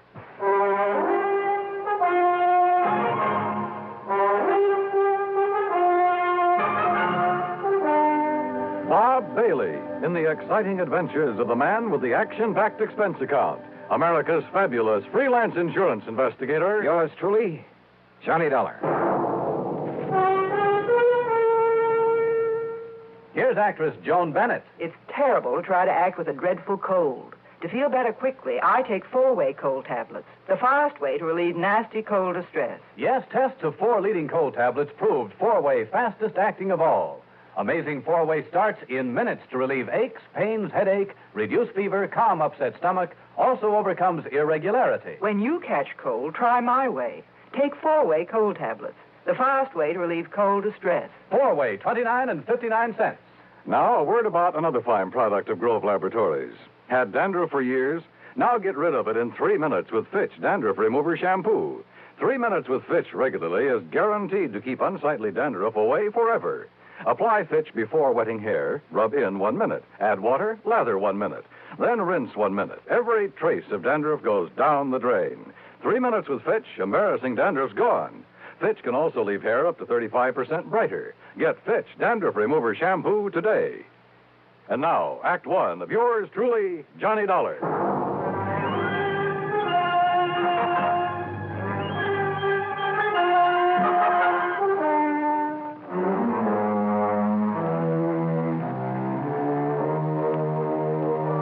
Expense account submitted by Special Investigator Johnny Dollar to the Universal Adjustment Bureau, Home Office, Hartford, Connecticut.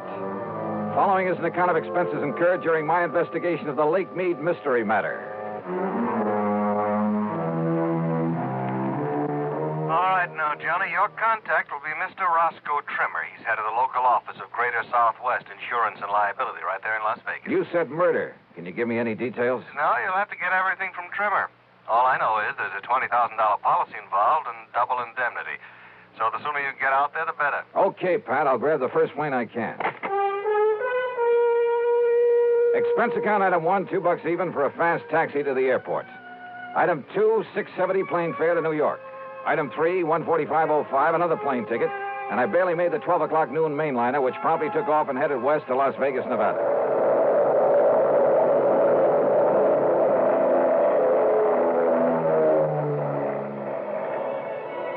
It was 9:45 p.m. Pacific time when we started the long glide down from a starlit sky to the landing strip at McCarran Field in Las Vegas, Nevada. I'll never cease to marvel at the nighttime view from the air of that fabulous city of chance. Sitting alone out there in the middle of the vast Mojave Desert, the sky-filling glow from its millions of lights, it had put a rainbow to shame. Oasis in the desert. Yeah, and very beautiful. I knew that Roscoe Trimmer's office would be closed this time of night, so I looked for a place to rest my weary head. Item 4, $1.50 for a cab into the Flamingo. And I just happened to remember that the Flamingo has an excellent casino.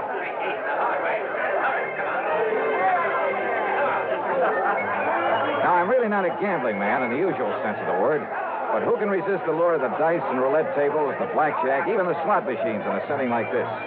Sure, the house always wins, and the sucker who forks out his hard-earned money doesn't stand a chance. But you know something? After a few hours of play, I came out so far ahead that I won't even bother to list my food and hotel room on this expense account. I really cleaned up. How much? Well, if I told you, you'd probably want me to absorb the whole thing, so I won't.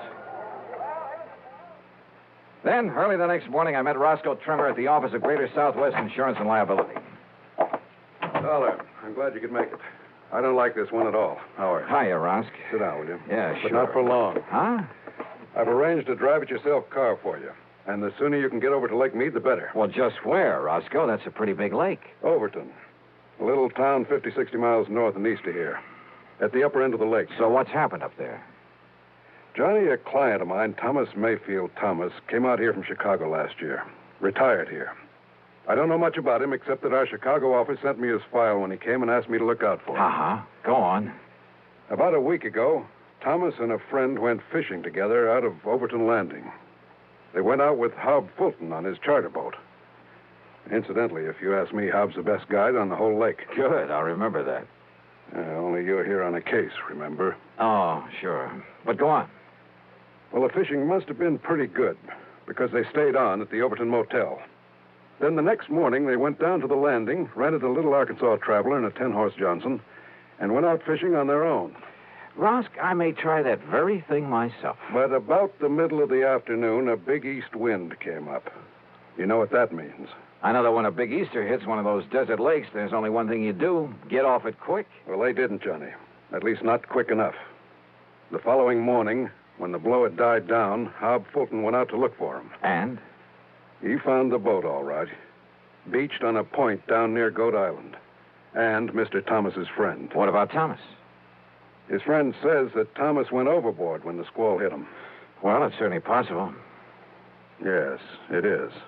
Possible. The chomp on a lake like that can build up waves 8 and 10 feet high, enough to throw a man off any kind of a boat. Yes, I know. But you don't think that's the way it happened? I didn't say that, Johnny. It's just that... Well... Okay, Rosk. What was his fishing pal's name? Charlie Wentworth. Does that mean anything to you? No. Well, I'm afraid I don't know very much about him either. Except that he, too, came here from Chicago. Arrived in town about 2 weeks ago. I take it that's where he knew Thomas, back in Chicago. Yeah, apparently. Well, what about him? What does this Charlie Wentworth do? Apparently nothing. But hang around the gambling joints. Oh, he does a little dealing and shilling for some of them now and then. There's talk he's been making illegal book on the races, though nobody's pinned it on him. So, in your book, he's an undesirable character. That's right. But is that reason to suspect he took Mr. Thomas out on that lake and murdered him? Now, Johnny, there's been a lot of worry around this town about some of the people who've come out here recently from Chicago. You know, ever since those investigations began back east. So what? Does that mean everybody who comes from there is a killer? No, of course not.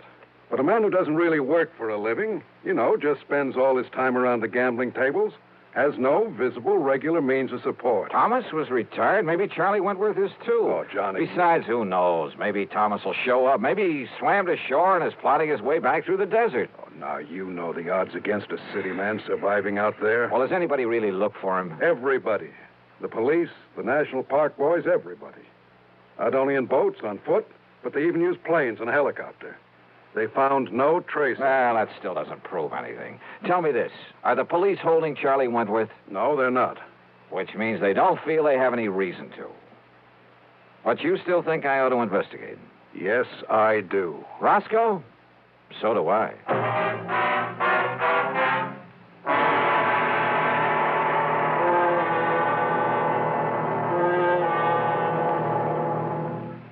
Act two of yours truly, Johnny Dollar, in a moment.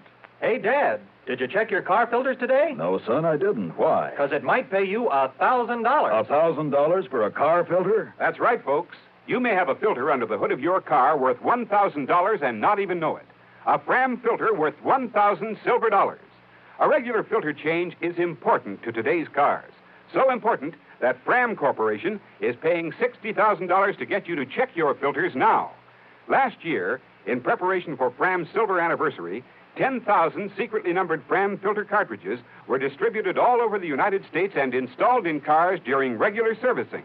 These filters are worth from $1 to $1,000. You may have one in your car right now and not even know it. Check your oil filter and air filter now. If there's a specially numbered Fram filter in your car, you will win up to 1,000 silver dollars, and your dealer will win the same amount. Get in on Fram's big silver treasure hunt. Check your car filters now. And now, Act two of yours truly, Johnny Dollar and the Lake Mead Mystery Matter.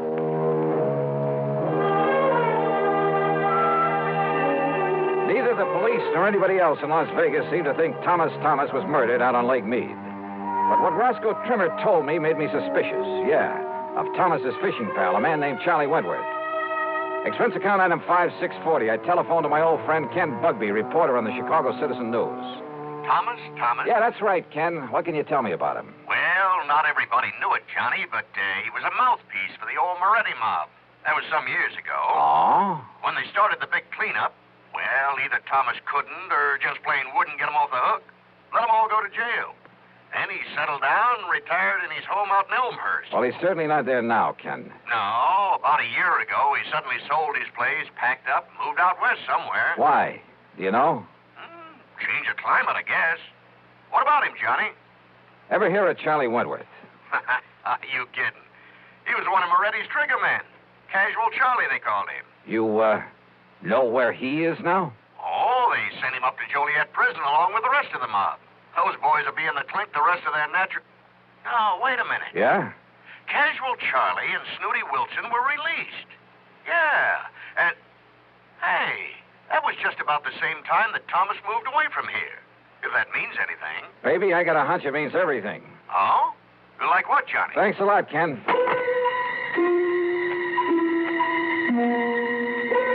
Next stop was the public library, the old newspaper files. Getting some info on the almost forgotten Moretti mob was a lead pipe cinch, especially about the time when the gang was broken up. And apparently, when lawyer Thomas saw the jig was up for his boys, having made his pile, and to keep himself out of trouble, he left them flat. He'd let them get sent to the pen without raising a finger in their defense. So don't tell me that a mobster wouldn't want to get even with the guy who'd let him down. Sure, Charlie had killed Thomas. I was sure of it without even seeing him. But to prove it, without the corpus delicti, I spent item $632 even on some equipment at a sporting goods store. Then I drove north on Highway 91 to the quiet little town of Overton. There I learned that for once, Hob Fulton, the fishing guide, had a free day on his hands, that he was down at the lake some 12 miles east of the town. I met him at the dock, and within a few minutes, we were on board as Higgins runabout and heading south. Lake Mead is a tremendous thing, something like a 550-mile shoreline, the biggest man-made body of water in the world, I believe. Just thinking about the record-breaking largemouth bass that have come out of that lake fairly made my mouth water. I carefully checked out the equipment I'd brought along. So you spent a lot of good money renting that stuff from Shelby's Sporting Goods down in Vegas, huh? Yep. Well, where's the spear? Bob, I don't think I'm going to need a spear. I don't think you're going to need any of that stuff. You ask me, though, if you want to catch fish, borrow one of those rigs I brought along. I just want you to take me to the same spot you took Mr. Thomas and Charlie Wentworth. Too bad about that, Mr. Thomas. I got him a lot of nice bass, though. You know, fishing only the real deep holes. That's where they are this time of year. That's what I figured. If only they'd had sense enough to come back in that next day when the wind started to blow. Did they seem to get along all right, Hob? I told the police about that, Mr. Dollar, but I guess it didn't mean anything. Told them about what? Well, you ask me. Mr. Thomas wasn't any too happy fishing with Charlie Wentworth. But Charlie kept saying, let bygones be bygones, and let's enjoy the fishing, so... When you found Charlie in the boat the next morning, was there tackle still in it? Have you ever seen this lake when there's a big blow from the east, Mr. Dollar? I've seen Lake Mojave when it's been that way, but you haven't answered my question. No, sir. Their tackle boxes got thrown overboard along with everything else. Even that big one of Charlie's. Dollar, he had enough stuff in that thing to sink the Queen Mary. He did, huh? Like what, Hob? Well, I didn't poke around in it. When I heisted on board. Oh, look, there's the glory hole. First place to stop for him. So if that's what you want, that's where we'll start. How deep is it? Oh, I'd say about a 3.5. A 3.5? Well, you know how high a fair-sized tree is. Glory hole's about a 3.5. Oh, I see. But, Johnny, if you're going to use that rig you brought along... I'll just pull up to the same spot you showed them where to fish.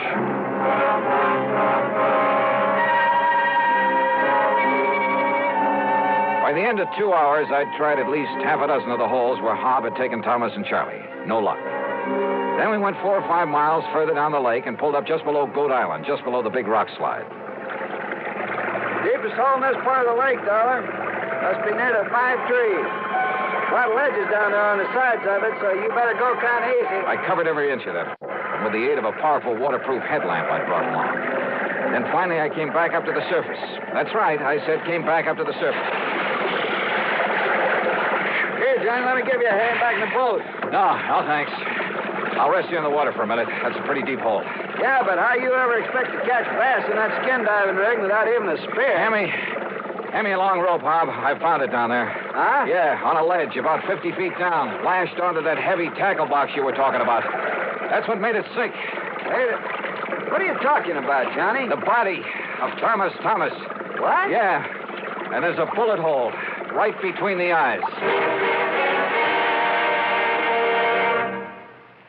Act 3 of yours truly, Johnny Dollar, in a moment. Be sociable, look smart, keep up to date with Pepsi, drink light, refreshing Pepsi, stay young and fair and debonair, be sociable, have a Pepsi.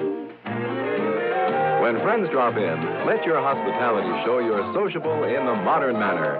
Pepsi, you know, is the favorite of the smart and young at heart. Be sociable, look smart, keep up to date with Pepsi, drink light, refreshing Pepsi, stay young and fair and debonair, be sociable, have a Pepsi. Have you tried a Pepsi lately?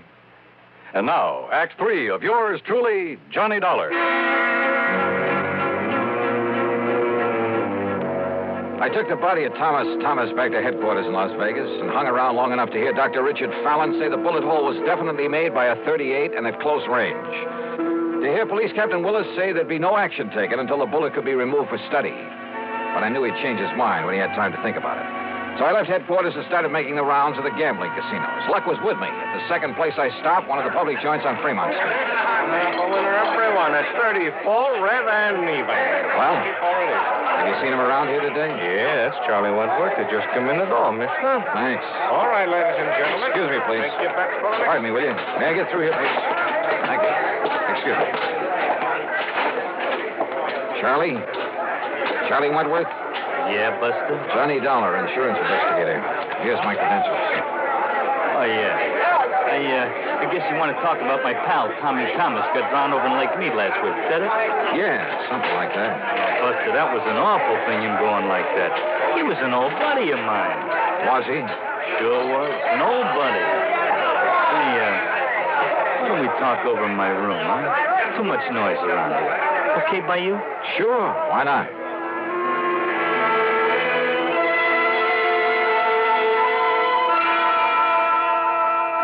Are you kidding? I'm not kidding. No. Listen, Dollar, I haven't packed a rod since the old days of the Moretti mob back in Chi. I'll bet. That's a fact. It's a truth.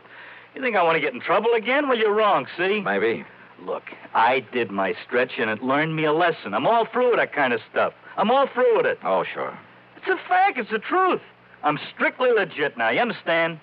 What about making book around town without a license? Who said that? Well? You can't prove it. You or nobody else. And what's that got to do with Tommy Thomas and the poor guy getting drowned? Tell me that, huh?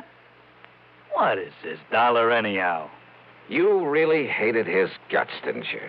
Well, sure, wouldn't you if... Well... Sure. Because when the chips were down, he didn't give you a hand. He let you and the rest of the mob take the rap. Kept his own skirts clean at your expense. Listen, what are you trying to do? Get me excited? Say something I shouldn't say? I don't mean... Keep talking, Charlie. Sure I hated it. I could have killed him. At first, that is. Only at first. Anybody would have felt that way. But, after a few years in the clink, you learn better. What good's it do you? Those things don't matter. You've learned your lesson. I know I did. Oh, you became a paragon of virtue, I suppose. I don't know what you're talking about, but that's all over. You hear me?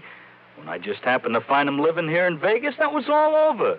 Let bygones be bygones. I mean it. We was pals. Charlie, there's about as much truth in that. That's a fact. That's the truth. Then why did you kill him? That's a lie. You can't prove it. That's where you're wrong. Huh? I have absolute proof. Oh, yeah? Yeah. I found it on his body. His body? I fished it out of Lake Mead this morning. Now, listen. You had Hob Fulton show you all the deepest holes when you went out fishing with him. Then the next day, you took Thomas out there alone. You killed him, tied that weighted tackle box to his body, and let him sink down in the deepest hole of all, down below the rock slide. That windstorm? Yeah. Gave you the greatest excuse in the world for coming back alone, didn't it? You couldn't have had it better if you'd planned that storm yourself. But it didn't excuse the bullet hole in Tommy Thomas's head from your gun. From my gun? Yeah. No longer packing a rod, huh? Dollar, maybe I sort of, kind of... Well, maybe I forgot about this one.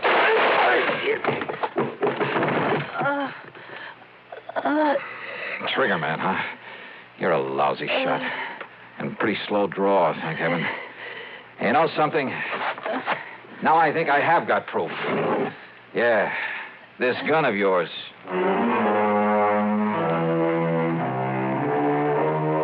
Down at headquarters, the ballistics team took less than an hour. Yep. The bullet they'd found in Thomas's body came from the same gun Charlie had tried to kill me with. So it's back to prison for him for a long, long time. Oh, and the company will not have to pay double indemnity for accidental death. Expense account total, including a couple of days of excellent fishing with Hob Fulton and the trip back to Hartford, $196.45. Yours truly, Johnny Dollar.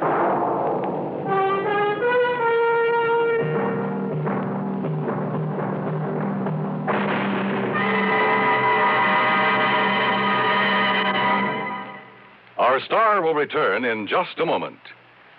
I'm used to medium-priced cars, but most of them raise prices way up for $59. Now what do I do? Come test our best, the Ambassador V8 by Rambler, the luxury car that did not raise prices. I've always bought medium-priced cars, but now they're just too long to handle, too hard to park, too big for my garage. Come test our best, the luxurious Ambassador. So compact, it outturns, outhandles, and out-economizes other medium-priced cars. Just what is the Ambassador? It's the compact luxury car, finest product of American Motors. Ambassador has generous shoulder room, hat room, and leg room and no awkward hump in the middle of the floor. Ambassador offers personalized luxury, individual front seats that adjust to each person's exact leg room, adjustable headrests, 270 V8 horsepower, best power-to-weight ratio in the medium-priced field, air coil ride. It's the finest car ever priced so close to the lowest. Come test our best, the luxurious Ambassador V8 at Rambler dealers. Now, here's our star to tell you about next week's story. Next week, a little boy in a small New England town leads me to tangle with a killer. Join us, won't you? Yours truly, Johnny Dollar.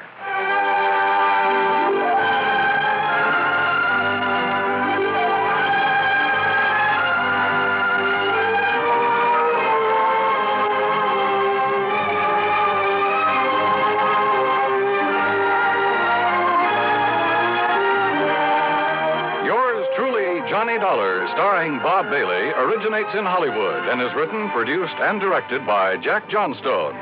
Heard in our cast were Larry Dobkin, Bartlett Robinson, Frank Nelson, Harry Bartell, and Gil Stratton, Jr. Be sure to join us next week, same time and station, for another exciting story of yours truly, Johnny Dollar.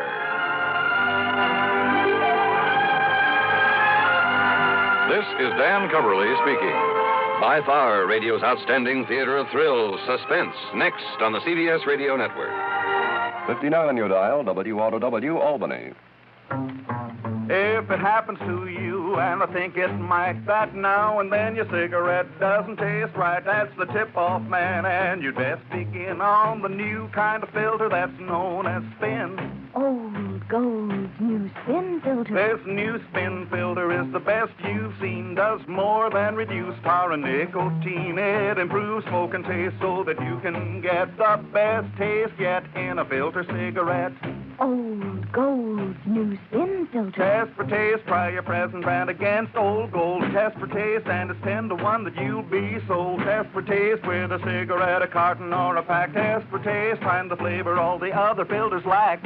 Old Gold's new spin filter. That's the story, boys. That's how you can get the best taste yet in a filter cigarette. Old Gold's new spin filter. 5:30. Universal Adjustment Bureau. Hi, Pat. You've been neglecting me. Yeah, but think of all the trouble it saved me. Huh? Now, what's that supposed to mean? Well, I haven't had to bleed over one of those fancy expense accounts of yours for nearly a month. Oh, Pat, you cut me to the quick. Oh, sure. But no, well, looks as though I'll have to stick my neck out again. So, what's the problem? Well, Johnny, it's a real funny one. So I'm laughing already? No. I don't mean funny, ha-ha. I mean funny, peculiar. Hey, you know, the last time you said that, I got shot at, banged on the head, nearly run over by a truck, and half a dozen other pleasant little things. So come clean, Pat. What is it? Johnny, maybe you better run over here so we can talk about it. It'll cost you money. I'll risk it. Okay, then. I'm on my way.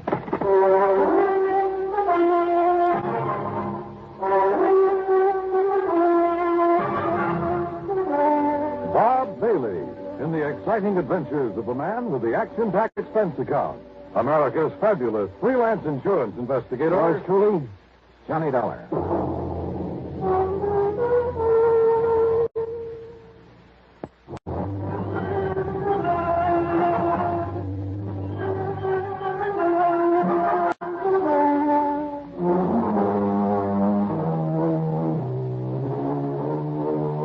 Expense account submitted by Special Investigator Johnny Dollar to the Universal Adjustment Bureau, Home Office, Hartford, Connecticut.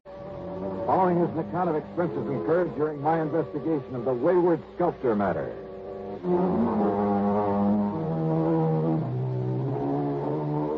Why kid about it? Pat McCracken has handed me some pretty wild cases from time to time, but they've always paid off. So expense account item $1.20 for a cab to his office at Universal Adjustment Bureau. Well, all right, sit down, Johnny. Make yourself comfortable. Yeah. Hiya, Pat. Cigarette? Oh, thanks. Here you are. Oh. Thank you. Well, Johnny, you know that one of our big problems is discouraging and prosecuting insurance fraud. Not only against us, but against the companies we serve. Well, I should hope so. Now, what I've called you about is something that's been going on for a long, long time. Okay. What kind of fraud is it this time? We never know. Huh? Look here. Yeah? A while back, International Life and Casualty received an envelope containing $520 in cash, and with it this note that reads, "Please put this in company treasury. It is money I took from your company on false pretenses. Now I can have a clear conscience." And it was signed Debtor. That's spelled D-E-T-T-E-R. Funny. Yeah, that's what I said to you over the phone. Here's another one. $800 enclosed. The sender identifying himself only as a sorry sinner. More conscience money, huh? Yeah, that's right. People who collected on fraudulent claims or felt they didn't deserve the money they collected. I see. And, Johnny, there have been dozens of them over the years. Most of them have been small amounts, under $1,000. Some of them only $5 or $10. In other words, not worth investigating to see what fraud they perpetrated and when. Yes, exactly. But now, look here. This list of payments anonymously received, all of them from the same person. $833.34 received on July 21st, 1956. Right. $833.34 on August 21st, 1956. Yeah. Same thing, September 21st. Same thing, the 21st of every month since. And no letter with him? Only with the first one. Here. You read it to yourself. Wilson Trust and Insurance Company, gentlemen. This is only a beginning against the amount paid out on me last month. Be assured I shall make full restitution if it takes 5 years. Oh, good for him. Or her. I hope it keeps coming in. No, Johnny, I want to know who's sending this. Now, Yes. Not only the law, but company policy demands that we prosecute anyone perpetrating a fraud. If you can. All the other conscience money has been in single payments. No way to trace them whatsoever. Also, the amounts have been, well, negligible. Have all these come from the same post office? They've all come from New York City, but from as many different post offices as the number of payments that have been made. But now, Pat, if the man is paying up all he took... Oh, well, how do we know, Johnny? How do we know he'll come through his promise? Well... And we don't know who he is, so we can't know how much he owes us or for what. So all you want me to do is comb through 7 million people down in New York and somehow find the one man... Yeah. Oh. Now, I admit it's a challenge, Johnny. It sure is. But knowing you... You're right. There's only one thing to do. That's just a... Give up. Oh, now listen. No. Wait. Give me a pencil and a piece of paper. Oh, here you go. All right. He said even if it took him 5 years, Yeah. that's 60 months. And at $833.34 a month... What are you doing? 60 is... 3.3, $50,000.40. So? All right. He started in July of 56 on money paid out the month before, he said. Yeah. So, find me a policy where Eastern Trust and Insurance paid off $50,000 in June of 1956. Oh. And on what type of policy, might I ask? Life insurance? Oh, really, Mr. Detective? Why? Well, you change those monthly payments to $833.33. But who would cut a penny into 30? Johnny, you're right. In 5 years, it comes out to exactly $50,000. And even figure like that is usually for life insurance. Yes, isn't it? usually. So find the policy issued by Eastern, paid off in June of 56. Yeah, it's a chance, Johnny, but let's try it.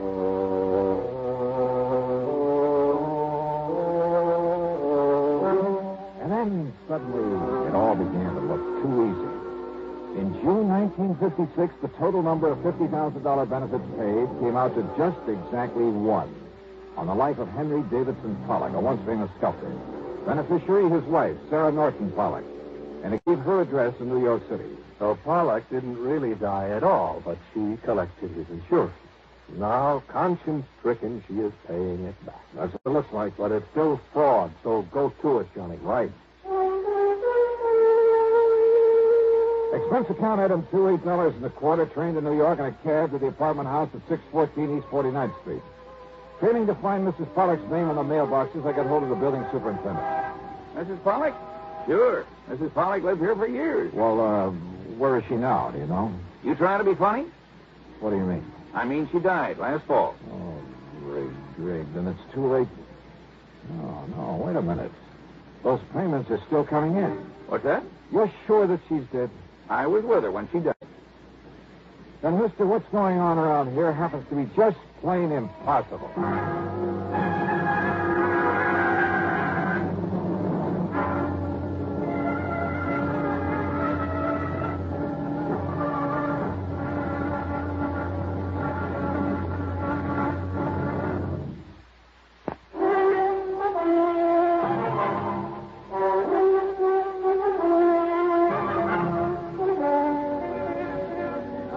Now, wait a minute. Are we talking about the same person, the same Mrs. Pollock? Mrs. Henry Davidson Pollock. That's it. The widow of the sculptor.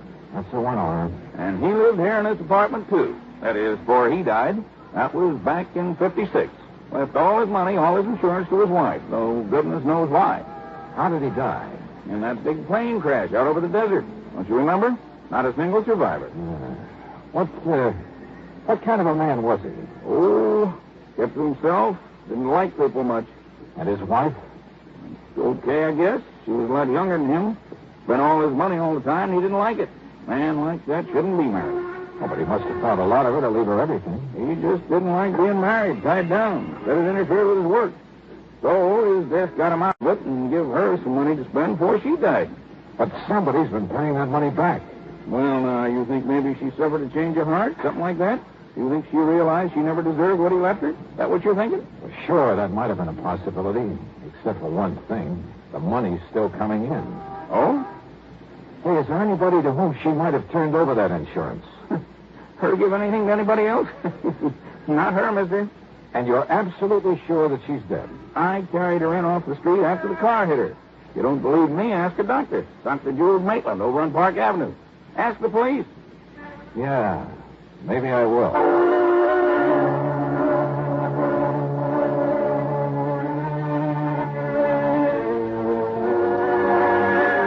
Item 3, 50 cents for a phone call to Pat McCracken back in Hartford. But, Johnny, if it was his wife who got that money and she wasn't the kind to pass it off to someone else, she'd have to be the one paying it back. But if she's dead... Died last fall, Pat. Well, then the whole thing is impossible. Payments have still been coming in. There'll probably be another one plunked down on my desk by the time you get back here. Now, I tell you, somehow that woman must still be alive. So find her. Oh, Pat. Find her, Johnny. But why? Suppose by some miracle she is still alive. Where's the fraud? Look, people don't just hand over $50,000 for nothing. Somebody's conscience is hurting. What other possible reason could there be for sending that money back to us this way? Well, now, wait just a minute. All right, look, Johnny, I'll be honest with you. Maybe there isn't any fraud, so far as the company's concerned. All right. But you know something, Johnny? This whole crazy thing has me so curious now that, well, even if there isn't any insurance angle to it... Except for the money the company keeps getting back. So, okay. But, Johnny, I want to know what this is all about. And if necessary, I'll pay your expense account myself. Well, now, Pat, this is the golden opportunity I've been waiting for years. Don't go overboard, Johnny, huh? But find out for me, will you? Who knows? If I can. Item 4, 785 taxi fare. I talked to Dr. Maitland. No, there was no question about it. The woman who had died when a car struck her last fall was Mrs. Henry Davidson Pollock, wife of the sculptor. The doctor had known both of them very well. I checked with my old pal, Lieutenant Randy Singer at 18th Precinct Police Headquarters. He, too, was sure the woman had died. He'd been called in on the case. Then I remembered something the superintendent of the apartment house had said to me about the way Pollock had wanted to get away from his wife. I went over to the New York Times and checked the old newspaper files. Yes, Henry Davidson Pollock had definitely been a passenger on the ill-fated aircraft had perished along with the rest. I even checked the main office of the airline and learned the same thing. So neither Pollock nor his wife could possibly be sending back that money. But then who could? And why? Dr. Maitland had mentioned a little art gallery over on 3rd Avenue, the only gallery that Pollock had ever dealt with directly. The owner of the gallery was a nervous little man by the name of Walter Besson. No, Mr. Dollar. Strange as it may sound, I never met Mr. Pollock. But I thought you were the only outlet for his sculpture. Very true, very true. But he was a man who stayed very much by himself, abhorred the public eye, so to speak. Yes. Well, now, nevertheless, you must have. You see, it was his wife who always brought his works in here for me to sell, and was always very sure to collect the money for them. Quite frankly, I doubt if Pollock himself ever saw much of the money that resulted from his artistry. Were his sculptures worth very much, Mr. Besson? Mr. Dollar, I have yet to find anyone who has seen his work without wanting to possess some of it. It's beautiful, exciting. Oh? In addition to his superb technique, his originality of design, there was a subtle charm about everything he did that was, well, irresistible. But look here, the only one I have left, Fawn at Play. Isn't it Yeah, I see what you mean. Yeah. It's such a little thing, but what's the price of it? $15,000. But now, wait. Here, this one over here. It is not a Pollock, Mr. Dollar. What? Well, look, I'm not an expert on these things, but it seems to me as though it has the same, well... Yes, the same style, the same charm, the same delicacy of line. It, too, is a fine work of art. And if I chose, I could pass it off as a genuine Pollock. But it isn't. Then who did it? And this one over here. John Wesley Collins. He so admired Pollock's work that he felt the style, at least, should not be allowed to die. Therefore, he has subjugated whatever style he himself might have had to that of the man he worshipped. Fortunately for him, his works, too, command a good price, so that... Oh, please, don't touch... Oh, sorry. How long has this man Collins been doing this? Well, something over 2 years. Thanks, Mr. Besson. I think you've just helped me solve a $50,000 insurance fraud. What? Mr. Besson, I'll see you later. I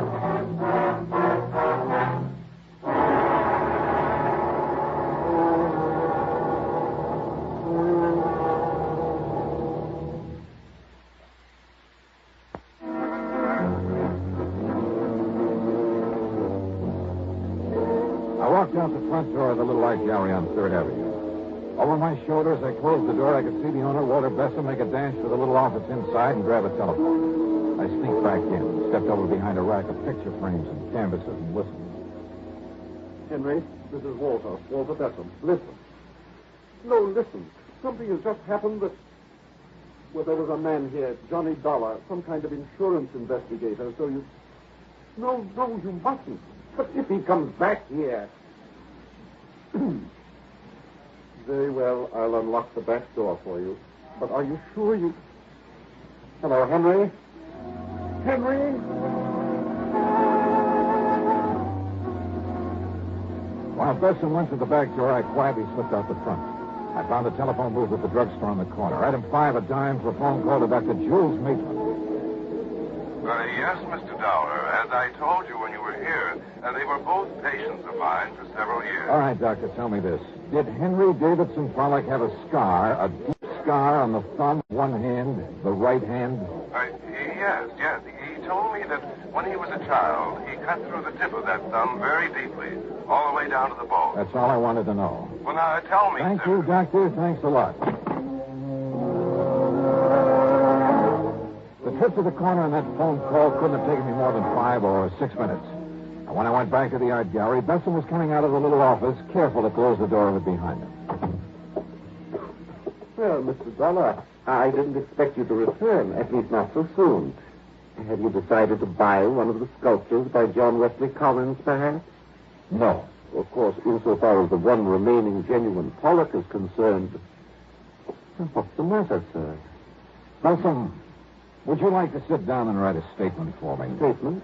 I'm afraid I don't understand. Or would you rather I call in the police? What are you talking about? I told you before, Mr. Besson, fraud. What? And since it's pretty obvious that you're an accessory... Fraud, an accessory? You mentioned the great similarity between the sculptures of Henry Davidson Pollock and John Wesley Collins. Yes, and I told you the reason for it. Did you? Of course. All right, look here. This one. Fawn at play, you called it. It's a Pollock, the genuine Pollock. You'd swear to that? Of course I would. And how could you prove it? Well, there's one way. The marks left by the artist's right thumb. Here. And here, for instance. Because that thumb was split on the end, left its imprint on the clay. Now, Mr. Dollar. And I can prove that these recent things done by the man you call John Wesley Collins were done by the same person. They all bear that same mark. Very well, Mr. Dollar. But the world will never know. Oh, now, Besson, put that thing down. Yes, put it down, Walter. Henry, I mean, Mr. Collins, Henry will do. Mr. Dollar, I suppose I should have known that sooner or later. Well, I give myself up to you. But, Henry, the story is a simple one, Mr. Dollar.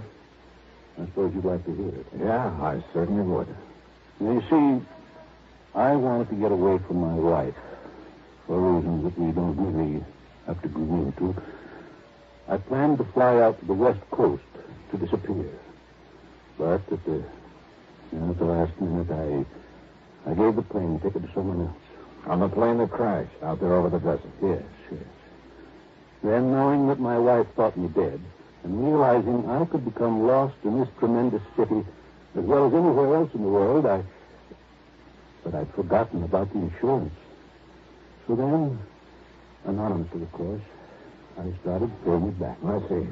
All of this was very wrong, I know. Well, I'm afraid it's something for the courts now, Mr. Pollard. Mr. Dollar, the works of John Wesley Collins have sold very well, at good prices. Only this morning, listen, I was able to mail the whole balance of the $50,000 to the insurance company. Do you think that will help, sir?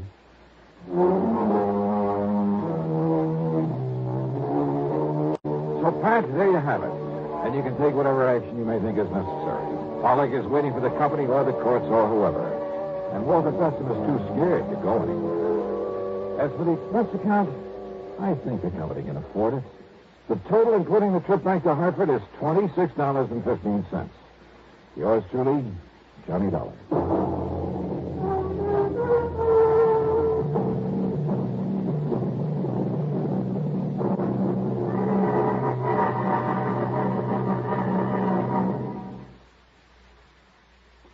Now, here is our star to tell you about next week's story. Next week, one of my oldest and wildest friends in one of my rarest and wildest adventures.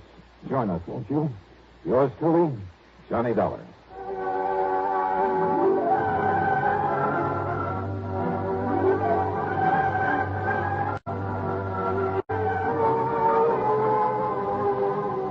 Yours truly, Johnny Dollar, starring Bob Bailey, originates in Hollywood and is written, produced, and directed by Jack Johnstone. Heard in our cast were Herb Vigran, Edgar Barrier, Carlton G. Young, Will Wright, and Lawrence Dobkin.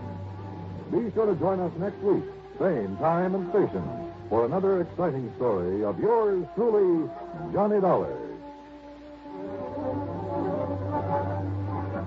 This is Dan Coverly speaking.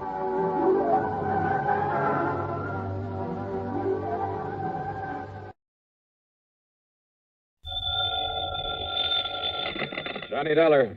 Johnny, you better come flying out here just about as fast as you can. Who's that? Johnny, this is Red. Yeah, Red who? Well, you know, your favorite fishing guide. Red Barrett? That's right. Lake Mojave Resort out in Arizona? Yes, sir. Well, Red, you old scalawag, how are you, and how's the fishing? Just great. That is, if you know where the good holes are. And believe me, you do. Now, that's really a fact, Johnny. I really do. I guess I'm the best fishing guide this country ever saw. Yeah, and I suppose you think it's time I made another trip out there and tangle with some of those beautiful lunker bass. Well, now, Johnny... It's no good, Red. I just can't do it. Now, you listen. The way the work is piled up on me, I'm just about going crazy. I've been trying to get away for some kind of a vacation for weeks now, but I just can't do it. Sounds to me like you need it, too. Yeah, it's been a tough year, no let up at all. Pat McCracken over at Universal Adjustment Bureau, half a dozen of my other contacts. They've been begging me to take some time off, but I just can't, Red. I'm not on a regular payroll. I'm a freelance, so I have to take on every assignment that's handed me, whether I like it or not. Look, you mentioned Mr. No use, Red, so don't make me feel any worse by talking about it. Me? That was your idea. Huh? Did I say anything about fishing until you did? Oh, now, wait. You mean there's some insurance matter I ought to look into out there? It was this Pat McCracken you mentioned that said I better call you. Oh, great. And he's the one who's been after me to take a rest.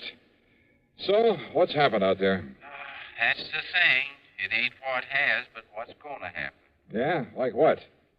Come on, get to the point, Red. Well, Johnny, when it does happen, well, it's going to be pretty tragic for Lake Mojave Resort. You mean somebody's trying to wreck the place? Something like that? Much worse, Johnny. Much worse. Well, what is it? Well, I just don't think I ought to tell you over the phone. But, Red, unless I know... And if somebody was to hear me talking to you this way... Red, look. And anyhow, you'll find out soon enough when you get here, Johnny. And you won't like it. No, sir. Red, quit stalling, will you? Of course, if you just want to sit around up there in Hartford and let a terrible thing like this happen without even raising a finger... Well, I just can't believe you'd do that. Look, will you stop beating around the bush and... Red? Red? I can't tell you over the phone. It's too awful. Now listen, you old goat. But, Johnny, they say there's an airplane leaves New York City just about 12 o'clock noon. So what? So it'll get you in Las Vegas about 9:45 tonight. Okay? What do you mean, okay? I mean, just you be sure and be on it. And I know you will. Oh, now look, I can't... Goodbye, Johnny. Red! Oh, if that crazy old coot thinks I'm going to fly all the way out there just because he... And yet, if he was serious...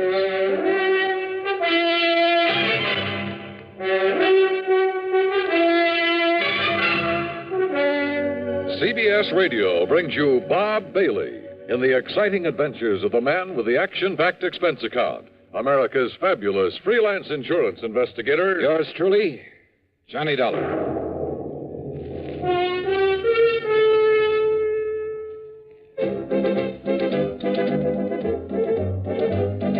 Winston tastes good like a cigarette should.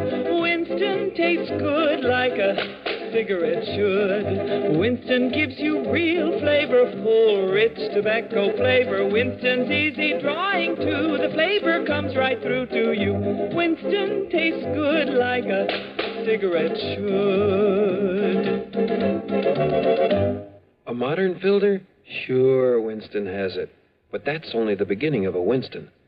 Up front, up where it really counts, Winston packs exclusive filter blend. Light, flavorful tobaccos, specially selected and specially processed for filter smoking. Filter blend. That's why it's fun to smoke Winston, America's best-selling filter cigarette. Winston tastes good like a cigarette should. And now, Act One of yours truly, Johnny Dollar.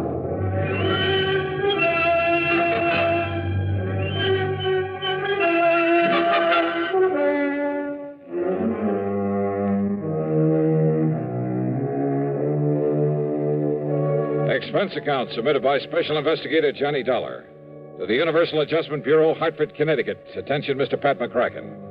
Following is an account of expenses incurred during my investigation of the Red Mystery Matter. That crazy phone call from Red Barrett.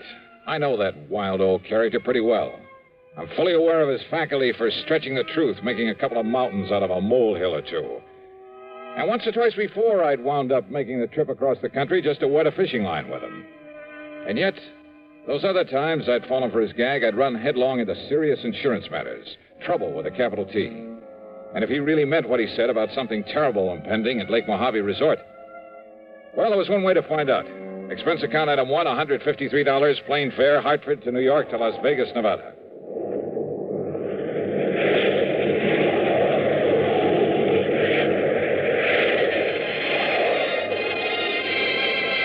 The awesome beauty of the clear night sky over the desert, with its billions of stars twinkling in the black sky above, is something I'll never tire of.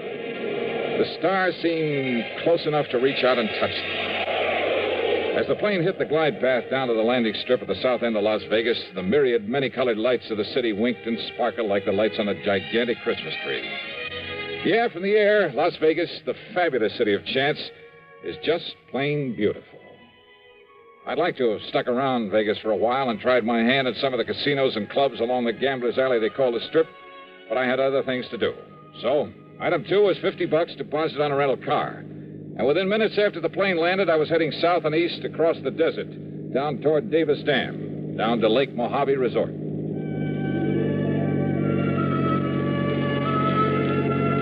The desert, mile after mile of nothing but sand and sagebrush and Joshua trees, of tumbleweed and cactus, of high plateaus and broad windswept mesas. Here and there, the skeleton of some animal was perished in the remorseless, terrible summer sun. And then suddenly in the middle of it, the life-giving waters of Lake Mojave. At the south end of the lake, just above Davis Dam, is the resort, with its clean, comfortable motel, a good restaurant, tackle shop, and dock. Everything to warm the heart of a fisherman. Yeah, and in the bright light of the moon, I could see the lake itself, calm as a mill pond. That meant that unlike the cold and snow I'd left back east, here it was warm and perfect weather for fishing. It took a bit of self-control to keep from driving right on down to the dock. Instead, I circled the driveway to the office. As I pulled up to a stop, in spite of the hour, someone came out to greet me.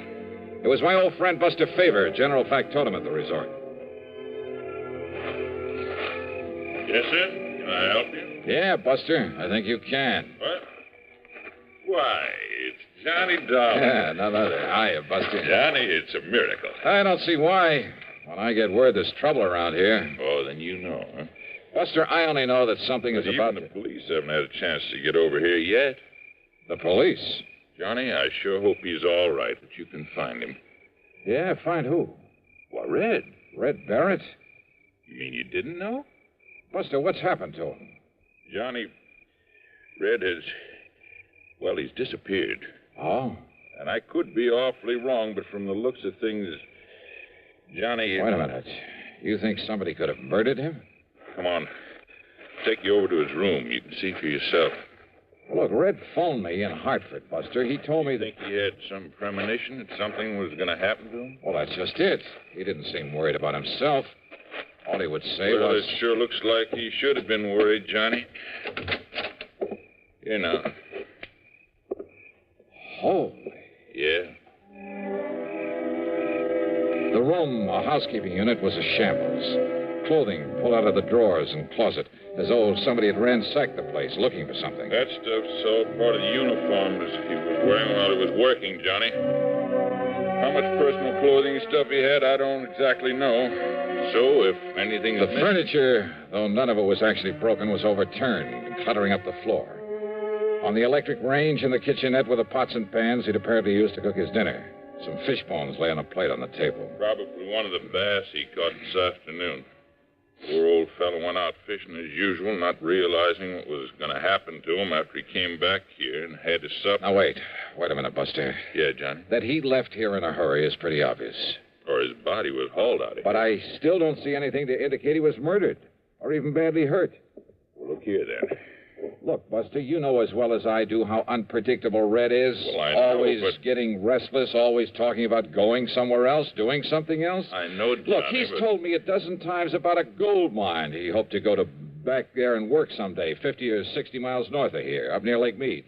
He's told me about offers to work as a guide for other fishing spots. Johnny... So what makes you think he didn't just pack up and leave for some other place, some other job? Without letting us know? And leaving things this way? Red? Sure he would. So unless you can show me some good... Oh. Yeah, Johnny. It's blood there on the floor. I'm sure of it. Yeah, it's blood, all right. It still hasn't even dried either. Yeah, I see. All right. When did you find he was missing? When Ham Pratt... What do you remember Ham? The manager of this place, sure. Well, after supper, Ham came over here to talk to him, and, well, this is what he found. Do you know of any enemies he may have had? Red? Oh, no, sir. Of course, all of us used to get out of patience with him now and then. Some of the crazy things he'd do, the wild stories he'd tell, but there wasn't one of us didn't love the crusty old coot. Same thing applied to everybody else who knew him. Then why? Why would anybody want to do him in? I don't know. I can't figure it out. But it sure looks like somebody did, Johnny. You can see the evidence yourself. Yeah, maybe. What do you mean by that? Red's phone call that brought me out here. If he'd thought that he himself was in danger, don't you think he would have said so? Yeah, I guess Red would have built it up, too. Would have made it sound real dramatic. Sure he would. But instead he told me something tragic was going to happen to the resort. Like what, Buster? Like nothing I can possibly think of. But now, Johnny, this blood on the floor. Yeah. Hey, did Red have a car? Yeah. Where is it? It's gone, Johnny. Whoever did whatever they did to him must have used it to carry away his body. The poor old... Buster! I've just got a lead on it. Oh, Ham, come in. You see, I phoned everybody up and down the lake to look out for... Johnny! Ham, how are you? Buster's told you about Red? Yeah, and in spite of this so-called evidence around here, I still Johnny simply doesn't believe that Red was murdered. But there's blood on the floor, the way things were left around. Or, Johnny, have you some reason for thinking he wasn't? First, I want some definite reason why he was. But look... Now, Johnny... If you want the truth, I think you've both gone overboard about this. Are you kidding? Give me a reason. A reason for killing him, for anybody killing him. Just one good reason. Well, now, Johnny... Johnny, there's blood on the floor. Yeah. Yeah, this. What is it, Johnny? Johnny? You, haven't called in the police yet? Oh, I was just about to when you arrived. Don't you think I'd better call them then right away? Well, yeah, Johnny, why don't you do that? No. I've done something better, Johnny. I spread the word up and down the lake, all the way up the Colorado River by telephone. And listen, it's paid off. And that's what I came in here to tell you about. Well? I just got word that a car, same description as Red Barrett's, that it was seen pulling off Highway 93 about 33 miles this side of Boulder City. Oops. What, Johnny? You want me to find poor old Red, huh? Well, of course, if the poor old fella's still alive. Then maybe I will. And when I do, I have a sneaking suspicion I may have a score to settle with you two. Now, just a minute, Johnny. If you mean to imply that either of us did him... I didn't say that. Well, Johnny, what do you mean? You don't know, Buster?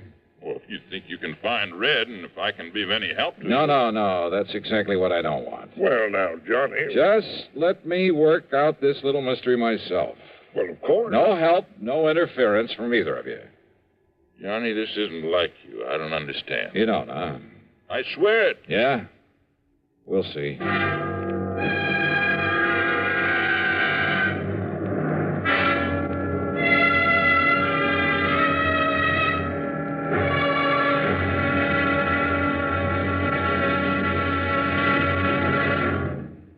Act two of yours truly, Johnny Dollar, in a moment. Welcome, recording star Mel Torme. It's terrible trying to sing with a bad cold.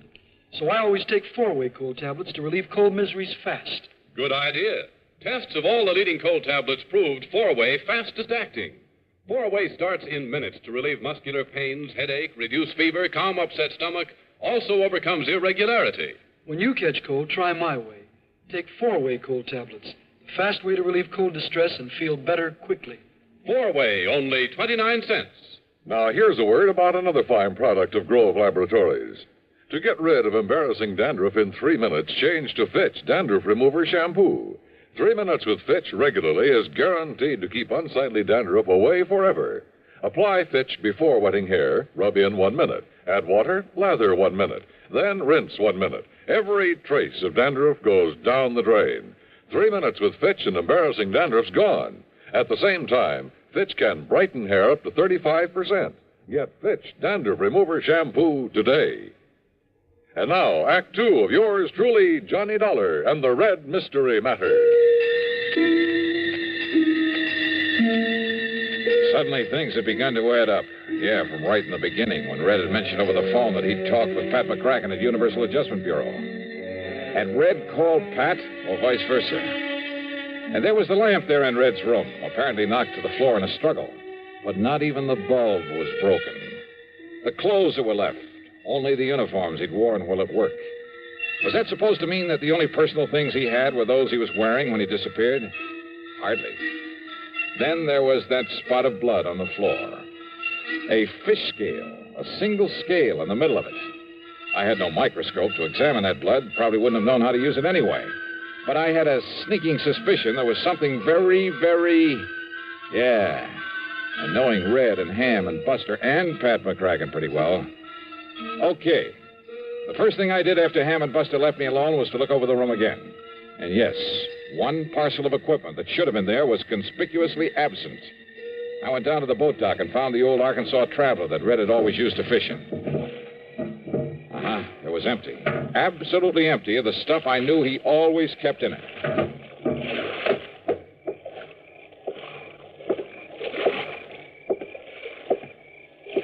Johnny? Wow. What are you doing up and around this time of night, Ham? Oh, just sort of checking up on things. Yeah? Or checking up on me? Oh, now, Johnny. You hoping to find some lead on Red there and his boat? I found exactly what I expected, Ham. Nothing. I don't understand. Don't you? Johnny, what goes with you? You've certainly been acting kind of feisty this trip. Yeah, well, I'm sorry. Now, if you feel you have some lead on Red, on what may have happened to him, well... Yeah? Yeah, I think I have.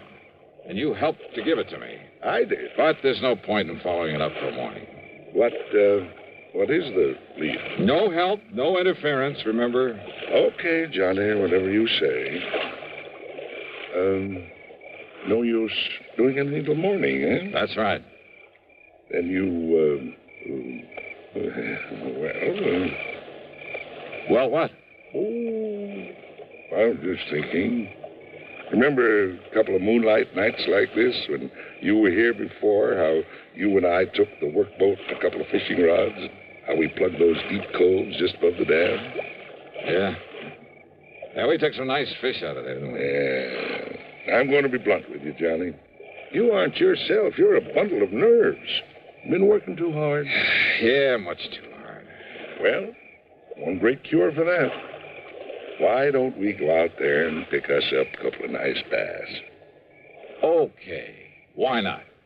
Unless, of course, you feel you ought to do something more about finding Red. I told you, no more until morning. I also told you I'm sorry. Let's go fishing. Sure, Johnny. I understand. Yeah, I guess you do.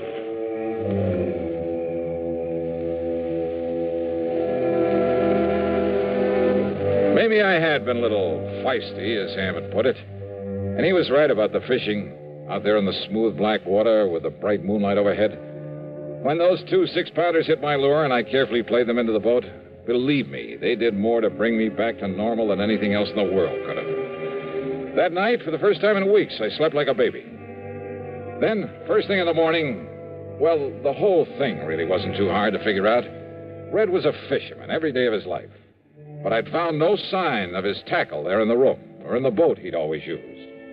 In other words, no matter how or why he'd left, he himself must have taken those things with him. Also his personal clothes and stuff, but naturally not the uniforms that belonged to the resort.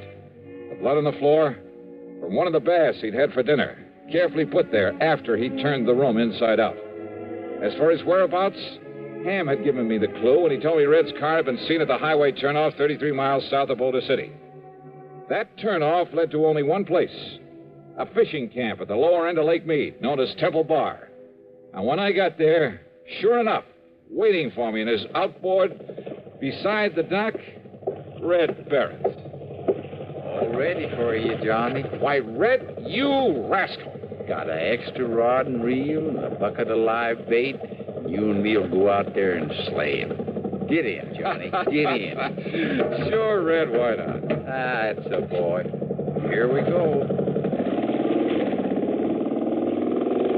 Yeah, I just knew a smart man like you could track me down. Hey, you're working here now, huh? Well, I got kind of restless and thought maybe I'd make a change. And as long as Ham Pratt was willing... Then Ham was in on this plot to get me out here. Why, sure he was. And the terrible things to happen at Lake Mojave? Why, of course, Johnny.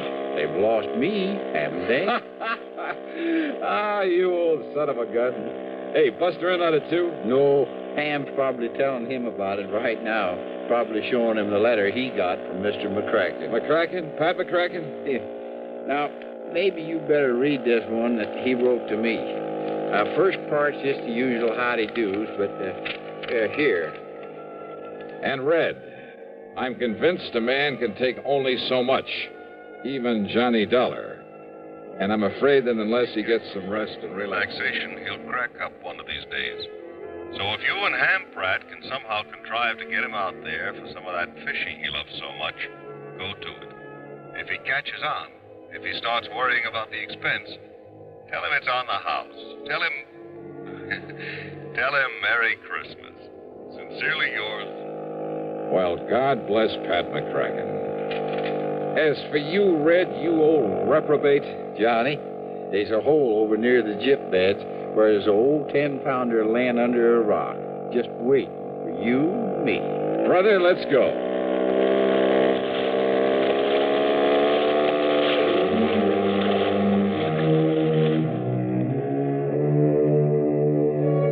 A very wise man once said that the time a man spends in fishing is never deducted from his lifespan. And you know something? I, for one, am convinced that he was right. So, Well, Merry Christmas to you all, too. All of you. Yours truly, Johnny Dollar.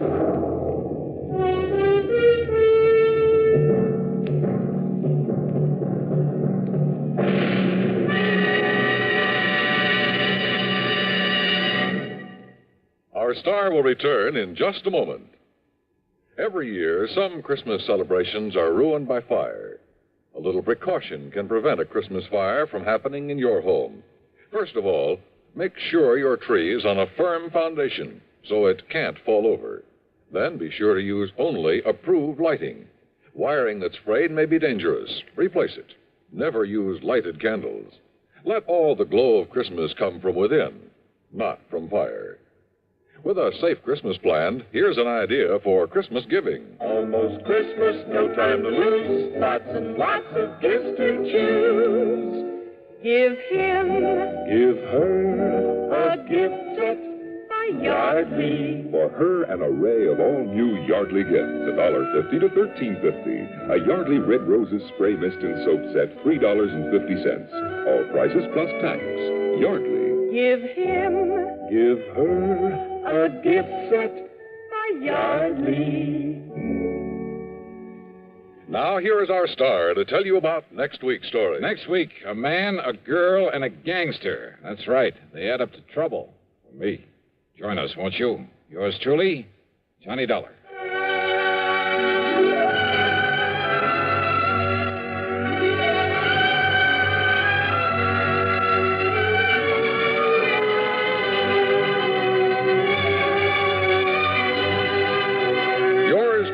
Johnny Dollar, starring Bob Bailey, originates in Hollywood and is written, produced, and directed by Jack Johnstone. Heard in our cast were Forrest Lewis, Barney Phillips, Alan Reed Sr., and Lawrence Dobkin.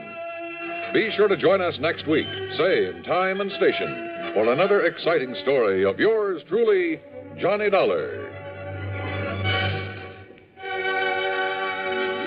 This is Dan Coverly speaking. Now stay tuned for Suspense, which follows next on the CBS Radio Network.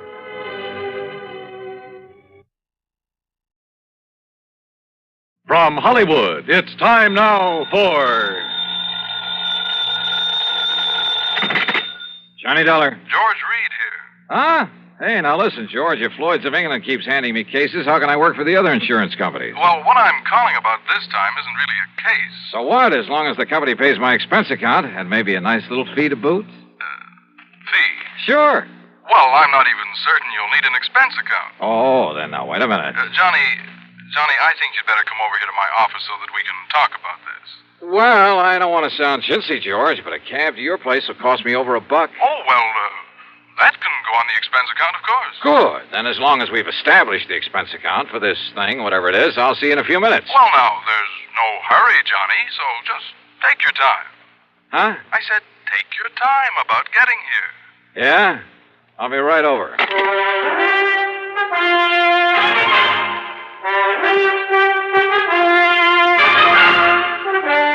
Bob Bailey in the intriguing adventures of the man with the action-packed expense account. America's fabulous freelance insurance investigator. Yours truly, Johnny Dollar. And now, Act One of yours truly, Johnny Dollar.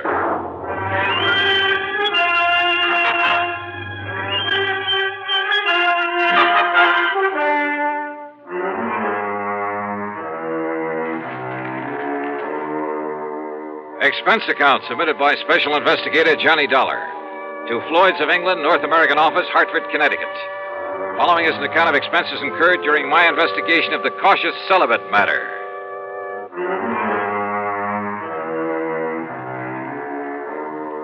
Wait a minute. Over the phone, George Reed did not tell me what he wanted me for. Also, he very plainly said not to hurry. Item one, $1.20. No, make it $1.50 for a taxi down to his office. Go right in, Mr. Dollar. Mr. Reed's expecting you. Okay, thanks. Oh, come in, Johnny. Yeah.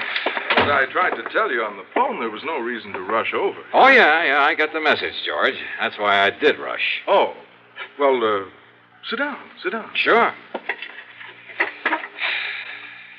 Well? Cigarette? No, thanks. I'll smoke one of my own. Oh, sure.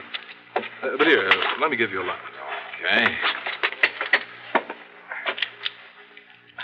Funny, I filled this thing just this morning. Here, give it to me. Oh, that's all right. I'm sure I can make it work. Well, what is this, George? Some kind of a stall? Oh, here, give me. Well... As for me, I don't think you were trying. I guess I didn't flick it hard enough. Yeah. Now, what's on your mind? Well, you got back from that assignment out in Oklahoma sooner than I expected, from that town with the unlikely name of Bum Spung. Well, it's really the name of Durango Laramie Delhart's ranch. Crazy old character, but I like it. Bum Spung. Now, what can a name like that possibly mean? Are you kidding? You told me yourself the other day, just before I went out there. Oh? Did I? Well, of course you did. It's an old Indian name. Means bum, means bad spring, bad water. Oh, of course. You, cleaned up everything out there? What's the matter with you, George? Didn't you read the report I handed in with my expense account? Well, I sort of glanced over it, but you're coming back so soon, and with Durango's pretty niece out there, Carol Delhart. Oh? What about Carol? Didn't I, kind of get the impression that Durango would like to have you marry her? Well, you should have. Every time I get within spitting distance of Oklahoma, I expect them to shove a shotgun at my back, and, well, that's why I left there in such a hurry. Oh? Sure, right after settling that insurance matter. Only it was for Durango's old pal, Sidewinder Wilson. Another character. Yes, Durango was here in Hartford, but Carol was there, wasn't she? Yeah, she certainly was. And, George, I'd love to have stuck around a while, to be with her. Mm-hmm. But when I got word that Durango was about to get back there, that he was bringing along a preacher, well, brother, I took off. Why, Johnny? Why? Well, let's face it, George. I'm afraid I'm a confirmed celibate. Well, at least you say you are. But, aren't you rather fond of Carol Delhart? Well, I've told you, she's a living doll. She's tall, dark, and very beautiful. She's intelligent. She has a lot of spark, a lot of spunk, too, and a wonderful sense of humor. Uh-huh. Yeah, to put it bluntly, Carol has everything. Everything a man could possibly want. And, George, when I take that gal in my arms... Why don't you marry her, Johnny? Confirmed bachelor, eh? You don't sound like it. No. Sometimes when I think about her, I don't feel like it. Well, then? No.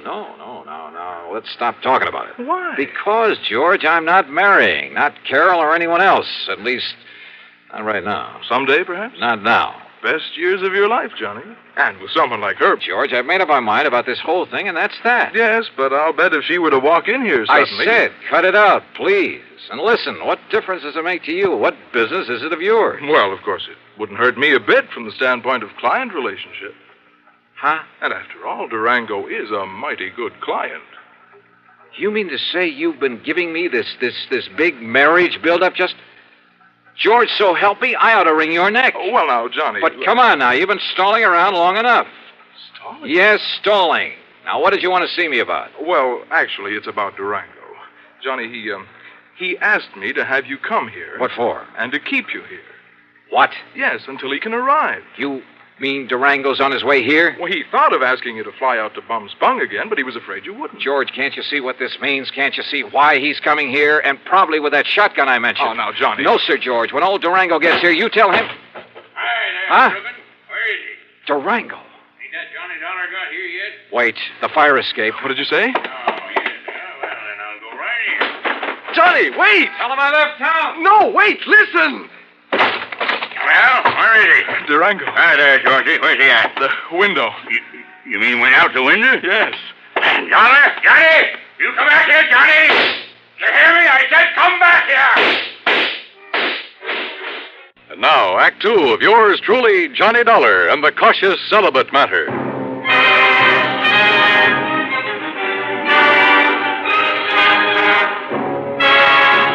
Needless to say, when that wild old character, Durango Laramie Delhart, started shooting at me in the window of the office building, well, I really made time down that fire escape.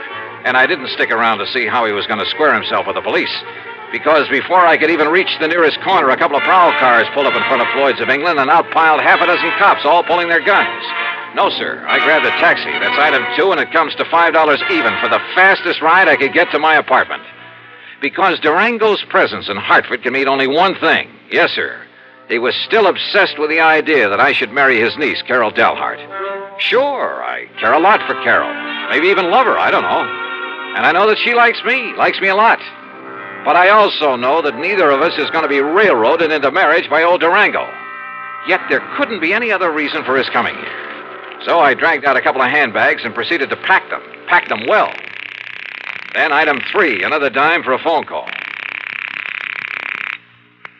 George Reed here. So what happened, George? The cops haul him off and throw him into the clink? Durango? Who else? Johnny, this man is unbelievable. It's fantastic. Huh? I don't know how he worked it, how much it cost him. And, of course, as always, he came here loaded with money. Thousands, Johnny. Yeah? Well? But the police didn't even take those 6 guns away from him. Oh, brother, all the more reason why I'm getting out of here. Yes, Durango still thinks he's living in the old days of the wild and woolly West when the only... What? You're leaving? Oh, you bet your life I am, and I'm putting all the costs of transportation on expense account. Well, now listen. After all, it was you who got me into this whole thing. Listen to me. Where are you going? What do you think I tell you? You're in cahoots with this wild old man, this trying to get me to marry his niece. But, Johnny, if you and Carol love each other... So what? Do you think we want him to force us into it? Well, now, look. Suppose we... Yeah? Oh, come on, George. I'm in a hurry. George! Are you in your apartment, Johnny? That's right, but not for any longer than... Why do you ask that? You stay right there, Johnny. Durango. You just stay right there. I'm coming right over. I gotta talk to you, young fella, and that ain't all. You hear me, Johnny?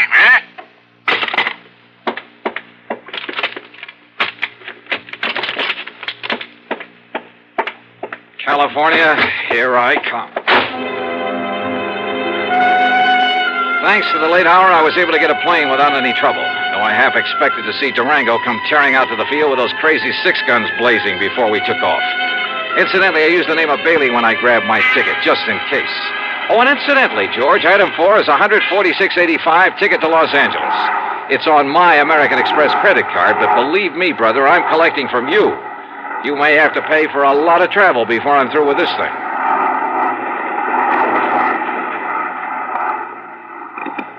This is the pilot speaking.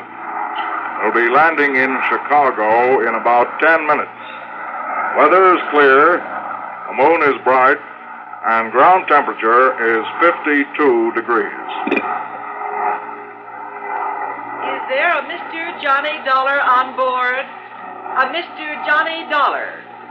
I don't have him listed among the passengers, but is there a Mr. Johnny Dollar on board? Stewardess. Yes, Mr. Bailey, isn't it? This Johnny Dollar you're asking for, a friend of mine. I guess he missed the flight. Yes, I guess he must have. Anything important for him? Well, just a radio message. Well, as I say, I'm a good friend of his, so why don't you let me see that message, and perhaps I can, well, you know. Oh, no, sir. I'm terribly sorry, but that would be against regulation. Well, what if it's anything important? I'm sorry, but thank you just the same. Fasten your seatbelt, please. Yeah, sure.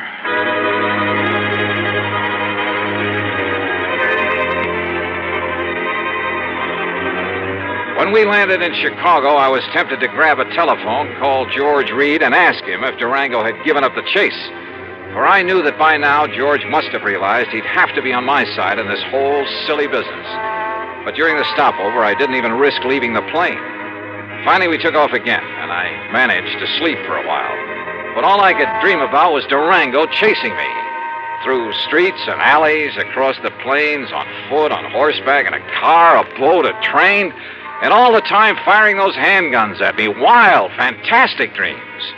By the time we got to Los Angeles, I was a physical, mental wreck. But I knew that for the time being, at least, I was clear of Durango. So, after picking up my bags, I elbowed my way through the crowd to the taxi stand. Excuse me, please. Pardon me, ma'am. Sorry. Thank you. Taxi! Taxi! Hey, taxi! Here you are, Johnny. I hired this here now fancy limousine for you and me. Huh?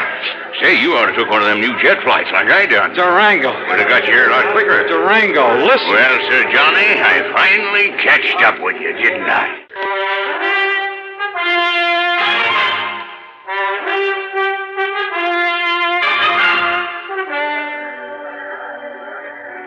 Durango. Well, Sir Johnny, I finally catched up with you, didn't I? Yeah, I guess you did. Well, you're the slipperiest young maverick I ever did see. Now, heist yourself up in this here now fancy limousine that I hired for it. Okay, Durango, whatever. Huh? Huh? What's the matter? Look, that man. Where? The other side of your car. Hasn't he got a gun there? Well, I have, so I'll soon find out. You wait here, Johnny. Oh, sure.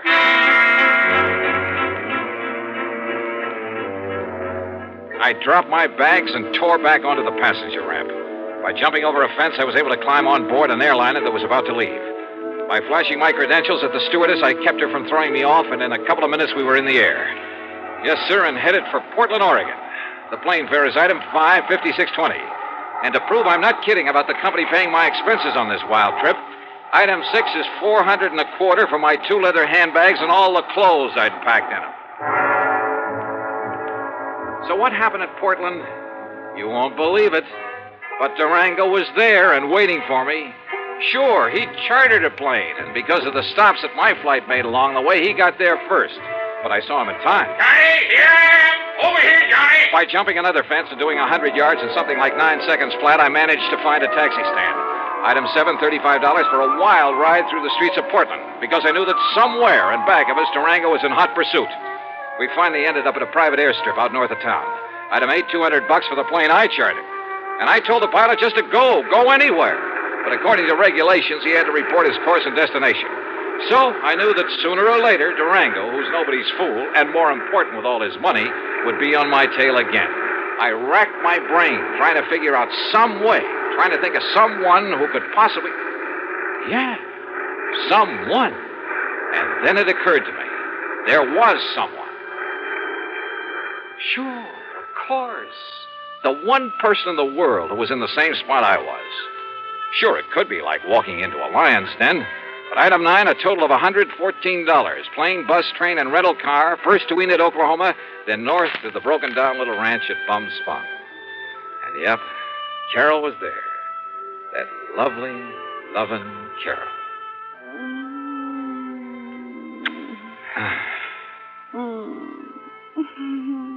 Oh, easy, gal, easy. You don't like to be kissed. Oh, I do.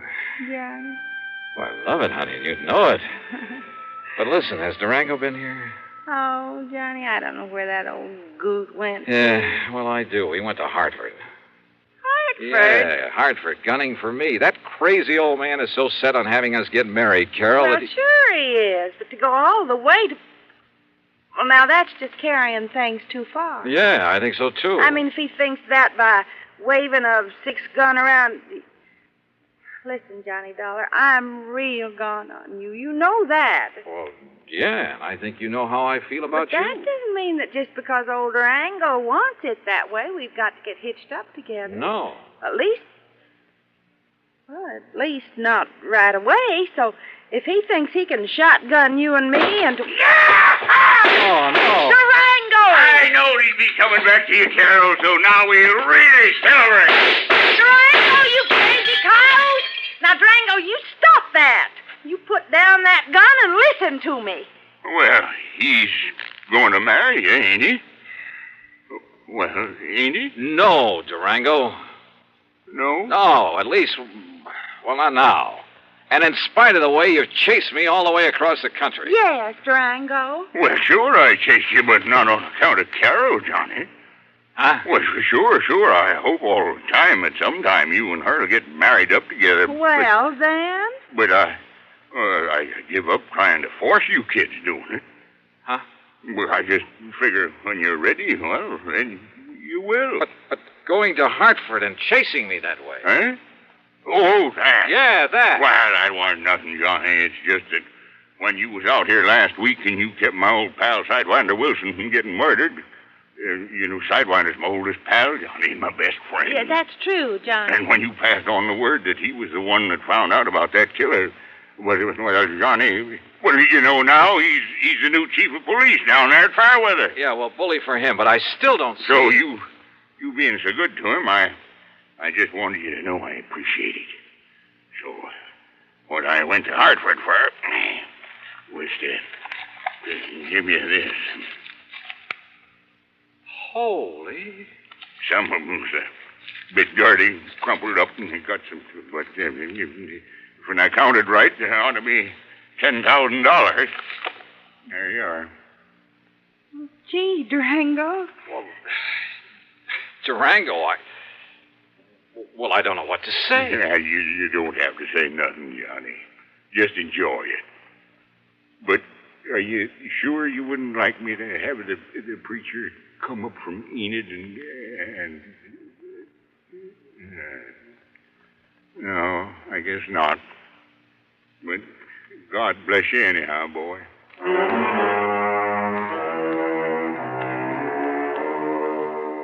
This time I did stay over for a couple of days. Yeah, and if I ever do take the leap... The expense account? Well, George, I'll still argue with you about it, but that's all. And the total, $1,053.45. Yours truly, Johnny Dollar. Here's our star to tell you about next week's story. Next week, a string of holdups, and behind them all is... Well, why don't you listen, find out for yourself. Join us, won't you? Yours truly, Johnny Dollar.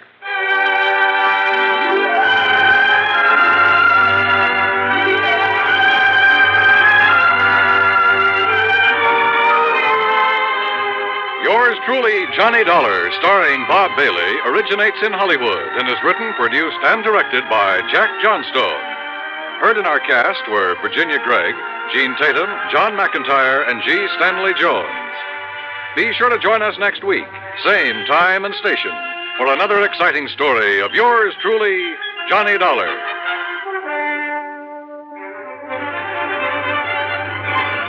This is Dan Cubberly speaking.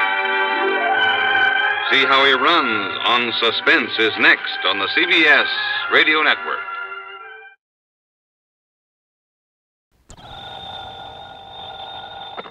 Johnny Dollar. Dollar, the investigator? That's right, insurance investigator. Then you're the man I want, the man I need, immediately. Well, it just happens I'm late for an appointment, Mr. What did you say your name is? I didn't, but it's Lynch, Walter E. Lynch. And you must come out here right away, Mr. Dollar. Protect me. Protect you? Yes. I live over here in Manchester. Manchester, Connecticut? Yes, that's right. My address is 13421 Peachtree Lane. 13421 Now, can you come out here right away? Well, I told you I have an appointment to keep. Well, then I hope it's a brief one. You'll come here as soon as you're through with it? Well, that depends, Mr. Lynch. What seems to be the trouble? Well, I thought I made it clear to you, Dollar. My life has been threatened. Well, isn't that something for the police to handle? The police? After all, unless there's insurance involved. Why, of course there is. My own. Oh, what company, Mr. Lynch? Company? Yeah, that's right. Well? Now, what is the matter with you? What difference does it make? If my life is in danger, I need your protection. Okay. Who made this threat against your life, and why? Oh, good heavens, man, do I have to go to that sort of detail on the telephone? Well, unless I know what this is all about, and, look, you didn't answer my question, Mr. Lynch. Have you told the police about this? Do you think I'd call on you if I had? But if your life has been threatened, the thing And I to do... tell you it has. What is the matter with you? All right, then. Call in the police. Now, you listen to me, Dollar. Meantime, if I find any legitimate reason why I should make an investigation, Don't you understand? I'm not asking for investigation. I'm asking for protection. And I tell you, the people for But you now, to look, call... you have my name, you have my address. Now, you get on over here. But don't you see? I shall can't be just... waiting for you. Mr. Lynch. Okay, mister, go ahead and wait. Of all the crackpots. I wonder, though. Yeah? Johnny? Yeah, that's right. Pat McCracken, Johnny, Universal Adjustment. Oh, say, Pat, will you find out for me what company, if any, holds a policy on a Walter E. Lynch over in Manchester? Sure, Johnny. But listen, I thought you were going to be here in my office at 10 o'clock sharp. Pat, I'm sorry, but this I phone... need your signature on a deposition for that arson matter you covered last I week. know. And I've got to have it right away. See, one of our men will take it with him out to the coast on the 10:30 plane. And, Johnny, it's 8 minutes after right now. Yeah, I see it is. Pat, I'll be there in 3 minutes flat. Okay. Meantime, look up that Walter Lynch for me, will you? Okay, just get on over here. Right.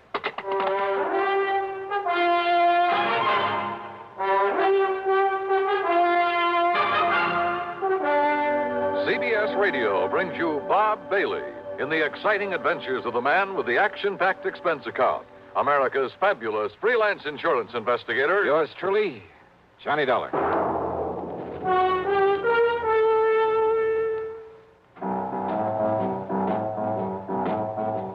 Talk about best-selling records, here's a familiar tune about America's best-selling filter cigarette, Winston.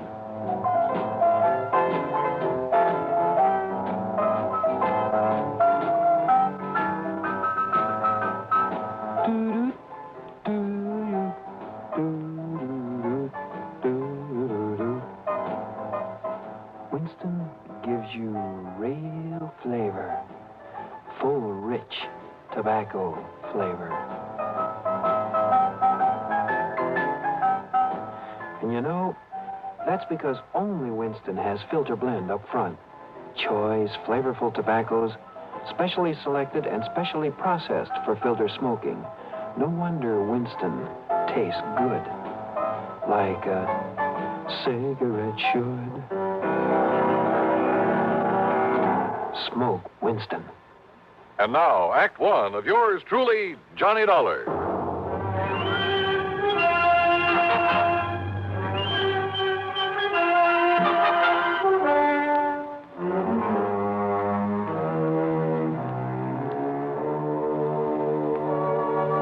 Expense account submitted by Special Investigator Johnny Dollar to Eastern Trust and Insurance Company, Home Office, Hartford, Connecticut. Following is an account of expenses incurred during my investigation of the hapless ham matter. Expense account item one, $1.20 plus another $1 for the cab driver who got me from my apartment to Universal Adjustment Bureau in record time. I barged in on Pat McCracken without being announced. Put my John Hancock on the deposition, after which he witnessed my signature. All right, there we are. Now, here you are, Miss Dulcie. Give these to Mr. Peterson and tell him happy plane trip. Yes, sir, right away. Oh, and see if Bartell has found any of that lynch information I asked him about. There's been a lynching, Mr. McCracken? No. Just do as I say. Now, go ahead. But I thought I heard you... Yes, sir. Hey, what is the worry on this man Lynch, Johnny? Well, Patty sounded like a crackpot. He called me on the phone just before you did, said his life is being threatened. Oh, another one of those things, huh? Yeah. Who was threatening him? Oh, I don't know. He was a bit evasive about it, same as he was about naming his insurance company. Well, I know I never heard of him. What did you tell him? I told him to call the police, that unless there was some insurance angle that required investigation, you know. Right, exactly right. Although, of course, if Bartell does find something on him, if he is a client of one of the companies... It's still a police matter. Why call on me to play bodyguard? Well, you know, Johnny, if you would have your telephone number unlisted, you'd save yourself a lot of these nuisance calls. Yeah, I know. Oh, yes? Here's a photostat of the lynch policy Mr. Martell said you asked him for. Oh, then there is one. Thank you. And I thought you were talking about some kind of a lynching somewhere, Mr. McCracken. Isn't that fun? Yes. Thank you. Thank you, Miss Dulcie. That'll be all. Well, I was only... Yes, sir. Now, let's see, Johnny. Walter E. Lynch. Policy issued 1954, Eastern Trust and Insurance. Face value is... Yeah, I see.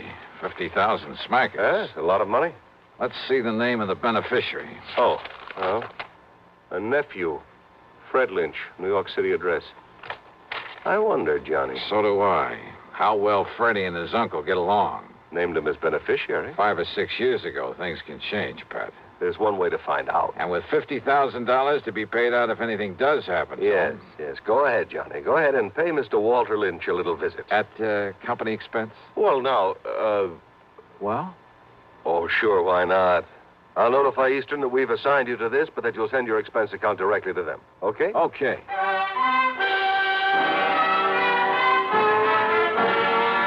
It was only about 13 miles from my place to Manchester, and I used my own car, but I saw no reason for not using the old expense account, so item 2 was $4.60 for a tank full of gas. The address Mr. Lynch had given me turned out to be in a rather nice residential section. The house was a small but attractive Cape Cod affair, surrounded by stately elm trees. And then I saw them, in the shade of the elms at the front of the place. A couple of police cars.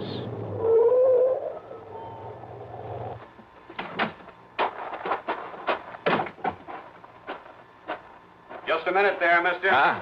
Oh, hi, officer. Who are you and what do you want around here? Oh, my name is Dollar, Sergeant Johnny Dollar, insurance investigator. I came here to see Mr. Lynch. Investigator, huh? Any credentials? Better let me see them. Oh, sure, you're okay. Here you are. Hey, what's happened around here? Okay, Dollar. You boys act pretty fast, don't you? What do you mean? Is Mr. Lynch in some kind of trouble? I'd call it worse than trouble, Dollar. He's dead. He's what? That's right. Murdered. Well, then I'd better get inside there and see what's what. Yeah, Dollar. Sure, maybe you better.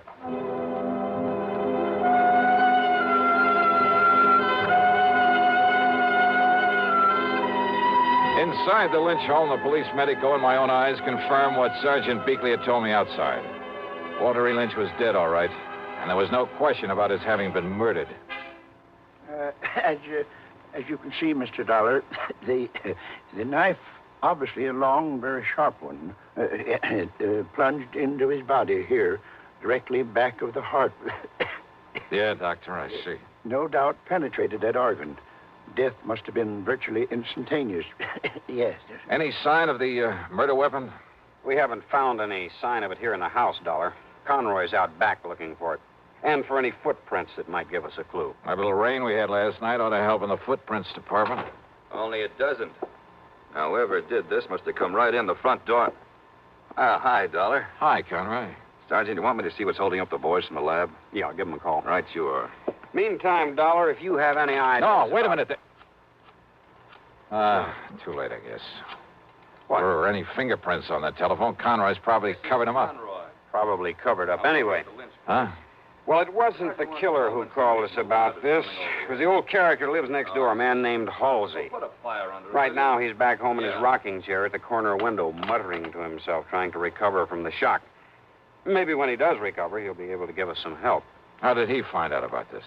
Seems he came over here to talk to Mr. Lynch about his nephew. Fred Lynch. Nobody answered his knock. The front door was wide open, so he walked in here and found this. So he picked up the phone and... You, know about Fred Lynch? I know he's beneficiary of his uncle's insurance. Another good motive gone to waste. What do you mean? You don't know about a couple 3 years ago when Freddie's mother died, left him a pile of money, only made the mistake of leaving it in charge of this one, this stiff we've got lying here? What happened? Well, this old crook finagled that young kid out of every cent of it, so that by the time Fred was 25, entitled to it. That was about 6 months ago.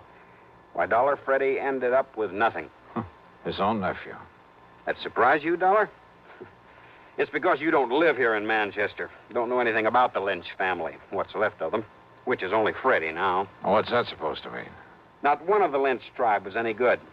Ask me, the town will be glad to see this one out of the way. Oh, I get it.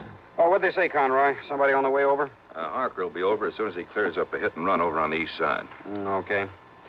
Well, I guess there's nothing more we can do. Go see who it is. Yes, sir. You about finished, Doc? Sergeant, this knife wound puzzles me greatly. Yes. What do you mean, Doc? Very unusual instrument. Very long, thin, with a two-edged blade.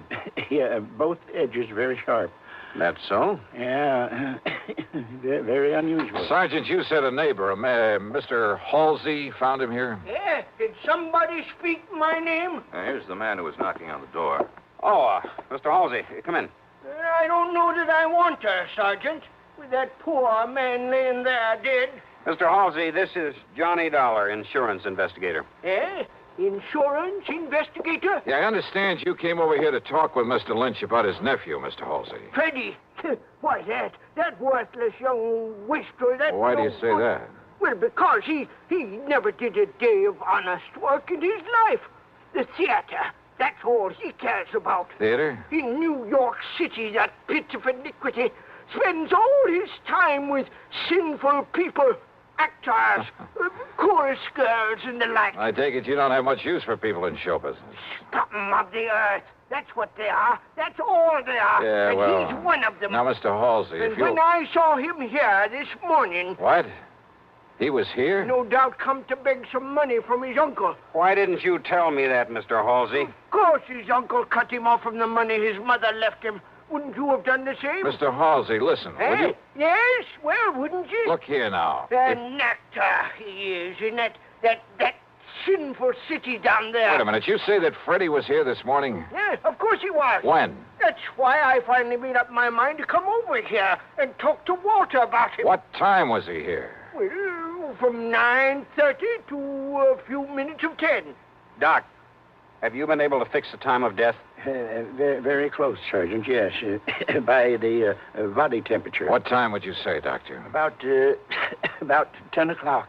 Mr. Halsey, are you sure it was a few minutes of 10 when Freddie left here? Well, of course I am. How sure? I was sitting by the window listening to my radio like I always do. Thought you didn't like anything about show business. Radio is different. Oh, thanks. Freddie left his house just before the WDRC announcer gave the time as 10 a.m., and radio time is accurate time. I see what you meant, Sergeant, about a motive going to waste where Freddie was concerned. What are you talking about, Dollar? The doc says death was about 10 a.m. I know. So? And Mr. Halsey, you're sure that Freddie didn't come back here after 10? What's the difference? Of course I am. These eyes of mine may be pretty old, but they never miss anything. Well... What's the difference, Johnny? Freddie's the one that killed him. Lord knows he's the one logical suspect. No, Sergeant. Doc says approximately 10. So, all right, it was a few minutes before Freddie left here. So Freddie killed him. Now, look, everything ties up. Yeah, and the kind of a knot that's going to hang that boy. No, Sergeant, I wish it was that easy. Oh, of course it is. Motive, opportunity, everything. It all spells Freddie Lynch. No. Conroy put a tracer on him. Right, Sergeant. Sergeant, I'm afraid you're wrong. How can I be? That is, if Mr. Halsey is sure of his times. Of course I am. On the radio. Okay, Dollar, why? Because Walter E. Lynch was still alive after 10 o'clock. What are you talking about? How do you know? Because he'd called me on the phone. Because I myself was talking to him at exactly 8 minutes after 10.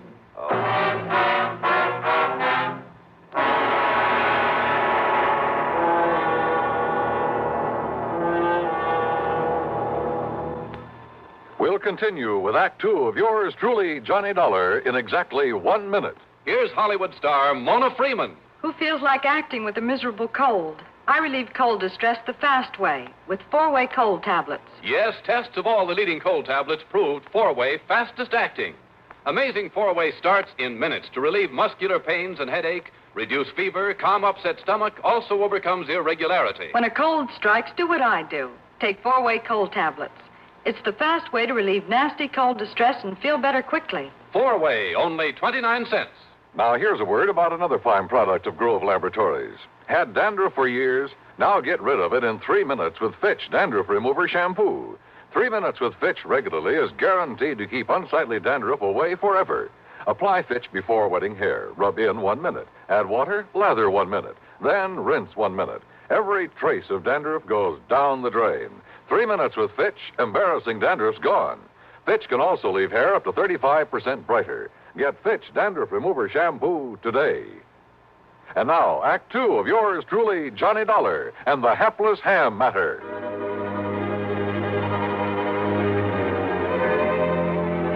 No question about it. I was the perfect alibi for Freddie Lynch. Freddie had left his uncle's house a few minutes before 10. I had talked with his uncle at 8 minutes after 10. Yeah, and when the police checked up, they learned that Freddie had taken a bus to New York at 10:15. On foot, and he was on foot. Old man Halsey had seen that.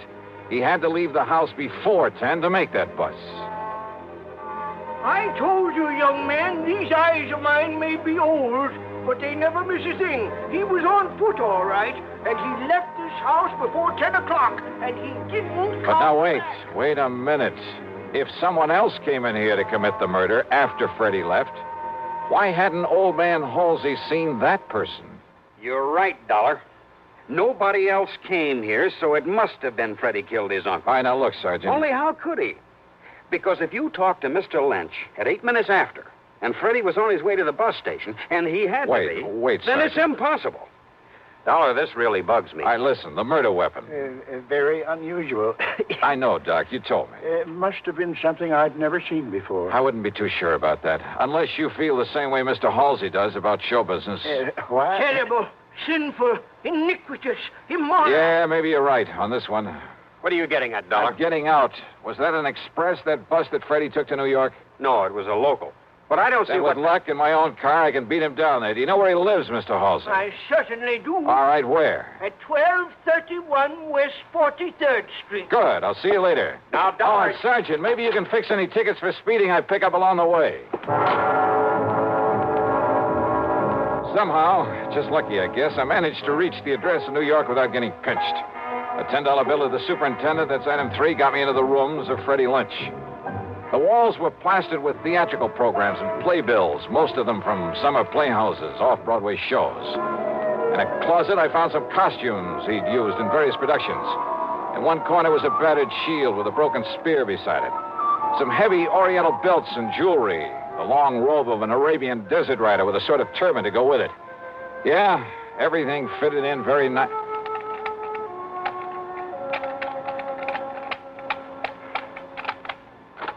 Hey, yeah, wide open, Freddie, wide open, just the way you left it. Come in, kid. I beg your pardon? Kind of careless, but it's all right. It's okay. Hey, who are you? You kidding? Jerry Allen, the agent, you know. Agent? Yeah, where you been, Freddie? When you didn't answer the letter and the telegram I sent you, where you been, huh, kid? Oh, you're a theatrical agent? What else? Listen, look, hey, kid, get this. I got a part for you, great part, a great one, a good salary, too. Of course, you got to let me represent you in the deal, but all I want's the usual 10%. Well, how about it, huh, kid? Jerry Allen, you say? Yeah, sure, that's right. Oh, we never been introduced, but I caught you in half a dozen things, and you're good, boy, good, real good. Well, I like to think so. Sure you are. And being it's my business, I got to keep adding to my stable of actors, see what I mean? So if you want this part, well... I don't think so, What? Mr. Allen. What are you talking about? Well, I'm thinking of giving up the theater. Oh, now, wait a minute, kid. You fallen heir to a fortune or something? Why do you say that? Of course, if you don't want the part. No, wait. Perhaps I'd better do another play or two. Good. And you'll let me represent you? Well, Freddie? Oh, why not? Well, if the part is good. Is the part good? It's great, kid. It's great. And if this thing doesn't hit Broadway the first time out... Hey, listen. It's a new play written by Johnstone. You get that? Johnstone?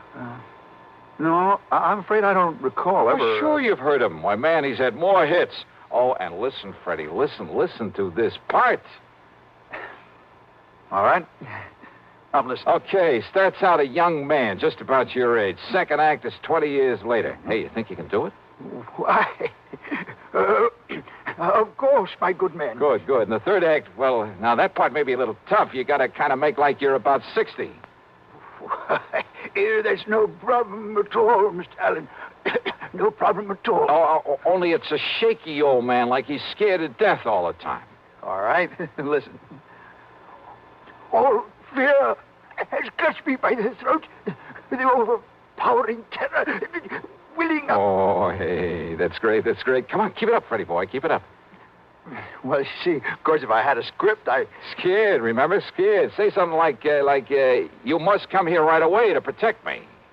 You must come here right away to protect me. Oh, that's great. Now, say my life is in danger. I've been threatened, Mr. Dollar. My very life is in What? Dollar? That's right. Johnny Dollar. Why, this was all a trick. Yeah, and you fell for it like a ton of bricks. The same voice you faked over the telephone to sound like your uncle. Oh, no, listen. Killed Dollar. him, left his home knowing that nosy old neighbor would swear as to when you left. Then ran to the bus depot and called me up with that phony voice to make an airtight alibi. To make me ready to swear your uncle was still alive after you left him there dead. But, Dollar, listen. See, I'm his only kin. I'll be coming into a lot of money. His insurance and whatever money or property there is. Oh, why don't you drop dead? I see. But do you see this? So that's what you did it with. Yeah, that's right. Arabian, isn't it? I stand back. Long, thin blade with a double edge. From one of your costume plays? I'll stand back, I say. Sure. I don't need to be close to you to use this. Whoa! Oh, my hand. You've broken my hand. Funny. I didn't think I was that good a shot.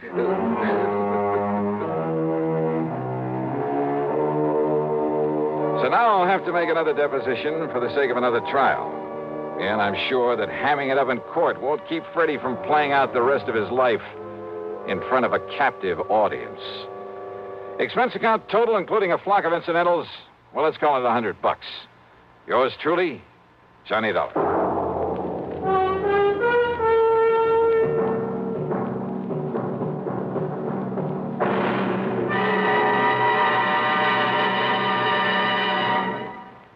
Now, here's a word from our star about the case he'll investigate on next week's program. Thanks, Daniel. It's called the Unholy 2 matter and involves a pair of characters who fit that description perfectly. One of them a killer. And if you're at all curious about what to do when you've got the situation well in hand and then suddenly a gun is shoved into the middle of your back, well, join us, won't you? Right here on your favorite station at the usual time on Sunday. Yours truly, Johnny Dollar.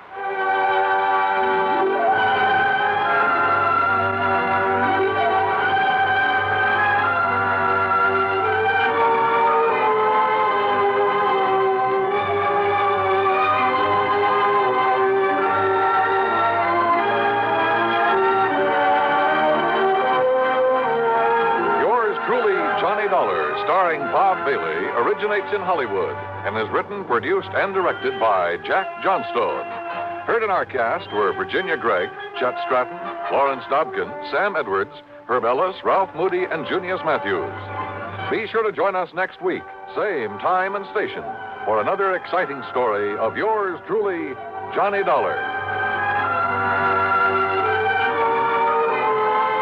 This is Dan Coverly speaking.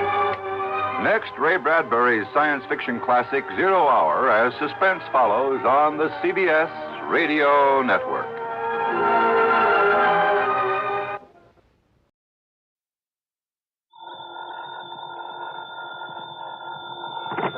Johnny Dollar. Still there in Buffalo, huh? Yeah. Well? You get my report on the big robbery case out here? Yes. It looks to me like you've done yourself proud again. Only if you're still there, how come your expense account included transportation back here to Hartford? I'm afraid I got a little ahead of myself, Pat. Or maybe just batted a bit before you actually spent the money, is that it? Yeah, something like that. Well, I think we can overlook it this time.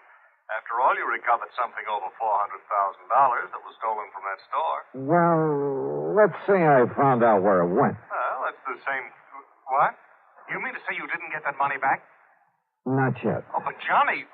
Now, look. Oh, no, don't come unglued, Pratt. I know where the money is. At least I'm pretty sure I do. Johnny, so it's aboard old man McNair's yacht in the lee of a point off the Canadian shore of Lake Erie. Now, listen. But with the big storm that's raging up over Lake Erie, well, it's impossible to go out and get him.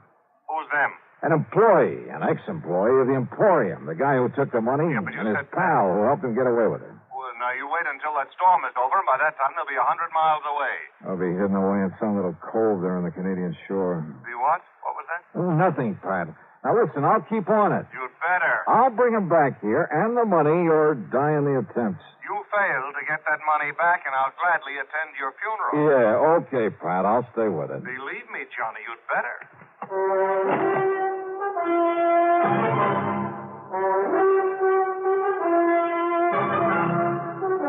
CBS Radio brings you Bob Bailey in the exciting adventures of the man with the action-packed expense account, America's fabulous freelance insurance investigator. Yours truly, Johnny Dollar.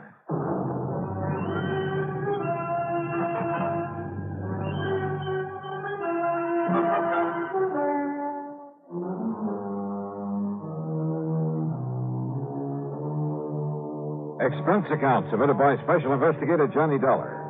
To the Universal Adjustment Bureau, Hartford, Connecticut. Attention, Mr. Pat McCracken. Following is an account of expenses incurred during my investigation of the Further in Buffalo matter.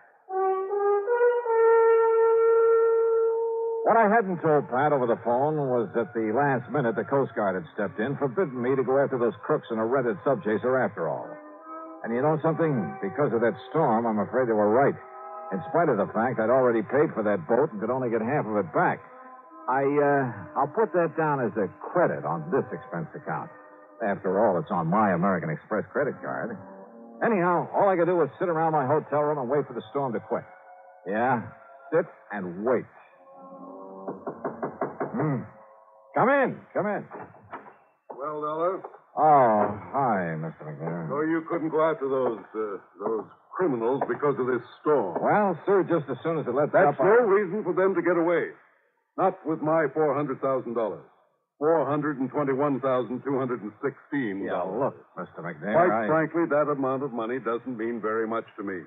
But to coin a phrase, it's the principle of the thing. Yeah, sure. So how can you sit idly here in this hotel and... Well, have you got in touch with the Canadian authorities? Yes, sir. And they can't do any more than we can.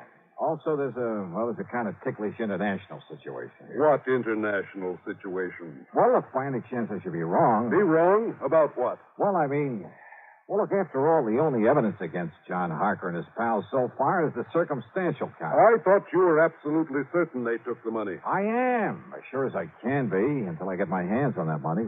I had all the faith in the world in John Harker. Then you came along and destroyed it. Destroyed it with your theory that he and some friend of his committed that robbery. Mr. McNair. Well, just let me tell you something, young man. You go out there to wherever he is on my yacht, and you find him.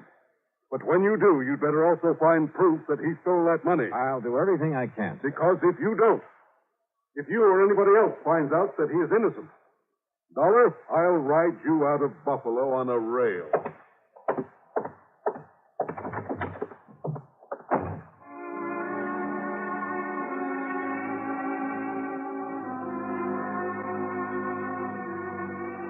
Yeah, at this point I was feeling real good, real happy. Everybody was being so nice to me.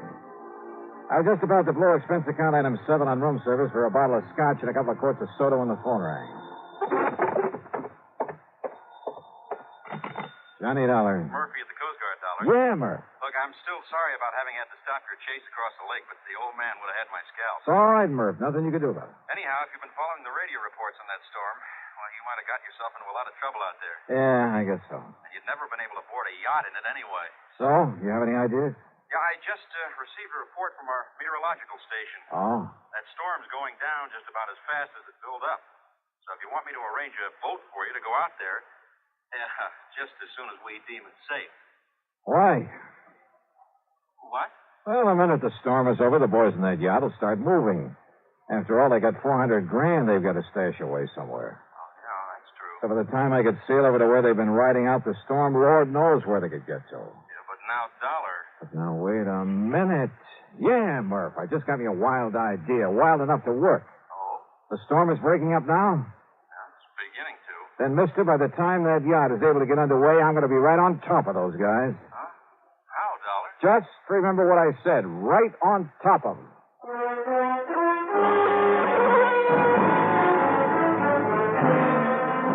Expense account item 7, $3.25 for a taxi out to the municipal airport.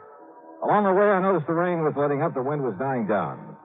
At one side of the airport, I found exactly what I was looking for. Within a couple of minutes, was in a little office talking with Tinker Barnum, owner of the Barnum Flying Service.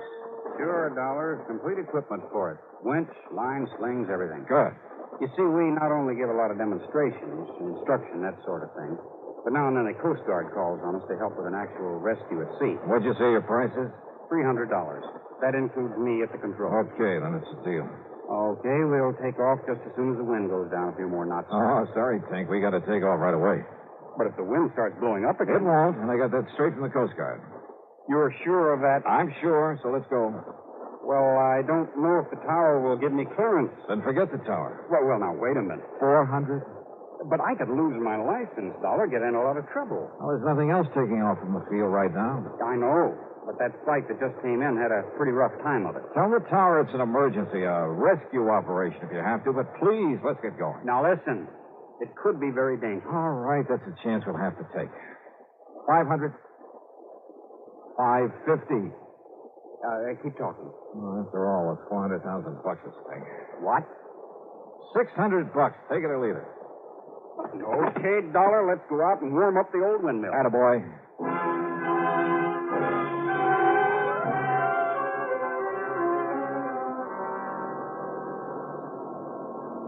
It was my first ride in a helicopter, and, brother, what an introduction. I've been aboard regular planes in rough weather lots of times, but the way that wind tossed us around picked us up and let us down, and with nothing but the broad wind-chopped surface of Lake Erie below us. Well, it was an experience, to say the least. For the first half hour, Tink was fighting the controls every inch of the way under the gray, ominous, scudding clouds that raced by overhead. Then, all of a sudden, the clouds left us. The sun came out in all its glory, the most welcome sight I've seen in years, and the air calmed down. Then finally standing out clearly under us was the Canadian shoreline. Look ahead, Dollar. Over to the left a bit. Yeah, Tink? That neck of land, that peninsula sticking out into the lake. Yeah, I see it. Long Point. And the yacht was supposed to be riding out the storm in the lee of it. I don't see it. The lee side would be the... Well, I do. Look, moving along the far side of the point. That's the cruiser, Johnny. But is it the right one? Come on, take us down to her. Right. Meantime, I'll get the sling ready so you can drop me down at the deck. Right.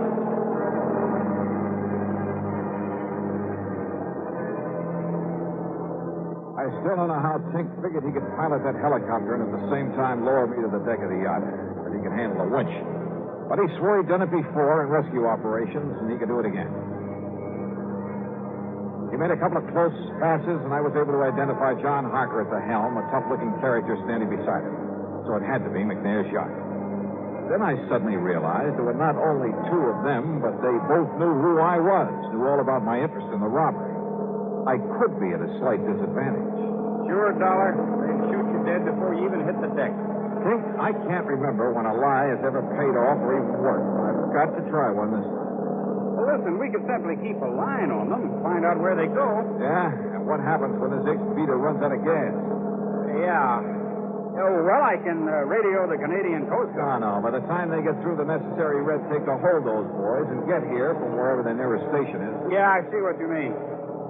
Okay, then, Johnny, open the door. Use this megaphone. Thanks. Here. I'll hang around over them. Right. Arthur! Arthur! He's cut his power and cupped the hand to his ear. Arthur! This is Johnny Dollar. You hear me? You hear me all right? Wave with your right hand. It's okay. He can hear you. McNair wants you to know the police have found the man who did the robbery. They got him down. He waves okay. Yeah. Parker, they haven't found the money yet. McNair says you'll have them lost on the break, and the break all the way to Rotterdam. Hey, what was that, Johnny? You get that, Harker? I said that. Look, I'll drop on down there. Stop your engines, and I'll drop down to your deck on a line. You get that? Emotion's okay, Johnny, to come ahead. Then set me down there, Tinker, and make it gentle, will you? You got your gun real handy? Right. I still don't like this, but down you go.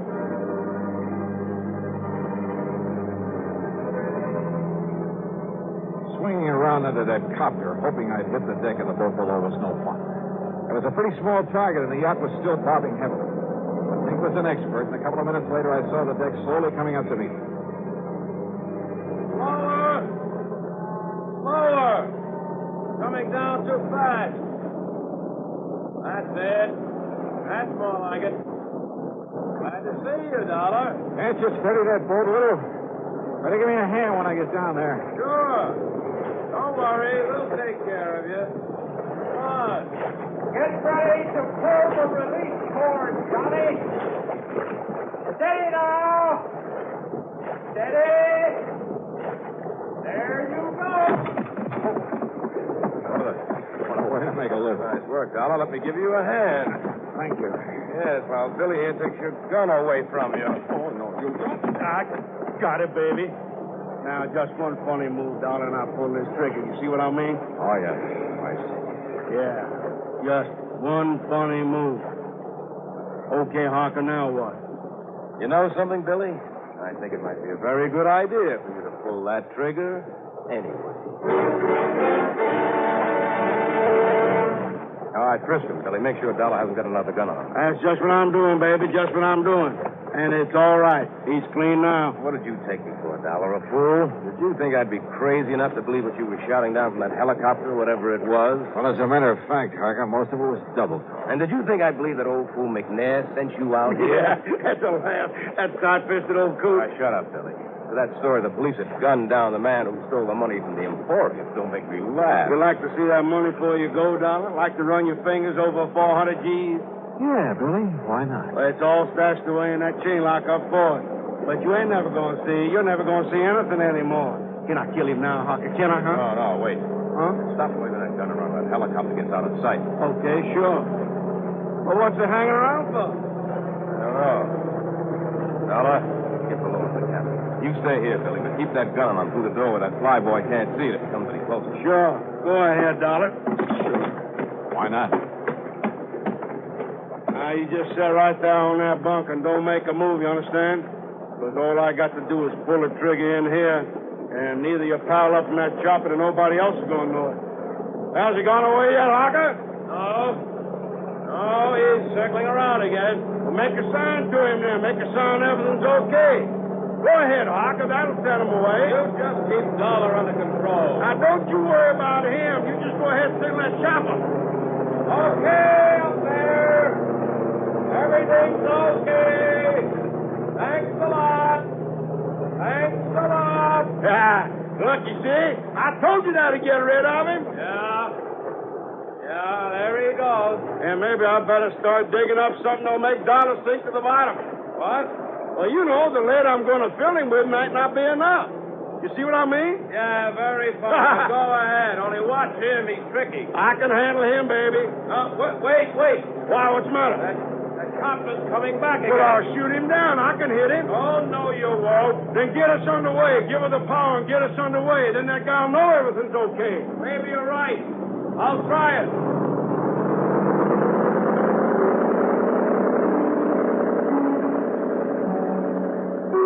During all the talk, I sat there on the bunk looking into the muzzle of Billy's 38, knowing these were desperate men with a lot at stake. That if I made one false move, he wouldn't hesitate to pull the trigger. Even if he took the gun off me for a couple of seconds, there was nothing in reach I could use for a weapon, could even pick up and throw at him. Good work, Billy. Chopper's going away again. I told you so. Can I shoot him now? Can I kill him? I better wait a couple minutes more to make sure. Well, I'll find some chain or something to tie around him and make him sink. In the locker, under that bunk you got him sitting on. Okay. All right now, Dollar. Get off of that bunk and walk up to the front of the cabin. Go ahead. Don't forget I've got this gun on. Yeah, the copter was going back to shore. Time was running out. Then I saw them. A duplicate set of controls there at the front of the cabin. Steering wheel, throttle, everything. Go ahead, Dollar. Keep your hands up over your head. Up high. Rising off the bunk, my hands over my head, I half stumbled as though from the motion from the boat. I lurched against the wheel and grabbed it and swung it hard a port. Hey! The boat swung around crazily. Hey! What do you think you did? Hey, let go of that wheel! Lousy shot, Billy! What's the matter? Billy, what's happened down there? Plenty, Harker. And if you want some of the same... Wrong, Dollar. Dead wrong. Because I have a gun, too. Not another step. I see what you mean. Too bad you didn't take Billy's when you... Billy? Okay, Harker. I'm okay. But if you think I'm going to wait any longer to kill this guy, you're crazy. Okay, Billy. Go ahead and kill him. You don't, I will. No, look. That cop. What? What's coming right at us? It'll smash into us. Stop him. Shoot him. You bet I will. No, you fool. The pilot, the cop, and the fly boy. Shoot him. Right.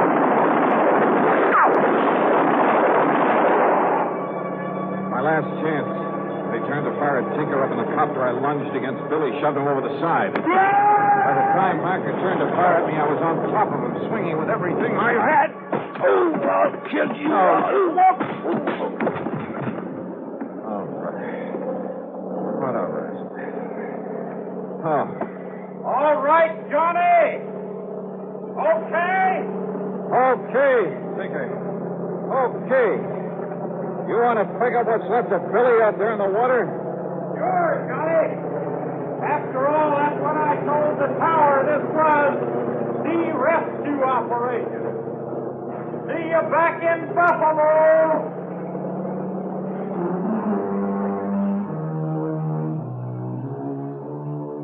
Yeah, like Billy had said, the stolen money, all of it, was stashed away in the Ford chain locker.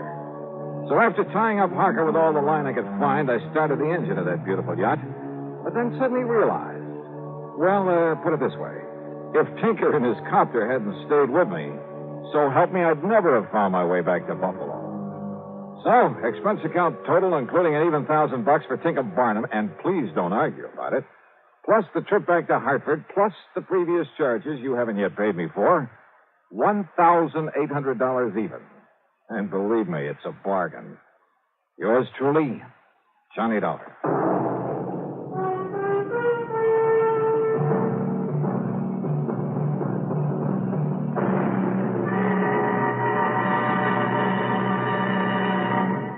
Now, here is our star to tell you about next week's story. Next week, two beautiful girls. One of them a sweetheart, and one of them a killer. Join us, won't you? Yours truly, Johnny Dollar.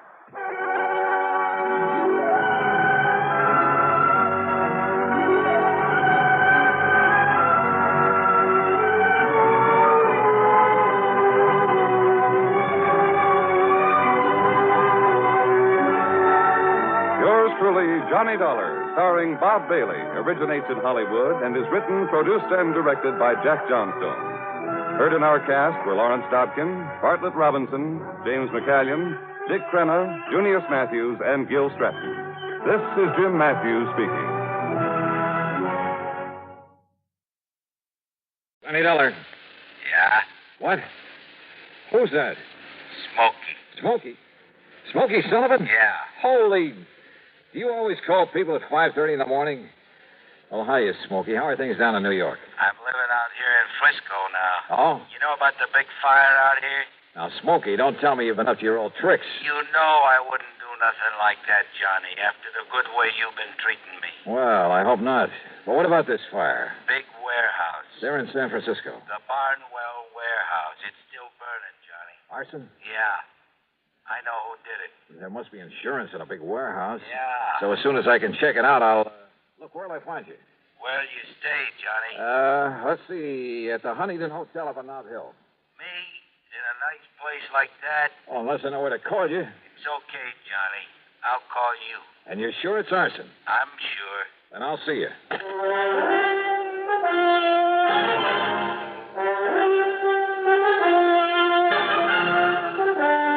Bob Bailey in the exciting adventures of the man with the action-packed expense account. America's fabulous freelance insurance investigator. Yours truly, Johnny Dollar. A handcuffed thief makes a desperate bid to escape a frantic dope addict. Crashes through a fiberboard wall at the police station house. It's part of the daily routine in New York's 16th Police Precinct, Hell's Kitchen. In the new issue of Look magazine, you'll follow tough, dedicated cops as they track down the man who pulled the trigger, run down a burglar, subdue a drug addict. And you'll learn in Look the kind of guy it takes to make a detective, what he thinks about his job, what he thinks about the kinds of people he has to deal with. It's all here in Look's exciting picture story, Detectives at Work, an uphill fight in a tough city where the crime rate has risen almost 10% in the last year, where 40% of the nation's drug addicts fight, steal, or beg for a fix, where an entire neighborhood suddenly becomes silent when the police department tries to track the man behind the gun. You'll see it all in Look magazine's dramatic picture story, Detectives at Work. It's in the latest issue of Look, and it's on your newsstands now. Get your copy of Look today.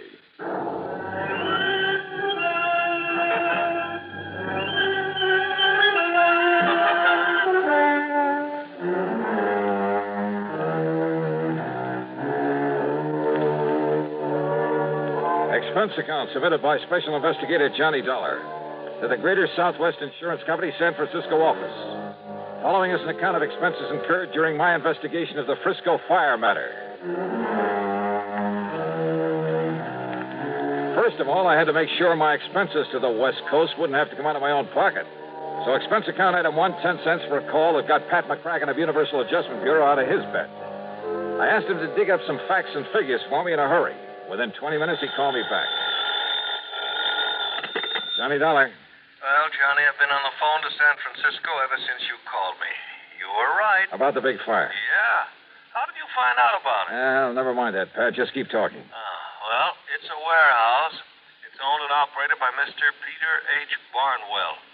And he has an office at 1427 Camac Street. 1427 Camac. Got it. And the insurance? $340,000. Wow. Carried by Greater Southwest Insurance Company. Pat, if I hurry, I can just make plane connections. No, wait a minute, Thanks, Johnny. Pat. Thanks a lot. Item 2, 20188 plane fare, Hartford to New York to San Francisco. And believe me, those jet flights on American get you there in a hurry. I left New York at 8 a.m. and pulled into San Francisco before noon. Pacific time, of course. Item 3, a dime for a newspaper at the airport. Apparently, the fire had burned itself out. Item 4, $6.75, taxi to Peter H. Barnwell's office on Camac Street. The reception room was jammed. No, there's no point in sending anybody over here because he won't see them.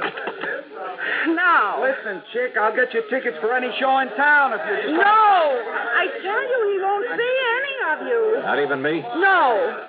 Now, why don't you reporters just go back to your papers and wait until Mr. Barnwell's ready to talk to you? My card, miss. It's no use, mister. Will you read it, please? But he doesn't want to see any reporters, right? Oh. Yeah. Just a minute, Mr. Dollar. Now, how do you rate that, buddy? What paper you from? The Bingville Bugle. Huh? Yeah, that's out near Bum Spung, Oklahoma. Oh, now, look, wise guy, look. Mr. Dollar. Mr. Dollar. Dollar? Will you come in, please, Mr. Dollar? Sure, thanks. Now, wait a minute. You Johnny Dollar, the insurance dick? Right in here, sir. Thanks. Hey, wait a minute. Sit down, Mr. Dollar. Make yourself at home. Well, I must say you aren't at all upset about the loss of your warehouse. Should I be? Sit down. Sure. Mr. Dollar, that building's been a losing proposition for years. Because of its bad location, because of zoning restrictions, and the cost of tearing it down. I've done nothing but lose money on it. Oh. But I've been very careful to keep up the insurance. So, now that it's gone up in flames, I shall at long last collect on it. $340,000. That's right.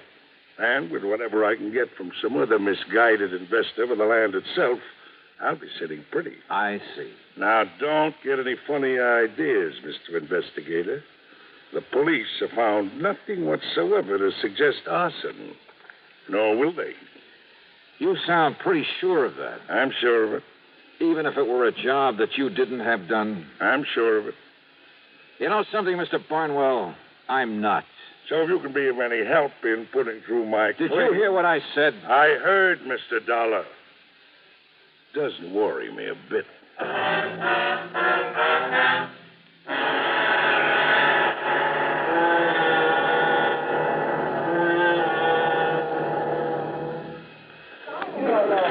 Hey, fellas!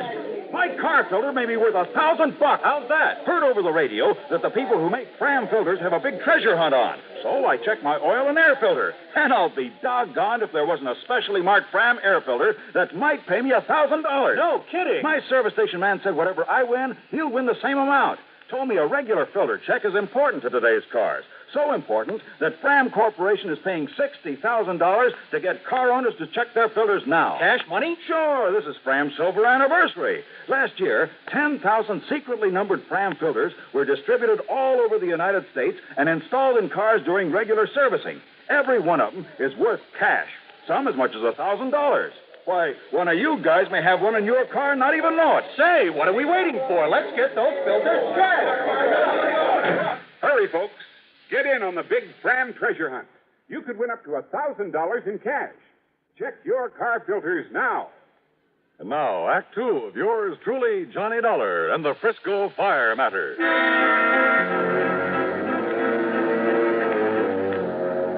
Expense account item 5, $2 for a taxi. In my opinion, Peter H. Barnwell had the warehouse fire set. But opinions don't count in my business. You gotta have proof. And I hadn't yet got together with my informant, Smokey Sullivan. Smokey, once a clever arsonist himself. Later a counterfeiter, bootlegger, just about everything in the book. But from the time he helped me with a case a couple of years ago, he'd stayed on the straight and narrow. And of course, I've always paid him well for his help. Before going on to my hotel, I stopped in to see Bill Mullen of the arson squad. Yeah, the papers say you're in town, Johnny. Glad to see you. Yeah, how are you, Bill? But there's no reason for you to be here about that fire. Well, that's so? We've already found out how it started. How, Bill? Some old derelict, name of Stumpy Moran. He used to sleep there every night. Had an old iron bed and a little sort of shack on one side of that warehouse. Yeah? So last night, like a lot of the darn fools all over the country every night, he went to bed loaded and lit a cigarette. Result? No more mattress, no more shack, no more warehouse. Well, are you holding him? Also, no more Stumpy Moran. He died in the fire? Yep. And you're sure that's how it started? Johnny, when you've combed through evidence on as many cases like that as I have, there's no mistaking it. But now, Bill, listen, all the way from the source of the blaze to the empty bottle. The carbonized paper from the cigarette. The foil from the cigarette package. The hair from the mattress. 1,001 little things that the ordinary person wouldn't even think to look for. So listen. Yeah? Be a nice guy and call off the papers, will you? Why? Because they saw you over in Barnwell's office, they've decided it was arson, and they're calling us a bunch of bums. The only reason they do it is to make headlines. So call them up and tell them to lay off, will you? Set them straight. Not until I'm sure they aren't right, Bill. Huh? Now, wait a minute. What's that mean? I'll see you later.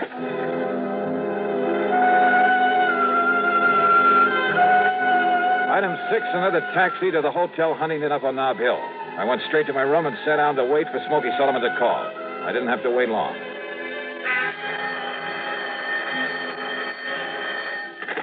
Smokey?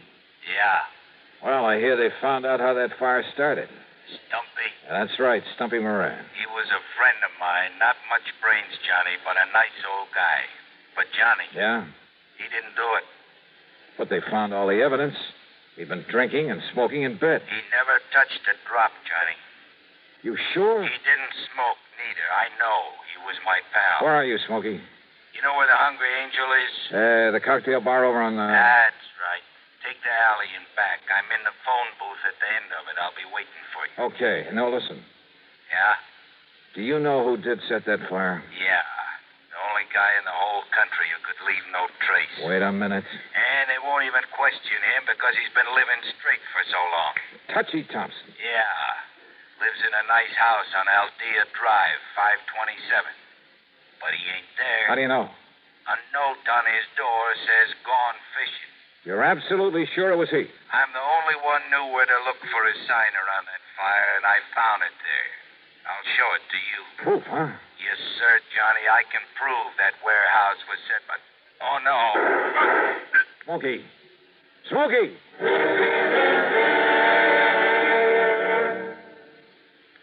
Sociable, up-to-date, debonair. What's this, a new word game? No, I'm just mentioning the qualities that people admire in other people. Oh, I see. If you're sociable, up-to-date, and what was another word? Debonair? Yes, debonair. But listen to it this way.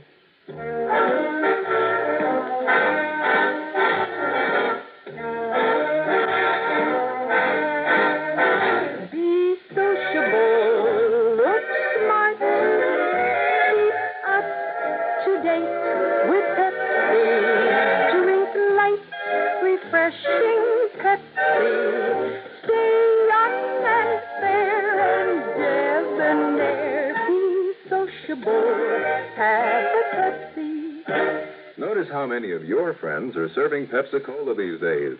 It's the up-to-date refreshment. Be sociable, serve Pepsi. In the alley behind the Hungry Angel, I found a couple of policemen carefully going over every inch of the phone booth where Smokey called me. Yeah, that's right. Conroy heard the shots and came running back here.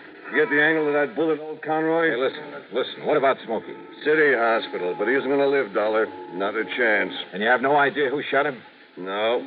But you're a smart dick. Why don't you find out for us? All right, now look. And let me tell you something else, too, Dollar. If that warehouse fire had been a torch job, which it wasn't, like you're blabbing it out to all the papers, your dear pal Smokey Sullivan is the only one who could have done it. So his being knocked off is good riddance. Why Smokey?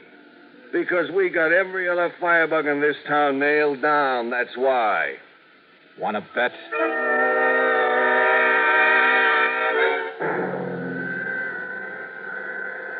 Mr. Dollar, I honestly don't understand it, considering the way one of those bullets nicked his heart.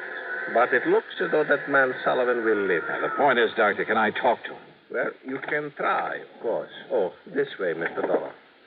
But he was not able to give anything to the police, who just left. And listen, Doctor, do everything you can for him, will you? I'll foot the bill.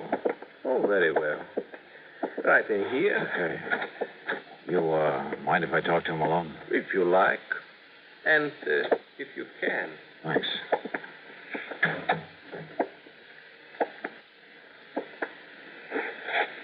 Smokey. Smokey. Hi, Johnny. Oh, hi. Yeah, the doc says you're going to be okay. Yeah. Can't get rid of me. Attaboy, Smokey. I didn't talk to the cops. Just looked at them like I was dead. Good for you. Hey, Smokey, did you see who put the slugs into you? No, Johnny. But it must have been Touchy. Touchy Thompson. Same as he set that fire. Yeah. All right, now listen. You're in no shape to go over there and show me. But if the arson squad found no trace, and believe me, they know everything to look for. Chemicals. What? Touchy had chemicals, special chemicals.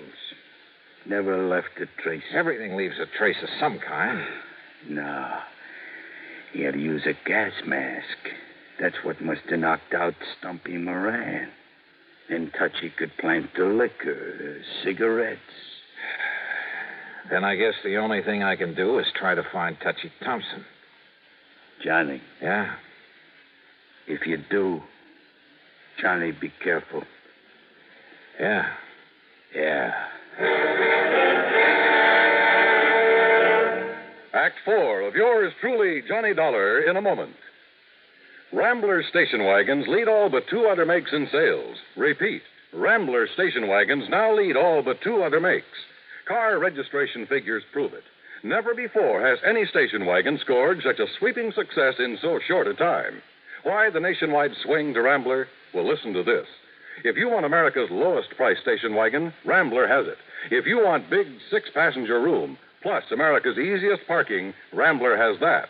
Most miles per gallon? Rambler has that, too. Trade-in value? Rambler has the highest of any low-priced car.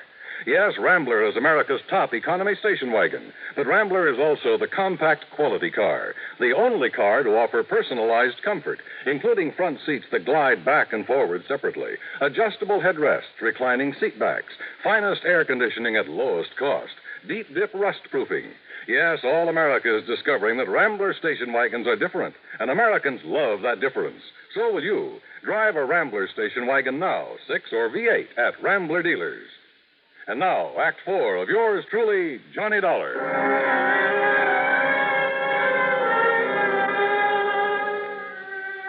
Expense account item 7520, more taxi fares. There was nobody home at Touchy Thompson's place. Only the note on the door Smokey had told me about. Gone fishing. Fishing, huh? He was probably hiding somewhere around the town, waiting for the atmosphere to clear. But how to bring him out in the open? Then I suddenly remembered an old friend of mine, Maury Webster, head man at station KCBS.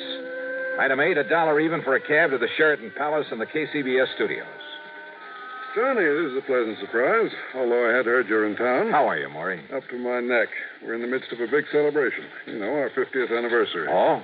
Yes, sir. We were the first broadcasting station in the country, and we're kind of proud of it. Well, I should think you would be. Let me add my congratulations. Well, thank you, Johnny. Now, what brings you here? Maury, when is your next news broadcast? Well, let me see.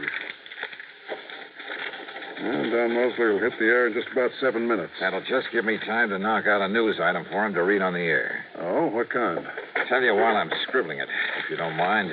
Well, yeah, go ahead. And Maury, I have a sneaking suspicion it'll flush out an arsonist. Oh? Yeah, and killer. As briefly as possible, I told Maury Webster my plan, the why of it. I handed him the news item I'd cooked up. He penciled in a couple of minor changes, then gave it to his top man on the news bureau, Don Mosley. A few minutes later, there in his office, we listened to it being broadcast over the powerful facilities of KCBS. The international situation. On the local scene, well, it took insurance investigator Johnny Dollar to clear up the matter of the Barnwell warehouse fire. Here it comes. Yeah. Dollar has proved conclusively that it was set by an old hand at that business named Smoky Sullivan. His reason? To kill another man by the name of Moran, whose body was later found buried in the embers. Incidentally, Sullivan himself has just died as a result of bullet wounds, no doubt inflicted by some friend of Moran's, who sought to avenge his murder. Well, as for the holdup that occurred early this morning on the Embarcadero... Well, I hope it does the trick, Johnny. What are you going to do now? Maury, there's going to be a stakeout at the home of one John R. Thompson, formerly known as Touchy Thompson, out on Aldea Drive. Oh, then you're turning this whole thing over to the police. That stakeout will be me. But if Thompson did set that fire and killed Moran in I it... still have to prove it. Well, don't you think it's a little dangerous, Johnny? Could be. Well, in just a minute. Thanks, Maury. Thanks a lot. So I went out to Aldea Drive again, and I parked myself rather uncomfortably behind a hedge across the street from Thompson's place. Finally, it must have been around 10 p.m., an expensive car pulled up, and a man loaded with fishing gear went into the house. I waited a couple of minutes, and then I went over, knocked on the door, walked in, introduced myself, and laid a few cards right on the table. You're crazy, Dollar. Didn't even know about that fire until you told me just now. Why lie about it, Touchy? Look, I've been fishing. Yeah, for what? An alibi? Oh, give me that for trout. Look here. Here they are. Yeah, trout. Ever see a nicer mess of them? Pick 'em up at any market. Not me. All right, who was with you? I was alone. I was over there camped beside the lake all the time. My sleeping bag's still out in the car. What lake? Mono Lake. It's a little over 200 miles east of here. Yeah, I know it well. Well, that's why I caught him. I know it well enough to know that because of the high mineral content of that water, no trout could ever survive in it. What? Oh, look, wait a minute. It's wait. no good, Touchy, and with the proof I have that only you could have set that fire with some of your fancy chemicals. What do you know about that? Nah, you got no proof. Look. Perhaps he has, Touchy. Well, I'm glad to see you two know each other. Very smart, weren't you, Touchy? What do you mean? I mean the way you fell for that phony news broadcast and came back here. Phony? And Dollar, thanks for setting the stage for me. Yeah? What does that mean? You came here because you suspected Touchy. You had a big argument. You both pulled your guns and killed each other. No, wait a minute. That's the only conclusion the police can possibly reach when they find your bodies lying there. Look. Nope. Don't make a single move, Dollar. Neither of you will do anything because 5 seconds from now you'll both be dead. Well, you're wrong. What? Pull that trigger, Barnwell, and it's the last thing you'll ever do. Bill. Climb in this window, boys, and take care of it. There isn't any need for violence, officer. That's right, Barnwell, there isn't. All right. You too, Tom. Well, Johnny? Now, just what under the sun ever led you to come out here, Bill? Your old friend Smokey Sullivan called me to the hospital. He was a little worried about you. You mind? Mind? You've got to be kidding.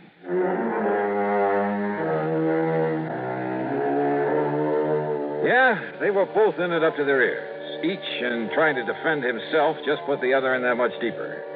And by the time the courts get through with them, they'll be sorry they ever lived. Expense account total, including the trip back to Hartford and a good hefty gratuity for Smokey Sullivan, plus all his hospital bills, $923.91. Yours truly, Johnny Dollar.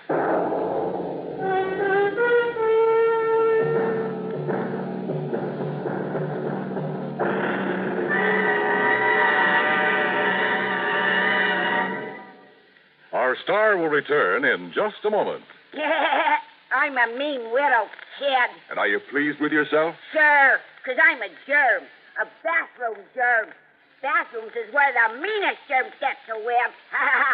Do I have fun causing odor and spreading disease? Well, you better watch out, son, or your landlady may find out about Lysol brand disinfectant. Lysol? No, Lysol. That's what I said. Lysol. Well, anyway, a lot of women are finding that a dash of Lysol in their cleaning suds every week wipes out nasty bathroom disease germs like you. Disinfects from one cleaning to the next as no other product can. Wipes out many deadly viruses, too. Lysol makes every cleaner work better. It's the easy, modern way to get bathrooms really clean and free of odors. Lysol can do that? And what's more, now, besides regular Lysol, there's a new sweet-smelling, pine-scented Lysol. And they're both out to get you. Hey, was you ever a mean little kid? One more remark like that, and I'll open this bottle of Lysol. Now, here's our star to tell you about next week's story. Next week, a quiet little ranch in Oklahoma. Quiet, that is, until the shooting starts.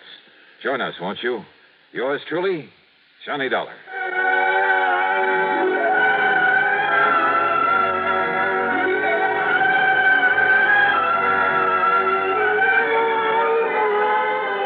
Yours truly, Johnny Dollar, starring Bob Bailey, originates in Hollywood and is written, produced, and directed by Jack Johnstone. Heard in our cast were Virginia Gregg, Vic Perrin, Larry Dobkin, Alan Reed, Gil Stratton Jr., Paul Duboff, Bartlett Robinson, Don Mosley, and Tony Barrett.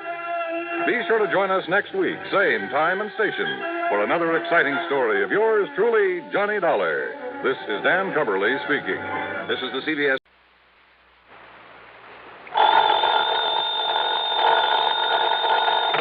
Johnny Dollar. Hi there, Johnny. This is Helen Daner. Helen Daner? That's right. I live out here in Morro Bay, California. I see. Insurance with one of the companies you represent, the Greater Southwest Insurance Company. Oh, yeah, I do a lot of work for them. But also, Johnny, do you mind if I call you Johnny? Well, no, not at all, Miss Daner. Or is it Mrs.? It's Miss. Or better still, just Helen. As I started to say, I not only have that insurance, but, Johnny, I never miss that radio program of yours where you tell all about those exciting cases you solve.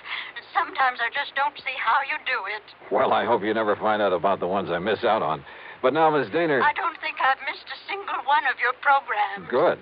I'm your most loyal listener, and I think you're wonderful. Well, thanks. And that's why I'm calling you instead of the police about this. Well, look, Miss Daner, Oh? Yes. Calling about what? Johnny, if the police weren't able to nab them, isn't that what you say, nab them?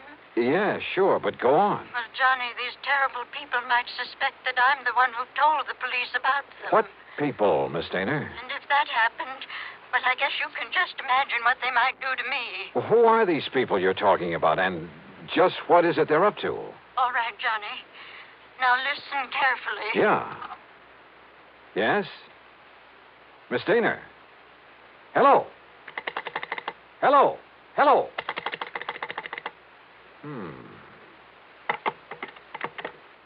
Oh, come on now, Dollar. Don't be a sucker for a... And yet... I wonder...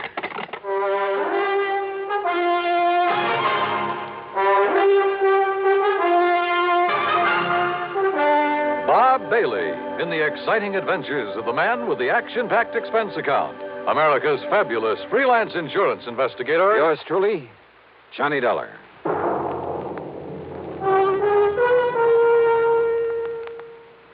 Oh, Act One of yours truly, Johnny Dollar.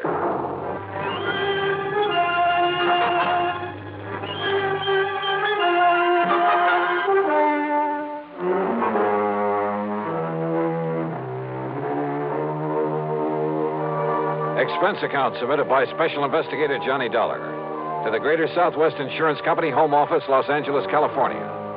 Following is an account of expenses incurred during my investigation of the Big H matter. Expense account item 1-275, long-distance telephone call to Hollywood 82124. That is to say, the office of Royal J. Harkins, contact man at Greater Southwest Insurance in Los Angeles. It was late in the day, but luckily he was still in his office. Nice to hear from you again, Johnny. What can I do for you? Roy, I'm putting this call on expense account. Oh? But that ain't all. If I could make connections down to New York, well, let's see. There's a plane leaving for the West Coast a little after midnight, so I'd arrive in L.A. early in the morning. You coming out here? Unless somebody's been pulling my leg. Roy, do you have a policyholder named Helen Daner? Yes, Lives somewhere up we certainly do. Well, now, what's that mean? She's an elderly woman, a spinster, who lives up in the little town of Morro Bay. That's about 200 miles north of here. Johnny, she called this office early this afternoon. She demanded your phone number there in Hartford. And? Well, I didn't give it to her. Why not? Because she wouldn't say why she wanted to get in touch with you. Oh, fine. And knowing how busy you always are, well... But then, just a few minutes ago, I began to wonder about it. Yes? Well, after all, if she wanted to contact you about some insurance matter... Yeah. What? Well, did you call her back? Yes, since we handle all her insurance. That is, I tried to, but I got no answer. Then, Roy, I'm going to grab that plane I was talking about. Well, now, wait. Did she get to you? Did you talk to her? Yes. And it has something to do with her insurance? Plenty. So I'm flying out there, Roy, at your company's expense. Now, just a minute, Unless, Johnny. of course, you'd rather pay off her insurance to some beneficiary. Johnny. Then just be sure to have a rental car waiting for me when I pull into the airport. Item 2, 162.85 plane fare. The big mainliner took off from New York's International Airport promptly at 12:30 a.m. At 6:30 Pacific time, I stepped off the plane at L.A. International. Dollar, this way. Oh, hi, Roy. I didn't exactly expect you to be here in person this early in the morning. Well, I am. I got a rental car ready and waiting for you out at the curb. Good. But listen, you still haven't told me what this is all about. Because I'm not too sure myself. But you sounded over the phone as though something's happened to the old lady. Miss Helen Dana, I mean. That's exactly the way I meant it to sound. And since I still haven't been able to get her on the telephone... Well, what? What's happened to her? I don't know. This my car? That's right. Oh, start making some sense, will you? I wish I could. Well, do you actually know that something's happened to Miss Dana? Nope.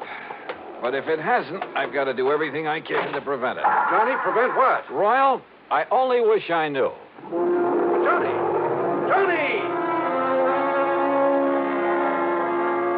Thanks to an excellent highway and light traffic, I made good time through Santa Monica, then Santa Barbara, even past the famous Pismo Beach. It was just afternoon when I pulled into Morro Bay. When I stopped for gas, that's item 3, 420, I looked up Miss Helen Dana's address in the local phone book. It turned out to be a modest little frame house about half a mile south of Morro Rock on the landward side of the bay. It had some nice, well-kept flower beds in front, and at the back I could see a small, rather decrepit dock that stuck out into the bay. A brand-new, expensive automobile was parked in the street in front of the place. Hardly the kind of car you'd expect a sweet old lady to be driving along. Well, there was only one way to find out.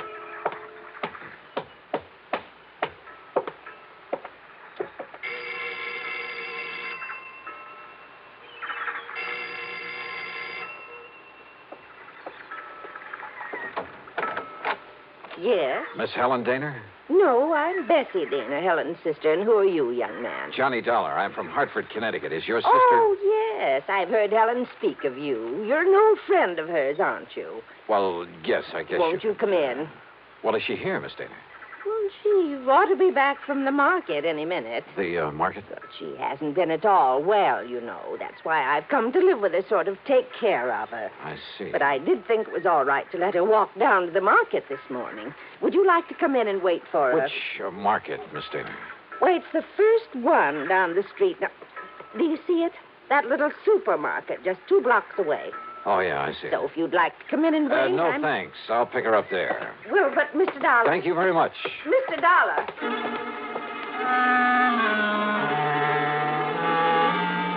There was something very funny here, but I wasn't sure just what. Or maybe I'd just fallen for some gag on the part of a fan on my radio program who wanted to see her favorite hero in person. In any event, there was one sure way to find out, from Miss Helen Dana herself. And if she was still at the market. But as it turned out, I got that well-known kick in the face. Why, of course I know Miss Helen Noir well, sir. Then will you please point her out to me? Miss Helen Dana? That's right. Oh, but she isn't here, sir. Oh. Then perhaps she went to some other store. Most certainly not, sir. What? We deliver everything that she orders to her little house up the street. Well, that still doesn't prove well, anything. Well, you see, Miss Helen hasn't been out of that house for weeks, hasn't budged. You're sure of that? Why, of course I'm... Why, what's the matter, sir?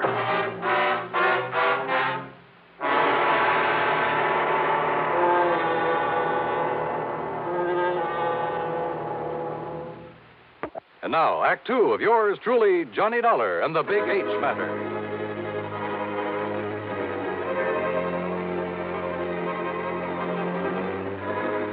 If old Miss Helen Dana, who telephoned me in Hartford, asked me to come out here to Morro Bay in California, if Miss Dana hadn't budged from her little house in weeks, why had her sister told me she was at the market? Could all this somehow tie in with the terrible people she tried to tell me about on the telephone? I jumped into my car and drove back to the little home on the bay.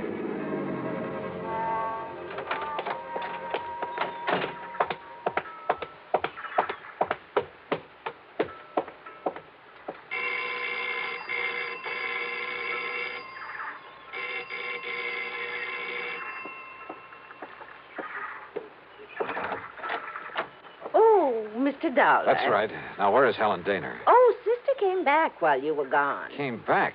Without my seeing her? Now, listen, I was... Yes? Well, the manager of that market said she hasn't been out of this house for weeks. What? Oh, you must have gone to the supermarket. Well, where else? And just because she isn't shopping there anymore... Oh, now, look, Miss Dana, you told me... Won't you come in? I think she'll be terribly disappointed if you don't. You see, she's told me all about you now. in the couple of minutes I was away from here? An insurance investigator. I think it's awfully thrilling. But now come in and see her. I think she's been kind of expecting you. Yeah. And if you'd like to know what I think, Miss... Good Lord.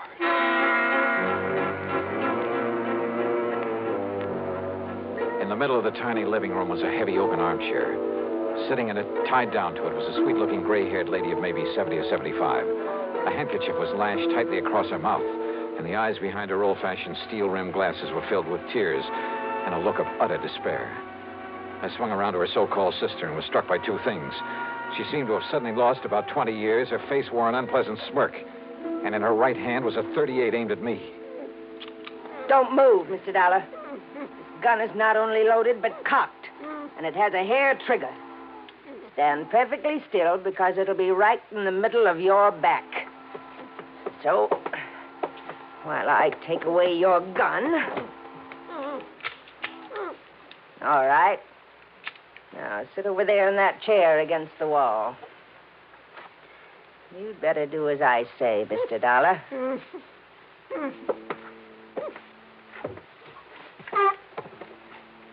Now, we may have to wait a little while. So get one thing straight. Any move, any tricks, and I pull this trigger. Mind telling me what we're waiting for? You'll see. And why you've tied her up that way? That is Helen Dana, isn't it? Why, what's the matter, honey? Getting a little short of breath with that gag in your mouth? Well, then why don't I take it out for you? No, Dollar. Not a single move. Just crossing my legs. Sure. Here now, honey. Don't want you to conk out on it. After all, you may be of some use before we're through with this caper. There you are. Johnny, I don't know what. These terrible people, they sneaked in while I was phoning you. Yeah, Helen, I guessed that. If only you hadn't come, but I thought maybe. They're smugglers, Johnny, of the worst possible kind. You tell them, honey. It'll help to kill time while we're waiting for Pete and Dollar. Okay. They're smuggling in narcotics, heroin, from the way down in Mexico. Oh, pretty smart picking a spot as far up the coast as this. If only I'd known when this man Pete asked if he could use my dock. He said it was to tie up his boat at night when he came in from fishing. How did you get onto them, Helen? When they saw I turned my lights out so early every night, they thought I was asleep. That I wouldn't notice he wasn't taking fish off his boat, but little cans of heroin. Heroin? Then Bessie here, who can look so sweet when she wants to. Why, Helen, I thought I was pretty sweet. Then Bessie would meet him with her car. How did you know it's heroin? Because they told me they'd use it on me if I don't behave myself. Which is a lot better than you'll get, Dollar. And besides, Johnny. Yeah? I found a little of it that was spilled on the dock. And I remembered how you described it once when you caught a man bringing in the terrible stuff. Yeah, she's a real smart old biddy. Except when she phoned to you, Dollar, and we caught her at it. We can handle her all right. With a little H in her veins, we can even let the neighbors see her now and then. And with me acting as her sister, taking care of her. Oh, listen, here he comes now from the dock. Just relax, Dollar.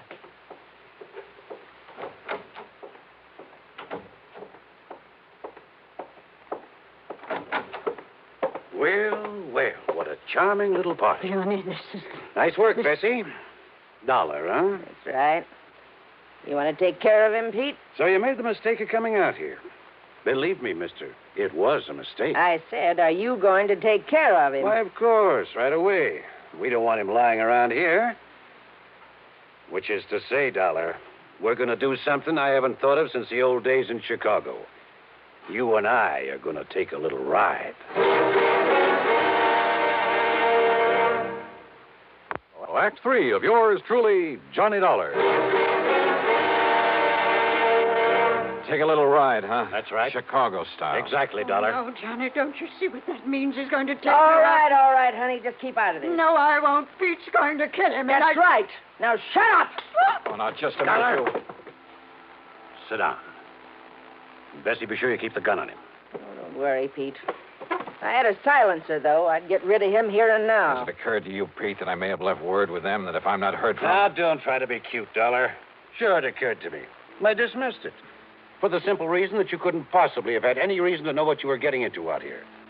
So forget it. What are you going to do with him, Pete? Well, whatever it is, it'll have to wait till after dark, when this one-horse town closes up for the night. Well, then what? Well, I've got to be sure that Dollar's body won't be found until Shut up. until we're through with this operation. That means a week or... Wait, I got it. What, Pete? Up on Cayucas Beach. Cayucas? Yeah, that little town 5 or 6 miles north of here. There's a big pile of rocks, a big cave in them. Nobody'd ever think of looking in there. So, as soon as... Oh, what are you doing? Just digging out a cigarette, if you don't mind. No, sure, go ahead. But this is one time the condemned man won't enjoy a hearty meal. Johnny, isn't there anything? To think I got you into this. I told you to shut up. Listen, I told you. Oh, no, you don't.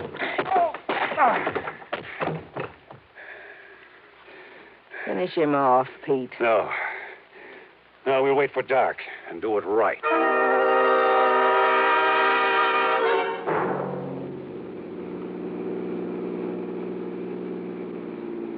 I guess he had really slugged me, because by the time I fully came to, it was night. I was in the back seat of a car driving along the highway beside the ocean. Pete was at the wheel. Beside him, leaning over the back of the seat watching me, was Bessie. And the .38 in her hand was aimed straight at my head. You're sure the old lady won't be able to work herself loose, Bessie? I'm sure. If we'd had any sense, Pete, we would have brought her along on this ride, too. It would have saved us a lot of trouble. Oh, so you've woke up, Dollar. Yeah. Well, just stay put in that back seat. Any funny business? I said any funny business. Just trying to dig out a cigarette. Stay back in that seat. Yeah.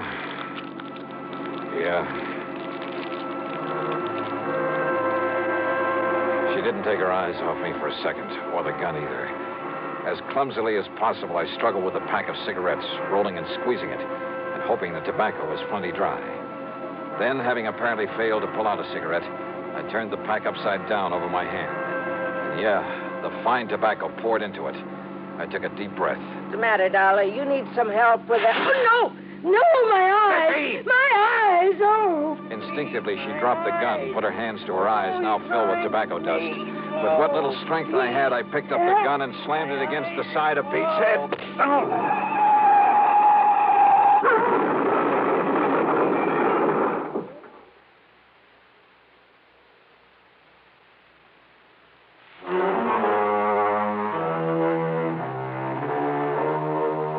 It was a commercial trucker driving one of those big interstate trailer jobs who pulled off the highway to give us a hand. Yes, somehow those boys are always around when you need them. And he used his head. When he found my credentials in my pocket, he saw the whole picture in a flash. So he hailed down the first police car that came along and turned both Pete and Bessie over to them. Miss Helen Daner, bless her heart, this funky little old character was tickled pink to be involved in the whole thing. Yeah, she just can't wait to go to court and testify against those two. Expense account total, including the trip back to Hartford, $447.45. Yours truly, Johnny Dollar.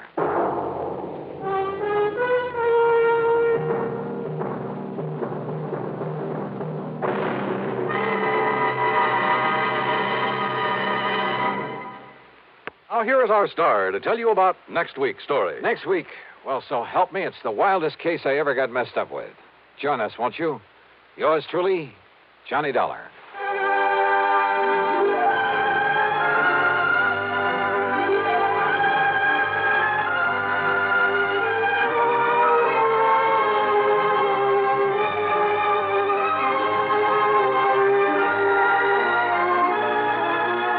Yours truly, Johnny Dollar, starring Bob Bailey, originates in Hollywood and is written, produced, and directed by Jack Johnstone. Heard in our cast were Peggy Weber, Virginia Gregg, Bartlett Robinson, Joseph Kearns, and Russell Thorson. Be sure to join us next week, same time and station, for another exciting story of yours truly, Johnny Dollar.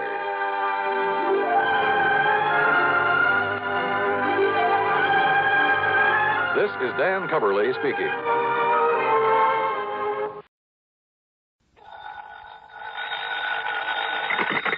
Johnny Dollar. George Reed here. Well, good for you, George.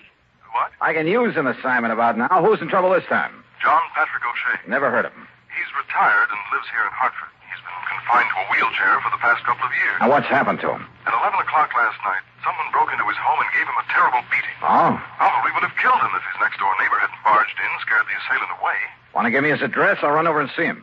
Better still, why don't you pick me up here at the office and we'll both go over there. Sure, whatever you say. You see, Johnny, I myself am somewhat involved in this thing. You? Yes.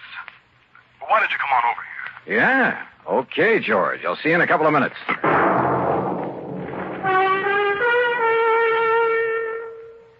And now, Act One of yours truly, Johnny Dollar.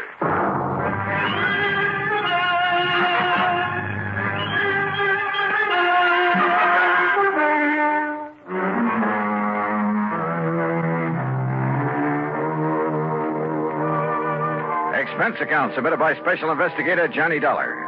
To Floyd's of England, North American Office, Hartford, Connecticut. Following is an account of expenses incurred during my investigation of the wrong man matter. George Reed, somehow involved in the beating up of a helpless old man? Hard to believe. But I grabbed a taxi, that's item one, $1.20, and met him at his office. Then, using his car, we drove east on Maple Drive. Yes, Harry Marshall. He's the young male nurse who's been taking care of Mr. O'Shea these past couple of years, Johnny, ever since the old man lost the use of his legs and started living in a wheelchair. I see. Last night, Mr. O'Shea sent Marshall over to see me regarding a change in his life insurance policy. What kind of a change, George? Well, O'Shea's nearest relative is a ne'er-do-well nephew, a boy of 25 or so who lives up in Boston. Beneficiary of the old man's policy? No. You see, Mr. O'Shea doesn't have much money, only a small pension and the residue of whatever he was able to collect on the accident to his legs. So? Just what he's been paying Marshall for taking care of him, I don't know. But I doubt if it's very much. Nevertheless, Marshall has devoted himself entirely and unselfishly to the old man. So to make up for the lack of fancy wages, Mr. O'Shea bought some insurance and named Harry Marshall as the beneficiary. Exactly. But Marshall felt that O'Shea ought to make some provision for his nephew, whether he liked him or not. After all, his only living relative. Well, this Marshall sounds like a pretty unusual fellow. To cut in this worthless nephew. Yes. What time did he get there and tell you this? He didn't. That is, the poor fellow must have waited for a couple of hours. What do you mean? Well, my wife and I were out. We'd gone to the movies. She insisted on seeing the second feature. A horrible picture, by the way. So we didn't get home until nearly 11:30. Here, I found this note in the door. Mr. Reed, sorry to have missed you, but it's after 11 now, so I think I'd better get back to Mr. O'Shea. Please call me in the morning. I believe I have convinced him that he should name Walter in his insurance. That refers to Walter Berry, the nephew. Hope you and Mrs. Reed enjoyed the movie. Respectfully, Harry Marshall. So, by the time Marshall got back home, the old man had been attacked and his neighbor had called in the police. First thing this morning, Marshall phoned me. Now, here we are, Johnny.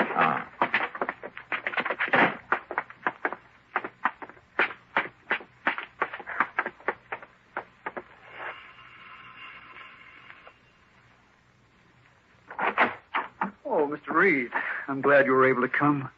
I told you on the phone this morning this is a terrible thing. Terrible. Yes, Harry, I'm sure it is. This is Mr. Johnny Dollar, a special investigator for us. Oh, good. Excellent. Won't you come in, please? Lieutenant Barley's already here. Yeah, sure, thanks. Has he found anything that might indicate... Oh, hello, Lieutenant. Hello, Dollar. Here, take a look at this. Yeah? The attacker must have come and gone by way of the living room window. Apparently tore this off his coat or pants on his way out. Oh, Harris Tweed. Yeah. Anything else? Not a thing. Where's Mr. O'Shea? Upstairs in bed. Doc says he's in pretty bad shape, but that he'll pull through. The doctor left a few minutes ago, Mr. Dollar. And O'Shea himself hasn't been able to give you anything, huh, Lieutenant? Nothing. Except that the man sneaked up on him from behind and slugged him. He didn't hear him, didn't see him. Oh, great. Somehow, Mr. Dollar, you got to find the man who did this. And when you do, I only wish you'd turn him over to me. Easy, boy. Just leave him up to us. Don't bank on that, Lieutenant. Now, I've got to go back to headquarters. Huh? What do you mean by that, Marshal? I simply mean that I could kill the man who did this. Don't try it. Find anything, Dollar, give me a call. Yeah, sure, Lieutenant. Oh, would you like to see Mr. O'Shea now? No. No, Marshal. There are a couple of other things I'd like to do first. Oh? What, Johnny? Let's just sit down here in the living room and talk for a few minutes. You have some idea? Yes, Mr. Dollar. No, I didn't say that. But come on. Let's sit down and talk.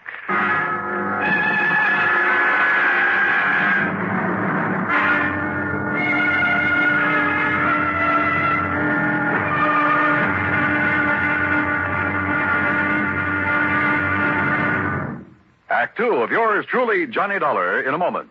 In the history of America, the inventor has had a place of importance equal to that of statesmen and other national leaders.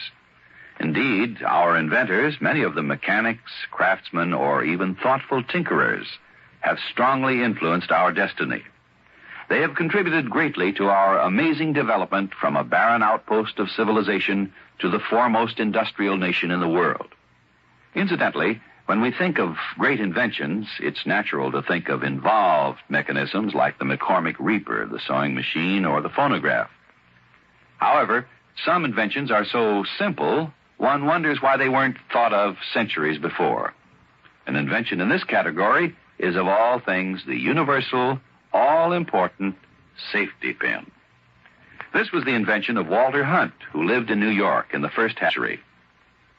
Between 1832 and 1859, he created and patented more original and worthwhile inventions than any man in the country.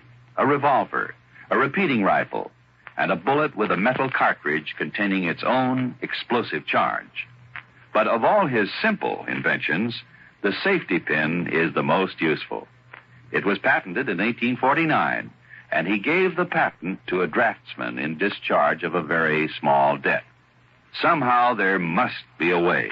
And now, Act two of yours truly, Johnny Dollar, and the Wrong Man Matter.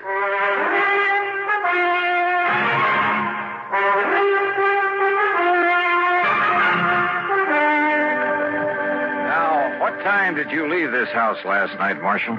A few minutes of 10. I went over to see Mr. Reed here to tell him about a change that Mr. O'Shea had finally agreed to make in his insurance. It was something Mr. Reed and I had discussed before. Yes, but as I told you, Johnny, my wife and I were at the movies. Yeah, George.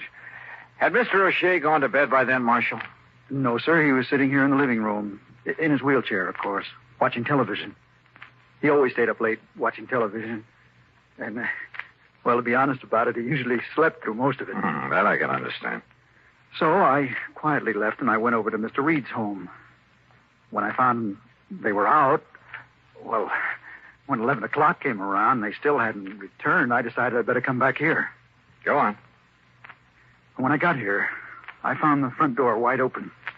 Inside were Mr. Wakely from next door and a couple of policemen. And there's poor old Mr. O'Shea. That neighbor, Mr. Wakely, did you say? That's right, Stuart M. Wakely. In other words, me. I didn't hear you ring, Mr. Wakely. Time like this, you expect me to be formal, young man?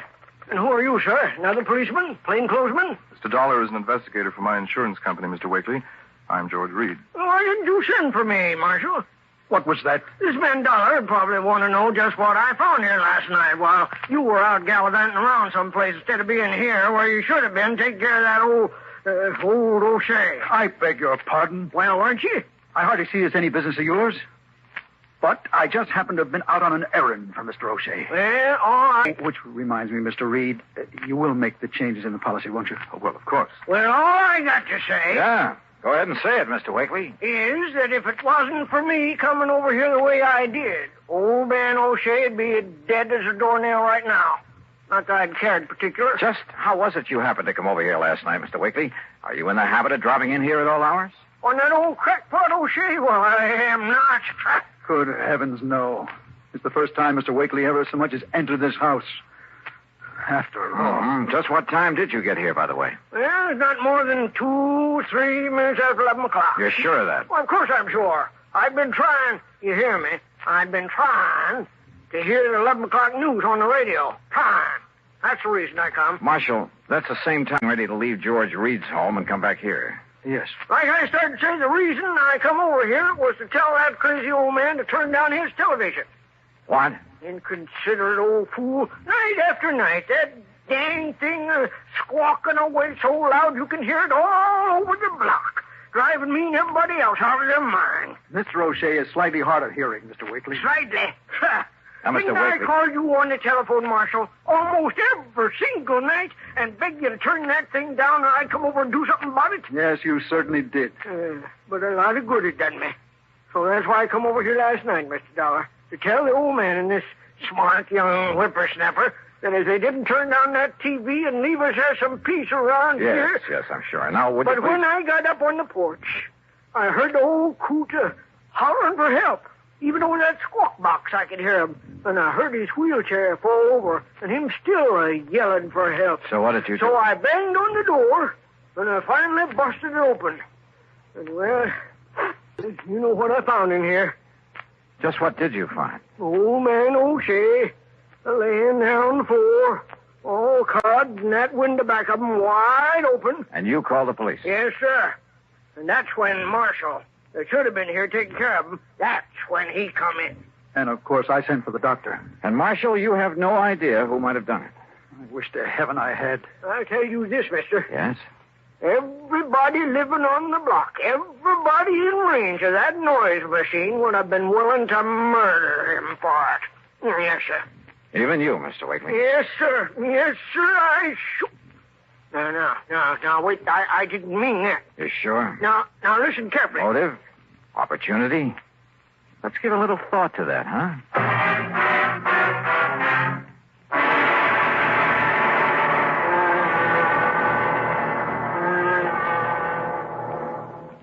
We'll return to Johnny Dollar in a moment. The two men approach each other. Cautiously. Intently. A fearful murmur sweeps through the crowd. Women and children scurry for cover. The two men stop about 30 paces apart. Silence fills the street. Each man's hand hovers over the pearl handle in his holster. And at an unheard signal, pistols are drawn. 2 shots ring out, and one man falls to the dusty street, dead. The hero holsters his weapon and ambles toward the saloon. Thus ends or begins the great source of American entertainment, the Western. Although glamorized now, the six-shooter did play an important part in the settling of the West.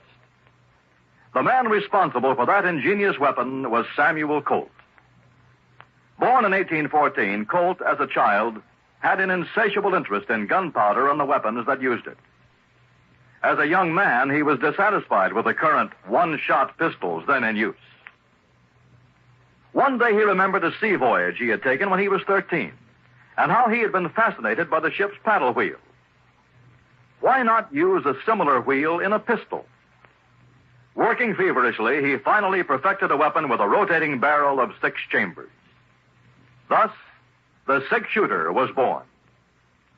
Like most inventions, however, it took time to gain the public's acceptance. The opportunity came. War with Mexico was declared in 1846, and soldiers returning from the war told of the great success they had had with the Colt 45. Soon, the Texas Rangers adopted the repeating pistol in their many battles with the Indians. Samuel Colt, an inspired American with a philosophy that somehow there must be a way. Let's find it.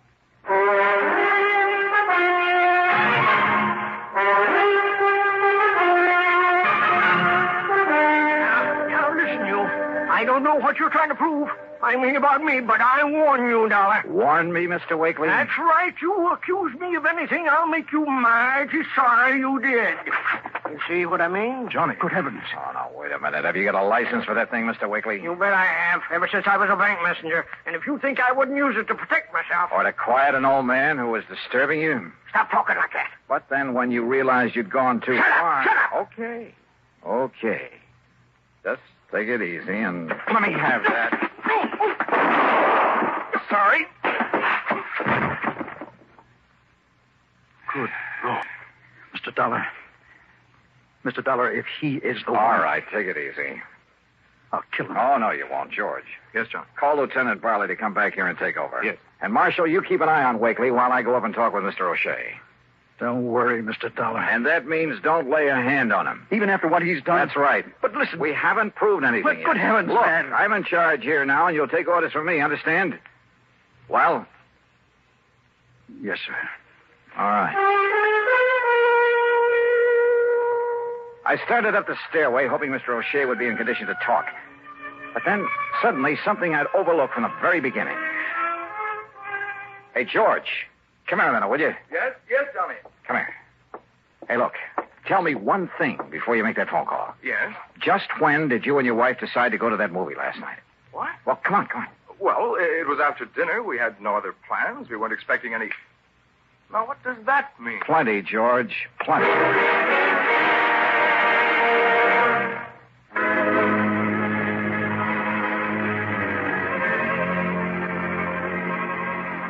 A quick look in Mr. O'Shea's room told me he was out like a light. No doubt the doctor had given him something to make him sleep. But that was all right by me. I had other ideas now. I located... Meantime, you're to keep an eye on Mr. Wakely. You are, George. What? I gotta leave you two for a few minutes, and keep an eye on Marshall, too. On me, Mr. Dollar? I don't want Mr. Wakely harmed. Just see that he stays here. Marshall, if I come back and find that you've so much as touched him... I gave you my word. Okay. See that you keep it.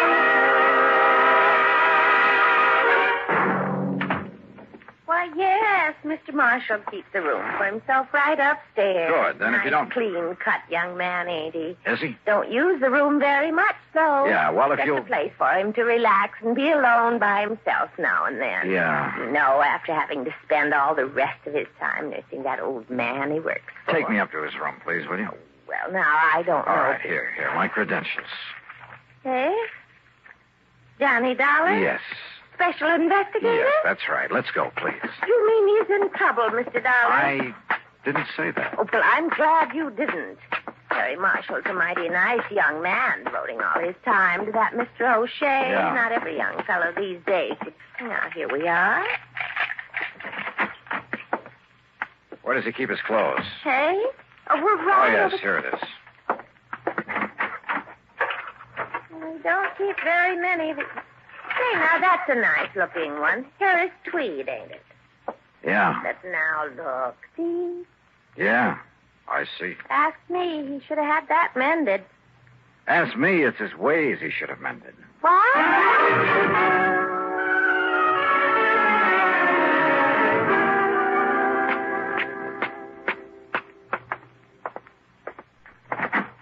Dollar, where you been? On a little errand, Lieutenant. Just got back here myself. And I see you've nailed down the man we're after.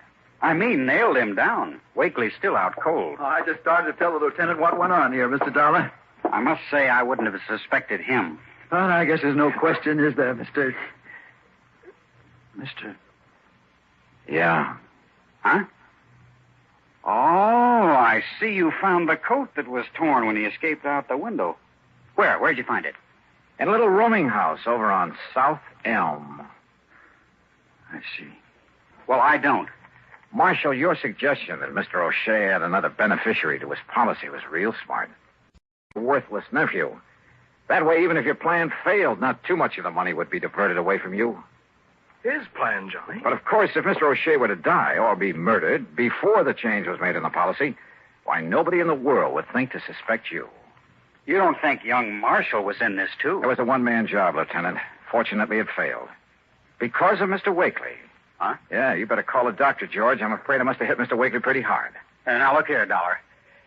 Tell me, Mr. Dollar. What, well, I guess the expression is tipped you off.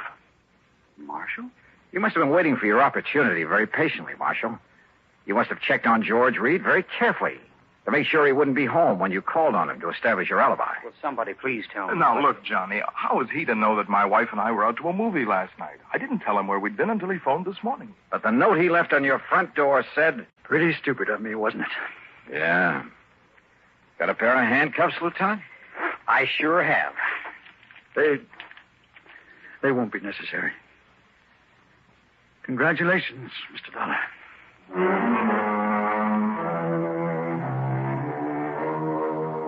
So, George, having saved your company from having to pay off the old man's insurance, well, how much is my fee going to be? If it's big enough, of course, I'll forget all about the... Wait a minute. What expense account? A lousy buck for the trip over to your office this morning? Not me. Yours truly, Johnny Dollar.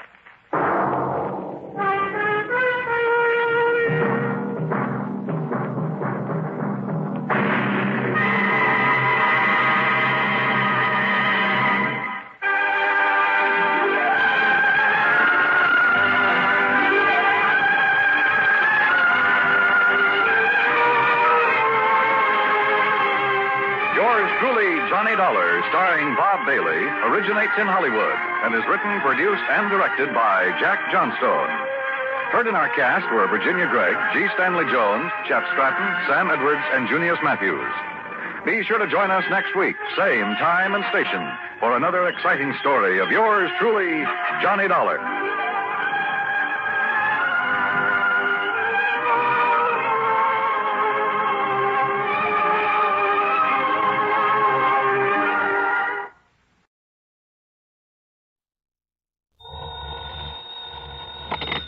Johnny Dollar. John, this is Harry Branson at Philadelphia Mutual Liability and Casualty Insurance Company. Well, it's about time, Harry. How come I haven't heard from you lately? Fortunately, we've had no problems recently. That is, nothing requiring investigation. Until now, huh? Oh, well, yes. So what's the trouble? Arson, mayhem, murder? John, it may be all of them, unless you're able to put a stop to what's going on. Sounds interesting. Who's involved in all this? And don't tell me you've been selling insurance to some gangster. Well, as a matter of fact, he is. What? An ex-gangster. At least he was known to have been mixed up with gangsters for several years. Who? Bertie Larson. Larson, huh? Well, at least the name sounds appropriate. So tell me what he's... Wait a minute. Yes, John? Isn't Bertie Larson the punk they've had before that Special Investigating Committee? Yes. The Committee on Narcotics and Gambling, the one that has the hearings on television now and then? That's the one. Well, then, Harry, if you want my advice, you'll cancel his policy, pay him off with interest, and forget him. I'm afraid that's impossible. What's more, since those hearings began, we've increased the face value of some of his policies. You have what? Yes. But now, in view of the threats he's been receiving, threats on his life, his home, his family, well, John... Baby, you're in trouble. John, do you think you can help us? And get my head blown off by some gunsel? Harry, this kind of stuff I shouldn't touch with a 10-foot pole. But don't you see... In spite of the big fee your company will have to pay me, in addition to my expense John, account. just a minute. At least it'll guarantee me a decent funeral. A funeral? But if that's the way you want it, as long as you're willing to pay through the nose for my services. But, John, I didn't say... John, that is... listen to me, John. Okay, keep your shirt on, Harry. I'll run on down there and see you.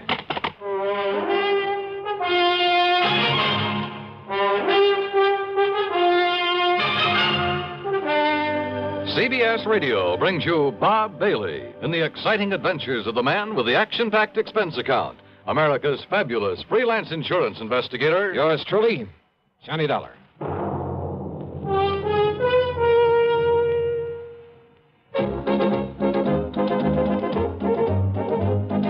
Winston tastes good like a cigarette should.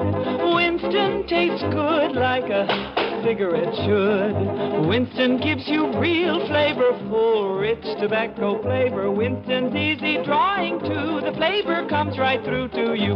Winston tastes good like a cigarette should. A modern filter? Sure, Winston has it. But that's only the beginning of a Winston. Up front, up where it really counts, Winston packs exclusive filter blend. Light, flavorful tobaccos, specially selected and specially processed for filter smoking. Filter blend. That's why it's fun to smoke Winston, America's best-selling filter cigarette. Winston tastes good like a cigarette should. And now, Act One of yours truly, Johnny Dollar.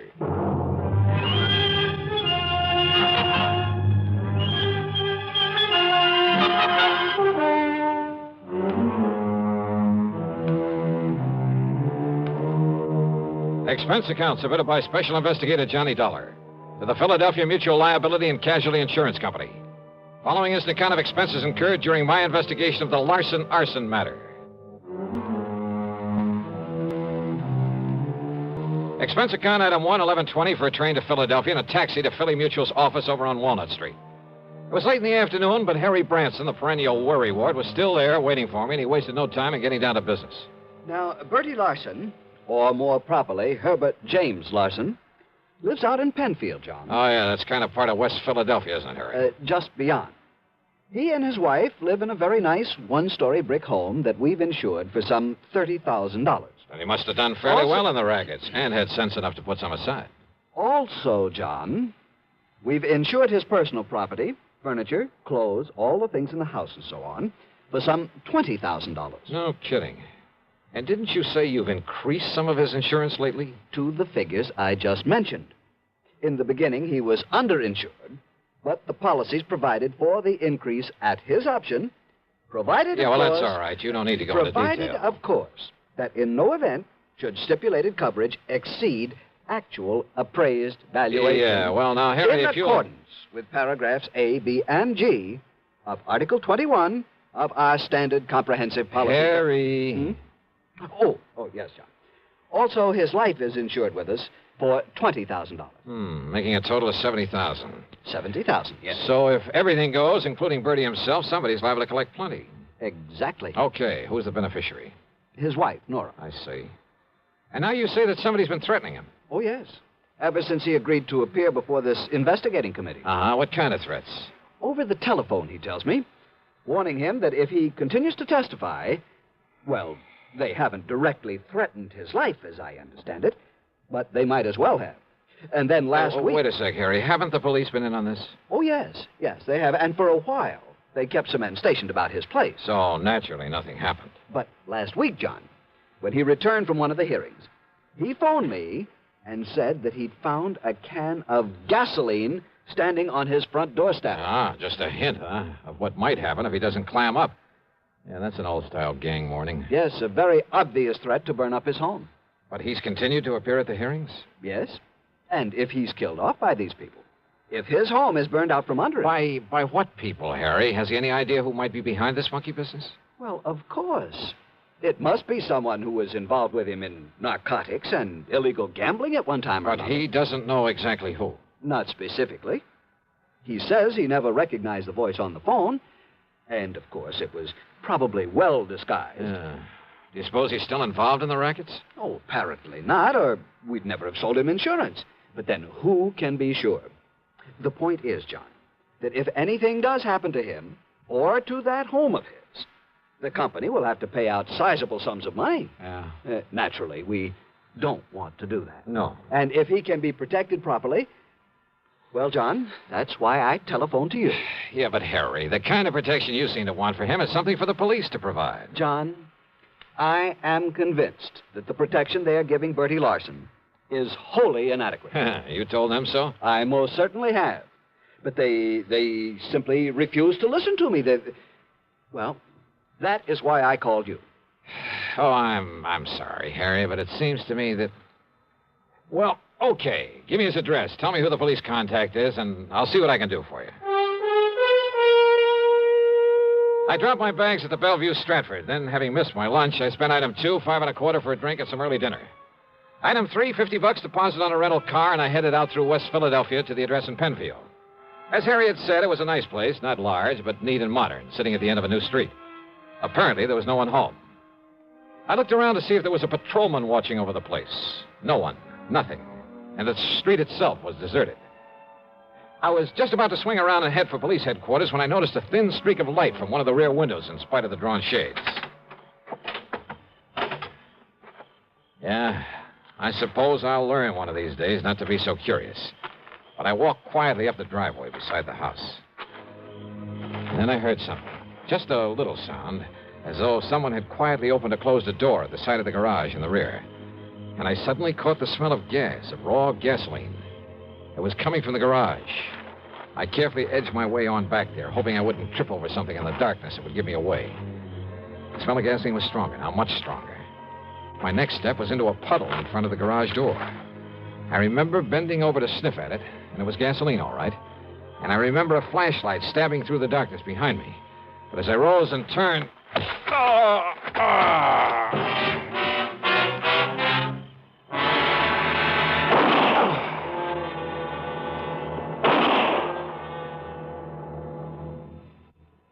Act 2 of yours truly, Johnny Dollar, in a moment. Question: where will you find the leading stars of the entertainment world? Answer, right here on CBS Radio. Gary Moore, Arthur Godfrey, Andy Griffith, Bob and Ray, Art Linkletter, Amos and Andy, and more. The gang's all here. You'll also find the New York Philharmonic and the Metropolitan Opera back on the air. Remember, the star's address, CBS Radio. And now, Act 2 of yours truly, Johnny Dollar, and the Larson Arson Matter.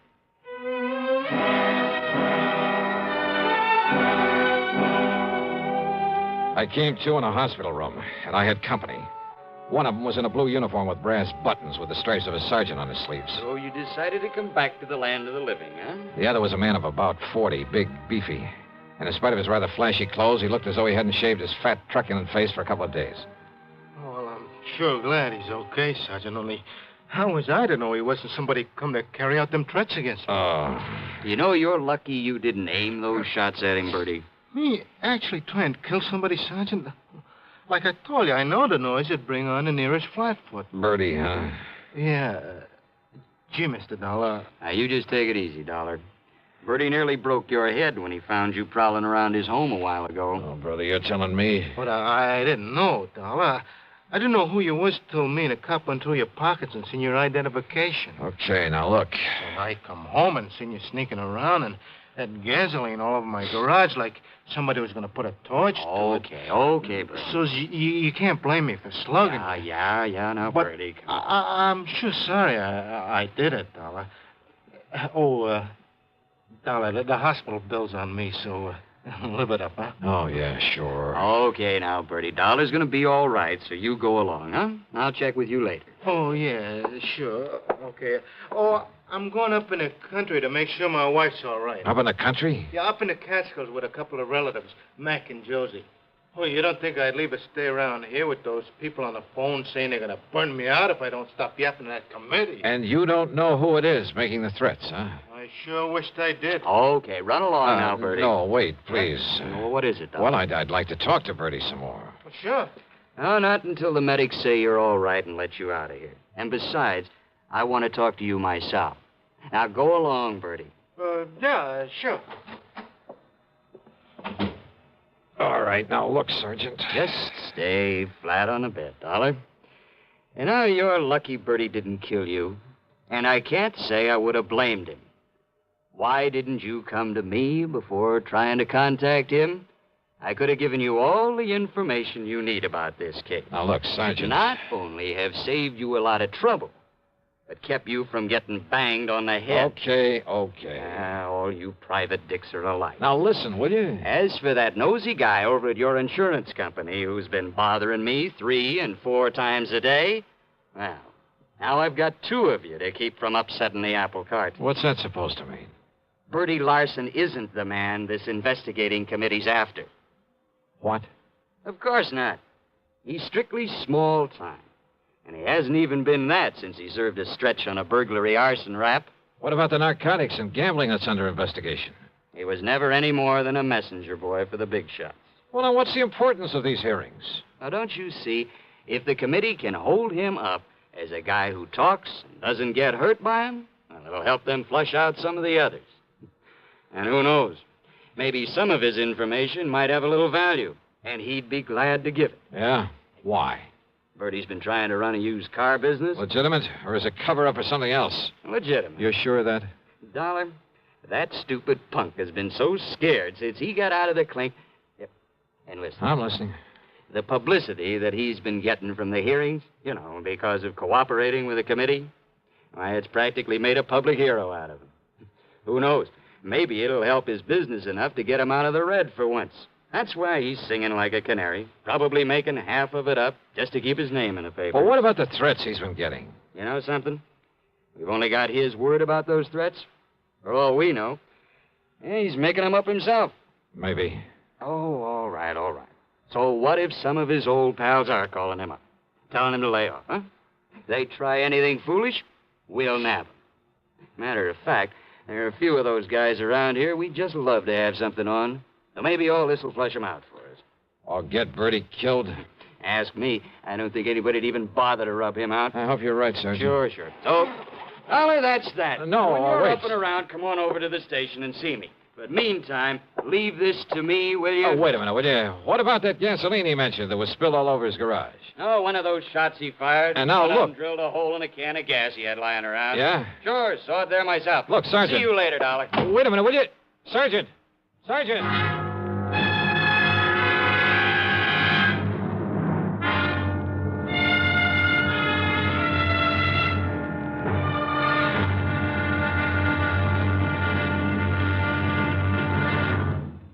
Act 3 of yours truly, Johnny Dollar, in a moment. Here's Hollywood star Mona Freeman. Who feels like acting with a miserable cold? I relieve cold distress the fast way with 4-way cold tablets. Yes, tests of all the leading cold tablets proved 4-way fastest acting. Amazing 4-way starts in minutes to relieve muscular pains and headache, reduce fever, calm upset stomach, also overcomes irregularity. When a cold strikes, do what I do. Take 4-way cold tablets. It's the fast way to relieve nasty cold distress and feel better quickly. 4-way, only 29 cents. Now, here's a word about another fine product of Grove Laboratories.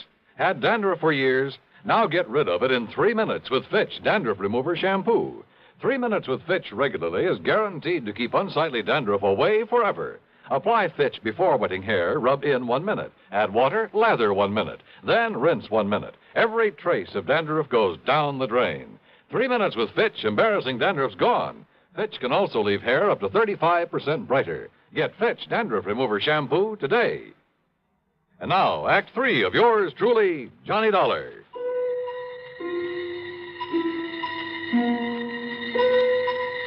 There was something all wrong about the whole setup. I'd smelled the gasoline around that garage before Bertie Larson had slugged me. And what about the can of gasoline he said was left on his doorstep as a warning? Like somebody'd burn him out if he kept on testifying before the Special Investigating Committee. Were the police overlooking that? And then, suddenly, I began to smell a rat, a big one. Don't ask me why. I climbed rather painfully out of the hospital bed, put on my clothes, and pulled the corny trick of going out by way of the fire escape. Luck was with me. The police had left my rental car in the hospital parking lot. I spent on them $4, $1.50, and a bar and a grill for a slug of brandy and some hot black coffee. But I was still feeling pretty rocky, so I took my time driving out to Bertie Larson's place again. As I stepped out of the car, I noticed a light coming from an open window at the rear and a big sedan back in front of the garage, the trunk of it wide open. Bertie's, or the car of someone who'd come to put the torch to his home. I didn't have to wait long for an answer.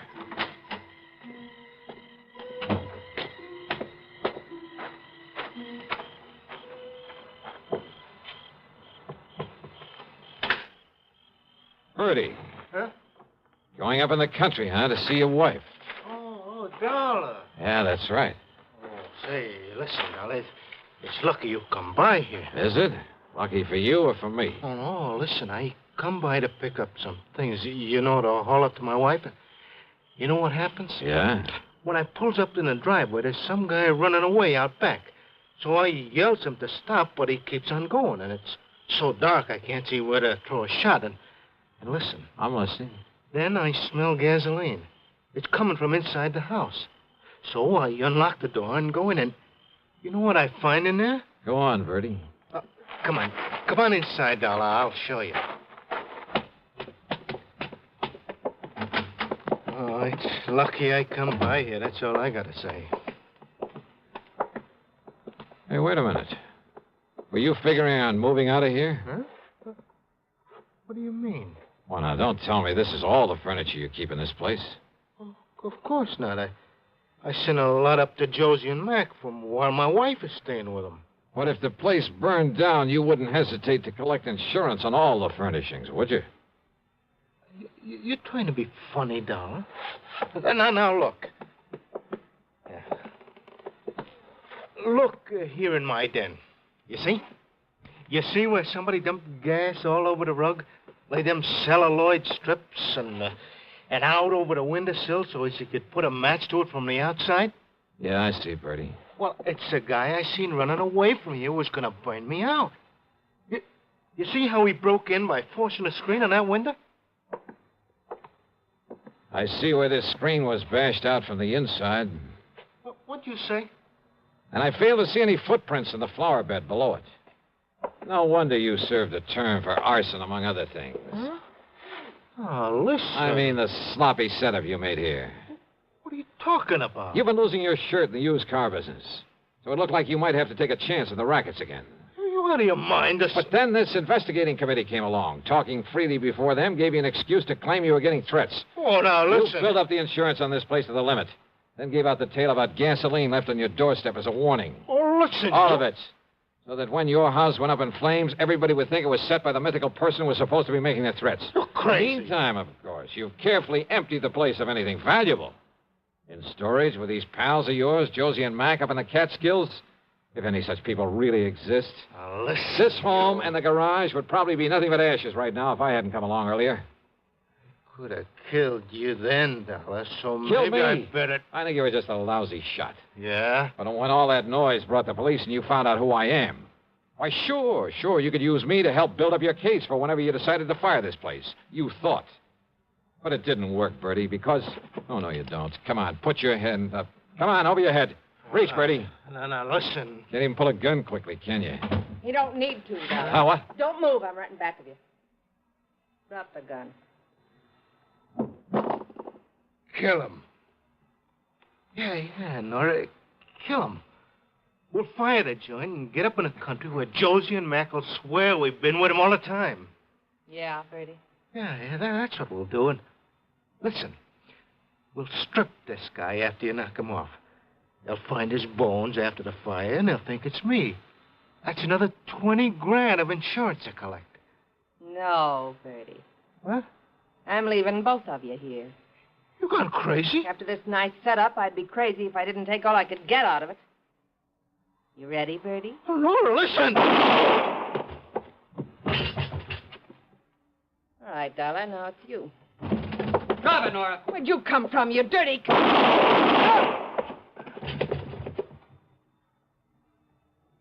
Thanks, Sergeant. Well, that's okay, Dollar. But you can be mighty glad that hospital called me up when they found you'd sneaked out on them. You know something, Sergeant? Yeah? I'm mighty glad.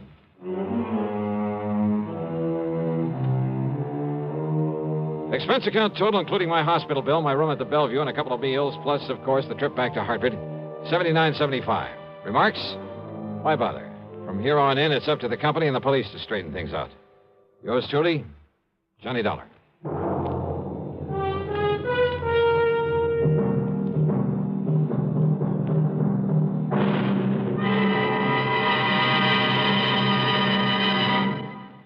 Our star will return in just a moment.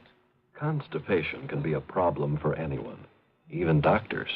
And when constipation occurs, it's interesting to see just what doctors consider important about a laxative they might use or recommend.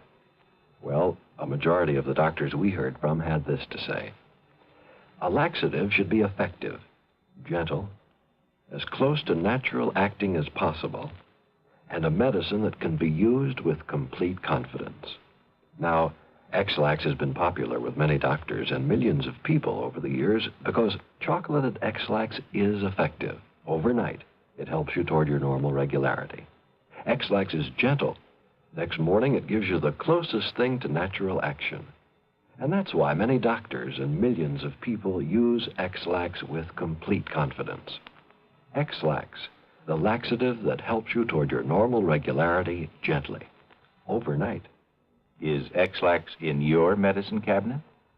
Now, here is our star to tell you about next week's story. Next week, Sarasota, Florida. A body floating in a bayou, and one too many suspects.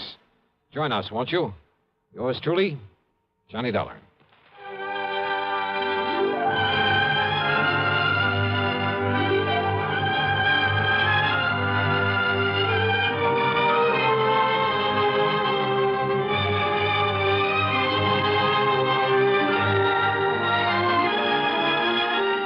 Yours truly, Johnny Dollar, starring Bob Bailey, originates in Hollywood and is written, produced, and directed by Jack Johnstone.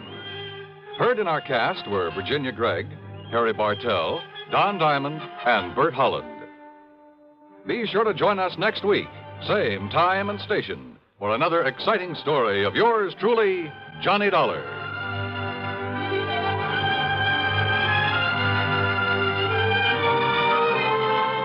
This is Dan Cumberly speaking.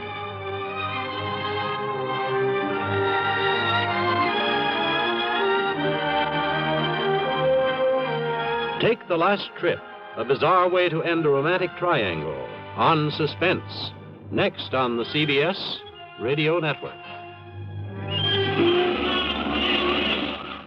Hello, my name's Henry J. Mitchell.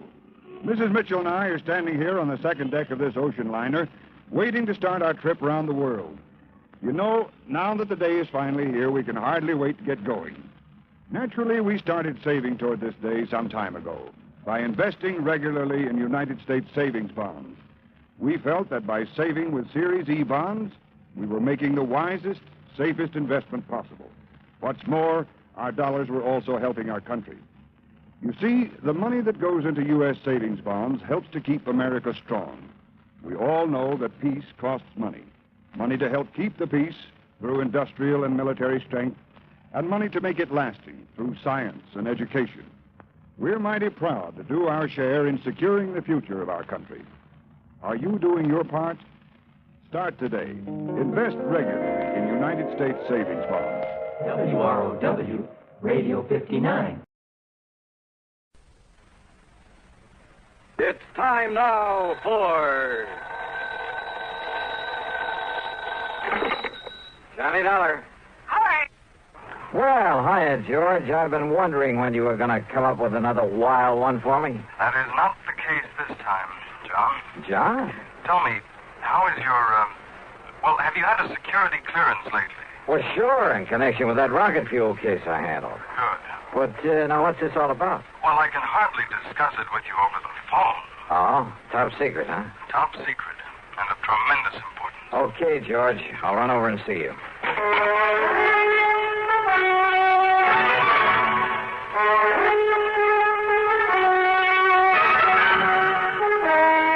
CBS Radio brings you Bob Bailey in the exciting adventures of the man with the action-packed expense account, America's fabulous freelance insurance investigator. Yours truly, Johnny Dollar.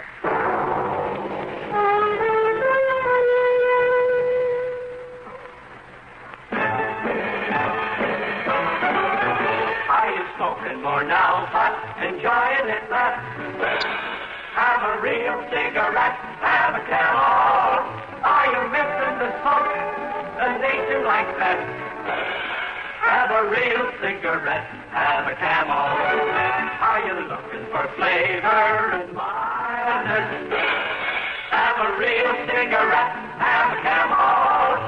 The best tobacco makes the very best smoke.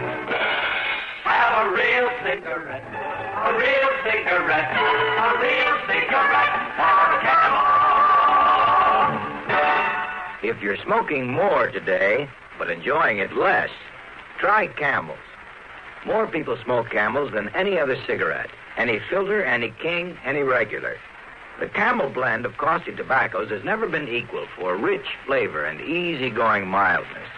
The best tobacco makes the best smoke. Have a real cigarette, a real cigarette, a real cigarette, have a Camel. And now, Act One of yours truly, Johnny Dollar.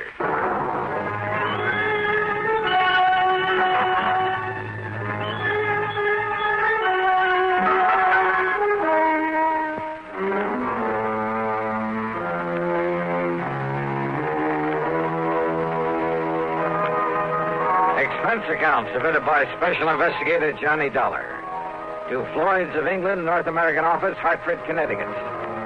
Following is an account of expenses incurred during my investigation of the missing missile matter.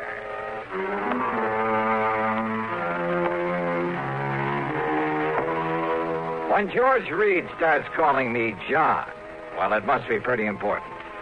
So expense account item one, $1.25 for a taxi over to the square on the office of Floyd's of England. We'll use this rather isolated office in the back so as not to be disturbed. Yeah, okay. Or overheard. Now, if I seem to be somewhat vague about this whole thing, I assure you it's only because of my own rather limited knowledge of... Well, sit down, Joe. Oh, yeah, sure. Well, you can hardly expect me to investigate something unless I know what it's all about. Well, John, out on the West Coast... Oh, come off this John stuff, will you? I'm sorry, Johnny. But now listen. Yeah, shoot. Out near Los Angeles, in North Hollywood to be exact, is a small plant that operates as the Smithwick Paint Remover Company. Oh, what's so all-fired mysterious about that? Not one drop of anything even faintly resembling paint remover has ever been put out by them. Huh? Actually, that name is only a blind, a cover-up. Yeah? For what? An outfit that might better be called the Smithwick Missile Development Company. Government stuff, huh? Johnny, they have no official connection with our government whatsoever. But unofficially? That's the sort of question we never asked. So far as anyone knows, our government simply doesn't recognize them, gives them no support, financial or otherwise. So far as anyone knows. Which means they receive no protection from Uncle Sam either. So Floyd's of England writes the insurance. Precisely. Under orders from our top brass. Well, what's happened out there? What's the trouble? Johnny, it appears from what Smithwick told me on the phone that one of their missiles is missing. Oh, well then. What? Yes. Oh, now look, George, I heard of a guy who mislaid a bass drum once and somebody who had an elephant stolen. Johnny. Oh, one of those missiles? Oh, wait. Hey, maybe he was talking about one that got lost in outer space. But then why send for me? They have nothing whatsoever to do with the firing of those things. But don't you... A small plant out there, did you say? Yes. Oh, then it simply doesn't make sense. Now, George, Johnny, all I know is what Dr. Smithwick told me over the phone. Now, I agreed to have you go out there immediately. He'll be waiting for you there whenever you get there. Well? Okay, George, whatever you say.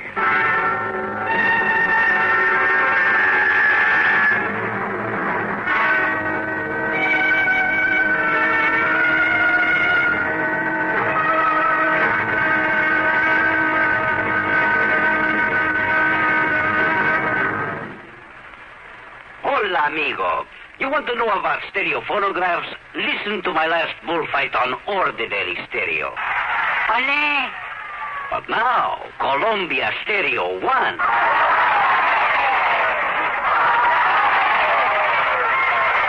Ah, there is a corrida de toros. Real lifelike, magnifica. There is such a big difference in stereo phonographs. With most, all you get is a couple of speakers shooting in different directions. But with Columbia, hombre, you get fantastic stereo projection.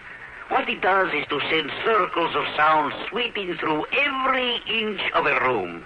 You are surrounded with live sound, live feeling, live passion. Ole! Ole! How they cheered me. Ask your Columbia phonograph dealer to demonstrate Stereo 1 by Columbia. Prices start as low as $39.95 for portables, $129.95 for consoles. El Picador! Who let that bull out? And now, Act 2 of yours truly, Johnny Dollar and the Missing Missile Matter. Expense account item 2, $8 for a plane to New York. Item 3, $176 1/4 for a 707 to Los Angeles. I arrived about 6 p.m. Pacific time. Item 4, $50 deposit on a rental car, and I drove to North Hollywood, to the so-called Smithwick Paint Remover Company. As I walked into the reception room at the front, a good-looking blonde hurriedly closed the door in back of her that led to a huge room full of desks and drawing boards, but no people. Yes, sir. Oh, my name is Dollar, Johnny Dollar, and I'm here. Johnny Dollar, the insurance investigator. My name's Gloria, Johnny. Gloria Snowden. Miss Snowden? Will you just call me Gloria, huh? Why not? But look, I've come to see Dr. Smithwick. He... Oh, that's too bad, Johnny. He isn't here. Is what? Well, he left very suddenly late this morning for Washington or someplace, I guess. Oh, now that's funny. After asking He for asked me me to be to be sure and stay here until you came, and... Gee, I didn't think it was really going to be you, Johnny. He just said Mr. Dollar would be arriving, and But anyhow, when he makes these sudden trips, he's always back here first thing in the morning, and I'm sure he wants to see you. So my. Funny, though. What? What, Johnny? Well, I suppose I'd better get something to eat and find myself a place to sleep. Oh, gee, I'm hungry, too. And it's all your fault, Johnny, because I had to wait around for you. Well, then the least I can do is take you out to dinner, okay? Oh, gee, yeah. And I'm free all evening, too, Johnny. Great. We'll do the town. Now, is there a hotel or a motel around here where I can hang my hat? Oh, gee, I don't... Well, there's the Paradise Motel over on North Sherman Way. It's kind of a smallish place. On North Sherman Way. 1131. Then just let me drop off my luggage, shower and shave, and I'll pick you up. Where do you live, Gloria? Oh, I'll just wait here for you. I have a couple of things I ought to do before I leave. Okay, whatever you say. And you don't mind taking me to dinner, I mean? Are you kidding?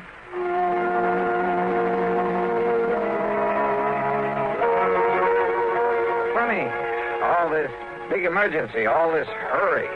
The man who'd sent for me was off somewhere else. I should have asked for directions because it was over half an hour before I finally found the Paradise Motel. It was hardly the place I would have picked, but oh well.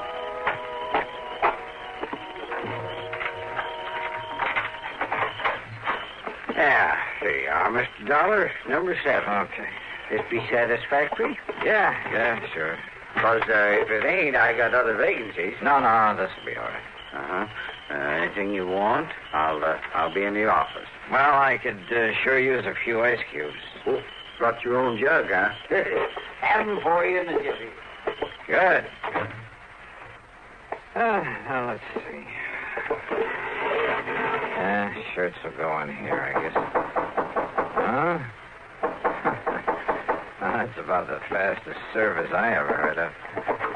Mister, you certainly don't waste any... Hmm? Hello? Somebody out here looking for...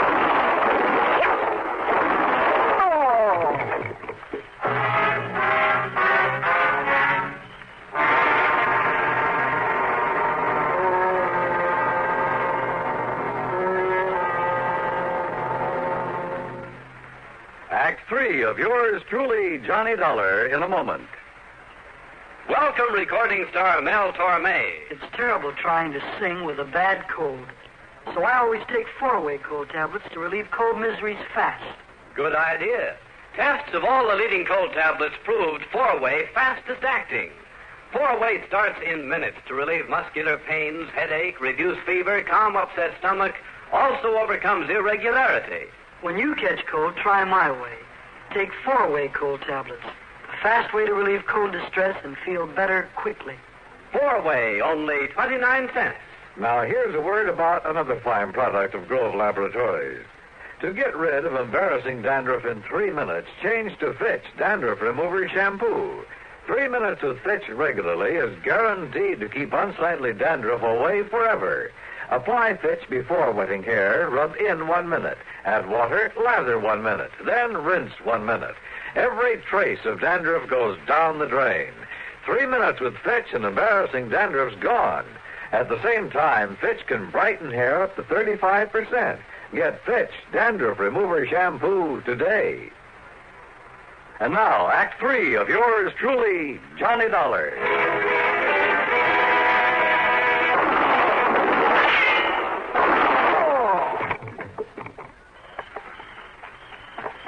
Mr. Dollar, what was that noise Well, you been hurt? Then that was shots I heard. Mr. Dollar? Whoever fired him was a pretty lousy shot, thank heaven. Oh, then you're okay? You mean he missed you? Oh, how do you know that wasn't just a backfire you heard? Backfire? Yeah, from some passing car. Well, don't you tell me that is any backfire. Wait a minute. He, did you say? Well, yeah. Well, did you see him? Get a look at him. Oh, no. I was in back at the ice machine. Well, he could have gone into the office to look up my room number. I heard the noise and that car pulling away, and I just come running. Yeah, that car must have been waiting around the other side of this motel. Now, look, mister, what'd you say your name is? Barnwell. Jed Barnwell. And, Mr. Dollar, I'm going to call the police. No, don't. Huh? Well, now, I realize you're a special investigator, some kind of... That's right. And I don't want you to call the police in on this, not yet. But now, look... That's an order.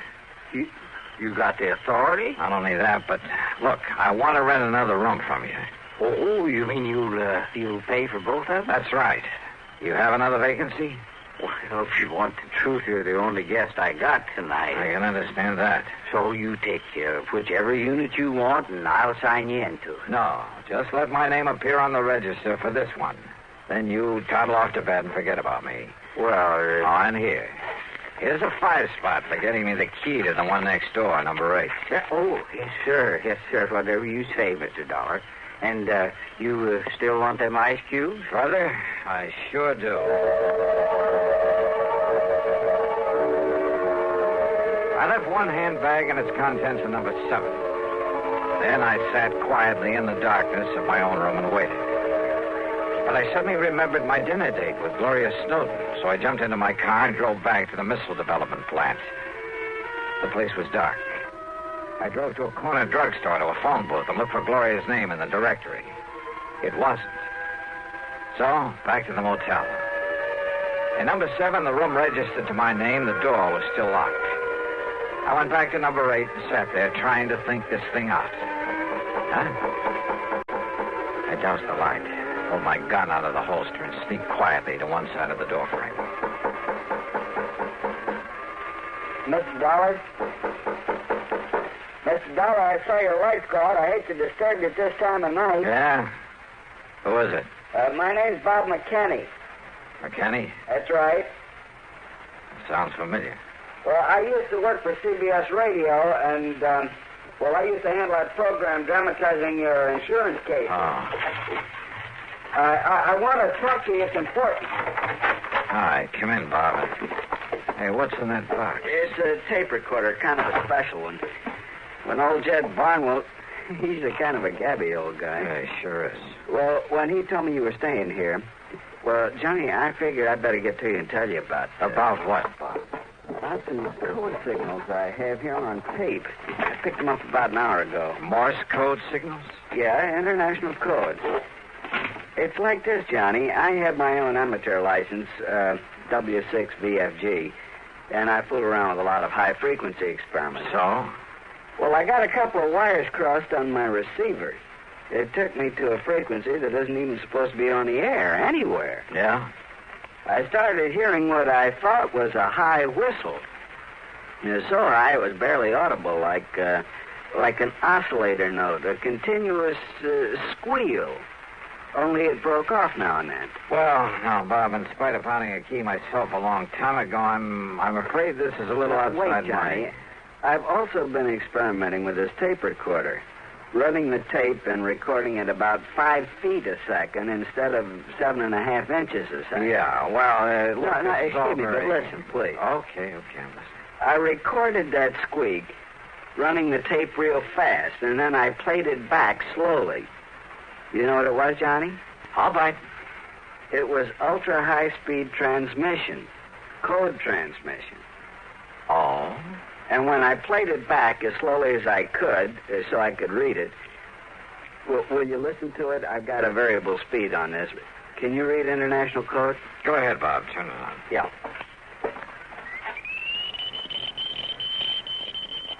Oh, can't you slow it down a bit? Maybe if I hold it back on the reel. Wait a minute. Listen to that. That's what I mean, Johnny. It's legitimate code, all right, only... Well, have you any idea what language that is? I certainly have. Well, what? Whatever that message is, well, it wasn't intended for anybody this side of the Iron Curtain. And did you understand just, maybe a couple of words? Yeah. Now, look, have you any way of telling where that signal comes from? Well, it was mighty powerful, like it was real nearby. Ultra-high-speed transmission. And on a frequency that nobody in the world's supposed to be using. Bob, if there was some way to spot that transmitter, if we could only... Kenny McManus. What? If I can rig that direction finder at Kenny's to my receiver when it's rigged to catch a signal... Then do it. Get hold of McManus and his direction finder and trace down the source of that signal. Meantime, leave this tape recorder with me. I'm going to round me up an interpreter. Then you caught those 2 familiar words in that message. My name. That's right, they were. Johnny Dollar.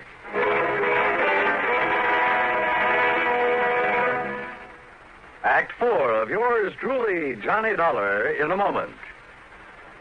And now here's a message from the watchmakers of Switzerland. Swiss vacation, Swiss vacation. Win a a fabulous vacation for two in beautiful Switzerland. Enter the Swiss Vacation Contest. It's easy. Nothing to buy. Pick up a free entry blank at a jewelry store or other store that sells quality watches. Then in 25 words or less, complete this statement. A quality watch is the best value because there are 1,000 prizes. First prize, a 21-day vacation for two in Switzerland. You fly deluxe Swiss Air both ways. Visit many colorful places. All expenses paid for two people, plus $500 extra spending money. Second, third, and fourth prizes. 15-day Swiss vacations for two. Also, 4 mink stoles, 8 Bolex movie cameras and projectors, 12 Hermes typewriters, 160 $100 watches, 812 gala assortments of Tobler Swiss chocolates. Enter the Swiss Vacation Contest today. Free entry blanks at your jewelry store. And now, Act 4 of yours truly, Johnny Dollar.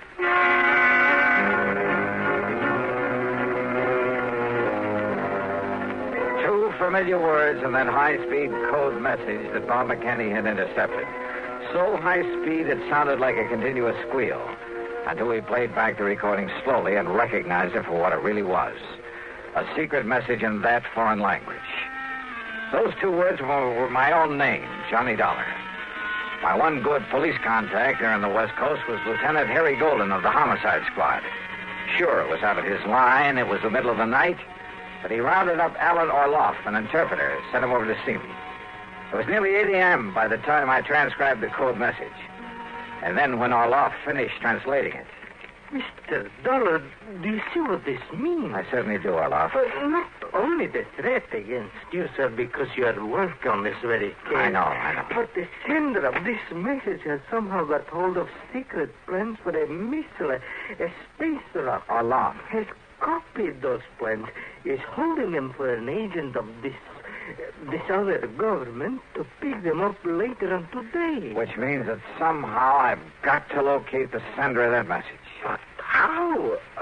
And it must be done immediately before we contact with this other agent. I know. Then don't you see, Mr. Dollar? Wait.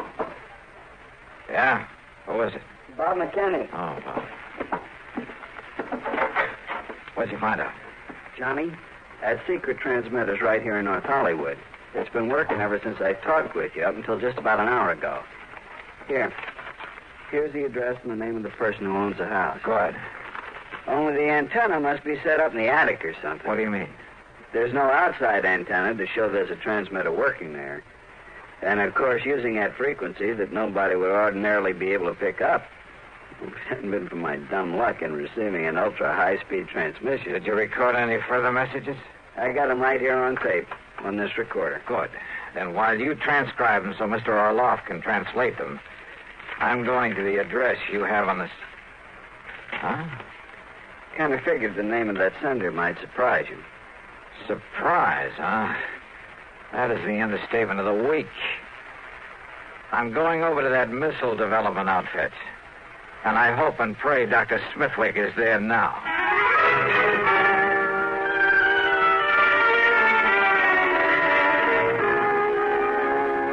So perhaps I was wrong, Mr. Dollar. After all, I'm a scientist, not a file clerk. But I was certain the plans for that missile were missing from the vault just before I was hurriedly called to Washington. Dr. Smithwick. Contrary to our usual policy, I asked the government to send some men here to investigate. They'll probably arrive here shortly. Doctor. Yet now on my return, I find the plans intact in their proper place. Oh, those plans were stolen, all right. And for the benefit of one of the big foreign powers. What? But that could only mean that someone here in this organization... Right. You mind if I call in your receptionist? Gloria Snowden. I want her in on what I have to say. You mean to say you tell that stupid little girl about this? You think I need to? Well, Dollar, it's because of her lack of intelligence that it's safe to have her about. Any bets?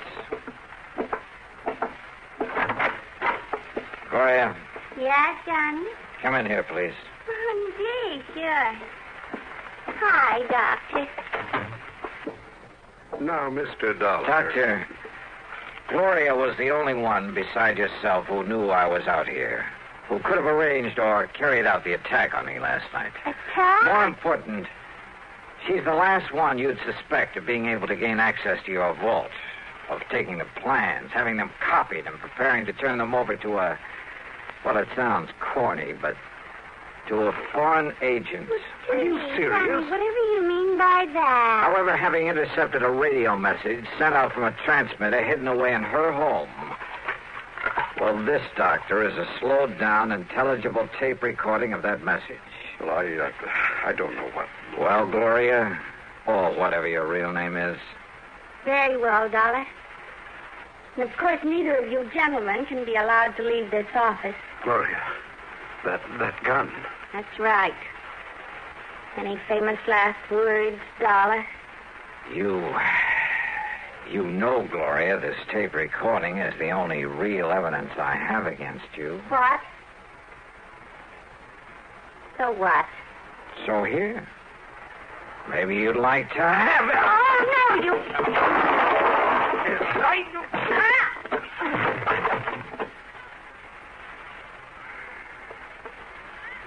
Mr. Dollar. Yeah, Doctor. And maybe those G-men you sent for will keep the date she made with her contact. The one supposed to pick up those plans from her.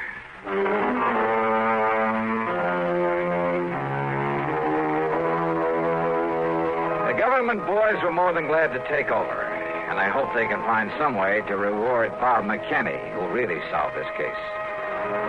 Expense account total, including the trip back to... wait a minute. Forget it. In so good a cause, it was the least I could do. Yours truly, Johnny Dollar.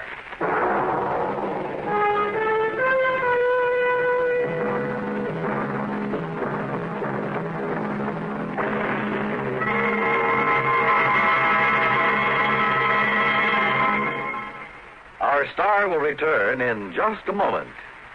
Constipation is something people don't talk about much, but it can be a problem for anyone, even doctors.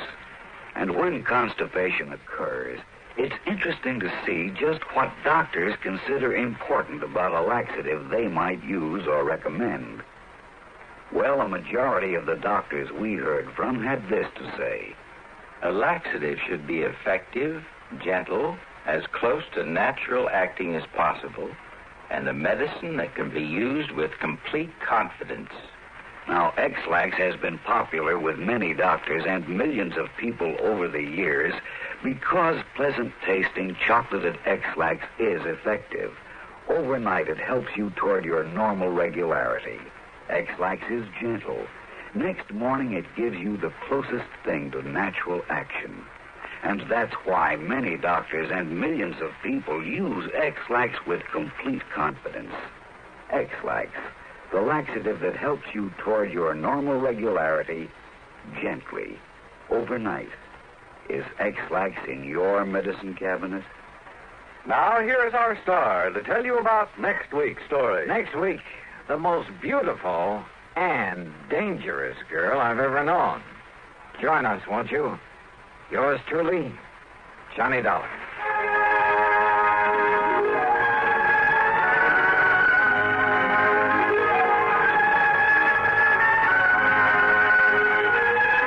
Yours truly, Johnny Dollar, starring Bob Bailey, originates in Hollywood and is written, produced, and directed by Jack Johnstone. Heard in our cast were Virginia Gregg, G. Stanley Jones, Horace Lewis, Harry Bartell, Don Diamond, and Bartlett Robinson. Be sure to join us next week, same time and station, for another exciting story of yours truly, Johnny Dollar. This is Dan Coverly speaking. This is the CBS Radio Network. And this is Radio 59 WROW.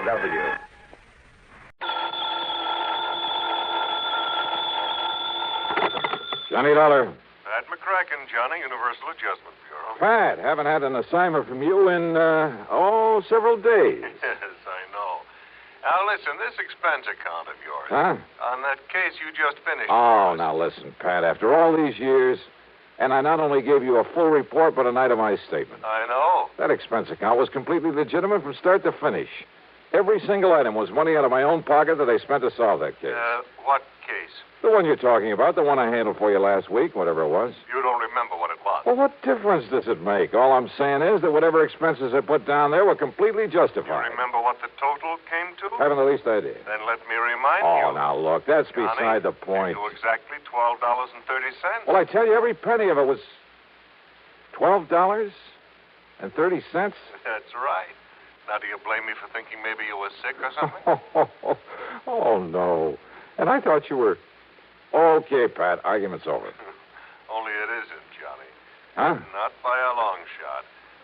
You mean you are going to question that expense account? No, I mean we never discussed a fee on that case. Oh, well... The fact that you had a pretty rough time of it and almost got yourself killed, well, I persuaded the company to slap on an extra fee of $500. Oh, Pat, you are a doll. And I ought to slug you. Instead, how about taking on another one? Fee on this one, too? We'll see. I'll risk it. Then grab a flight to Buffalo. Buffalo. Contact Edward J. McNair at McNair's Emporium. McNair's what? The Emporium. That's one of the big department stores. Somebody lifted a few dollars out of their safe last Saturday. How much? Something over $400,000. Wowee. Yeah. Well? Okay, Pat, I'm on my way.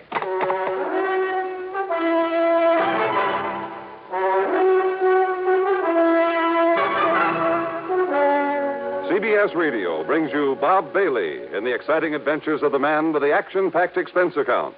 America's fabulous freelance insurance investigator. Yours truly, Johnny Dollar.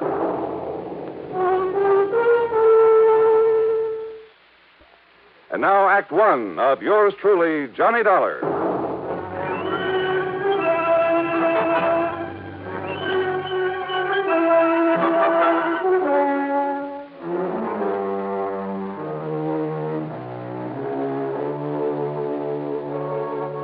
Expense account submitted by Special Investigator Johnny Dollar to the Universal Adjustment Bureau, Home Office, Hartford, Connecticut. Following is an account of expenses incurred during my investigation of the Buffalo matter.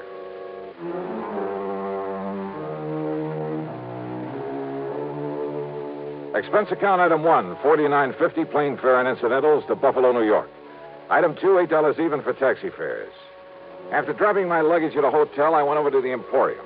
In the big office on the top floor, I talked to Mr. McNair himself. $421,216, according to the books. Well, that's quite a loss, Mr. McNair. And I suppose, Mr. Dollar, that to some extent it's my own fault. My fault. Oh, why do you say that, sir? Heaven knows John Harker suggested changing the procedure more than once. John Harker? Yes, my young personal assistant. Also company treasurer. Oh, I see. But I've run things single-handed the same old way for so long, and nothing like this ever happened before. Mm-hmm. What do you want to tell me about it? We've followed the same procedure every Saturday night for over 28 years, which is to say that as soon as the store was closed, each department head, in turn, brought his cash receipts up here to the treasurer. This, John Harker. Then Harker gave the department head a receipt, put the money in the vault, and that was that. Well, sir, it seems to me it would have been a lot safer to have an armored car deliver that money to the depository of some bank during the day, maybe several times a day. Exactly what John suggested some time ago. I suppose I should have listened to him. Well, go on, sir. Last Saturday, after we closed, things went along quite as usual. That is, until Mr. Ellery in Sporting Goods, always the last to bring his money to the vault, until he knocked on Harker's door. Well, right on cue. Excuse me. Come in. Mr. McNair, John, come in, please. I want you to meet Mr. Johnny Dollar. This is John Harker. Mr. Dollar? Hiya. Dollar represents the insurance companies we trust will make good on our loss. Well, I certainly hope you can make more progress than the police have, Mr. Dollar. That bandage on your head have anything to do with the robbery, Harker? Yes, it certainly has. Terrible, isn't it? Now, sit down, John. Tell Mr. Dollar exactly what happened on Saturday night. when Mr. Ellery came up to turn his cash over to you. Thank you, sir. Oh, I'm afraid it was all my fault, Dollar. Not a bit of it. Yes, for being caught off guard.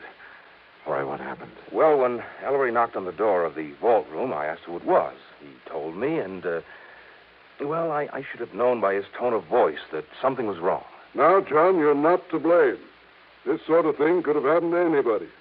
Even to me.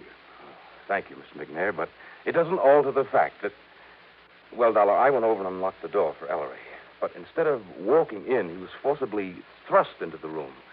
The door was thrown back so hard, it knocked me down, knocked me unconscious. Terrible. And when I came to, the cash drawers of the vault were empty. The keys had been literally torn out of my pocket. You shall have a new suit for that, John. Thank you, sir. Ellery, poor Mr. Ellery, lay there bound with adhesive tape after being badly beaten. Did you see whoever it was came barging in that way? If I hadn't been standing behind that door, I might have. I see. What about this man, Ellery? Tell him, John. Yes, sir. Well, poor Ellery did catch a glimpse of him, but the man was wearing a sort of mask over his face. He gave what description he could to the police, of course. And, that's about it. Thank you, John. Now go along. Yes, sir. Well, now, wait a minute. Don't misunderstand me, Mr. Dollar, but I don't want to keep John around here any longer than necessary. Well, but I'd Dollar like wants to be around. I'll cancel the trip gladly. Trip? Of course. After what's happened, that knock on the head was pretty serious. John is taking my cruiser on a little trip. Oh, well, I can't say I blame him. So run along, now... John. You can leave tonight as you planned. Whatever you say, Mr. McNair. Parker, wait a minute. Your please. friend all ready to go with you? Oh, I hope you don't mind my taking him along, sir. Not a bit. Now run along. Run along. Have a good time. And a good rest. Look, Yes, it's customary. Thank you very much, sir. Mr. Dollar, I suppose you'd like to talk to Mr. Ellery now. Well? Yeah. I'd like to talk to somebody who was involved in this thing.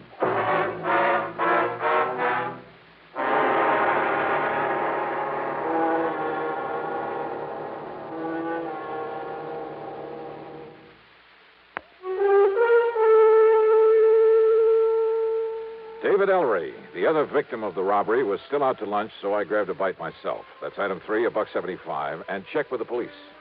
Nothing helpful at all. No leads on the man who'd got away with over $400,000 from a store there in Buffalo, New York. Then I went over to the Emporium to the sporting goods department. Ellery was back, and I talked with him in a little office in the corner of the stockroom. He was still suffering from the beating he'd taken. Yes, sir, Mr. Dollar. It was awful, terrible. And, yes, sir, it was just like young Mr. Harker told you it was. I understand that you gave the police a description of the man who attacked you. Well, yes, sir, best I could. Had you ever seen him before that you know of?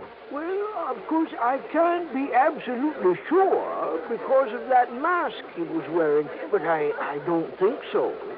Was he waiting at the door of the vault room when you got there to put the money in the safe? Well, Mr. Harker always does that, sir. Yeah, I suppose so. I just go up and knock on the door and tell him who I am. Well, you see, he always keeps the door locked when he's taking the company cash that way. Yeah, sure. So I knock on the door and shout my name, and then he opens up and I give him the money.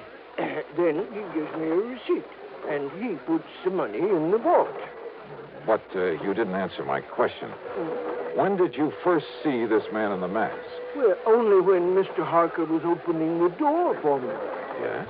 He must have sneaked up on me, and then just when Mr. Harker opened the door, he grabbed me by the shoulders, and, sir, he just throwed me into that vault room. Ah, and John Harker was struck by the door as it was banged open. Poor young fellow. It must have hurt him something terrible, knocking him out that way. Looks to me like you got the worst of it, though. Oh, I'm so sorry for John Harker. What? Nice young fellow like him, trying so hard to make his way in the company, and then to have a thing like this happen. Now, Mr. Ellery, Doing real good for himself, too. Doing real good for the Emporium. Yeah, well, now tell me. Lots of good ideas for building up the business. And Mr. McNair liked that, and he kept pushing him ahead. Oh, yeah, sure. So that someday John could be earning himself a lot of money. Not that us old-timers ever complain. Mr. Ellery. I mean about the wage scale here at the... Wait a minute, please. Yes, sir. How long has John Harker been with the Emporium? About a year now, and he's lived up to the recommendations he come with so well. It's just no wonder Mr. McNair... Recommendations? From where? Macy's and Gimbel's in New York, and John Wanamaker in Philadelphia. Oh, from lots of big stores. A couple in Chicago, too. Oh. Yes, sir. Mr. McNair told us about it himself when he hired Mr. Harker and explained that's why he'd give him a better job than some of us old-timers have. Gimbel's, Wanamaker. Don't believe me, you ask Mr. McNair. You know something, Mr. Ellery? What, sir? That's the one thing I believe I'd better not do. What? Well, thanks a lot. You've been a lot of help. Well, now, Mr. Dollar. I had suddenly begun to wonder about the way Mr. McNair had gotten Harker out of his office before I could thoroughly question him. About the possibility that McNair might have engineered this robbery himself. Because it had to be somebody completely familiar with the procedures, the routines of that store, because of the timing. Somebody who knew the place would be virtually empty at that time of day. Who knew that Ellery was always the last to take his money up to the vault. I'd noticed a checkbook on Mr. McNair's desk. It made a mental note of the name of the bank. But it was now after 5 p.m., so rather than push things until I was sure, I went back to my hotel room to clean up, eat some dinner, and get a good night's sleep.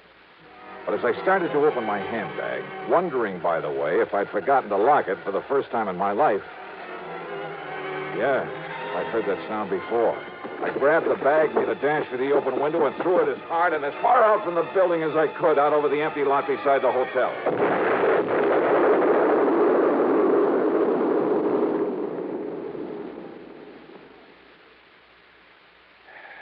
Funny. I got a sneaking suspicion about then that somebody in Buffalo didn't particularly want me around.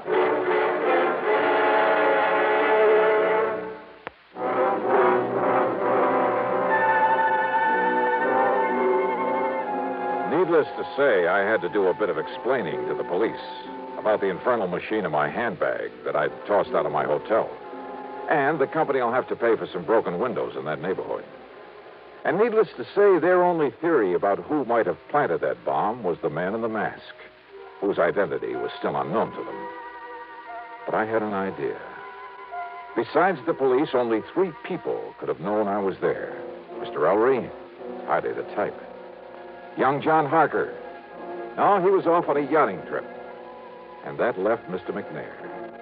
But like I said, rather than push things without some proof. Well, item 4 is $7 for drinks and a good dinner, and I hit the sack for some much-needed rest. But first thing in the morning, I was in the cashier's office at the bank. Yes, sir. What can I do? Johnny! Willie Barton. Now, what under the sun are you doing here? I'll have you know that I'm not only cashier of this bank, but a vice president, too. How are you, boy? Congratulations. Well, look, I got to get right to the point. I want to know all I can about the financial condition of not only Mr. Edward J. McNair, but also the store he owns, the Emporium. Oh, now, Johnny, you know that things like that are of a confidential nature between a banker and his client. Oh, I can see you're going to be a lot of help. I'll tell you this, though. McNair is worth millions. Millions, Johnny. Well, how about outstanding debts against the store? McNair's old-fashioned. He pays cash. Cash on the line for everything. That store hasn't owed a penny for, I'd say over 25 years. Nor has McNair himself. So, Johnny, if you're by any chance thinking... $400,000 is still a lot of money, Will. To him, it's only a drop in the bucket. But, of course, he's entitled to recover it, and if one of the companies you represent has to pay it... Wait a minute. Let me use your phone. Why, surely. Here.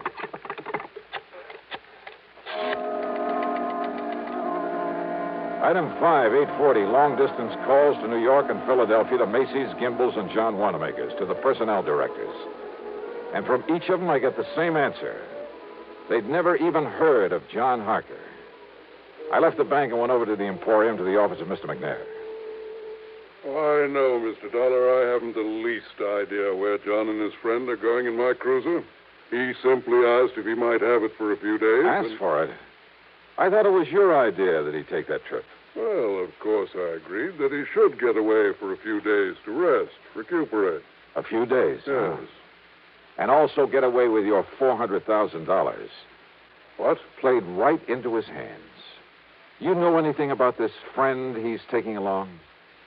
Well, I presume, being a young man with lots of lady friends. Well, I presume it's the guy who helped him with that robbery. What are you saying, Mr. Dollar? Oh, brother, how nicely things are beginning to add up around here. To begin with, it had to be somebody here in the store. And listen. I'm listening, sir. Harker told me, right here in your office, he told me that when old man Ellery knocked on the door of the vault room, that Harker should have known something was wrong when Ellery called to him and identified himself. Mr. Dollar. I should have known by the tone of his voice that something was wrong. Now, those were the words that Harker used. You heard him say it, too. But he was lying. Lying? Yeah. Because Ellery didn't know the robber was even there until after John had opened the door for him. You're sure of that? I'm sure. Mr. Dollar, are you trying to say that John Harker, that fine young man... I am trying to tell you that you have made an old fool of yourself, that you made your first mistake when you hired that smart young crook. I'll have you know that John came here with the highest possible recommendation. Yeah? Well, Macy's and Gimbel's and the rest never even heard of him. What? So in your blind faith, you not only taught him how to stage the robbery, he and his pal, whoever he is, but now with your cruiser, you've helped him get away with it, with your money. But good heavens, Mr. Now, Dollar. if you'll just give me a hand, come up with some bright idea for finding that boat of yours somewhere out in the middle of Lake Erie. Yeah, and probably headed for some remote little port on the Canadian side of the lake. Believe me, if ever I needed a stroke of luck, it's right now.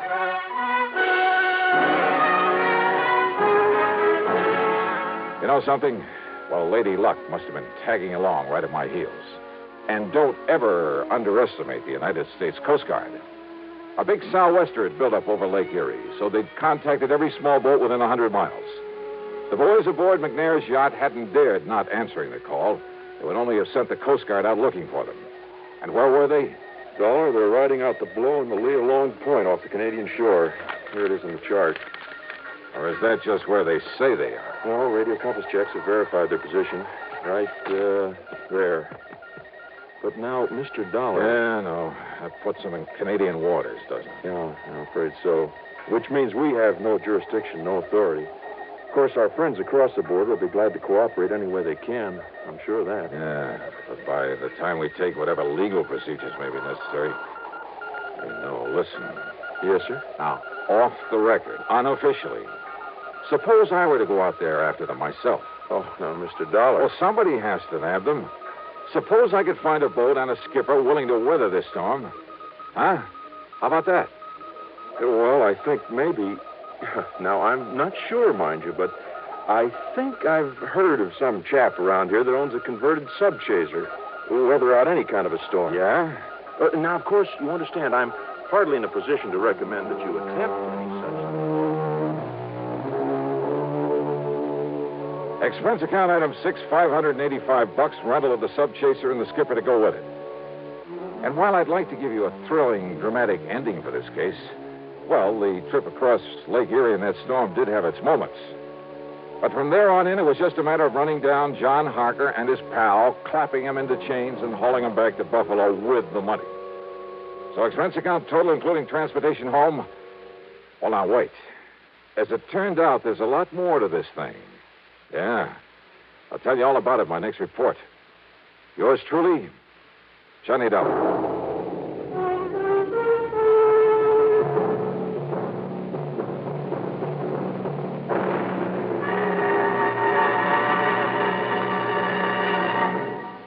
Now, here is our star to tell you about next week's story. Next week, well, as I told you, there's a lot more to this case.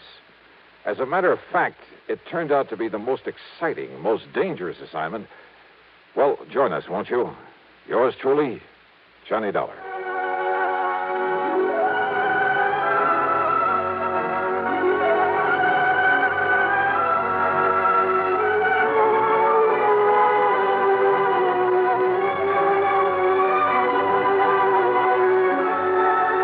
Yours truly, Johnny Johnny Dollar, starring Bob Bailey, originates in Hollywood and is written, produced, and directed by Jack Johnstone. Heard in our cast were Lawrence Dobkin, Bartlett Robinson, James McCallion, Dick Crenna, Junius Matthews, and Gil Stratton.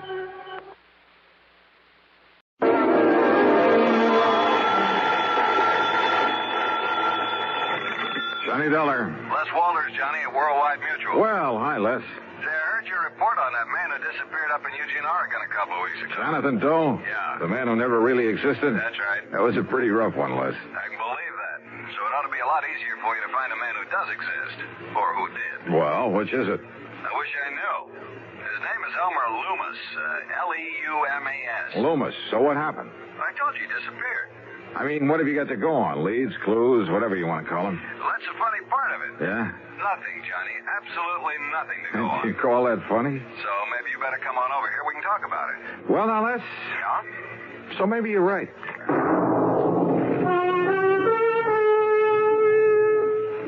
And now, Act One of yours truly, Johnny Dollar.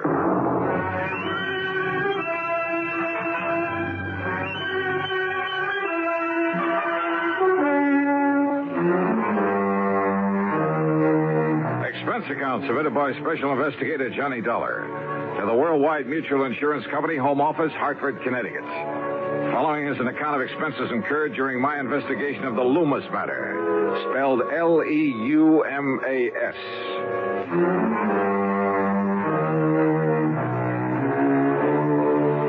No leads at all, huh? Well, at least it gives me a clean, uncluttered start.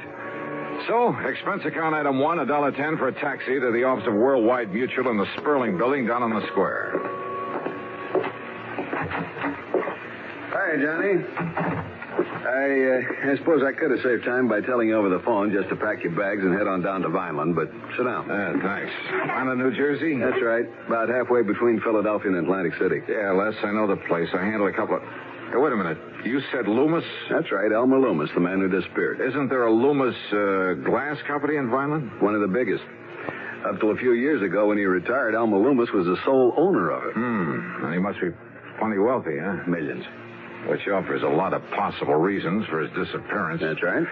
Okay, then, Lester, tell me all. I thought I made myself clear, Johnny, when I said I should have sent you right on down there to Vineland, because all I know about him is that he's wealthy, retired, sportsman, yachtsman, that sort of thing, and he suddenly vanished. How old a man is he?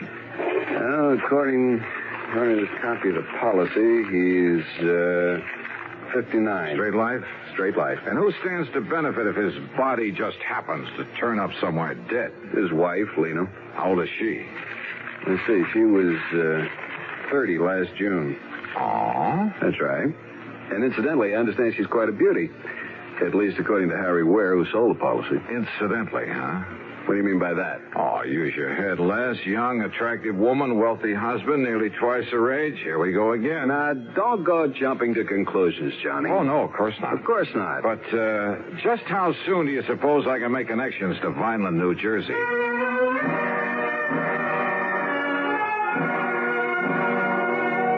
Item 2, $4 even for a couple of taxi fares. One back to my apartment where I packed a bag, the other out to Bradley Field.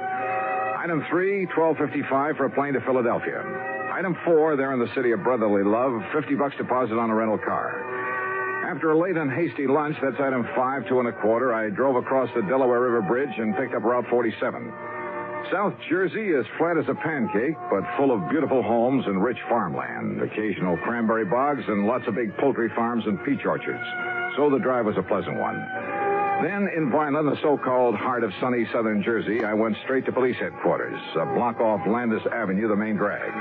I contacted Sergeant Louis Tomaso, with whom I'd worked before. As usual, he was right on the ball. Kind of had a hunch you might be dragged in on this. How are you, Johnny? Well, pretty good, Louis. Or rather, I'm not so sure. You have any real leads on this case? Johnny? Yeah? Let me hand you a thought for the day. Okay, shoot. Don't be surprised when you find that Lena Loomis isn't at all broken up over this loss of her husband, because she isn't. If you ask me, she's downright tickled to death about it. Is that your snide way of telling me that she's interested in somebody else, somebody closer to her own age? Johnny, if I could find out who that somebody else is, but who knows, maybe there isn't any. Or maybe there's a dozen of them. I don't know. This gal is the social type. One big party after another, night after night, month after month, ever since they got married. And Loomis? Couldn't stay far enough away from it all. Spend most of his time off on hunting or fishing trips or out on his yacht. Funny that he ever married her in the first place. Well, when a gorgeous young charmer starts cooing at a poor, lonely widower, nearly 60, well, what do you expect? Apparently all she cared about was getting her hooks on his money. What else? When did he go? 10 days ago. Got up, had breakfast, announced he was going to spend the day in Philadelphia. Walked out the front door, and that was the last anybody ever saw. And what about enemies, Lou? Now, the one that anybody knows. I mean, any reason to think he might have been hauled off and murdered? The only reason to think he wasn't is the fact he took some luggage, some clothing with him. Well, that doesn't prove anything.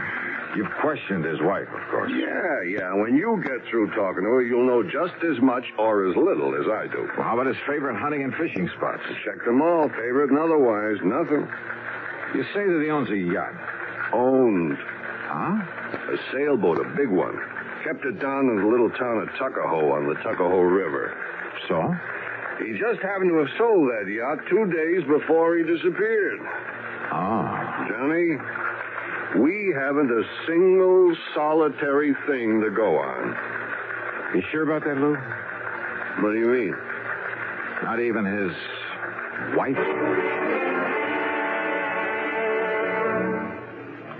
Act 2 of yours truly, Johnny Dollar, in a moment.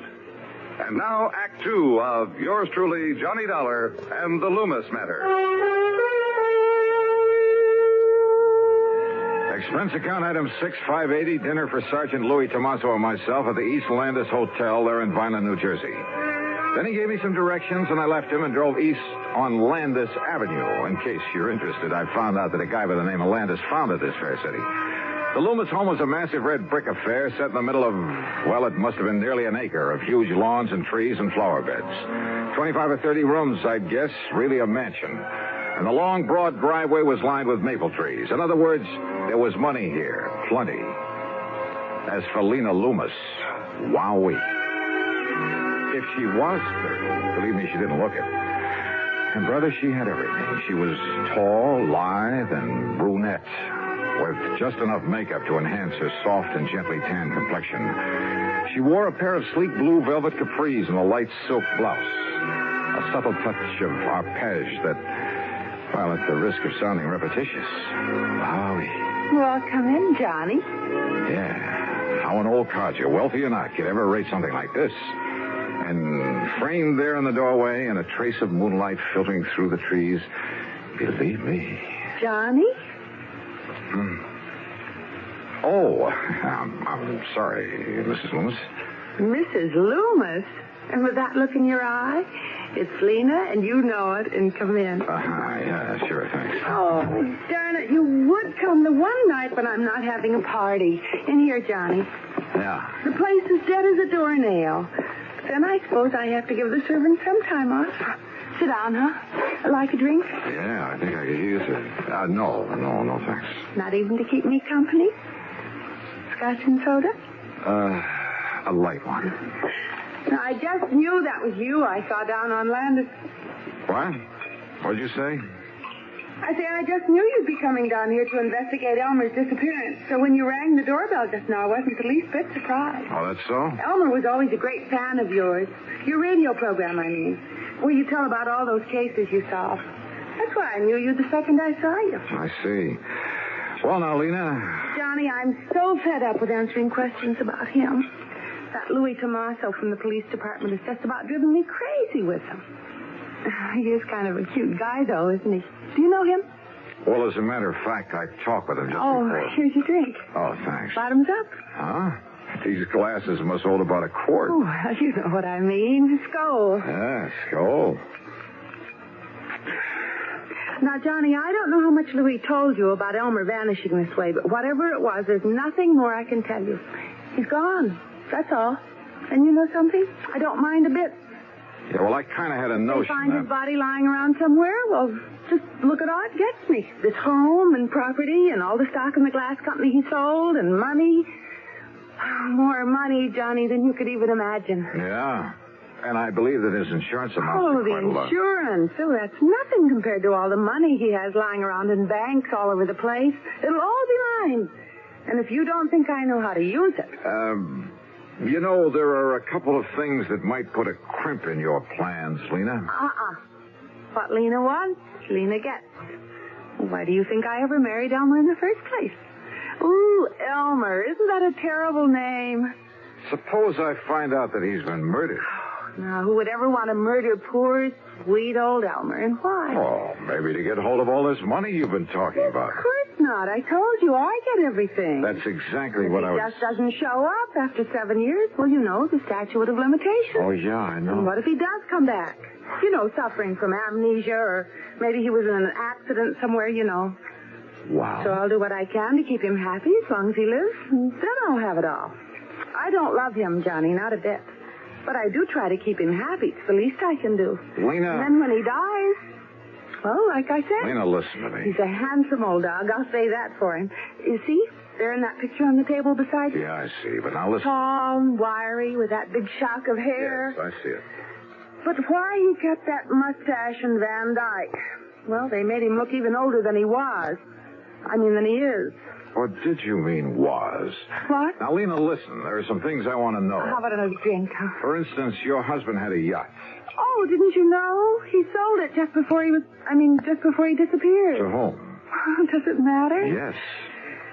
Well, it was some man by the name of... Well, here's the bill of sale. His name is Samuel Remley. Remley. Right here. R-E-M-L-E, Samuel Remley. At Tuckahoe, New Jersey. So now you've asked a question, you've got an answer, so let's have another drink, huh?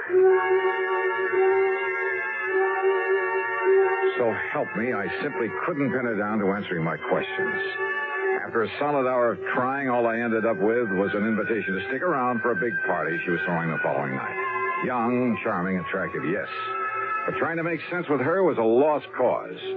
Finally, standing out at the front door ready to leave, I decided to switch my tactics.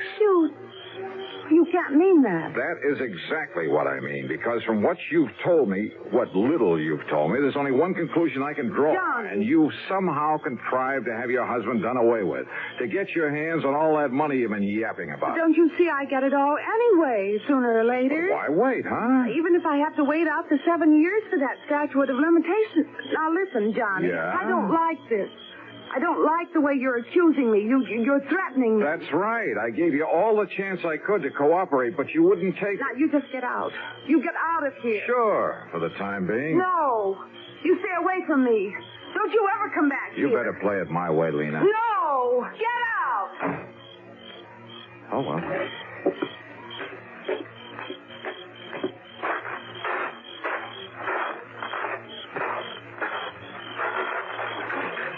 Hey, just a minute, buddy. Oh? Who are you? Me? I just happened to be looking out for Mrs. Loomis. Yeah? Yeah, and I don't like what I was hearing just now. Oh, that's too bad. Now, if you get out of my way. Oh, no, you don't, Buster. Oh, no. Jerry? Jerry. That's right, me.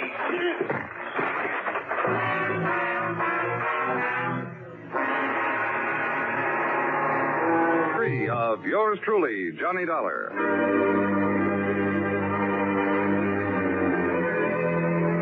When I came to, my card case was gone. There was a lump on my head that must have been made by a blackjack. And inside my head was the solid conviction that Lena Loomis was, without question, responsible for the disappearance, possibly the murder of her husband.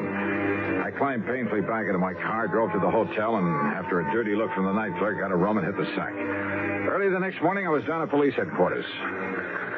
Well, not having had a good look at him, you don't give us much to go on. Yeah, well, look, if you pick them up, Lou, let me take care of them. Now, Johnny... Let's just say I want to question them. Did you get anywhere with Mrs. Loomis? Oh, Lou, the only question I got straight answers for was... Hey, wait a minute. Yeah? The yacht. Did you check out that yacht? I told you Loomis sold it just before he disappeared. I saw the bill of sale on it myself. Yeah, so did I. But, Louie, I got a hunch. How far is Tuckahoe? 35 miles. He kept the boat at Wilson's Landing. Good. Now listen, Johnny. Lou, I'm going to play this hunch for all it's worth.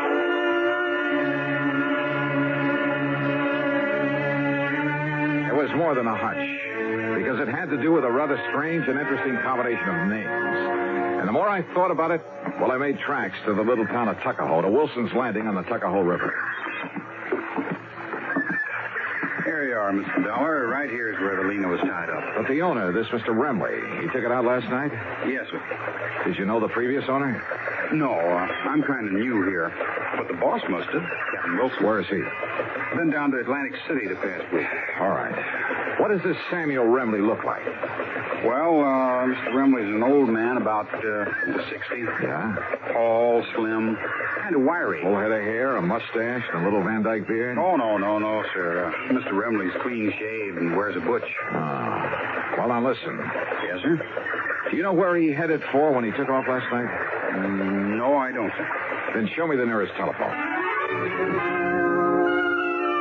Item 7, $3 for telephone calls. I hit pay dirt on the fourth one to the Coast Guard station at Cape May. Why, yes, Mr. Dollar. The Lena pulled in here a couple hours ago. Good. She's tied up at the clubhouse dock. I can see her from here. Then, Captain, I'll be right down there.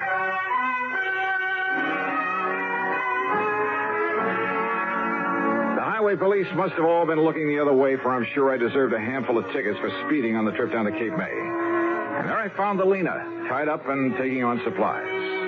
The owner? Well, when I told him who I was, he spread his hands quietly, smiled, led me down into the cabin, and poured a couple of drinks. Salute, Mr. Dollar. Salute, Mr. Well, is it Loomis or Remley? Either. The names tip you off? It took a while to get through this thick skull of mine, but, well, the rather unusual spelling of your right name, Leumas. Yes. And spelled backward, it comes out Samuel. Elmer spelled backward comes out Remley. Elmer Loomis, Samuel Remley. So obvious, I hoped it might be overlooked. But... Oh, incidentally, I'm sorry about Pete and Jerry. Pete and Jerry? The bodyguards I left for Lena. Unknown to her, of course. Oh, yeah. I can't wait to meet those boys again. But I wanted to be sure she'd be watched over while I was away, taking time to really figure out what to do about her, about our rather pitiful relationship. That's the reason for the disappearing act? Yes. I knew that if I suggested just going away alone, she wouldn't hear of it.